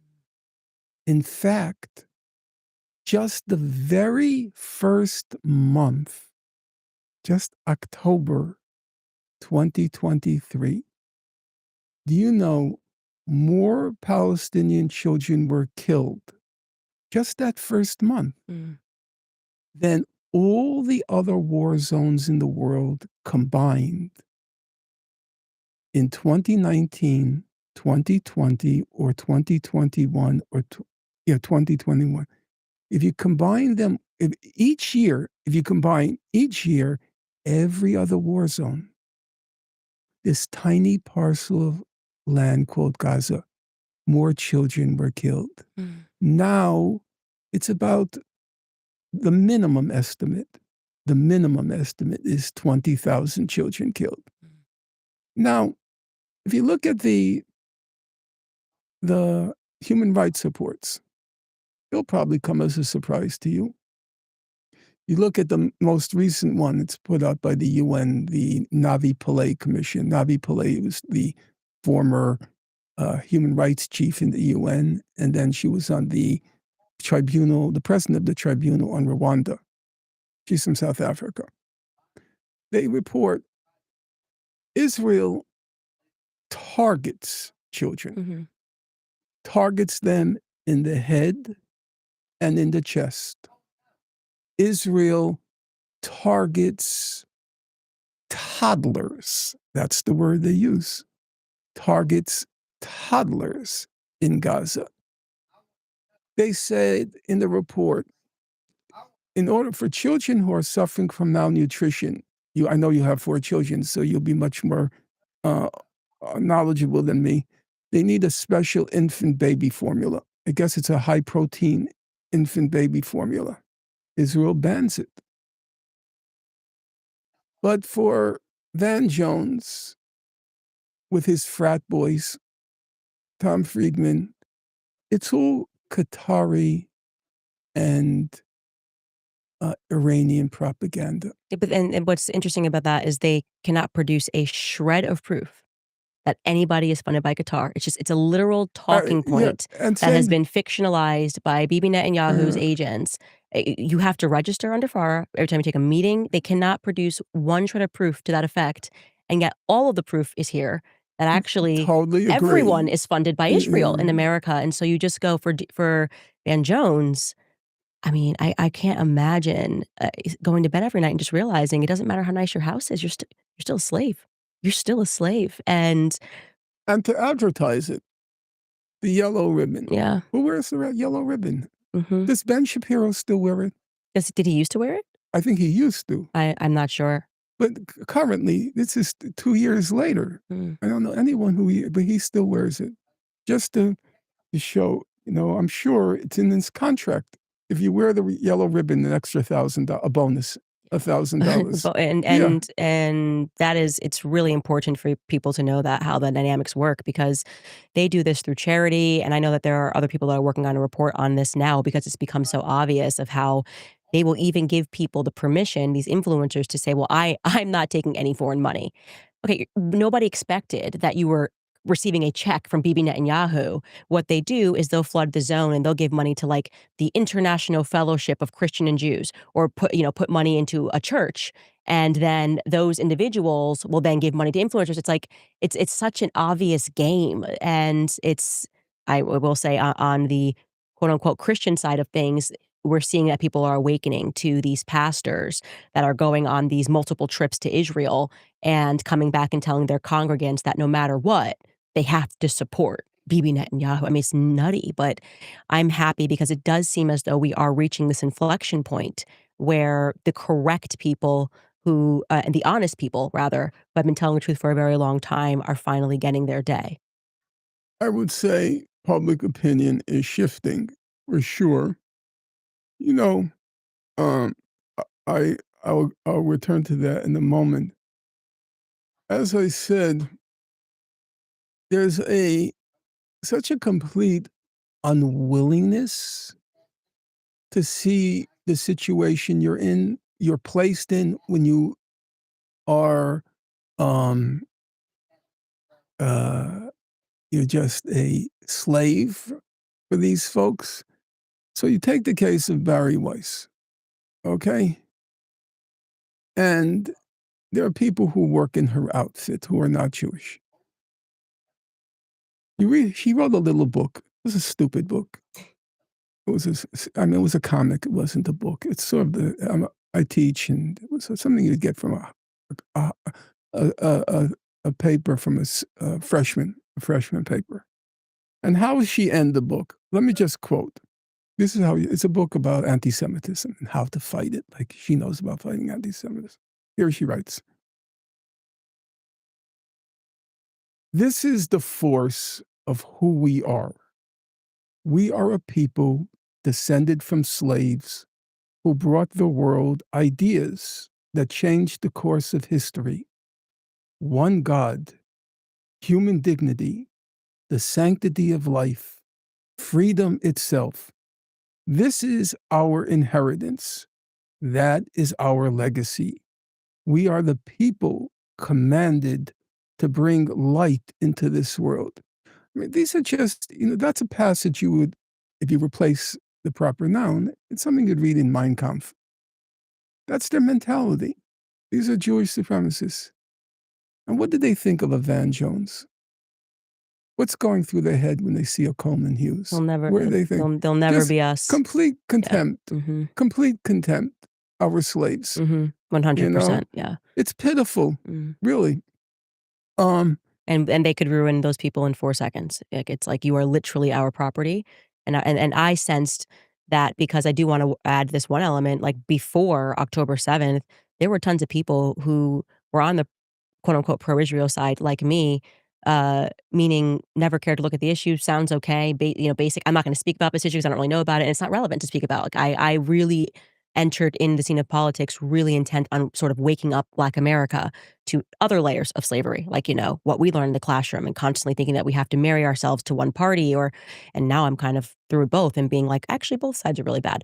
But yeah, so it's very, I do want people to be forgiving and know that some people genuinely just don't know.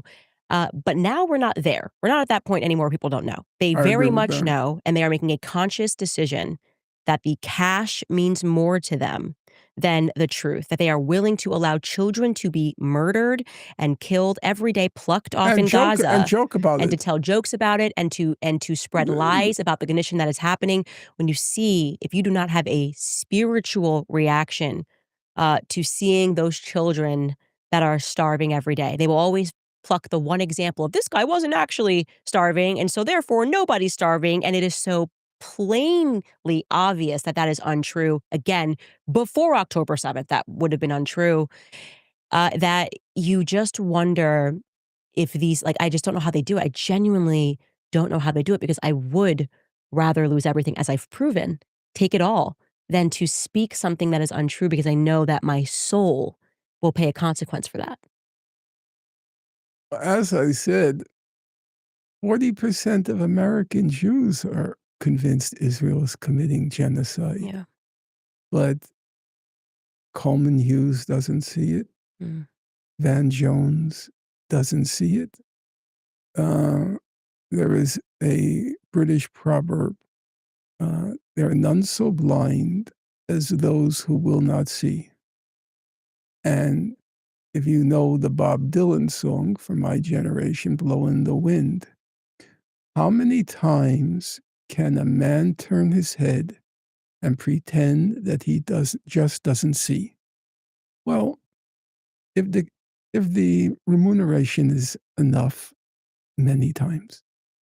Well, I think that's also, and I know that you don't engage much on social media, and you also don't even have a cell phone, but I released this week, I sort of waited for everybody to lie, which they did, of course, they love lying, about Charlie Kirk and what he was going through in the end, and I released the text message chain 48 hours before he died, where he said, "They've left me no choice but to abandon the pro-Israel cause."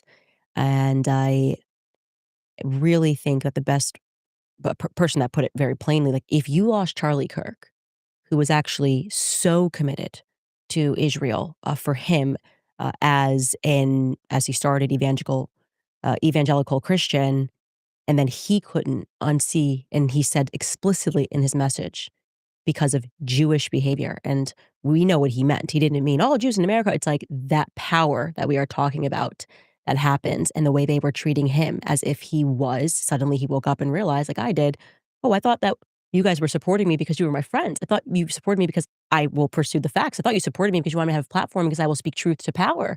And then when you turned around and realized, "Well, wow, I was just a slave to you. You view me as something other."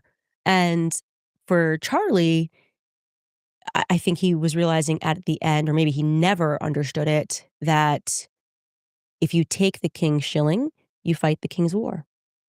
Well, there's a proverb. I'm not familiar with that proverb, but there's, he who pays the piper calls the tune. Mhm. And what do you do when you have a not-for-profit 501(c)(3) that has taken millions of dollars? And Bob Shillman was one person who took $2 million away from him instantly if he didn't, start peddling the correct talking points about Israel, and he was just done in the end. Mhm. And then, he died, so it was no longer a problem, but they then rushed to misrepresent and to pretend that that period didn't happen. He literally told Bibi Netanyahu on the phone, no, because they were panicked about losing Charlie. He calls and Mhm. invites him to Israel, and Charlie said no. And yet Bibi then rushed to lie, or I guess to not tell the whole truth, when he says, "I called him 2 weeks ago and invited him to Israel." It's like, and what did he say, Bibi? What did Mhm. what did Charlie say back to you? So it is. Yeah, we see that story playing out right now where you see the fight to make sure that they control people that genuinely, like me and Charlie, believe that they were just our friends and believed in our mission to just tell the truth no matter what that truth is.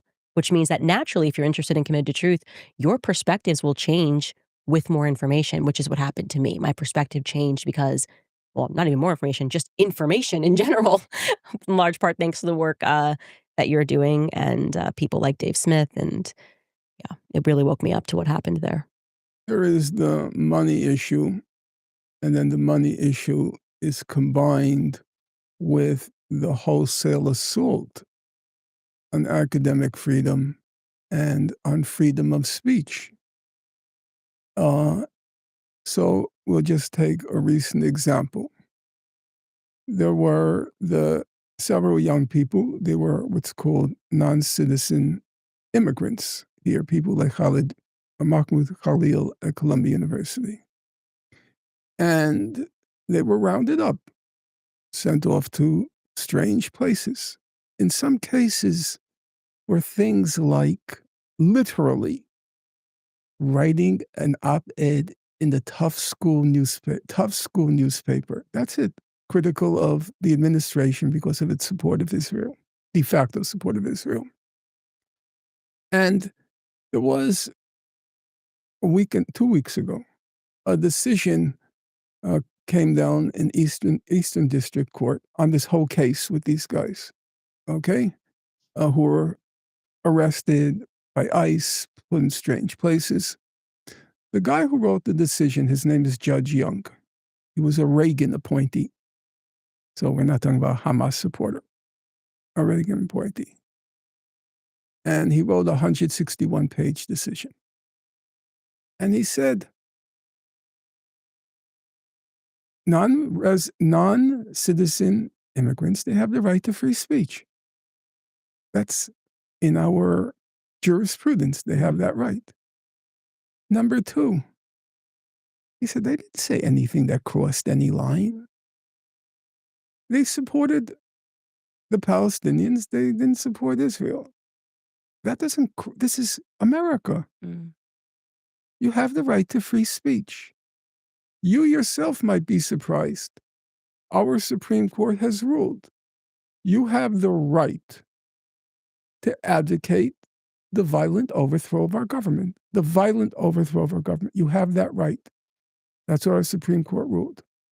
Our Supreme Court ruled you have the right to burn the American flag.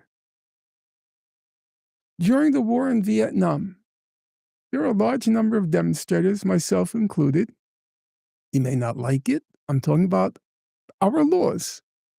We chanted, ho, ho, Ho Chi Minh, the NLF, National Liberation Front, is going to win. Nobody got arrested for that. Nobody got pulled up off the street for that. There were literally millions of people chanting things like that.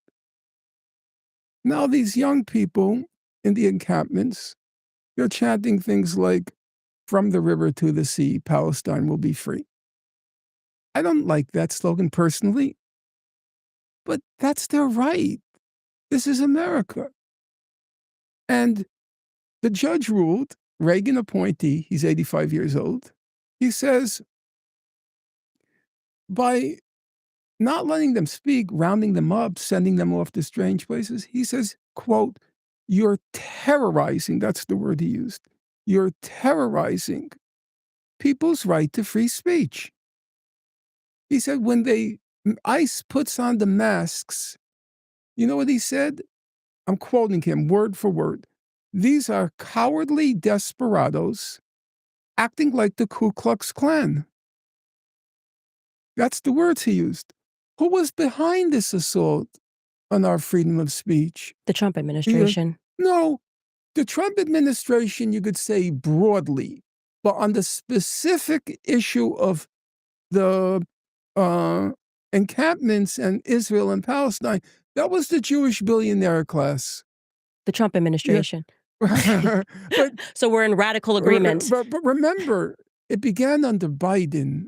Yeah, The crack I'm talking people, about when he actually Mahmoud Khalil, because yeah, I yeah, followed that case, right. and I was looking at, because I believed in Trump and I voted for Trump, and I agree with that part. they got But up there and they I don't pretended he want, was some terrorist and they yeah. lied, and I'm like, but he wasn't, and we were the ones that He's a, said that we would fight for free he speech the was actually hardest. the mediator I at know, Columbia. He was the I followed mediator, it, yeah. you know?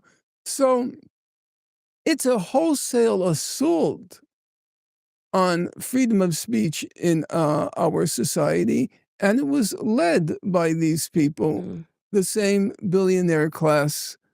That cut checks, and this is the problem when you Well, take the money, which I say you yeah, fight the king's I wars. totally. How did Trump get into office? Who cut him the checks? Like, who cut him a $100 million check? Miriam Adelson. And so the presidency can be bought, okay? There's no question. And Yes, I think, as all things in America, there is a certain level where you can outright purchase influence, and it's hard for us to recognize that, and I had to really come to terms with that. This has been hard for me as someone who has been a vocal supporter of Trump, truly believed that he sort of beat the billionaire class to get into office, to see him so radically in this term specifically shift on his perspectives of speech. I actually feel watching him pains me to see this administration play Twister to explain, while we're free speech, but this is different. These are Hamas supporters, all of these psychological games. And no, you're not instantly a Hamas supporter if you have questions about what's going on over there. And by the way, they also gaslight us, Totally where they're agree. like, then they get to you're obsessed with us. It's like, no, you guys were the ones that insisted Totally agree. that we all have a perspective on October 7th. And so when some of us actually said, okay, well, let me get educated, because maybe let me roll my sleeves up and be radically pro-Israel. Then when we looked and we pierced that veil, we went, oh my goodness, how was I ever pro-Israel? And now you want us to shut up. Now you want our influence gone. Now you want to smear us as anti-Semites and Hamas supporters. And it really is telling. Well, there are two aspects. Number one, this is America. You're allowed to be a Hamas supporter. That's our freedom. I am not a flag waver, but facts are facts. That's what was determined by our Supreme Court. And secondly, they're not. I mean, Right. you're correct. They're not. They're not, and even if they were, I know, yeah. exactly. They're not, And even if they were. That was what the judge said. The judge said, I disagree with a lot of the things these people say, but that's their right. And I just also want to say this to just kind of get this off of my chest, because this is what deeply troubles me the most, going back to your slave analogy, which is actually not an analogy. What it feels like to me when these, and now I recognize, Jewish supremacists supported me and platformed me when I was attacking BLM. Because I recognized this altogether Marxist strand, and I was saying, and I stood up to my own people, right? My own people, and said, let me tell you why this is not going to work out. Let me tell you Granddad's lessons. I wrote an entire book. You're amazing, Candace. Let me get you this platform, that platform, fly you here. And then when I was like, oh yeah, and I know this is going to be hard for you, but you guys are not going to have to stand up to the Jew. Get out of here. Get out of here. You are gone. You are banned from Australia for speech. I mean, think about this. This is crazy. And I'm going, so what was I to you, actually? I was never, there was a difference here. You didn't agree with me principally on BLM stuff. You did, because if the principles held, if you said, I believe in free speech, and you have to sometimes stand up in your own identity box and say something is wrong, they didn't agree with me principally. That troubles me. Yeah, it should trouble you. That's what happened to Glenn Lowry. I'll just tell you an anecdote. Let's call it a October 7th and thereafter anecdote. So I wrote a book having nothing to do with Israel-Palestine. It was on cancel culture, this book, okay? And I was very critical of the cancel culture, the woke phenomenon. I didn't agree with it. I strongly disagreed with it. So Glenn Lowry has me on, okay? Now remember, I said I had given up on Gaza. And one of the things I did after I had given up on Gaza was write this book on cancel culture. Totally different subject. So Glenn Lowry has me on. Truth be told, I didn't want to talk about Gaza. I didn't want to talk about Israel-Palestine. I had left it behind. I'm speaking factually, not proudly. I had left it behind. So Glenn Lowry says, he begins the show, it's under YouTube, you could see it. He begins the show by saying, I would be remiss in my responsibility if I didn't ask you about your views on Israel-Palestine. I didn't bring up the subject. He brought up the subject. Anybody curious? Go watch the program. I had no intention whatsoever of talking about it. He brought it up. So he asked me my opinions. I expressed them. And then we went on to talk about the book. Okay? Next week, he does a program. Doesn't tell me anything. He and John McWhorter, they devote about 20 or 30 minutes. I didn't watch the whole thing. It was kind of too painful. Not because of what they said about me, but the smarminess, the fact that they didn't alert me to what they were going to do. You know, the African-American spiritual scandalized my name. I gave my brother my right hand, and as soon as ever my back was turned, he scandalized my name. That's how I feel. Do you call that a brother? No, no. Behind my back, they start to psychoanalyze me, John McWhorter. I mean, he knew me for the length and breadth of the program. And what happens? After October 7th, Glenn Lowry gets pressure. You have to talk about what's happening here. And he has on Omer Bartov, who's a senior scholar, says Israel is committing genocide. What happens? The Manhattan Institute pulls the plug. Wow. You didn't know that? Mm-mm. Oh, I'm surprised he didn't have you on. Yeah, they pulled the plug. Lost all the money.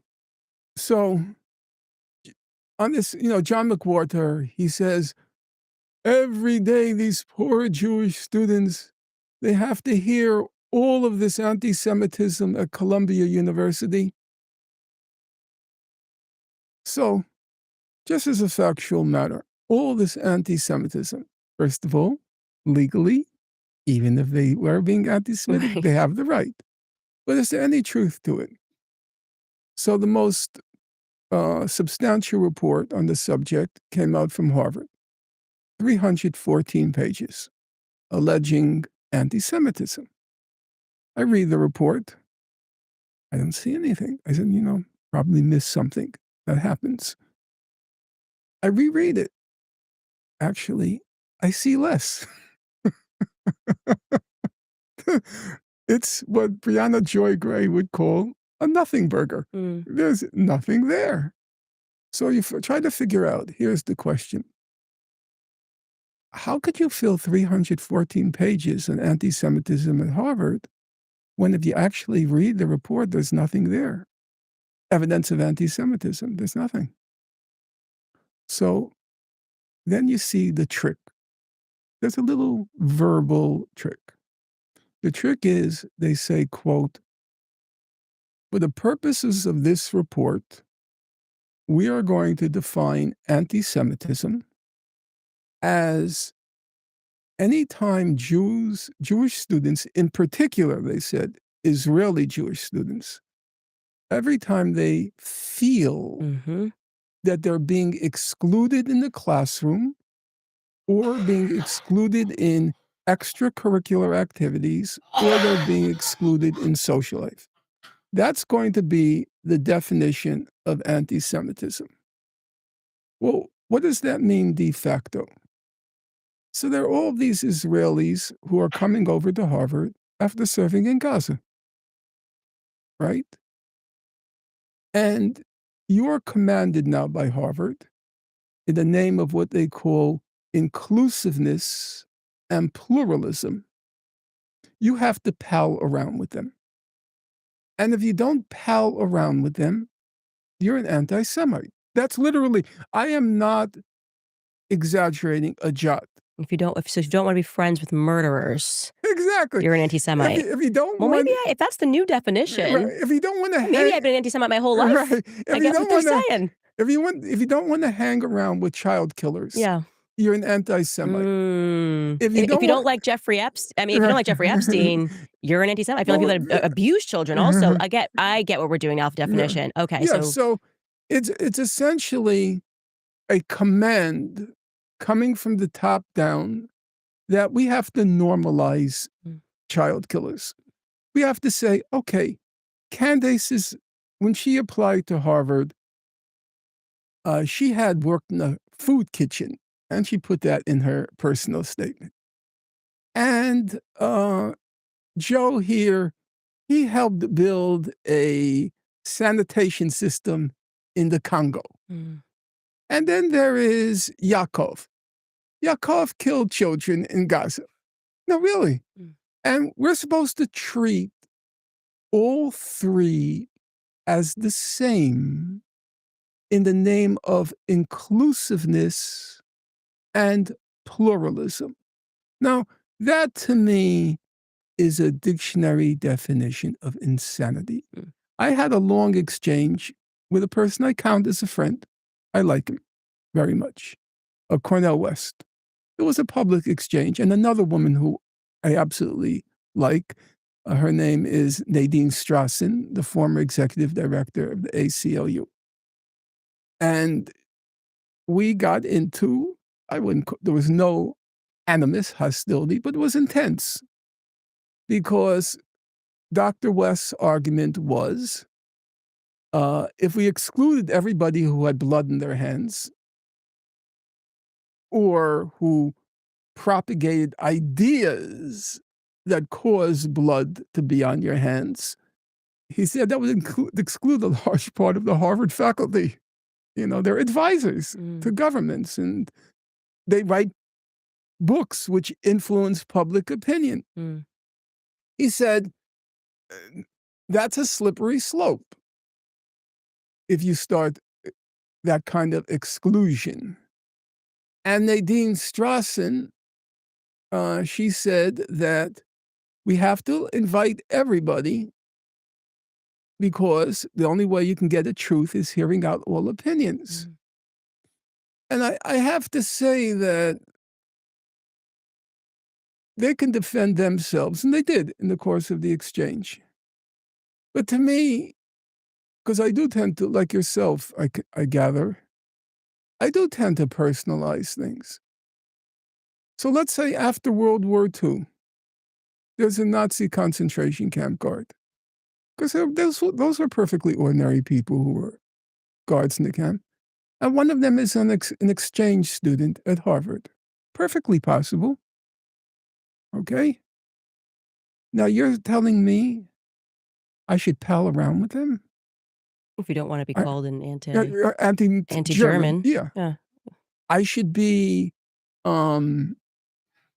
inclusive? Well, nobody was more inclusive of the Nazis than the American CIA with Operation Paperclip and just giving them new identities. But but when it's convenient, they want you to forget everything someone does. When it's not convenient, don't ever forget what this person has done or who their family and grandfather is. Totally. At the drop of a hat, they decide. Totally agree. But you know what? That's not me. And I don't believe that's Dr. West. And I don't believe it's Nadine Strassen. I believe that in the real world, if they had to confront that situation, they wouldn't pal around with them. No.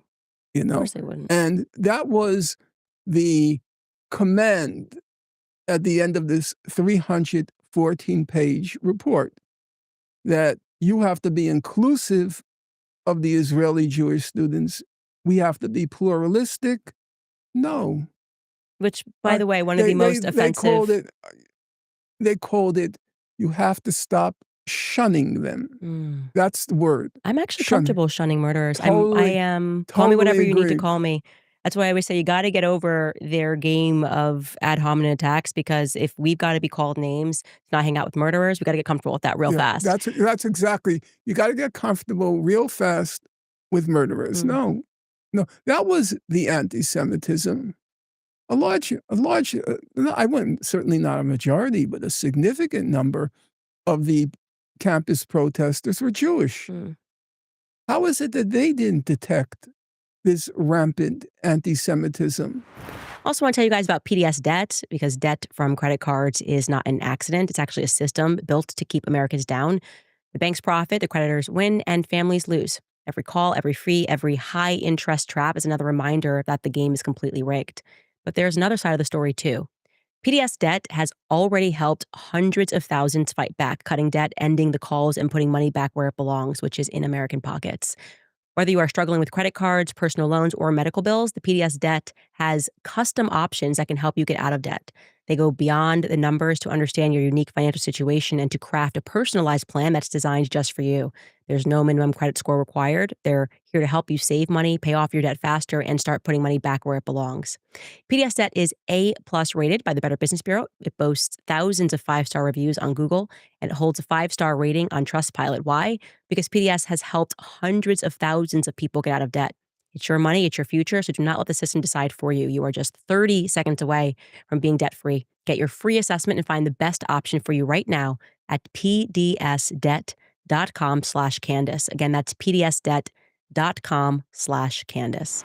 All right, guys, do you owe back taxes? A lot of people do, or you're maybe having tax returns that are not filed. The October 15 deadline has officially passed. Maybe you forgot to file an extension. Well, if you haven't gathered all your documents or made any estimated payments, you could soon be targeted by the IRS. That's the reality. They can garnish your wages. They can freeze your bank account. They can even seize your property. But there is help available.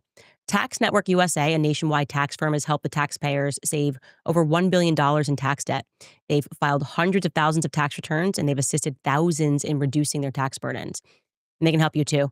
Don't wait. Visit tnusa.com/Candace or call 1-800-958-1000 for a 100% free consultation. In one short call, the experts at Tax Network USA will guide you through some simple questions to determine how much you can save. Take action now before it's too late. Visit tnusa.com/Candace or call 1-800-958-1000. Also want to tell you guys about Field of Greens, because we all have two ages, our actual age and our body's internal biological age. Because many Americans eat so many processed foods and not enough fruits and veggies, they are 10 plus years older on the inside than their actual age. A major university study suggests how to slow down aging. Participants slowed their aging down by drinking Field of Greens. That's all they did. They didn't change their eating, drinking, or exercising. They just started drinking Field of Greens. Each fruit and vegetable in Field of Greens was doctor selected for specific health benefits like cell health, heart, lungs, kidneys, metabolism. And I feel great knowing how Field of Greens can slow down how quickly I'm aging, and I encourage you all to join me. Swap your untested fruit, vegetable, or green drink for Field of Greens while there's still time. Check out the university study and you'll get 20% off when you use promo code Candace at fieldofgreens.com. Again, that's fieldofgreens.com, promo code Candace. So I wanted to actually, because one of your books, and this one I have not read, is called The Holocaust Industry. I want to talk to you about the Holocaust, and please allow me to be offensive, as I've been learning a lot about the Holocaust and why it is such a precious area where you are not allowed. There's no incursion. You can't ask a question. You can't even, if I said, you know what, I think it was 5 million, forget it. I mean, it is very precious and protected. And as I've sort of began reading more books, I do have a theory, and you may be offended by this theory, you can push back on it. But particularly, I felt even more confirmed in this theory. Are you familiar with Nicholas Gruner?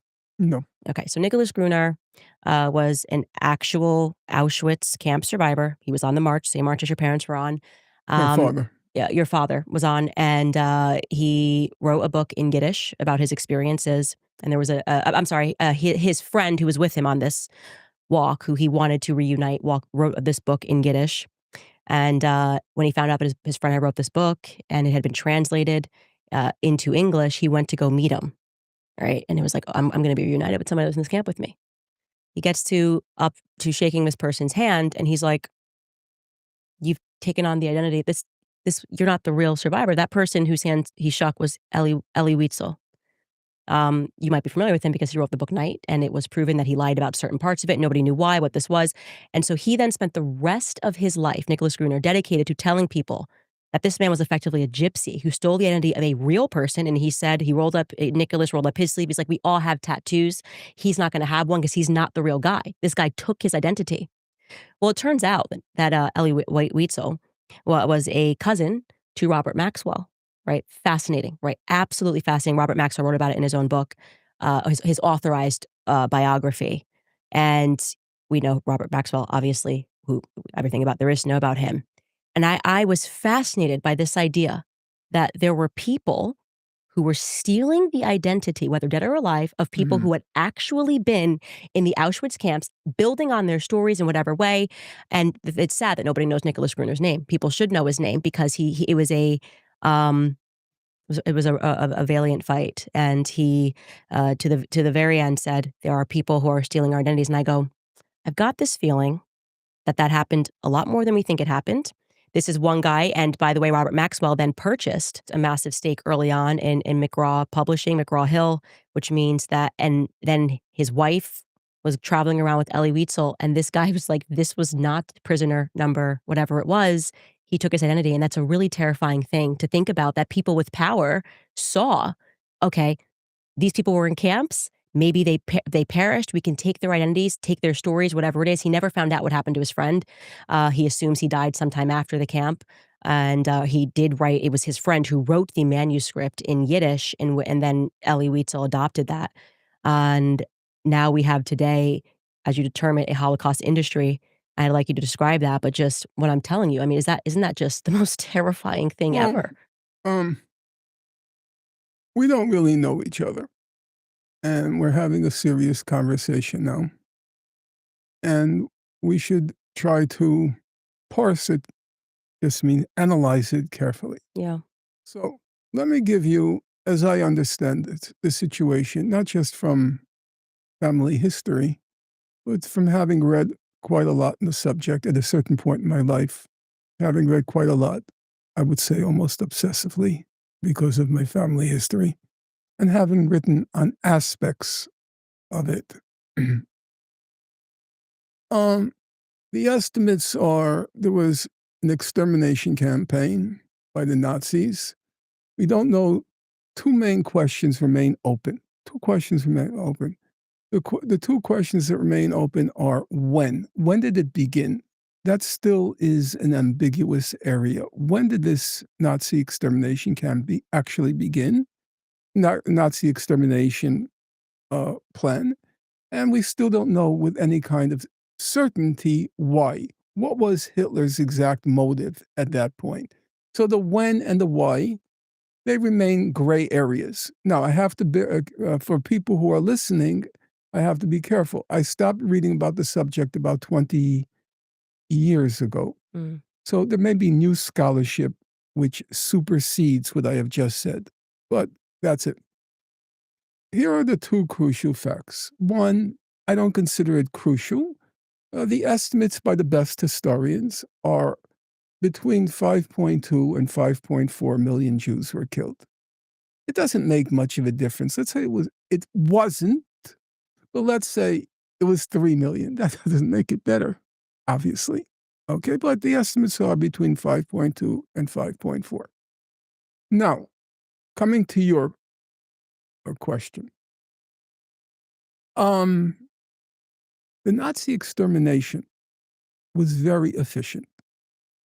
You can use a slur and say it was done with German efficiency. And to some extent, there's a truth to that. You know, what makes a cliche is it's most of the time true. What is a generalization? A generalization is something that's generally true. What's a stereotype? A stereotype is a generalization that you don't like. If you say Jews are smart, Jews like that generalization. If you say something else about Jews, that's a stereotype. But the Germans carried out the Nazi extermination with great efficiency. Why is that important? There were very few survivors. Now, Candace, I'm not trying to, I don't have an axe to grind. I'm just telling you factually. You take my mother. She had 2 sisters and a brother. Mm. They were exterminated. She had a mother and father. They were exterminated.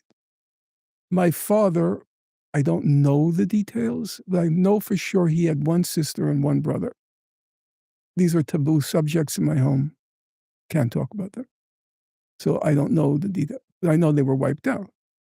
One of the reasons I wasn't bar mitzvahed, I did not have a bar mitzvah. And do you know why? I mean, there are many reasons. My parents were resolute atheists. Mm. But one of the reasons was there was no one to invite. You see, a bar mitzvah is a big family event. The cousins, the aunts, the uncles, and so forth. Of course, the person being bar mitzvahed invites his or her friends, or it's his friends. The person being bar mitzvahed or bat mitzvahed. But the big thing, it's a family occasion. There was no one to invite. There was no one to invite because the Nazi extermination was very efficient. So the estimates are, at the end of World War II, the estimates are less than 100,000 Jews survived the Nazi Holocaust. Less than 100,000. So that means, where did all these survivors come from? Everybody claims there was a period when the Holocaust industry was in full, was very lucrative. There was a period where everybody claimed to be a Holocaust survivor. Yeah, that's kind of what I'm getting at. Yeah, they all claimed to be Holocaust survivors. They weren't Holocaust survivors.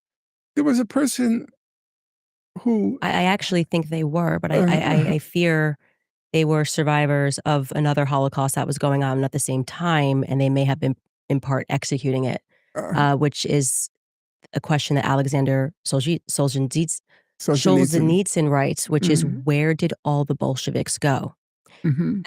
And I think, and this is again a theory, while we're allowed to think, well, this is a good opportunity right now to take on the identity of people who perished and just rewrite history of ourselves as the victims. And when I saw that Nicholas Gruner story, I was like, that's so terrifying because it's required reading coming up in schools. You have to read the story. There's tons of Holocaust people that we could be reading your books, talking about your parents and what they lived through, and they picked this man. And look, I will get to the Elie Wiesel.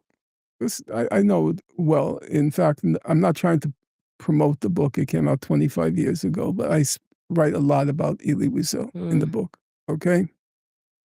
So, I remember my father, we both knew a person who had the tattoo.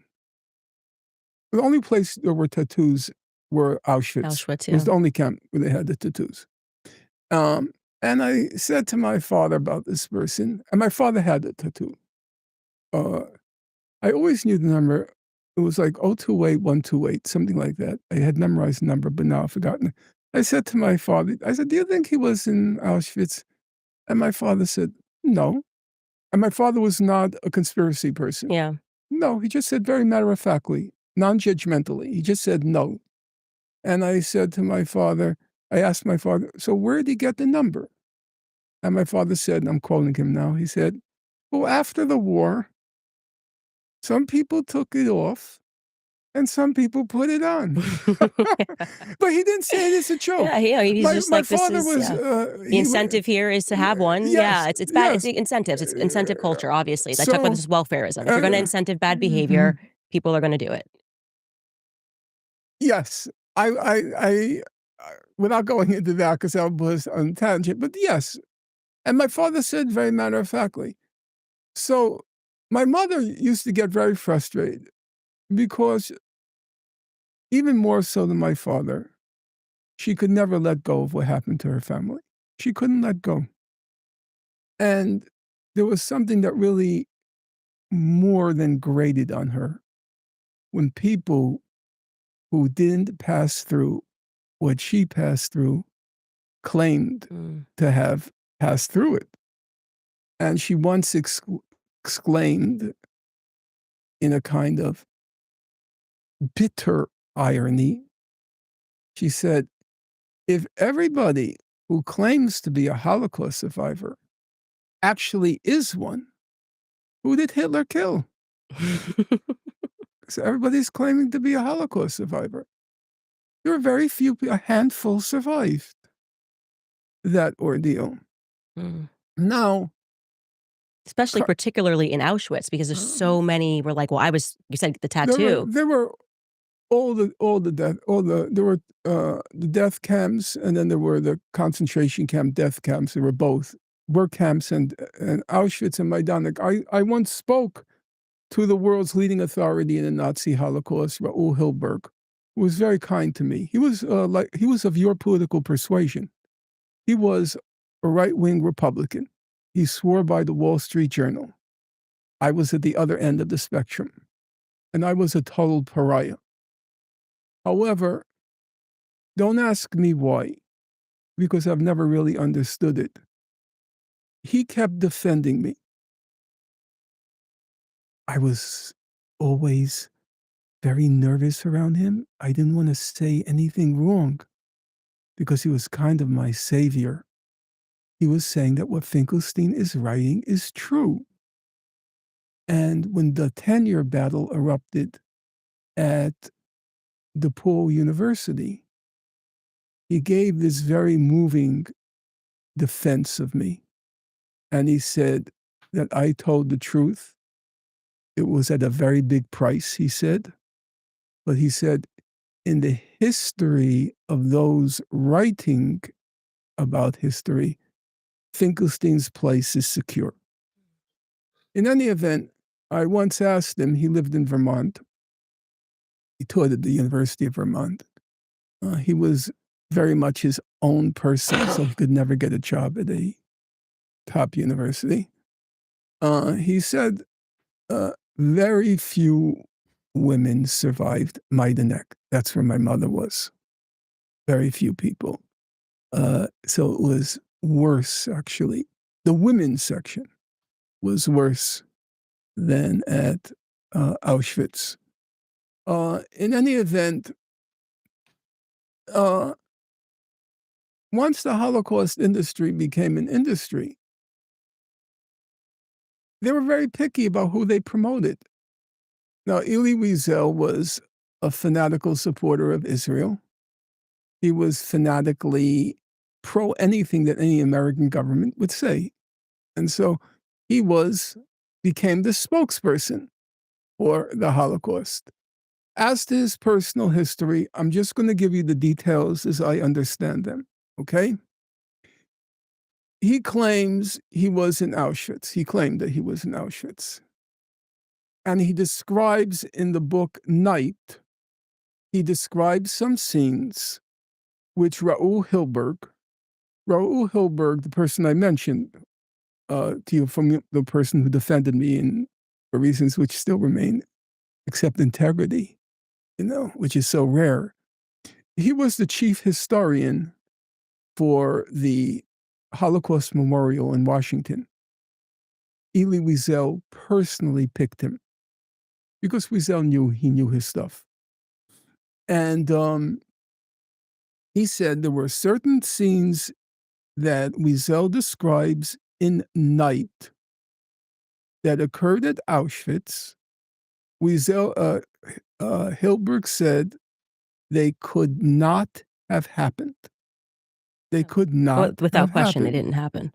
You And read Nicholas so Gruner, yeah. It's like, when Wiesel was confronted with Hilberg saying they happened, he doubled down and said they did happen. Wiesel, I knew some, not many, I knew some first-rank Holocaust historians, and they told me he was deported in 1944 from Hungary. That was one of the last deportations from Hungary. And he maybe passed through Auschwitz en route to a labor camp. That may have happened, according to the people I talked to.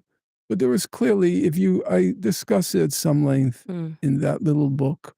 Wiesel figures not in a cameo role, but he has a major, he's a star of the Holocaust industry. yeah, I mean, I I'm glad that I put Nicholas Gruner on your radar because he just knew the guy. He literally stole his identity. I mean, it's like it's a crazy. I He knew him remember. because obviously Yeah. when you're in a camp together, and he was like just so excited to re-meet this someone who had this experience with him and described the march, everything, and the soles of his feet, and he just was like, what he did was the real person wrote the manuscript, and this gypsy just took on his identity. And when he describes that moment of being on the plane, what am I going to say to him? Like, we haven't seen each other. And then, like, could you imagine being confronted and going, wait a second, you're not Norm Finkelstein. You're not Norm. That is, and he said, but he had cameras ready and they like shook hands. And then he even said, what's even crazier is the real Holocaust survivor spoke Hungarian. Well, that is And Ely couldn't speak Hungarian at this time when this happened. And so he says to him, let's speak in English. It's just an incredible thing to comprehend that. And I think the best that I can guess is that you had these psychopaths, like, true Bolshevik psychopaths who were like, well, we can't just walk in and be like, well, I was just kind of running the Bolshevik camp over here, mass murdering Christians. So what better way to reintroduce yourself into society than to be like, I'm the ultimate victim. I survived the Auschwitz camp. I think that's what happened. I think they laundered.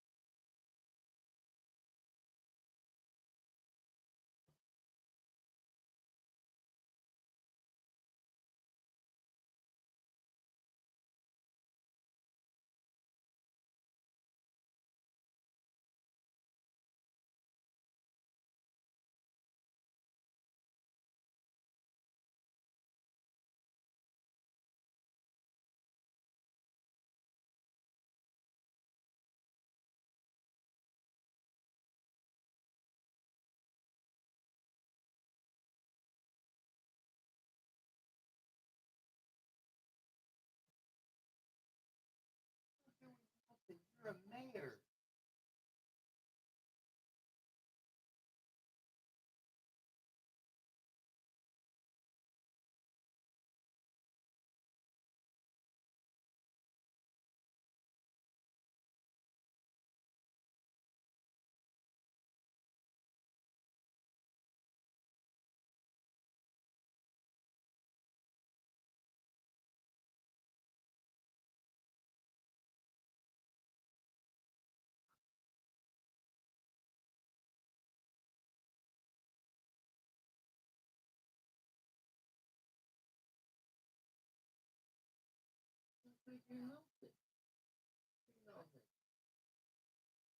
He's a mayor.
After giving 11 years of my life to charity and winning 2 Presidential Lifetime Achievement Awards, as well as being honored to fly with the Air Force Thunderbirds for my efforts there, I've come to an inescapable conclusion.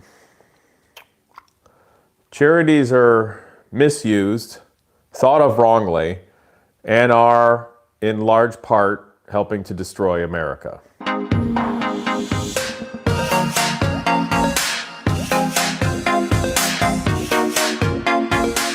It's one of these kind of days. So I've done Genius Garage, which is a 501c3 public educational charity, for 11 years. And the thing about that is this: I founded it. Now, I've done it this long because, one, it worked. The effort worked. It has a value to society. It did exactly what I thought it could, should, and would in the way the world needed. So I believed in it, and I refused to let it die. I'm tremendously stubborn. So 11 years of my life in that. Now, what people don't get is I don't get paid. And then they go, well, if you don't get paid, how do you live? I'm insanely efficient. I am wildly driven, and I'm reasonably intelligent. I would be light years ahead with my own personal career had I not done that. I need to get rid of my headache. Hang on a second. Oh, and I burst a blood vessel in my eye, so if you guys are preoccupied with my eye being red, I can't help you. Life is hard. But give me the benefit of the doubt and look past it, please. So, when you're creating something, whether it's, I shouldn't say a business, because that's a little different. When you create a business, you have a model, you have a structure. You see something where there is the potential to make a profit, to create a product that people want, and something that you can create successfully, that you can transact, that you can market, and it's repeatable and potentially scalable. And the process of creating a business, like what I'm doing with my watch company, building super high-end Swiss watches, for instance, like this. And as a plug, I'm going to do 5 production models, which I intend to launch the website before the end of the year. The very first watch that I'm hand making of each of the production models will be the one used in the advertisements and such. So if anybody wants a high-end Swiss mechanical watch, the prices are $4,000 to $8,000. If you get in here quick, you can buy the very first watch numbered as that. But business is pretty simple. That's the way it is. Most people don't plan business well because they just think, hey, if I can do this, I should. Well, that's not true. Because if it doesn't work and you can't make money at it, money to warrant the time you put in it, money to warrant the risk you put into it, money to warrant the investment. Investment, of course, is beyond money and time. It could be mental, emotional investment, toll, risk. You don't continue. You know, the years before I did my nonprofit and created that because I cared, the charity, I had a racing type shop, where I restored cars, I built custom cars, I prepared racing cars for clients. And it worked, but it didn't.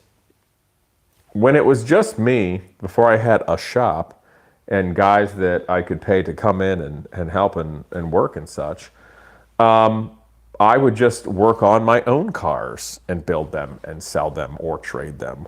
Or I would work on a client or a person's car or motorcycle. And that worked really well because I was talented. I'm not being arrogant. I'm actually good at what I do. Because I'm talented and efficient. I create a great service or product. The difficulty when I tried to do it as more of a business and I have other people are not me. They don't have the same experience level. They don't have the talent level. They don't care as much. And that screwed up the model. I didn't necessarily have enough capital to invest in it when I was doing that, made it difficult. And then the other thing, which frankly brought it down, was it was important to me to develop things like the Omega car, which you guys may have seen on Tucker Carlson maybe 5 months ago or so. That's that 100+ mile to gallon diesel car that has a lower carbon footprint than an EV per mile on straight diesel, and out accelerates my Dodge Viper. Doing stuff like that mattered to me because I wanted to do something bigger. I always wanted to get to a high level point. It wasn't my dream just to have a mechanic shop and do race prep for clients and stuff. I mean, that's great and that's good, but I wanted it to grow and be bigger. So that took my focus away from focusing on the business and the bottom line. And at the end of the day, I cared more about trying to do something big than I did just servicing people's cars. So that largely ended that.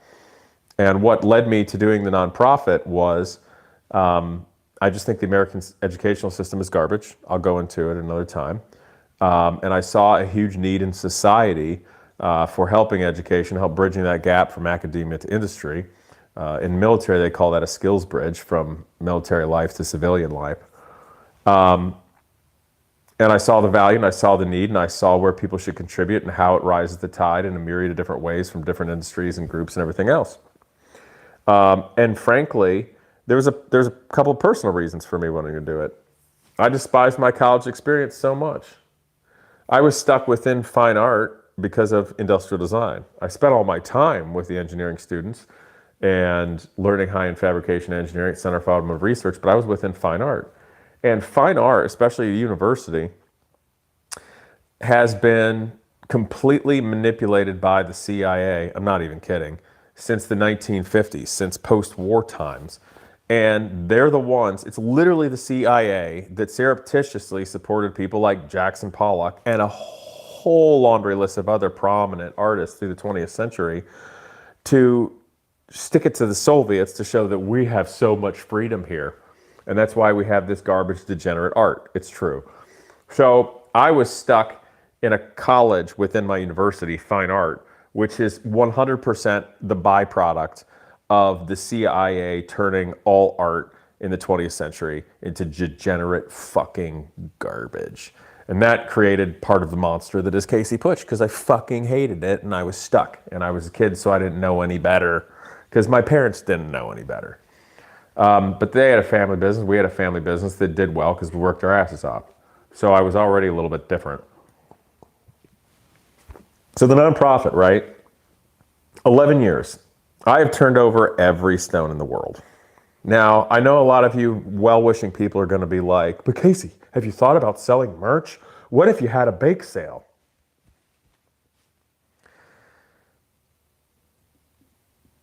I genuinely appreciate your sentiment.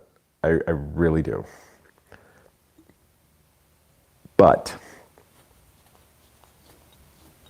that's not how reality works. Let's just leave it of, I actually know what I'm doing. And I have fought harder than anybody else. I have tried everything. I became famous on the internet just because media wouldn't even cover the nonprofit. The whole reason I'm here was because of that. So I like your ideas, but I don't want to hear them right now. Because I don't have time or any emotional capital left to spend on explaining to you how the world actually works. And I know that sounds horrible, but let's just say if you take federal level politics at face value and don't think we live in a sick, twisted theater of sociopaths, you have not paid attention to reality long enough. So nonprofits, back to my so-called thesis statement at the beginning. Let's talk about that, and then I'll come back to Genius Garage maybe. Charities, nonprofits, etc. What is that? It's an entity that is supposed to be educational or philanthropic or help a community, etc. And because of such, there are different classifications that can give you tax-exempt status.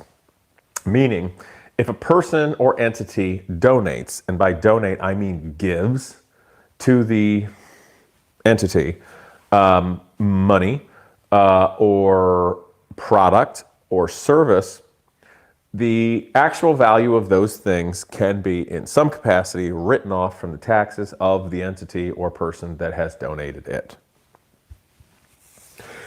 So that's nice. And the reason being is the entity that is a charity or nonprofit should be rising the tide for humanity, a nation, culture, community higher by doing good.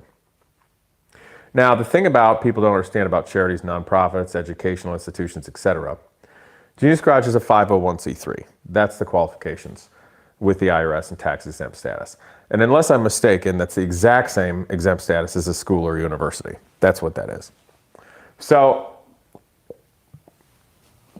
the thing about that is that people don't get, that this is a pet peeve of mine, especially jealous fucks on the internet that know nothing about how the world works, business, life, or law. Literally, they know fuck all about reality. Because there are tools and cars owned by the nonprofit, these morons just think I personally own them. Well, I have some vehicles of my own, for instance, the ones here in my home garage, but the vehicles and the so-called assets owned by the nonprofit are not mine. That's why you don't see me joyriding in them or working on them by myself or having funsy old time. They belong to the school. But people on the internet are dumb, jealous idiots who have never done anything with their life. So they look at me and go, he's famous and why is he helping these young people work on cars? They must be his and people just give them cars. Those people are retarded and jealous. That's why they're flexing their retardation. So, and how do I know those things aren't mine? Because if you lead a nonprofit, you can't just sell all the assets and take the money. That's not a thing. That can't be done. That's not kosher. That's not legal. That's not how it works. So if a person, such as me, goes out and creates a nonprofit entity, it is, I'm going to be honest here, I'm trying to use a nicer word. Let me think of a nicer word than burden or boat anchor. I'm going to use the word responsibility. Because if the people that lead a nonprofit or the person that created it and was spearheaded it, because there's a board of directors and all that jazz, if they believe in it because they know it actually works in society and have seen it done that, but if society and the nature of people and the way they think and do and operate or leverage things, because I'm going to get into the shady side of nonprofits too, which I have learned about since I created mine because I was a naive, idealistic person 11 plus years ago. Give me a second.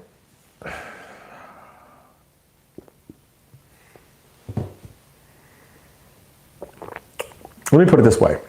If there's no support for a nonprofit, monetarily, and it needs capital, like you got students, and their time's not up, and they need a project, or the utilities need to be paid, where's that money going to come from? What am I going to do, a bake sale?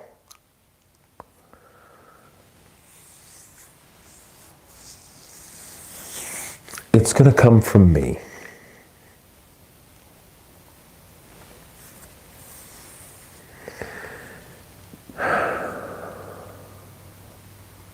It's very burdensome. We're not talking $15. We're not talking $15,000. Oftentimes it's a hell of a lot more than that you'll incur over the course of a year until hopefully maybe someday the nonprofit could pay you back with no interest. Meanwhile, your capital's out because, and you're also spending all your time to help other people and have nothing for it. So it's damn difficult. So let's go in about other nonprofits and charities, what I've learned. Okay, so I'm in the car world. I'm Casey, the car guy. I'm around some fancy vehicles now, and I've been around a lot of fancy people.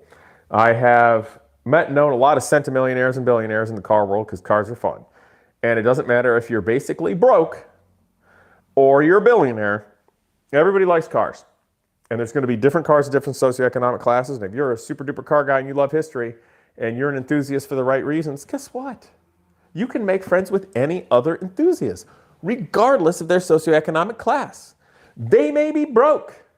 They may be a billionaire. They may be white collar. They may be blue collar. They may be straight. They may be gay. It literally doesn't matter. If you are a car enthusiast, you can make friends. That can also be a mind fuck because you learn a lot.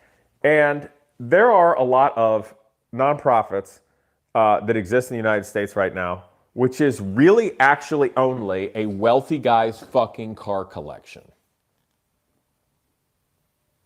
There are these museums that exist to the tune of hundreds of millions of dollars spent on them.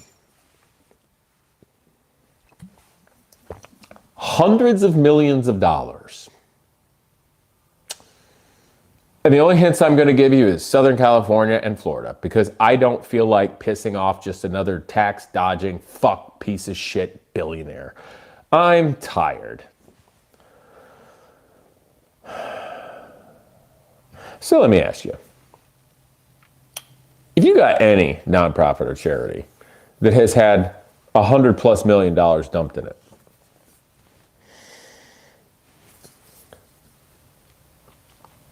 and maybe some kids come by once in a while for a tour, and maybe they put together a few model toy cars or something and get tours to learn about automotive history. Am I crazy? Because it doesn't seem like it takes $100+ million to do those things. It seems to me that there might be some other advantage that people want out of that. And there's a lot of those. The other thing that's annoying about nonprofits, this is another one I saw, and I'm going to be really damn careful, because here's the other thing that's exhausting. And I think this is the reason why America is ready to have an armed revolution, to be perfectly honest. And I don't blame America if it does. The piles of fucking shit, human beings out there, that are worth tens of millions, hundreds of millions, or billions of dollars, that then create a tax-exempt charity entity just as a tax dodge, but that they can market in a way that makes them look good because they're helping some kind of cause. When in reality, the money going in is more to do with a cheaper way to get exposure, a way to make them look good so they can pat themselves on the back or jerk off in the mirror and send press releases out. Or just the tax dodge for the shiny toys to look good and prestige. They all suck. I hate those people. Because that's the other thing about doing an actual legit charity. I don't get paid. No student has ever had to pay to be part of it. My students are now working everywhere from Tesla and Palo Alto, Chrysler, Ford, Lockheed Martin. They're working at exotic car places as wrenches. They're restoring cars. They have amazing jobs. And every time they go through a job interview process, guess what gets talked about the entire time? Genius Garage and the experience there and everything that we did together and I taught them. And the other funny thing that happens with damn near all the students, or at least the majority, they get a job offer within a day. That's not normal. And every year that we've done Genius Garage, the entire running costs of the entire fucking program is something like 30 grand.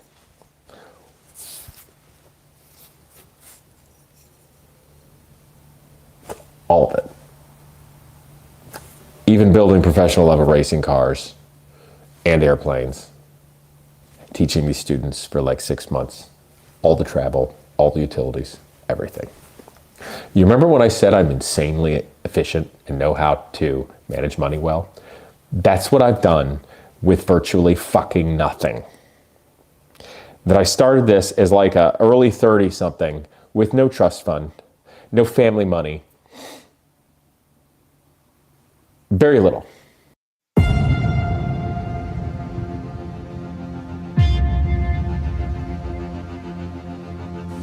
You know, it's obvious that you're intelligent. Let me ask you this.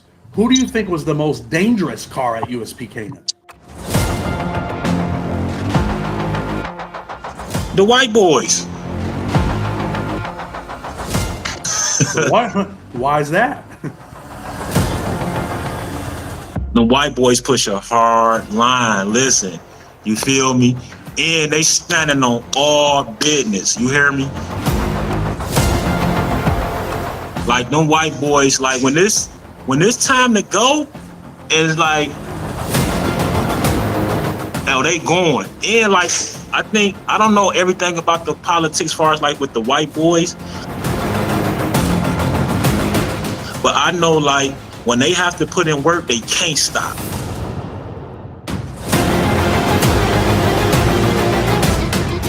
You know, they have to put in work to the point where somebody got to get maced.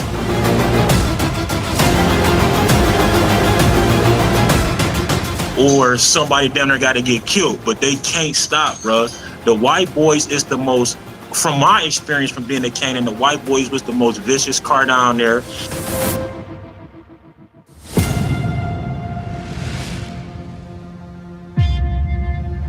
So MJ, you're going to USP Canaan, the first time in federal prison. You only got a little bit of time. What's going through your mind when they say, "Hey, you're going to USP Canaan"?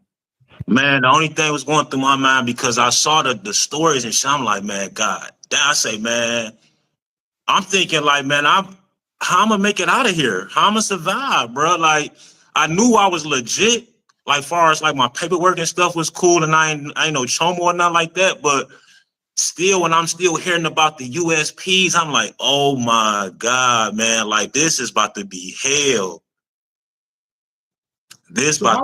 So how old are you at the time that you're on your way to USP Canaan? I'm 35 on my way up to USP. How much time are you sentenced to? I was sentenced to 30 months. So with 30 months, these people decide, you know what, we're going to send you to USP Canaan where people are getting brutalized, killed, cut, stabbed, all of that type of shit. Yeah. So I'm like, it threw me for a loop because, you know, the PO, the supervisor was like, you know, you ain't gonna go to no USP and nothing like that. So I'm thinking like, all right, cool. But when I got my designation that I'm going to USP Canaan, and reminds you, you know, somebody had just died in USP Canaan. Somebody just got killed in USP Canaan, like a year or two prior. So when they telling me I'm going to USP Canaan and shit like that, I'm like, bro, like I told them